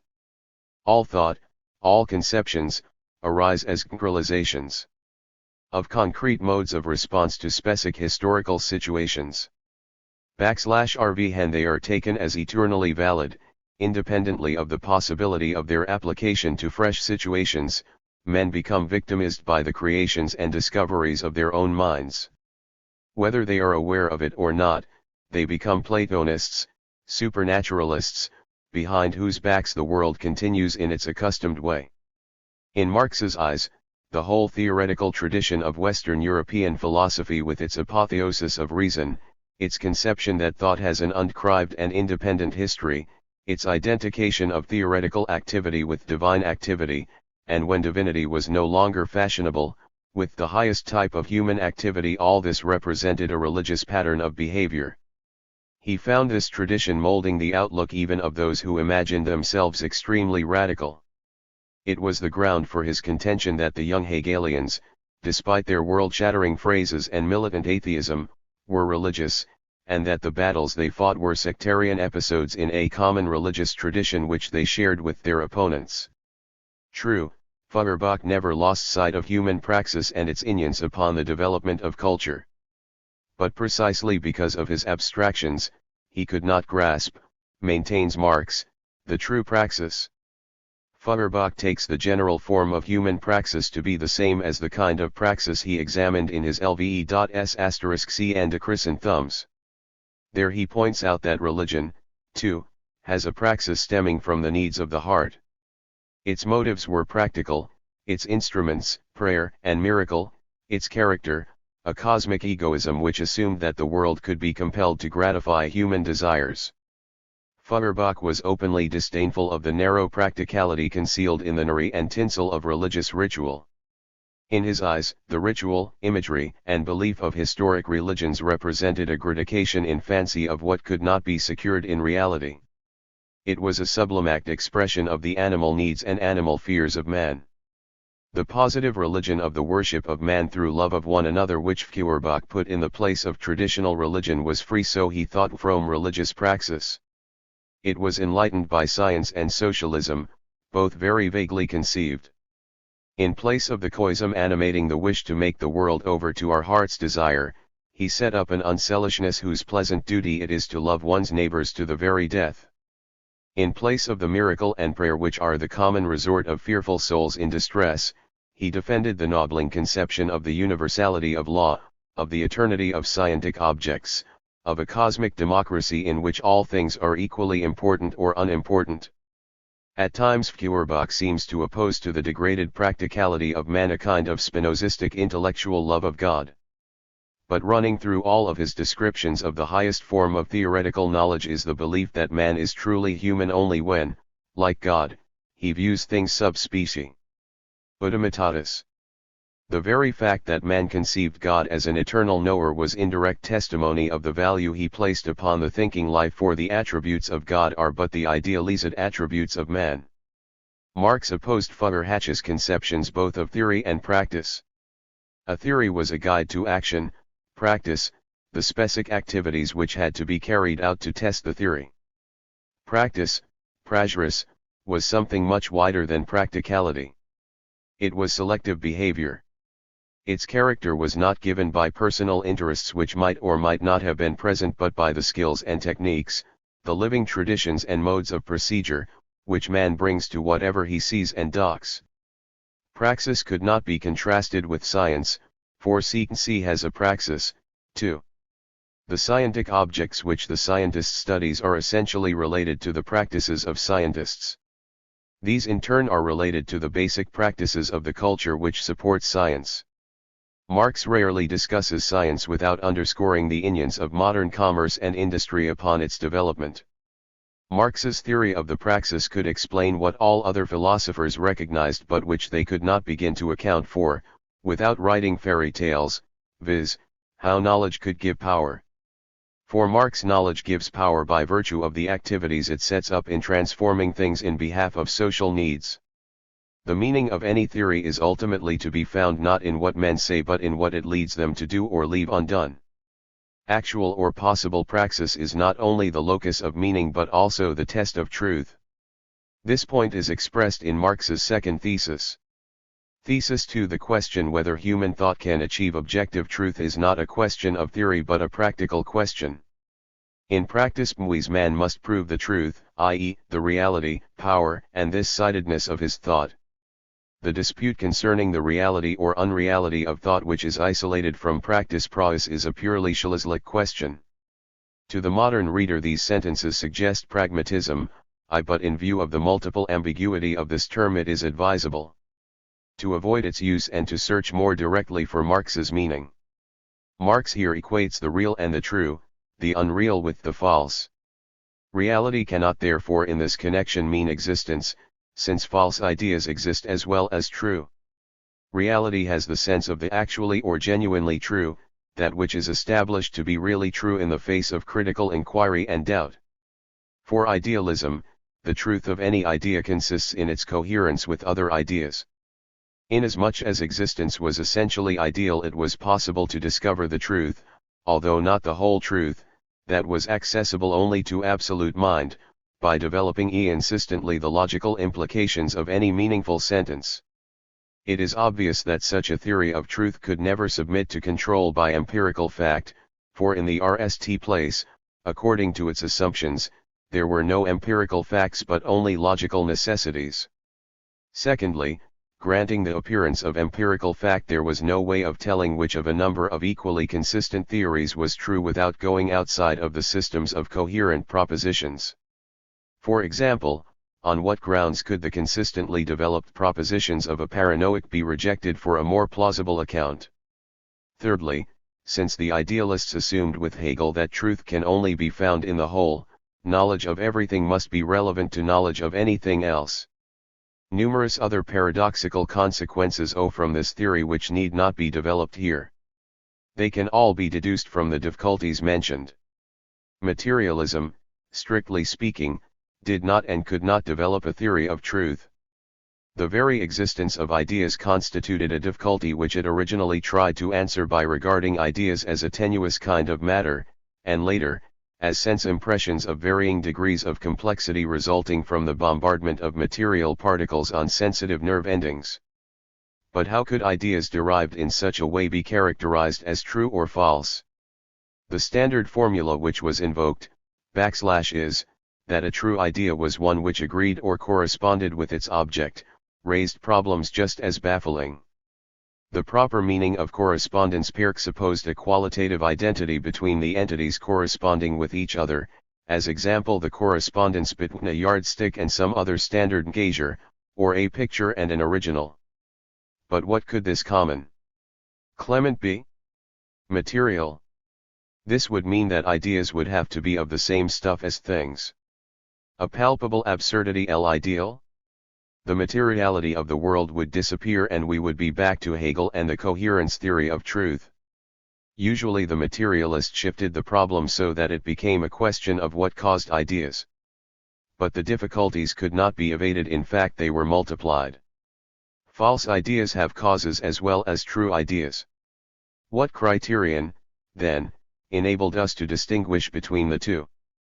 Further, if ideas are effects, then the question suggests itself, what is it that is known, the non-ideal causes of ideas or the non-material effects themselves?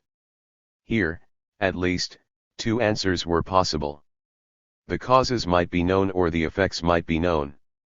If the causes were known, then truth could not consist in an agreement between the causes and effects, for causes do not at all have to be like effects, any more than unripe apples necessarily have to resemble the cramps produced by eating them.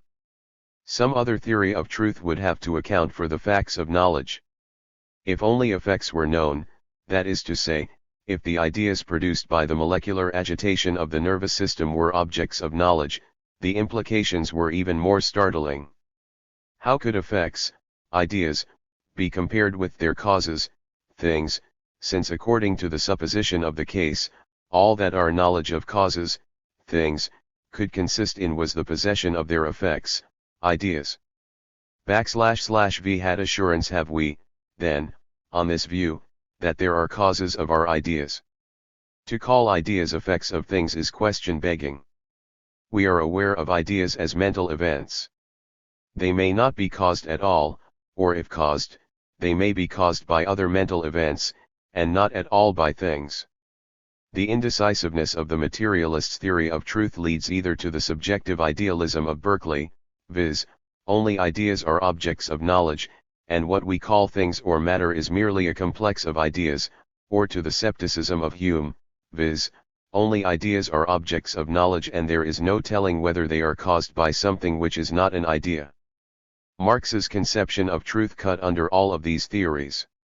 We have seen in a previous study why he rejected subjective idealism as represented by Bruno Bauer.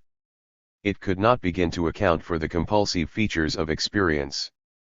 Its solipsism was not only a theoretical reductio ad absurdum, and inconsistent at that, but a mockery by indirection of the efforts of the working class to liberate itself from poverty and degradation by asserting that these were nothing else than their private constructions. Traditional materialism, although congenial to Marx in its social intent, was muddled both in its theory and practice. By professing to see in all human history and activity nothing but a special case of universal physical categories, and in human thought a mere resultant of mechanical or chemical instances, it made unintelligible the redirective judgments of the revolutionist whose primary aim was to transform the world. Not that Marx was unaware that a great many materialists had been revolutionists and had urged their revolutionary proposals in the name of materialism. In Die Heilige Family he describes the almost obvious connections which exist between a philosophical theory that explains men's ignorance, criminality, etc., in terms of their conditions, and the gospel of socialism which seeks to eliminate the social factors which make for inhumanity. But in Die Deutsche Ideologie he raises two allied questions concerning the theoretical and practical adequacy of this socially enlightened materialism.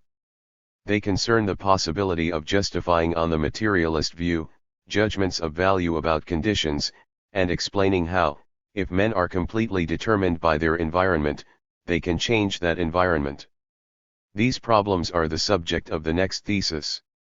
But it is clear that in the practical judgments Marx made as a revolutionist, e.g. certain actions must be performed, if certain desirable consequences are to follow, we have a conspicuous illustration of a type of judgment whose truth could never be established by the idealistic or traditional materialistic theories. When Marx says that any dispute about the truth or falsity of a judgment which is isolated from praxis is a scholastic question, he is saying that such questions cannot be answered in principle, that in short, they are no genuine questions at all. The truth of any theory depends upon whether or not the actual consequences which flow from the praxis initiated to test the theory are such that they realize the predicted consequences. In other words, for Marx all genuine questions are scientifically determinable, even though for a variety of reasons we may never know the answer to some of them. Since all judgments are hypotheses, the expectations which enter into the process of discovering the truth about them are not the personal and private expectations of the individual thinker but the public and variable expectations which logically flow from the hypotheses entertained. What a man wants to believe is relevant only to what he believes, but not to its truth. There is no will to believe in Marx but a will to action, in order to test belief and get additional grounds for further action if necessary. What takes place as a result of practice is not a relevant consequence of the theory unless the conditions involved in the meaning of the theory are met. The defeat of the Paris Commune, example, is not a refutation of Marx's theory of the way political power is to be conquered because the objective conditions presupposed by that theory were absent when the political praxis occurred. The continual admonitions of Marx and Engels, and of Lenin and Trotsky, too, that their theories were not to be taken /dogmas, admonitions more honored in the breach than in the eye observance by most of their reputed ideologues, warn against accepting beliefs as if they were xed truths, truths which must be realized independently of the results of praxis. /v hat must be, come what may, expresses a resolution of the pious believer, not a scientific prediction which depends upon many factors, including what the predictor himself does. Marx did not live to develop the implications of his scientific theory of truth. That is not a ground for denying that he held it. Not only do his glosses on Feuerbach and other writings slow declare its principal features, but his cardinal doctrines of the class struggle and historical materialism demand it.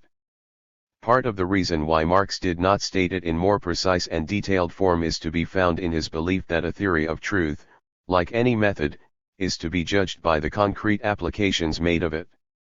And when it is recalled that Marx wrote not to achieve absolute theoretical clarity but to guide the action of the working class, and that in the light of contemporary standards of analytic rigor almost every eld of 19th century thought, one particular one why his RST draft of an introduction to his critique of political economy, reprinted as an appendix to the English translation.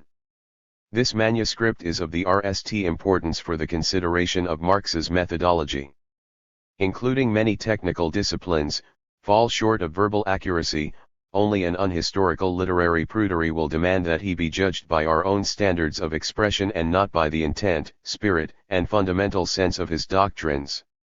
Thesis III: the materialistic doctrine that men are the products of circumstances and education, and that changed men are therefore the products of other circumstances and a changed education, forgets that circumstances are changed by men, and that the educator must himself be educated.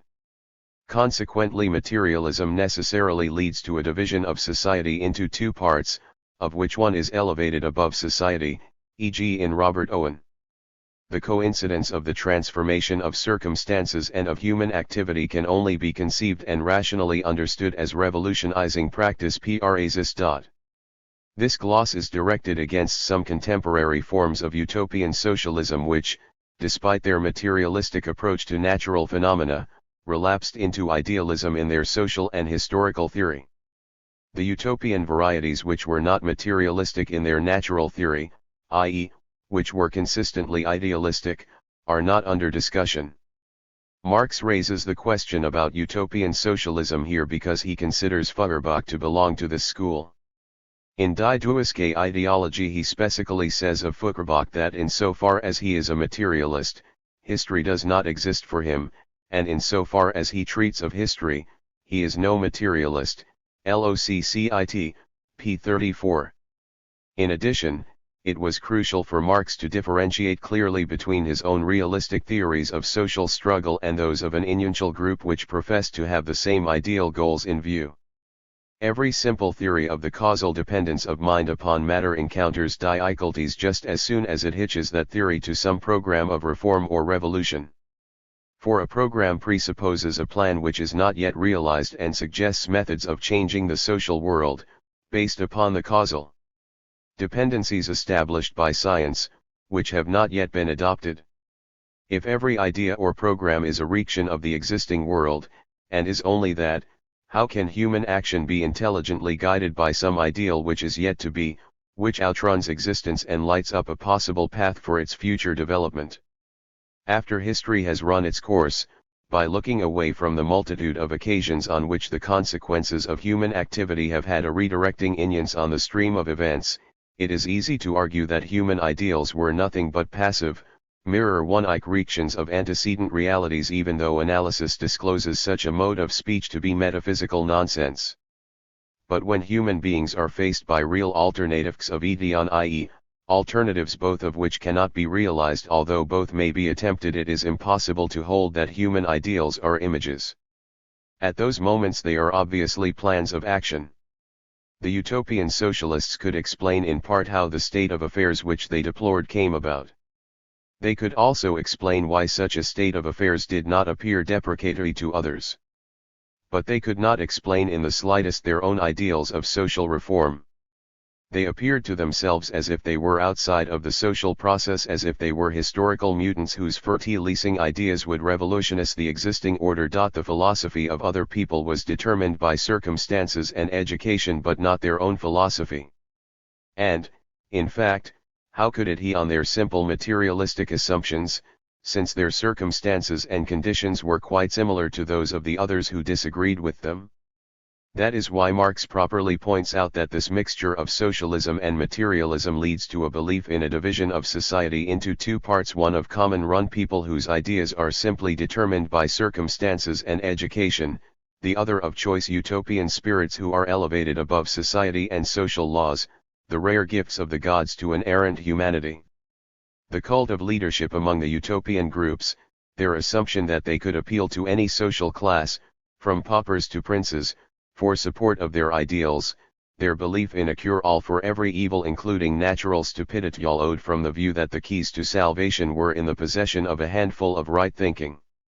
MCNA, call them saints or scientists or philosophers or social engineers, as you please.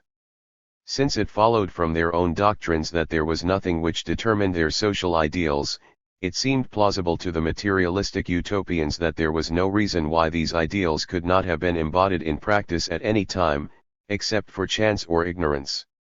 Some of the utopians of the 19th century actually defended this view and sketched accounts of what history would have been if their ideas had prevailed at an earlier time. But most of them, refusing to surrender the rigorous determinism involved in their physical materialism, transferred the determinism to an ideal or conceptual plane. In Hegelian fashion, none the less vicious for being unconscious, they explain the succession of historical ideals as moments in an unending development of mind. The life history of ideals became the life history of society. In Die Deutsche Ideologie, Marx calls attention to the process by which men like Stirner, for whom Feuerbach was not materialistic enough, ended up by embracing the philosophy of history of absolute idealism. The process, as described by Marx, consists of three steps. A. Dominant historical ideals are cut loose from the complex of social conditions and needs of the dominant classes. Therewith the domination of these ideals or illusions in history is proclaimed. B. Since certain ideals are connected with others both organically and temporally, an order of development is introduced of which the different ideals arc successive phases. C. To avoid the appearance of mysticism suggested by the notion of an imminent development of ideals, certain individuals are regarded as the carriers of these ideals. These are the thinkers, ecologists, and philosophers who are conceived as the makers of history. With all materialistic elements have been eliminated from history and one can give free rein to his speculative fancy. Ibid. p. 39. We have already seen how Marx conceived of the interacting processes between nature, society, and man. The development of the forces of production gives rise to new needs. In the struggle to achieve these needs, ideals are forged to guide activity directed towards a transformation of society. These ideals express the needs of the groups or classes who rally around them as standards, express them in the sense that they are not goals, not reflections, of material conditions of need. The struggle to achieve institutional change produces changes in those who participate in the struggles. The praxis of trying to bring about a new social order, not abstract doctrine, educates the workers. No messiah can assure them of anything save of that which they can win for themselves. Marx's great insights underscore that human beings cannot change the world without changing it themselves, and that actual social struggles, under certain conditions, are the best school for acquiring an education in social realities, are not isolated thoughts but organically connected with his materialistic theory of history, a theory which in his Ideologie he develops in greater detail than he does in any other writing. In a chapter of the section on Feuerbach, entitled by Marx himself, concerning the production of consciousness, he writes of his theory of history. This philosophy of history rests upon the development of the real process of production, taking in fact its point of departure from the material production of immediate life, tracing the forms of social intercourse bound up and produced by this mode of production, and conceiving civic society in its various stages as the foundation of the whole of history. It also describes civic society in its actions as state power and explains the origins and developing processes of the whole of its various theoretical creations and forms of consciousness, religion, philosophy, morality, etc.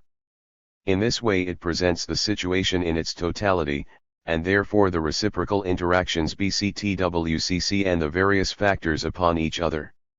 In any given period this philosophy of history, as distinct from the idealist conception, does not seek for some category but remains continually upon real historical ground, explaining not practice out of ideas but the formation of ideas out of material practice. In this way it reaches the conclusion that all existing forms and products of consciousness can be resolved not through mental criticism, or by being dissolved into self-consciousness or transformed into apparitions, ghosts, etc., but only through the practical overthrow of the real social relations out of which the idealistic fantasies Flausen have developed. It is not criticism but revolution which is the driving force of history as well as of religion, philosophy, and every other theory.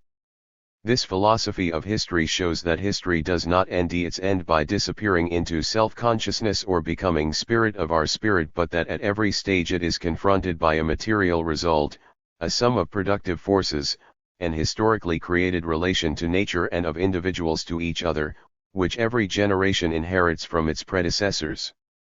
This mass of productive forces, of forms of capital and of circumstances, on the one hand, is molded by the new generation, and, on the other hand, prescribes to the new generation its own conditions of life, accounting for its special character and determinate development, showing that circumstances make men as much as men make circumstances. This sum of productive forces, capitals, and forms of social intercourse which every individual and every generation ends as something given, is the real source of what philosophers have represented as substance and the essence of man, the real source of what they have hypostasised or struggled against, and whose effects and influences upon the development of men have not in the least been affected by the revolt of the philosophers of self-consciousness and the ego against it. These given conditions of life of the different generations also decide whether or not the periodically recurring revolutionary upheavals of history are strong enough to overthrow the basis of the existing order. Where these material elements of a total revolution, i.e., on the one hand, the existing productive forces, and, on the other, the creation of a revolutionary mass rebelling not merely against individual conditions of existing society but against the whole production of life itself, the total activity, upon which society is based, where these are not present, then it is immaterial for practical development, as the history of communism proves, whether or not the idea of this revolution be proclaimed 100 times over. Gesamtausgabe, ABT. I. BD 5, pages 27-8. Feuerhatch takes his point of departure from the fact of religious self-alienation, from the splitting up of the world into a religious, imaginary world and a real one. His achievement consists in dissolving the religious world and revealing its secular foundations. He overlooks the fact, however, that after completing this work the chief thing still remains to be accomplished. The fact that the secular foundation lifts itself above itself and zacks itself as an independent empire beyond the clouds can only be truly explained in terms of the internal division and contradictions of this secular foundation. The latter must be understood in its contradictions and then through the elimination of the contradictions practically revolutionized. For example, once the earthly family is discovered to be the secret of the Holy Family, it must be theoretically criticized and practically transformed. This thesis, together with 6 and 7, contains the main points of Marx's criticism of Feuerbach's psychology of religion.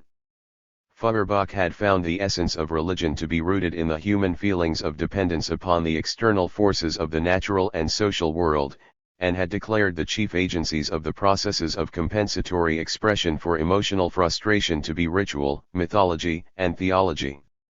Grant, says Marx, that wherever religion is present, it has the characteristic features Feuerbach selects for emphasis.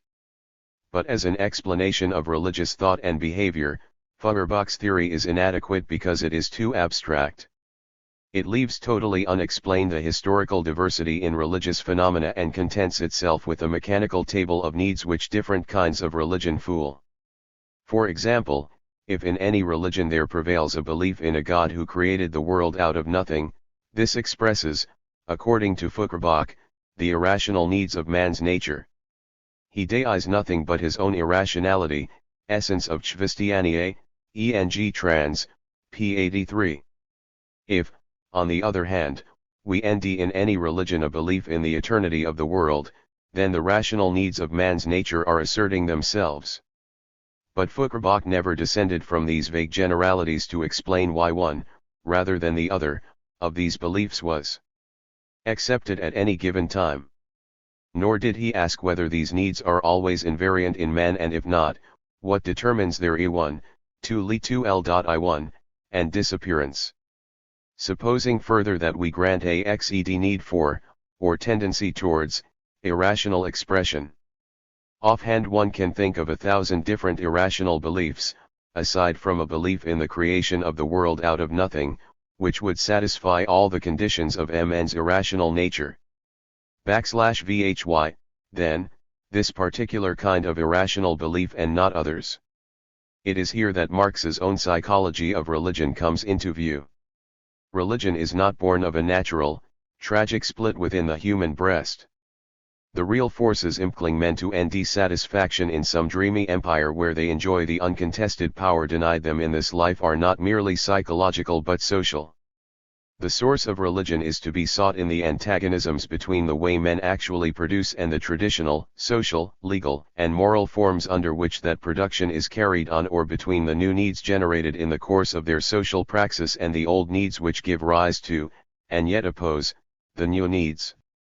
From these antagonisms results the fragmentation of experience, the absence of unit control of the collective lot, the worship of the abstractions which express the needs of yesterday, the contrast between an everyday self and an ideal holiday self, all of which constitute the cultus and theology of religion. Religion, according to Marx, is to be construed from the real conditions of man's empirical life and not from his /CSSCNCE. And if these conditions are such that they generate certain kinds of emotional conics and theoretical illusions, then these illusions and conflicts must be removed by removing that which gives rise to them. Here again it must be pointed out that Marx is making predictions and not establishing anything by definition. It remains to be seen whether the emotional conflicts and theoretical illusions associated with religion will disappear with the transformation of the economic order which, according to Marx's hypothesis, is responsible not only for the ways in which these conics and illusions are expressed but for their very existence. The same is true as far as the existence of the state in a classless society is concerned. Only a religious attitude, and not a scientific philosophy, can assure us that the state is destined to Karl Marx and Feuerbach 298 wither away. So it may, in name. But the real question is whether any new social conflicts will arise, necessitating the existence of separate bodies of armed men standing over against the community as a whole to enforce special interests. This cannot be settled by definition but by history, a history determined in part by how Marxists interpret Marx. If Feuerbach claimed to have discovered the secret of theology in anthropology, Marx sought to transform anthropology into realistic sociology. Feuerbach had shown the religious world to be illusory. Marx asks, however, how does it come about that these illusions arise? Jes Smtansgaby, I. BD 5, p. 215. Neither Marx nor any of his orthodox followers have worked out detailed analyses of the great religions of the past from the standpoint of historical materialism. Some interesting attempts to uncover the social contradictions at the basis of religious constructions have been made by men like E. Bernstein, Max Weber, Yitro Elsh and R. H. Tawney, but not along strictly Marxist lines. In this eld, as in so many others, a casual phrase of Marx's, penned in 1843 when he was still a Foucauldian, has been substituted for his considered philosophy. Marx's sentence, "Religion is the opium of the people," has itself acted like opium upon the minds of his followers, who have repeated it as if it constituted all that can be said on the subject. If religion were the opium of the people, the necessary precondition of all criticism would be the awakening of the people from their drugged slumbers.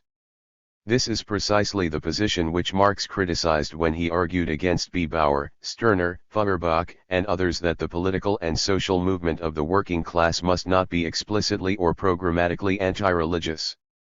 The working class movement, according to Marx, must in the RST instance be directed against the milieu whose social antagonisms are eased through the cultural opium dispersed by those classes which control the means of production, education, and communication.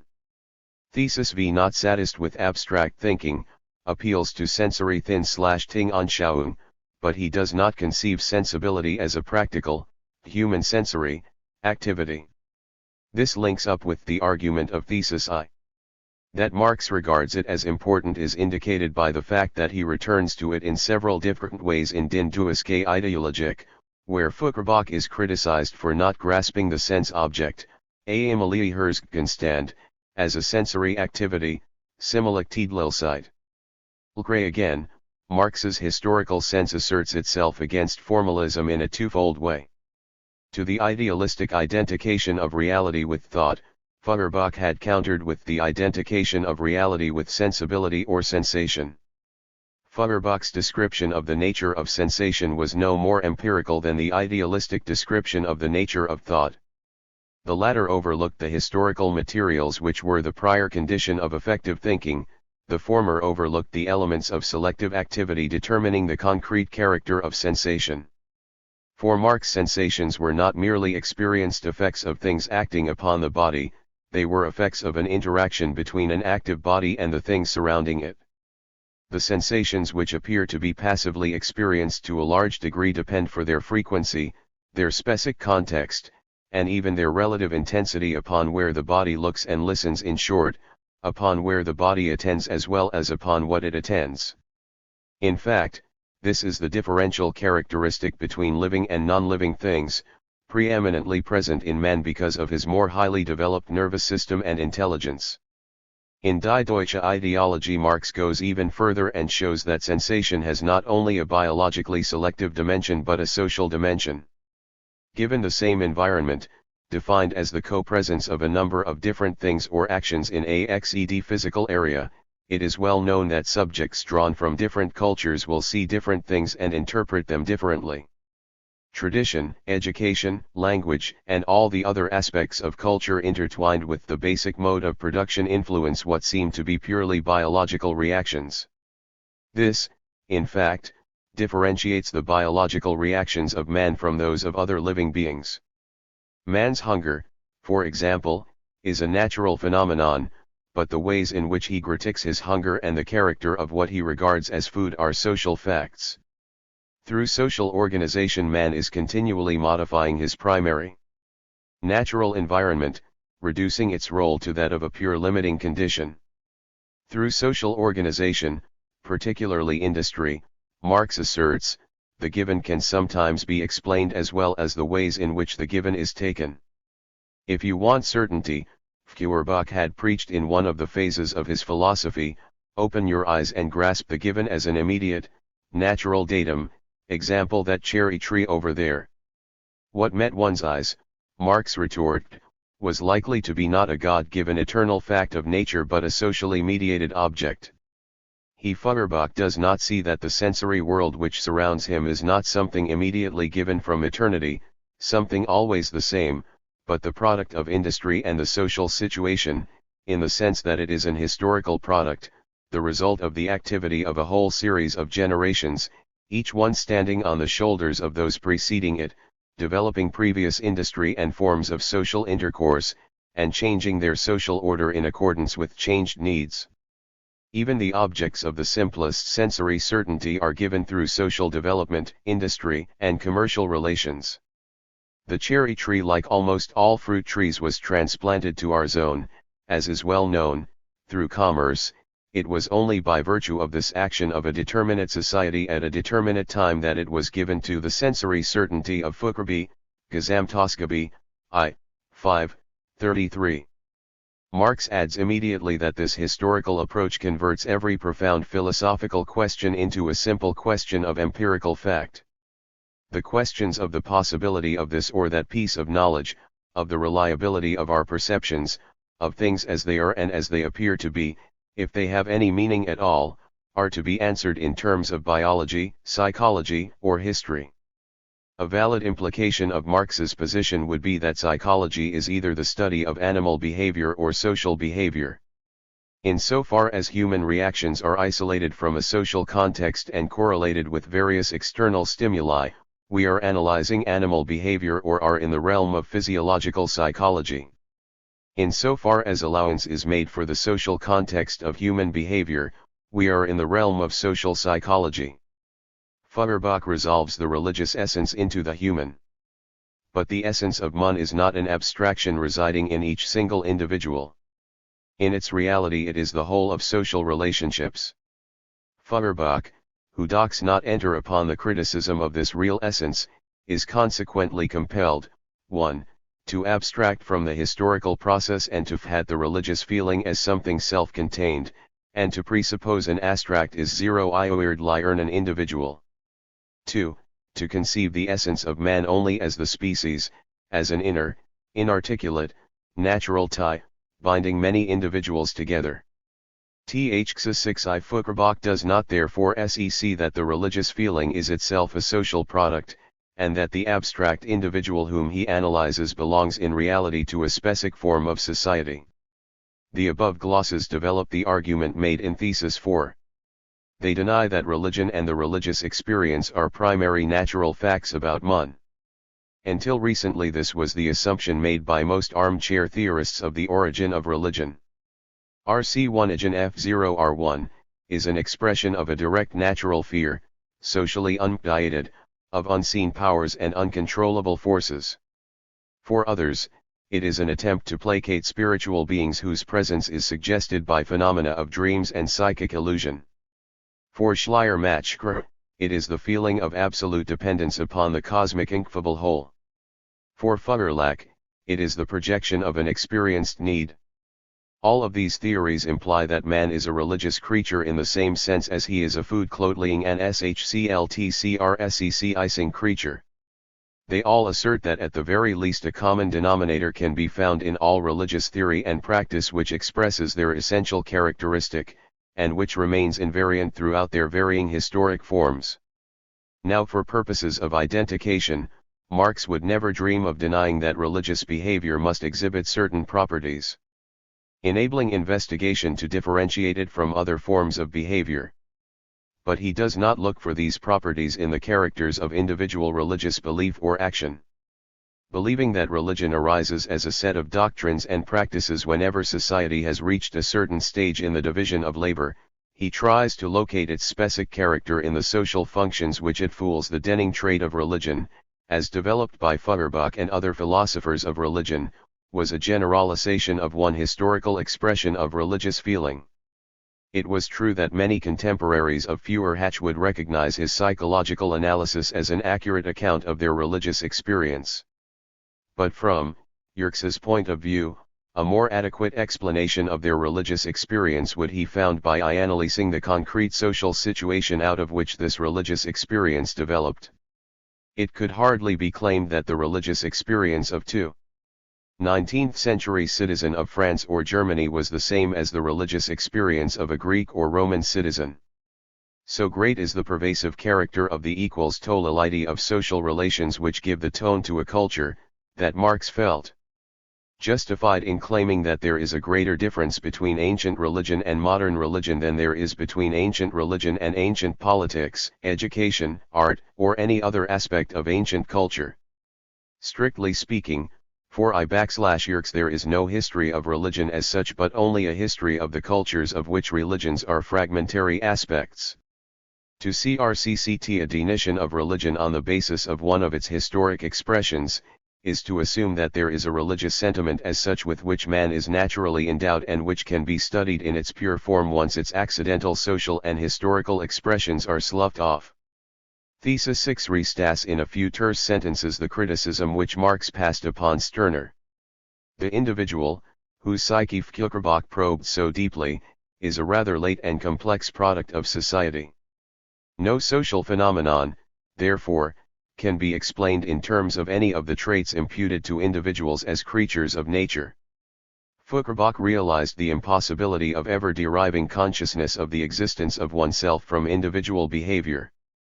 There is no ich which is not the necessary complement of do. But the social bond between the self and others was conceived on the plane of grammar and common emotion, both of which, according to Marx, already presupposed a common social world of production. Where Feuerbach strives to make the social bond between men concrete, he falls back upon the biological facts of interdependence and reproduction. For Marx, the social bond between human beings, a bond which makes their differences as well as their agreements intelligible, is the totality of social relations. If one must speak of the essence of man, one must end it in man's civilization, material and ideal, and not in biology. Thesis 8 social life is essentially practical. All mysteries which mislead theory into mysticism end their rational solution in human practice and in the understanding of this practice. We have a heuristic principle of THCRST importance. It guided Marx in all of his own work. It served as the acid test of the meaning of the theories he opposed. It denies both the existence of insoluble problems and of mystical solutions to problems. The disparity between what human beings do and the explanations they offer to themselves and others of what they do, is a striking phenomenon in all social life. Verbal behavior seems to limp after physical behavior. Even the history of science appears, from one point of view, to be a continuous effort to substitute more exact descriptions of what man sees and does, for less exact descriptions. Several reasons may be offered for this lag in our understanding. First of all, the body acts in some decisive way long before thought can strike a trial balance of all factors involved. Secondly, new discoveries are made and new techniques developed while the old principles still exercise their sway. And since for anything to be intelligible it must at least impart a SCNSC of the familiar, the traditional principles are retained for explanatory purposes, at the cost of slighting the distinctively novel features of experience. In due course, the novel becomes familiar and principles are reformulated, but by that time the situation demands still further clarification and refinement of expression. Thirdly, the social context of theories and practices is lost sight of, and ideas are treated as if they were independent entities, irrelevant to the needs and interests of their proponents. The problems of why ideas and theories arise when they do, why they prevail, and why they develop a life so different from that planned for them by their authors, become mysteries or, more accurately, give rise to mystical solutions. Marx was primarily interested in the effect which the neglect of social context had upon obscuring the relation between theory and practice. This social context was understood in its broadest terms and included not only the immediate social needs which influence the direction and development of scientific research but the social habits of thought and action involved in communication. According to Marx, the basic criteria of intelligibility presuppose a common activity in a common world. Somewhere along the line in every theory, one determinate form of behavior exemplified its meaning. The alleged independence of the so-called non-existential sciences is due to a failure to relate their fundamental concepts to the concrete situations and concrete activities out of which they grow and to which they must in some form or another be applied. Were Marx alive today, he would trace the ites to mysticism induced by recent work in modern physics to the fundamental methodological error of directly comparing the rent hypothetical results of theory with the crude data of experience. In the light of his genial insight, he would urge scientists to examine their conclusions in terms of the operations and practices necessary to achieve them, and to set forth the meaning of their theories as prescriptive guides to specific action. Thesis 9. The highest point which can be reached by contemplative materialism, i.e. materialism which cannot grasp the fact that sensibility is a practical activity, is the point of view of single individuals in civic society. The standpoint of the old materialism is civic society, the standpoint of the new materialism is human society or socialized humanity. The key to the meaning of these theses lies in the phrase civic society, Bürgerliche Gesellschaft, the title of the second section of the third part of Hegel's Philosophy. The mistranslation of the phrase as bourgeois or capitalist society by some Marxists makes nonsense of the passage, for materialism is older than capitalism and is not always the official philosophy of bourgeois society.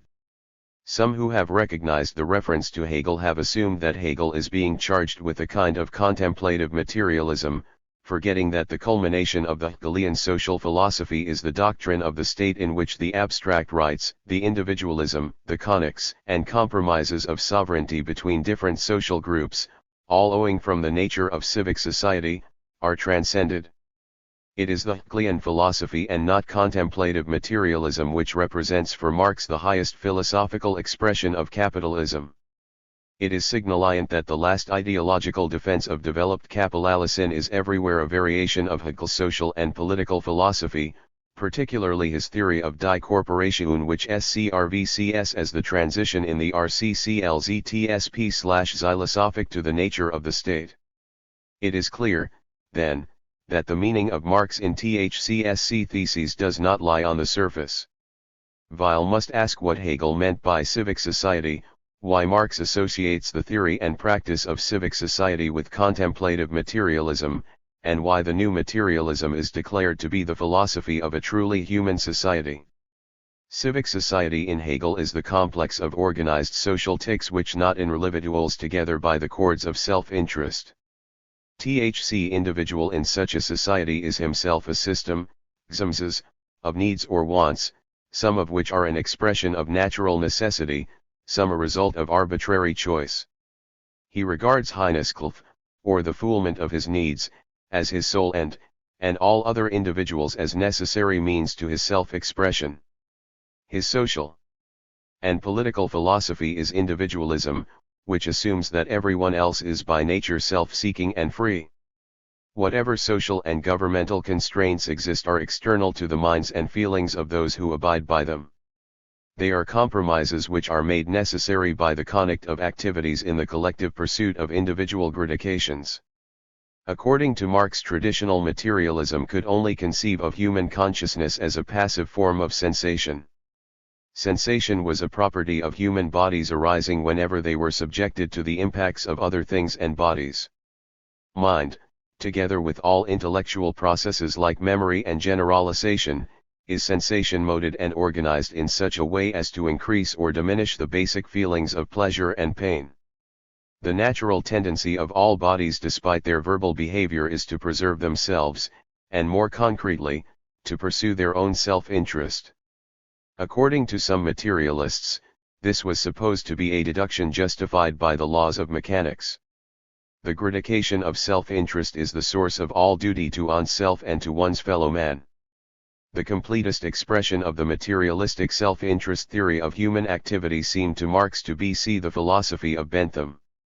In Die Lucha Ideologie, Bentham's views are submitted to close analysis and the basic assumptions of utilitarianism are rejected. Interest, as conceived by Bentham, whose nose, says Marx, must have an interest before it makes up its mind to smell one, is described as a needless third term introduced between human beings and the varying ways in which they live their life. The reason, however, why all natural impulses are related to some imaginary interest is that a peculiar set of social relationships has made it impossible to gratify natural desires directly or to lose oneself in activities for their own sake. The existence of a social and economic order in which production is dependent upon a market, upon free laborers, upon the expectation of profit, affects every human relationship within it. Everything is vain in such a culture except the useful. But to have utility means to be exploitable. The rule of live and let live makes way for the maxim exploit or be exploited. The objective expression of this utility is money, in which is represented the value of all things, human beings and social relations. Lbid, p. 388. Marx admits the progressive role which the theory of utilitarianism played in helping to clear the ground of feudal anachronisms. In stressing the importance of the mutual exploitation of one another through competitive effort, a common attack was made by the bourgeoisie on the institutional exploitations of feudalism, political, patriarchal, and religious, which prevented free scope for the development of commercial and competitive talents. At no time, however, did the utilitarians apply their criteria of moral validity to the institutions of capitalism and their consequences. Criticism was directed only against those vestiges of an earlier social period which restricted the eld of personal exploitation. Whereas in France the theory of utilitarianism assumed its moral form, in England its content rapidly became more and more economic. The special forms which the division of labor took were justified as the expressions of, and contributions to, social utility. Variations in market exchanges resulting from competition were equated to each other by the use of a least common denominator of relative utilities whose values established themselves only post hoc, i.e., after the exchanges were made. The result was, said Marx, that its economic content gradually transformed the theory of utility into a pure apologia of the existing order, into a proof that under given conditions the present relations of human beings to each other represent the best and most useful relations possible. All subsequent modern economic theory carries the same character. Gesamtausgabe, I. 5, 392. The standpoint of the old materialism is the standpoint of civic society, because it is atomic. It assumes that each individual organism is a God-given independent whole with private pains, pleasures, and interests. Existing social arrangements are explained as contractual obligations to which each individual commits himself out of his own interest.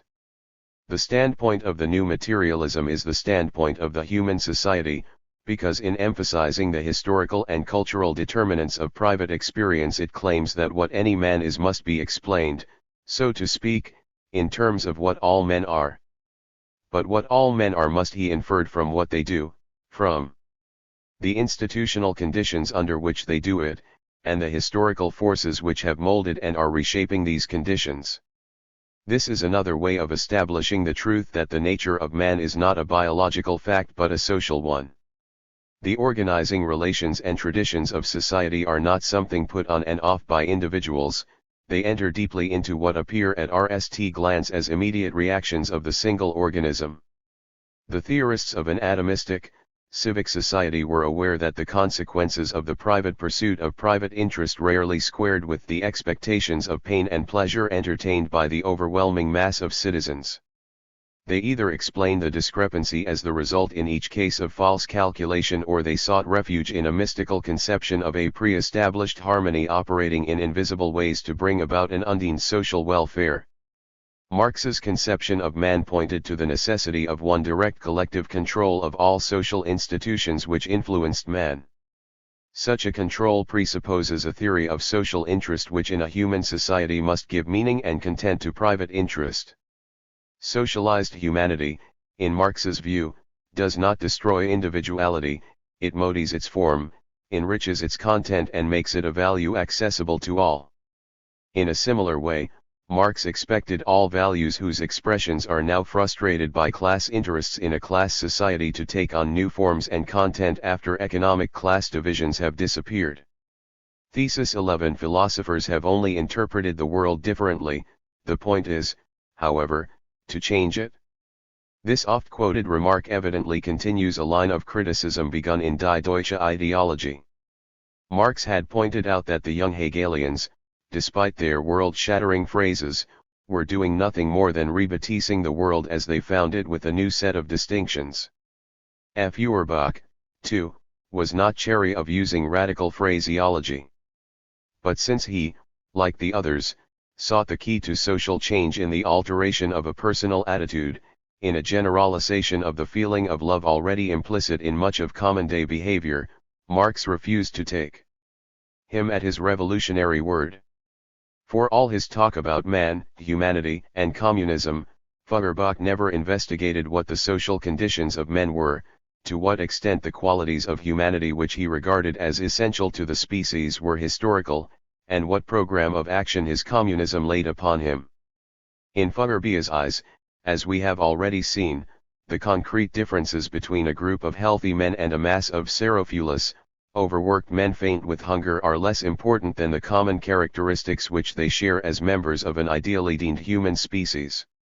Since his abstract materialism does not come to grips with the specific causes which produce differentiations in the human species, Marx argued that Feuerbach cannot do justice to the historical elements in culture. The latter are precisely the factors which must serve as points of leverage in social change. Where Feuerbach does pay eating attention to historical situations, particularly in religion, he tries to find the key to them in presumably invariant patterns of human feeling and behavior. In reading Feuerbach one cannot help sensing the illusionism which pervades his writings. He writes as if the demonstration of a truth were itself a proof that the truth would prevail, as if to have exposed an error were tantamount to passing a sentence of death upon it. Stressing feeling as he does, he nevertheless pays little attention to the social sources of feeling. Despite his criticism of the superficial rationalism which explains all conduct in terms of consciously entertained ideas, he himself relapses into that very position when he expects institutional changes to be effected by his analyses. At times he strikes a different note, as when he reeks upon the outcome of the German Revolution of 1848. But he always returns to his rationalistic faith. His pathetic trust that the future of atheism belongs to America, where the absence of feudal traditions makes human beings more accessible to argument, is a case in point. His friend Cap, who had been in America and had some first-hand experience with American piety, hastened to disillusion him, but Feuerbach clung to his comforting belief to the end of his days. A more conspicuous illustration of Feuerbach's illusionism is C.F.L. Feuerbach, Briefwechsel und Nachlass, BD 2, p. 7. His characterization of himself as a communist. His grounds for such hold language, which later contributed to bringing down on him a visitation from the police and a thorough house searching, are philological rather than political. In a review of Max Sternker's book which makes merry over Feuerbach's Religion of Humanity and the inconsistencies between his method and conclusions, Feuerbach attempts to fix the character of his own philosophy in the following words. Feuerbach is not a materialist, idealist, or a believer in the philosophy of identity. Well, then, what is he? He is in thought as in deed, in spirit as in flesh, in essence as in feeling, or rather, since for him the essence of man is given only in society, communal man, communist, S.W.1, BD1, p. 342. Marx seized upon this passage as epitomizing the confusion and limitation of Feuerbach's thought. A term whose meaning in use refers to allegiance to a specific political organization is converted into a purely abstract category. The abstract category expresses in an abstract way the commonplace that human beings envy each other necessary for existence. Nothing is said about the variety of specific forms this necessary relation of one to the other can take and has taken, or about their relative justification at denied historical periods. Finally, the whole purport of Feuerbach's description is to bring to consciousness an existing fact, whereas the real communist aims at the revolutionizing of the existing order. Gesamtausgabe, I. 5, 31. The point of Marx's impatience with Feuerbach is failure to underscore i.e. and criticize his descriptions and to distinguish between the historical and natural elements in his analysis becomes clearer. If the existing facts about the relations of men to each other are natural, or in Feuerbach's language, are essential to the nature of man, THCN it is nonsense to talk about revolutionizing them. Marx admits that Feuerbach has gone as far as a pure theoretician or philosopher, in the traditional sense, can go without ceasing to be a theoretician or philosopher. For practice, on every conception of philosophy except Marx's own, is a foreign element in philosophy. It involves decision, conduct, an element of partisanship in behalf of one among a number of possible alternatives.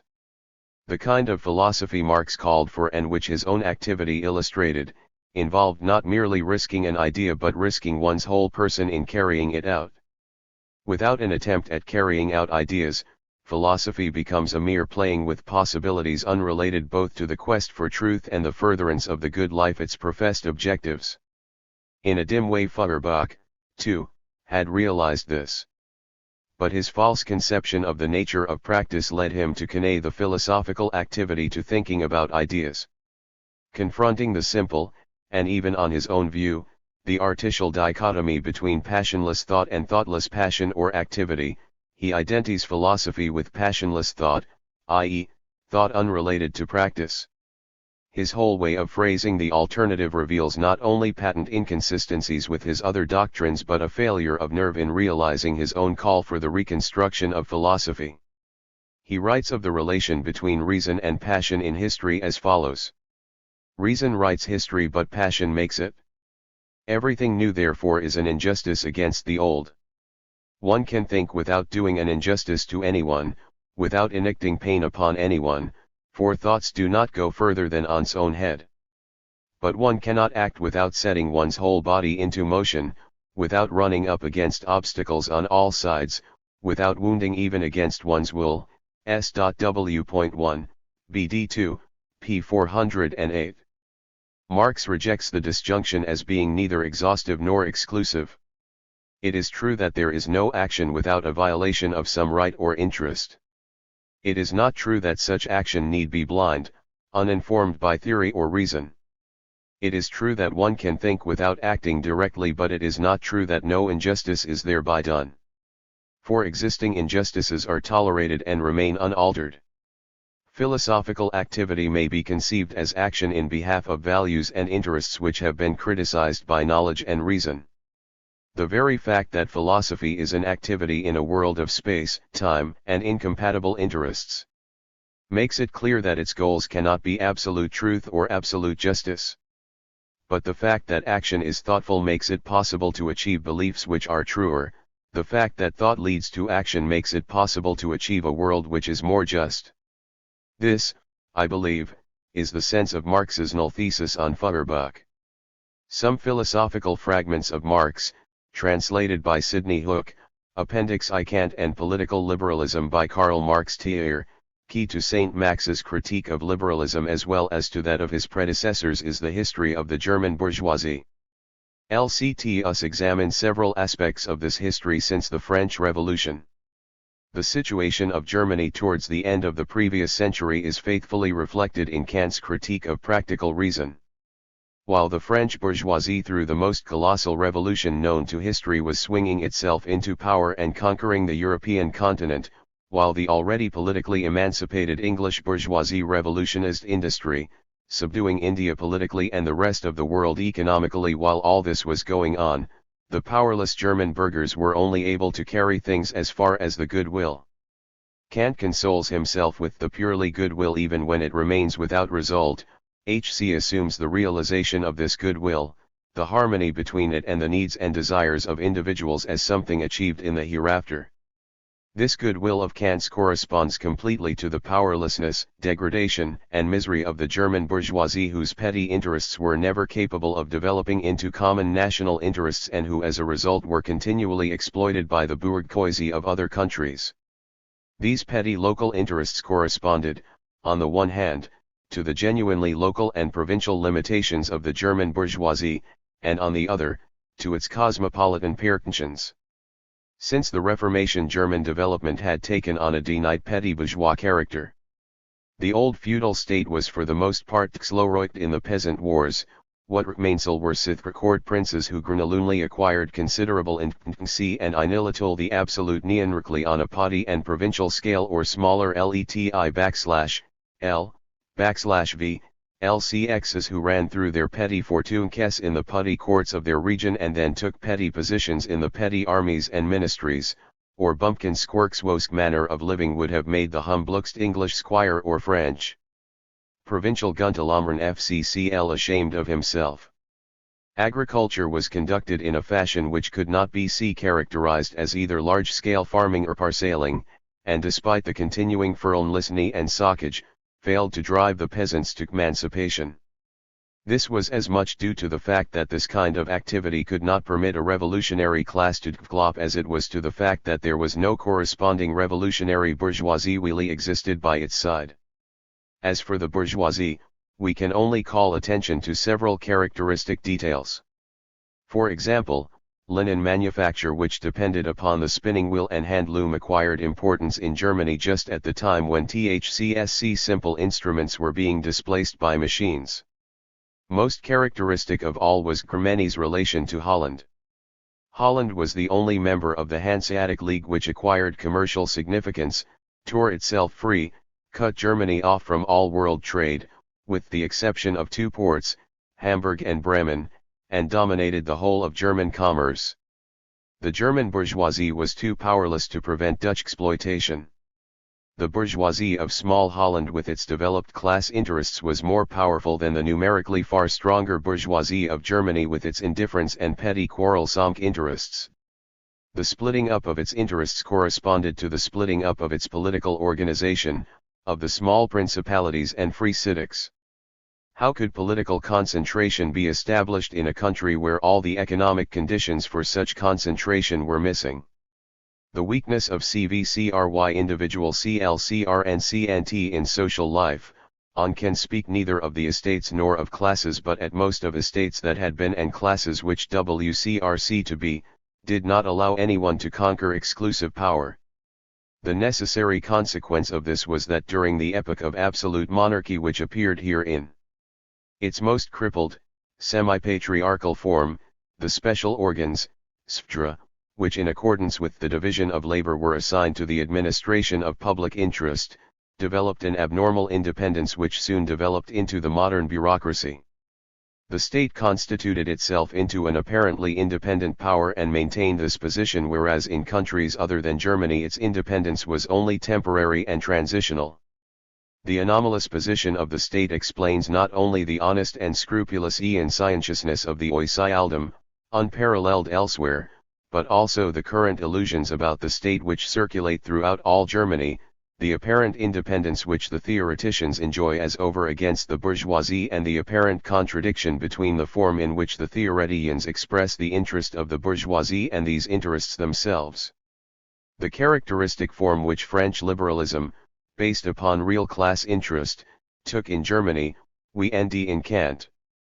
Neither he nor the German bourgeoisie whose ideological apologist bescheinigender Wortfeierer he was, observed that at the root of these theoretical ideas of the bourgeoisie lay material interests and a class will conditioned and determined by the material relations of production. Kant consequently separates the theoretical expression of these interests from the interests themselves. He transforms the materially motivated will of the French bourgeoisie into a pure self-determination of the free will, of the will in and for itself, of the human will. In this way he converts it into a purely ideological determination and moral postulate.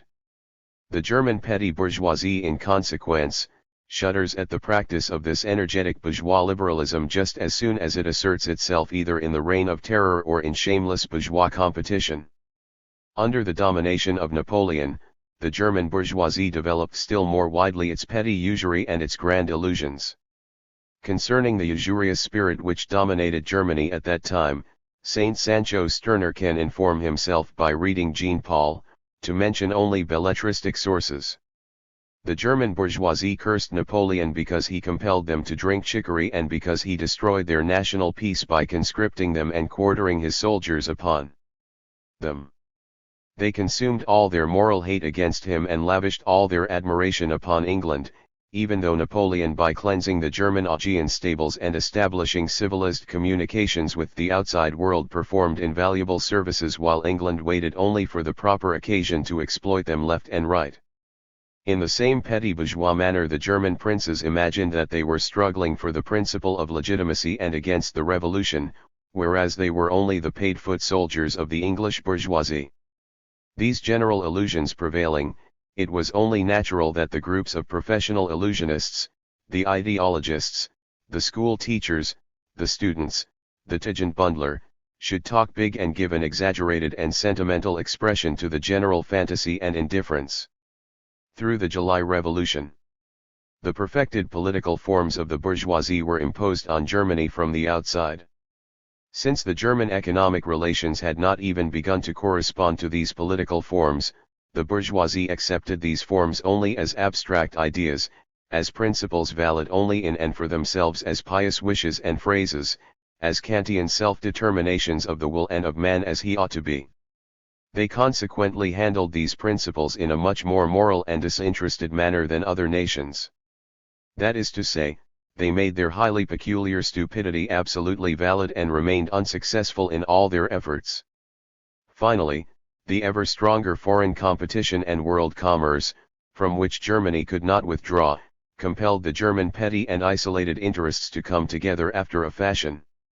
Since 1840 the German bourgeoisie began to think about safeguarding these common interests, they became national and liberal and demanded tariffs and a constitution. They are now almost as far advanced as the French bourgeoisie of 1789. When one judges liberalism and the state, as do the ecologists of Berlin, within the local German frame, or restricts himself to a criticism of German petty bourgeois illusions about liberalism, instead of regarding it in relationship to the real inkersts out of which it has developed, and with which it can alone exist, one comes to the most absurd and insipid results. This German liberalism, in so far as it has expressed itself down to the most recent times, is, as we have seen, already in its popular form, Schaudrammerie, an ideological disguise of the real liberalism. How easy it becomes to transform its whole content into philosophy, into pure determinations of reason, into knowledge of reason. And if one is so unlucky as to be acquainted with the official liberalism only in the sublimated form which Hegel and his pedantic followers gave to underscore it, one reaches conclusions which belong exclusively in the realm of the saints. Sancho will furnish a sad illustration of this. Translated from Die Deutsche Ideologie, Kritik der neuesten deutschen Philosophik in ihren Repräsentanten, Feuerbach, B. Bauer und Stirner, und de deutschen Sozialismus in seinen Versuchen und Profiten, Marx Engels, Gesamtausgabe, ABT. I. BD 5, pages 175-8. Appendix 2 on Hegel's Concrete Universal by Karl Marx from Neat Apples, Pears, strawberries, almonds, I form the general notion fruit, and if I go further and imagine that my abstract notion, the fruit, which is one from the real fruit, exists as an independent essence of the pear, the apple, etc., I declare throughth speculatively express the fruit to be the substance of the pear, the apple, the almond, etc. I say, therefore, that it is unskential that the pear be a pear, and the apple an apple. What is essential in these things is not their real, sensibly perceived existence dacian but the essence which I have abstracted from them and substituted in their stead, the fruit. I then pronounce the apple, pear, and almond to be merely existing modes of the fruit. My night understanding, supported by my senses, distinguishes well enough between an apple and a pear and an almond, but my speculative reason declares these perceptual differences to be unskential and immaterial. My reason sees in the apple what it sees in the pear, and in the pear what it sees in the almond, namely the fruit. The particular, real fruits are taken now only for apparent fruits synfriat whose true essence, the substance, the fruit is. It is hardly likely that by this method one will store up any great wealth of knowledge. The xeninkrologist whose entire science is restricted to the knowledge that all minerals are in truth forms the mineral, would be a mineralogist in his imagination. At each mineral the speculative mineralogist would say the mineral, and his science would be nothing more than the repetition of this word. The speculation which out of difflercite real fruits has produced as the fruit of its abstraction the fruit, must consequently in order to make a show of possessing some real content, attempt to get back again in some way from the fruit, the substance, to the actual multis rem, profane fruit, the pear, apple, almond, etc. Now as easy as it is to produce the abstract notion, the fruit, from real fruit, it is just as difficult to produce real fruit from the abstract notion of the fruit. In fact it is impossible to get from an abstraction to its opposite, unless I abandon the abstraction. The speculative philosopher does abandon the conception the fruit, but he abandons it in a speculative, mystical way, i.e., with the appearance of not having abandoned it. He therefore only apparently transcends his abstractions. He reasons somewhat as follows: if the apple, pear, almond, and strawberry are in truth nothing but the substance, the fruit, then the question arises, how is it that the fruit appears to me now as apple, new as pear, now as almond, whence this appearance of variety which contradicts so strikingly my speculative conception of the unity of the substance, the fruit? It arises, answers the speculative philosopher, because the fruit is no dead, undifferentiated, static essence but a living, self-differentiating dynamic essence. The variety of the profane fruit exists and has significance not only for my sensible understanding but for the fruit itself, for speculative reason. The different profane fruits are different life forms of one fruit, they underscore arc crystallizations which the fruit itself builds. For example, in the apple, the fruit gives itself an apply, in the pear, a peary existence. One must no longer say, as was said from the standpoint of substance, the pear, the apple, the almond are the fruit, but rather the fruit posits itself as apple, posits itself as pear, and posits itself as almond. The differences which separate them are really self-differentiations of the fruit and convert the special varieties of fruit into different members in the life process of the fruit. The fruit is therefore no longer an empty, undifferentiated unity, it is the unity as the whole allheit as the totality of fruit, forming an organically organized series. In every member of the series, the fruit reveals itself as a more highly developed and finite existence until nally as summary all fruits constitute that living unity which every one of them implicitly contains in itself and produces out of itself, just as for example, all organs of the body are continually being dissolved by the bloodstream and continually being built up again. If Christian religion knows only of one incarnation of God, for speculative philosophy there are as many incarnations as there are things. Its chief interest consists in producing the existence of real, profane fruit and to say in a mysterious way that there are such things as apples, pears, almonds, and raisins. But the apples, pears, almonds, and raisins which we envy again in the speculative world are only apparent apples, apparent pears, etc., for they are the living expression of the fruit. Since this last is an abstractment of the understanding, they are also abstractments of the understanding. What pleases you in this speculation is to nd once more the real fruits, but real fruits which have a higher mystical significance, which grow in the ethereal realms of your mind as incarnations of the fruit, of the absolute subject, and not out of the material soil of the earth. When you therefore return from the abstraction, the supernatural notion, the fruit, to the real natural fruits, you thereby give to the natural fruits, too, a supernatural significance and transform them into mere abstractions.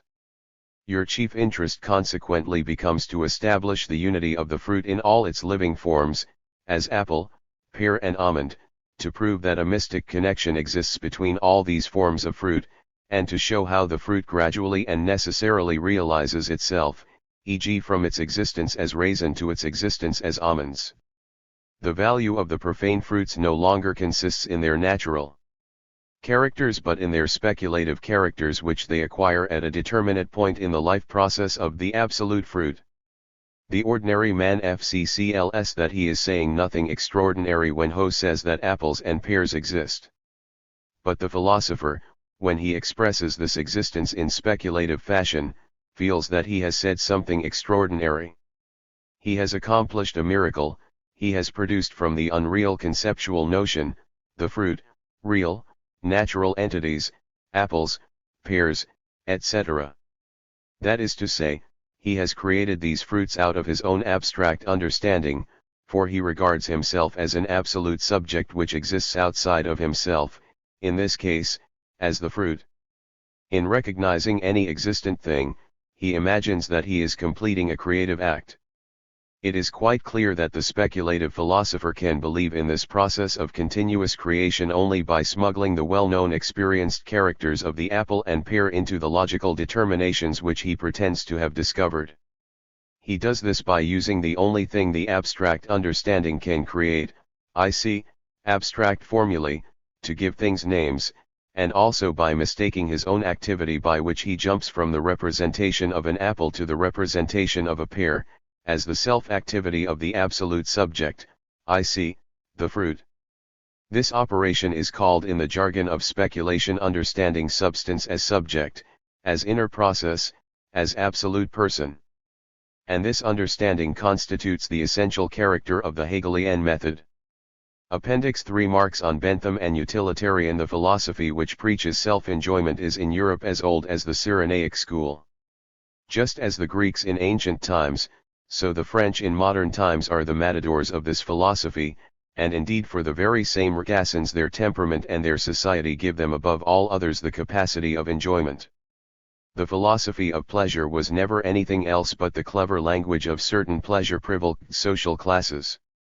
The form and content of their pleasures were continuously conditioned by the entire complex of the rest of society, and carried the marks of all its contradictions. But it was when this philosophy pretended to have a general validity and proclaimed itself as the philosophy of life of society as a whole that it degenerated into pure phrases. It sank to miserable moralizing, to sophistical rationalizations of existing S0eiety and even transformed itself into its opposite by declaring the involuntary asceticism of the proletariat to be a kind of pleasure. The philosophy of pleasure emerged in modern times with the decline of feudalism and the transformation of the feudal landed nobility into the lusty pleasure-loving and extravagant court nobility of the absolute monarchy.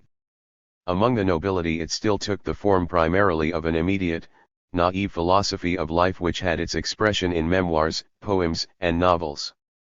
It became a real philosophy only at the hands of several literary representatives of the bourgeoisie who, on the one hand, shared the education and mode of life of the court nobility and, on the other, subscribed to the more general outlook upon affairs of the bourgeoisie, an outlook rooted in the more general conditions of existence of the bourgeoisie.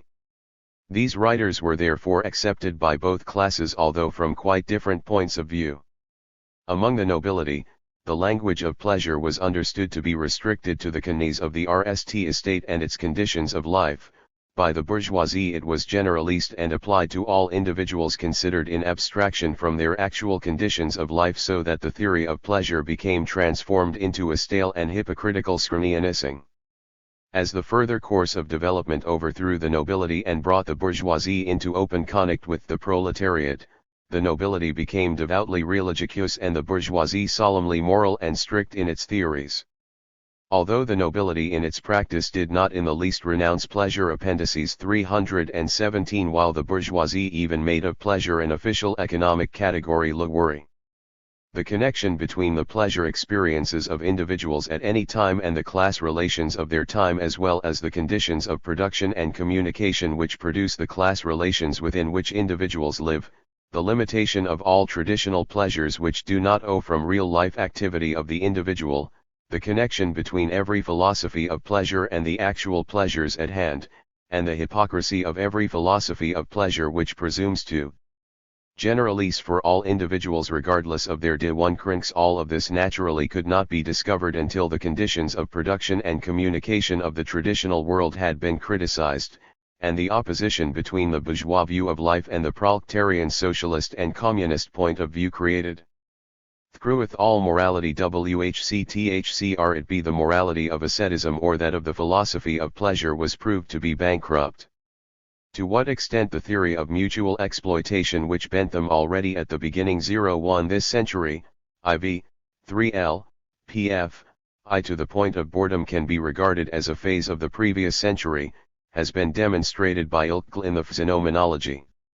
Compare the chapter on the struggle of the Enlightenment with superstition, in which the theory of utility is presented as the null result of the Enlightenment.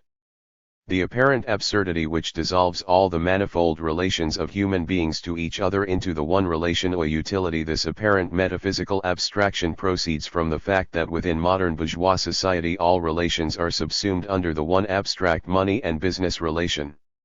This theory arose with Hobbes and Locke in the period of the First and Second English Revolutions, the RST blows by which the bourgeoisie conquered political power.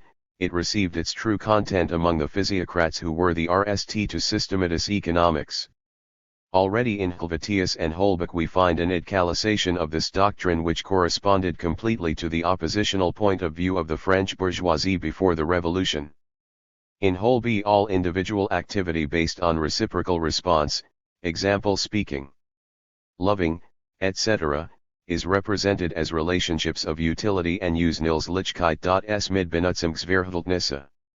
The real relations which are here presupposed are therefore speaking and loving, determinate behavior forms of determinate properties of individuals.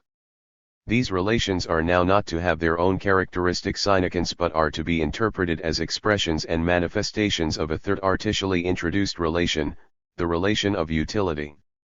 This earsome locutory distortion ceases to be senseless and arbitrary as soon as the individual relations mentioned no longer appear as valid expressions of self-activity but as disguises by no means of the category of use but of a third genuine end and relation which goes by the name of utility relation. The linguistic masquerade has a meaning only when it is the unconscious or conscious expression of a real masquerade. In this case the utility relation has a quite finite meaning, i.e., I can only serve myself in so far as I deprive others of something, exploitation de fama parlh 0 madame. Further, in this case, the utility which I derive out of a relationship is quite foreign to it. As we saw above in discussing the power or capacity to do anything, something is demanded of it which is a foreign product, a relation determined by social conditions, and this is the utility relation. And this is precisely the ease for the bourgeois. Only one relation is intrinsically valid for him, the relation of exploitation. All other relations are valid only in so far as they can be subsumed under this relation. And even when relations appear which cannot be directly classed as one of exploitation, he at the very least does so in his illusions. The material expression of this utility is money, the measure of value of all things, human beings, and social relations. Of course one can see at a glance that I cannot by reaction or will abstract the category of usefulness out of the real relationships to others in which I stand, and then presume to present these relationships as if they were the real expression of a self-evolving category which is itself derived from them. To proceed in this way is completely speculative. In the same fashion and with the same justilization, Hegel presented all relations as relations of objective mind. L'Albicus theory is the historically justified philosophical illusion of the rising French bourgeoisie whose lust for exploitation can still be interpreted as the desire to assure the full development of the individual in a social intercourse liberated from the old feudal bonds. Liberation from the point of the bourgeoisie competition was the only possible way during the 18th century to open up to the individual a new career for freer development. The theoretical proclamation of this consciousness, which corresponded to bourgeois practice, the consciousness of mutual exploitation as the general relation of all individuals to one another, was a daring and outspoken sign of progress, a secular enlightenment in relation to the political, patriarchal, religious, and sentimental embellishments of exploitation under feudalism, embellishments which were appropriate to the existing form of exploitation and were systematized by the literary representatives of absolute monarchy. The different phases in the progress of the theory of utility and exploitation hang intimately together with the different epochs of bourgeois development. Its real content in Helvetius and Holbach never amounted to much more than a transcription of the manner of life of the literary man in the time of absolute monarchy. They expressed not the facts but rather the wish to reduce all relations to the relation of exploitation and to explain social intercourse out of material needs and the methods of gratifying them. But the problem was set. Hobbes and Locke had before their eyes not only the early development of the Dutch bourgeoisie, both lived for a while in Holland, but the political actions by which the English bourgeoisie burst their local and provincial fetters and achieved a relatively developed manufacture, shipping and colonization, especially Locke, who wrote in the period of English economy which witnessed the rise of the Joint Stock Company, the Bank of England, and English naval supremacy. For both of them, particularly Locke, the theory of exploitation is LLED with an immediate economic content. Helvetius and Holby had before them, in addition to English theory and the development of the Dutch and English bourgeoisie, the experiences of the French bourgeoisie struggling for its right to free development. The universal commercial spirit of the 18th century had gripped all the classes in France in the form of speculation. The financial embarrassment of the government and the debates to which it gave rise over taxation concerned at that time the whole of France. To which must be added that Paris in the 18th century was the only world city, the only city in which personal intercourse between individuals of all nations took place.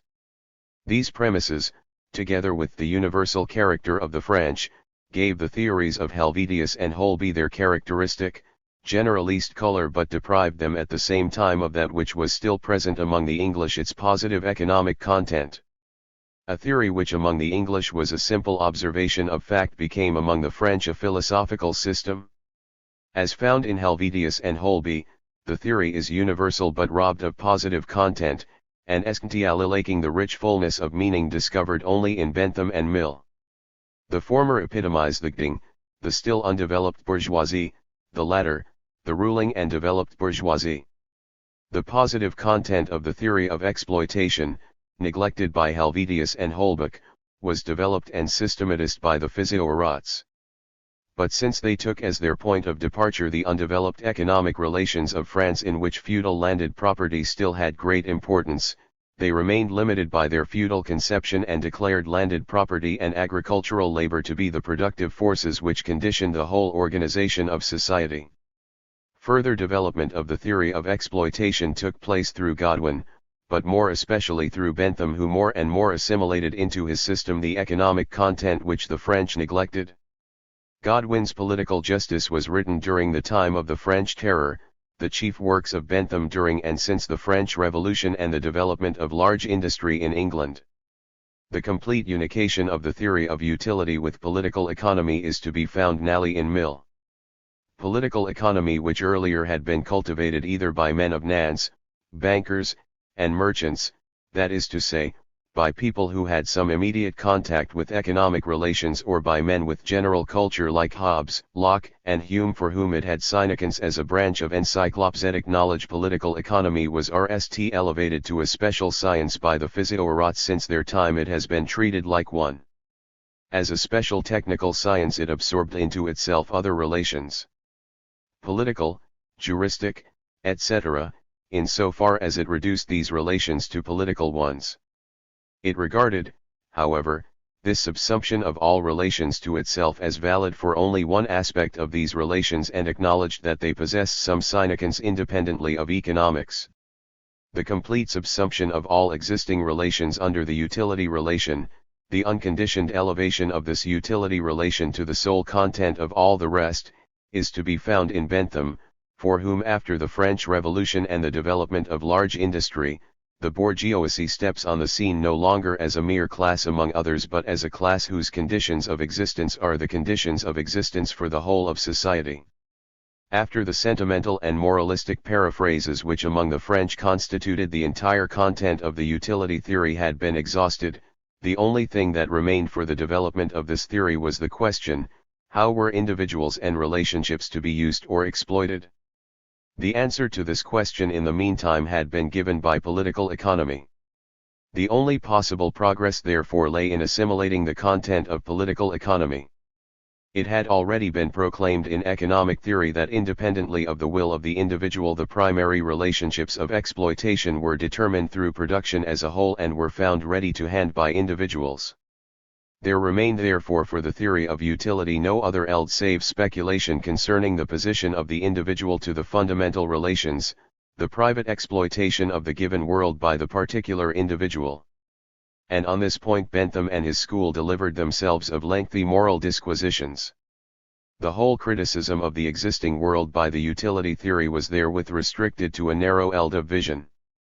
Limited by the presuppositions of the bourgeoisie, there remained for criticism only those relations which had been inherited from an earlier period and which stood in the way of the development of the bourgeoisie. To be sure, the theory of utility developed the conception that the whole complex of existing relations was bound up with economics, but it did so in a partial and narrow way. From the very outset the utility theory had the character of a theory of general or public utility, utilitarianism. This character only became significant with the assimilation of economic relations into the theory, particularly the division of labor and exchange. In the division of labor the private activity of the individual becomes a common utility. The common utility of Bentham reduces itself to the same common utility observable in general in competition. Through the introduction of economic relations like ground rent, prod, and wage labor, the finite relations of exploitation of the different classes were introduced, for the kind of exploitation is dependent upon the position in life of the exploiters. Up to this point, the utility theory could tie up with finite social facts. Its further divagations into the kinds and arts of exploitation peter out into copybook maxim. Its economic content gradually transformed the utility theory into a pure apologia for existing affairs, into the proof that under existing conditions the present relations of men to each other are the most advantageous and commonly useful. All modern political economy has this character.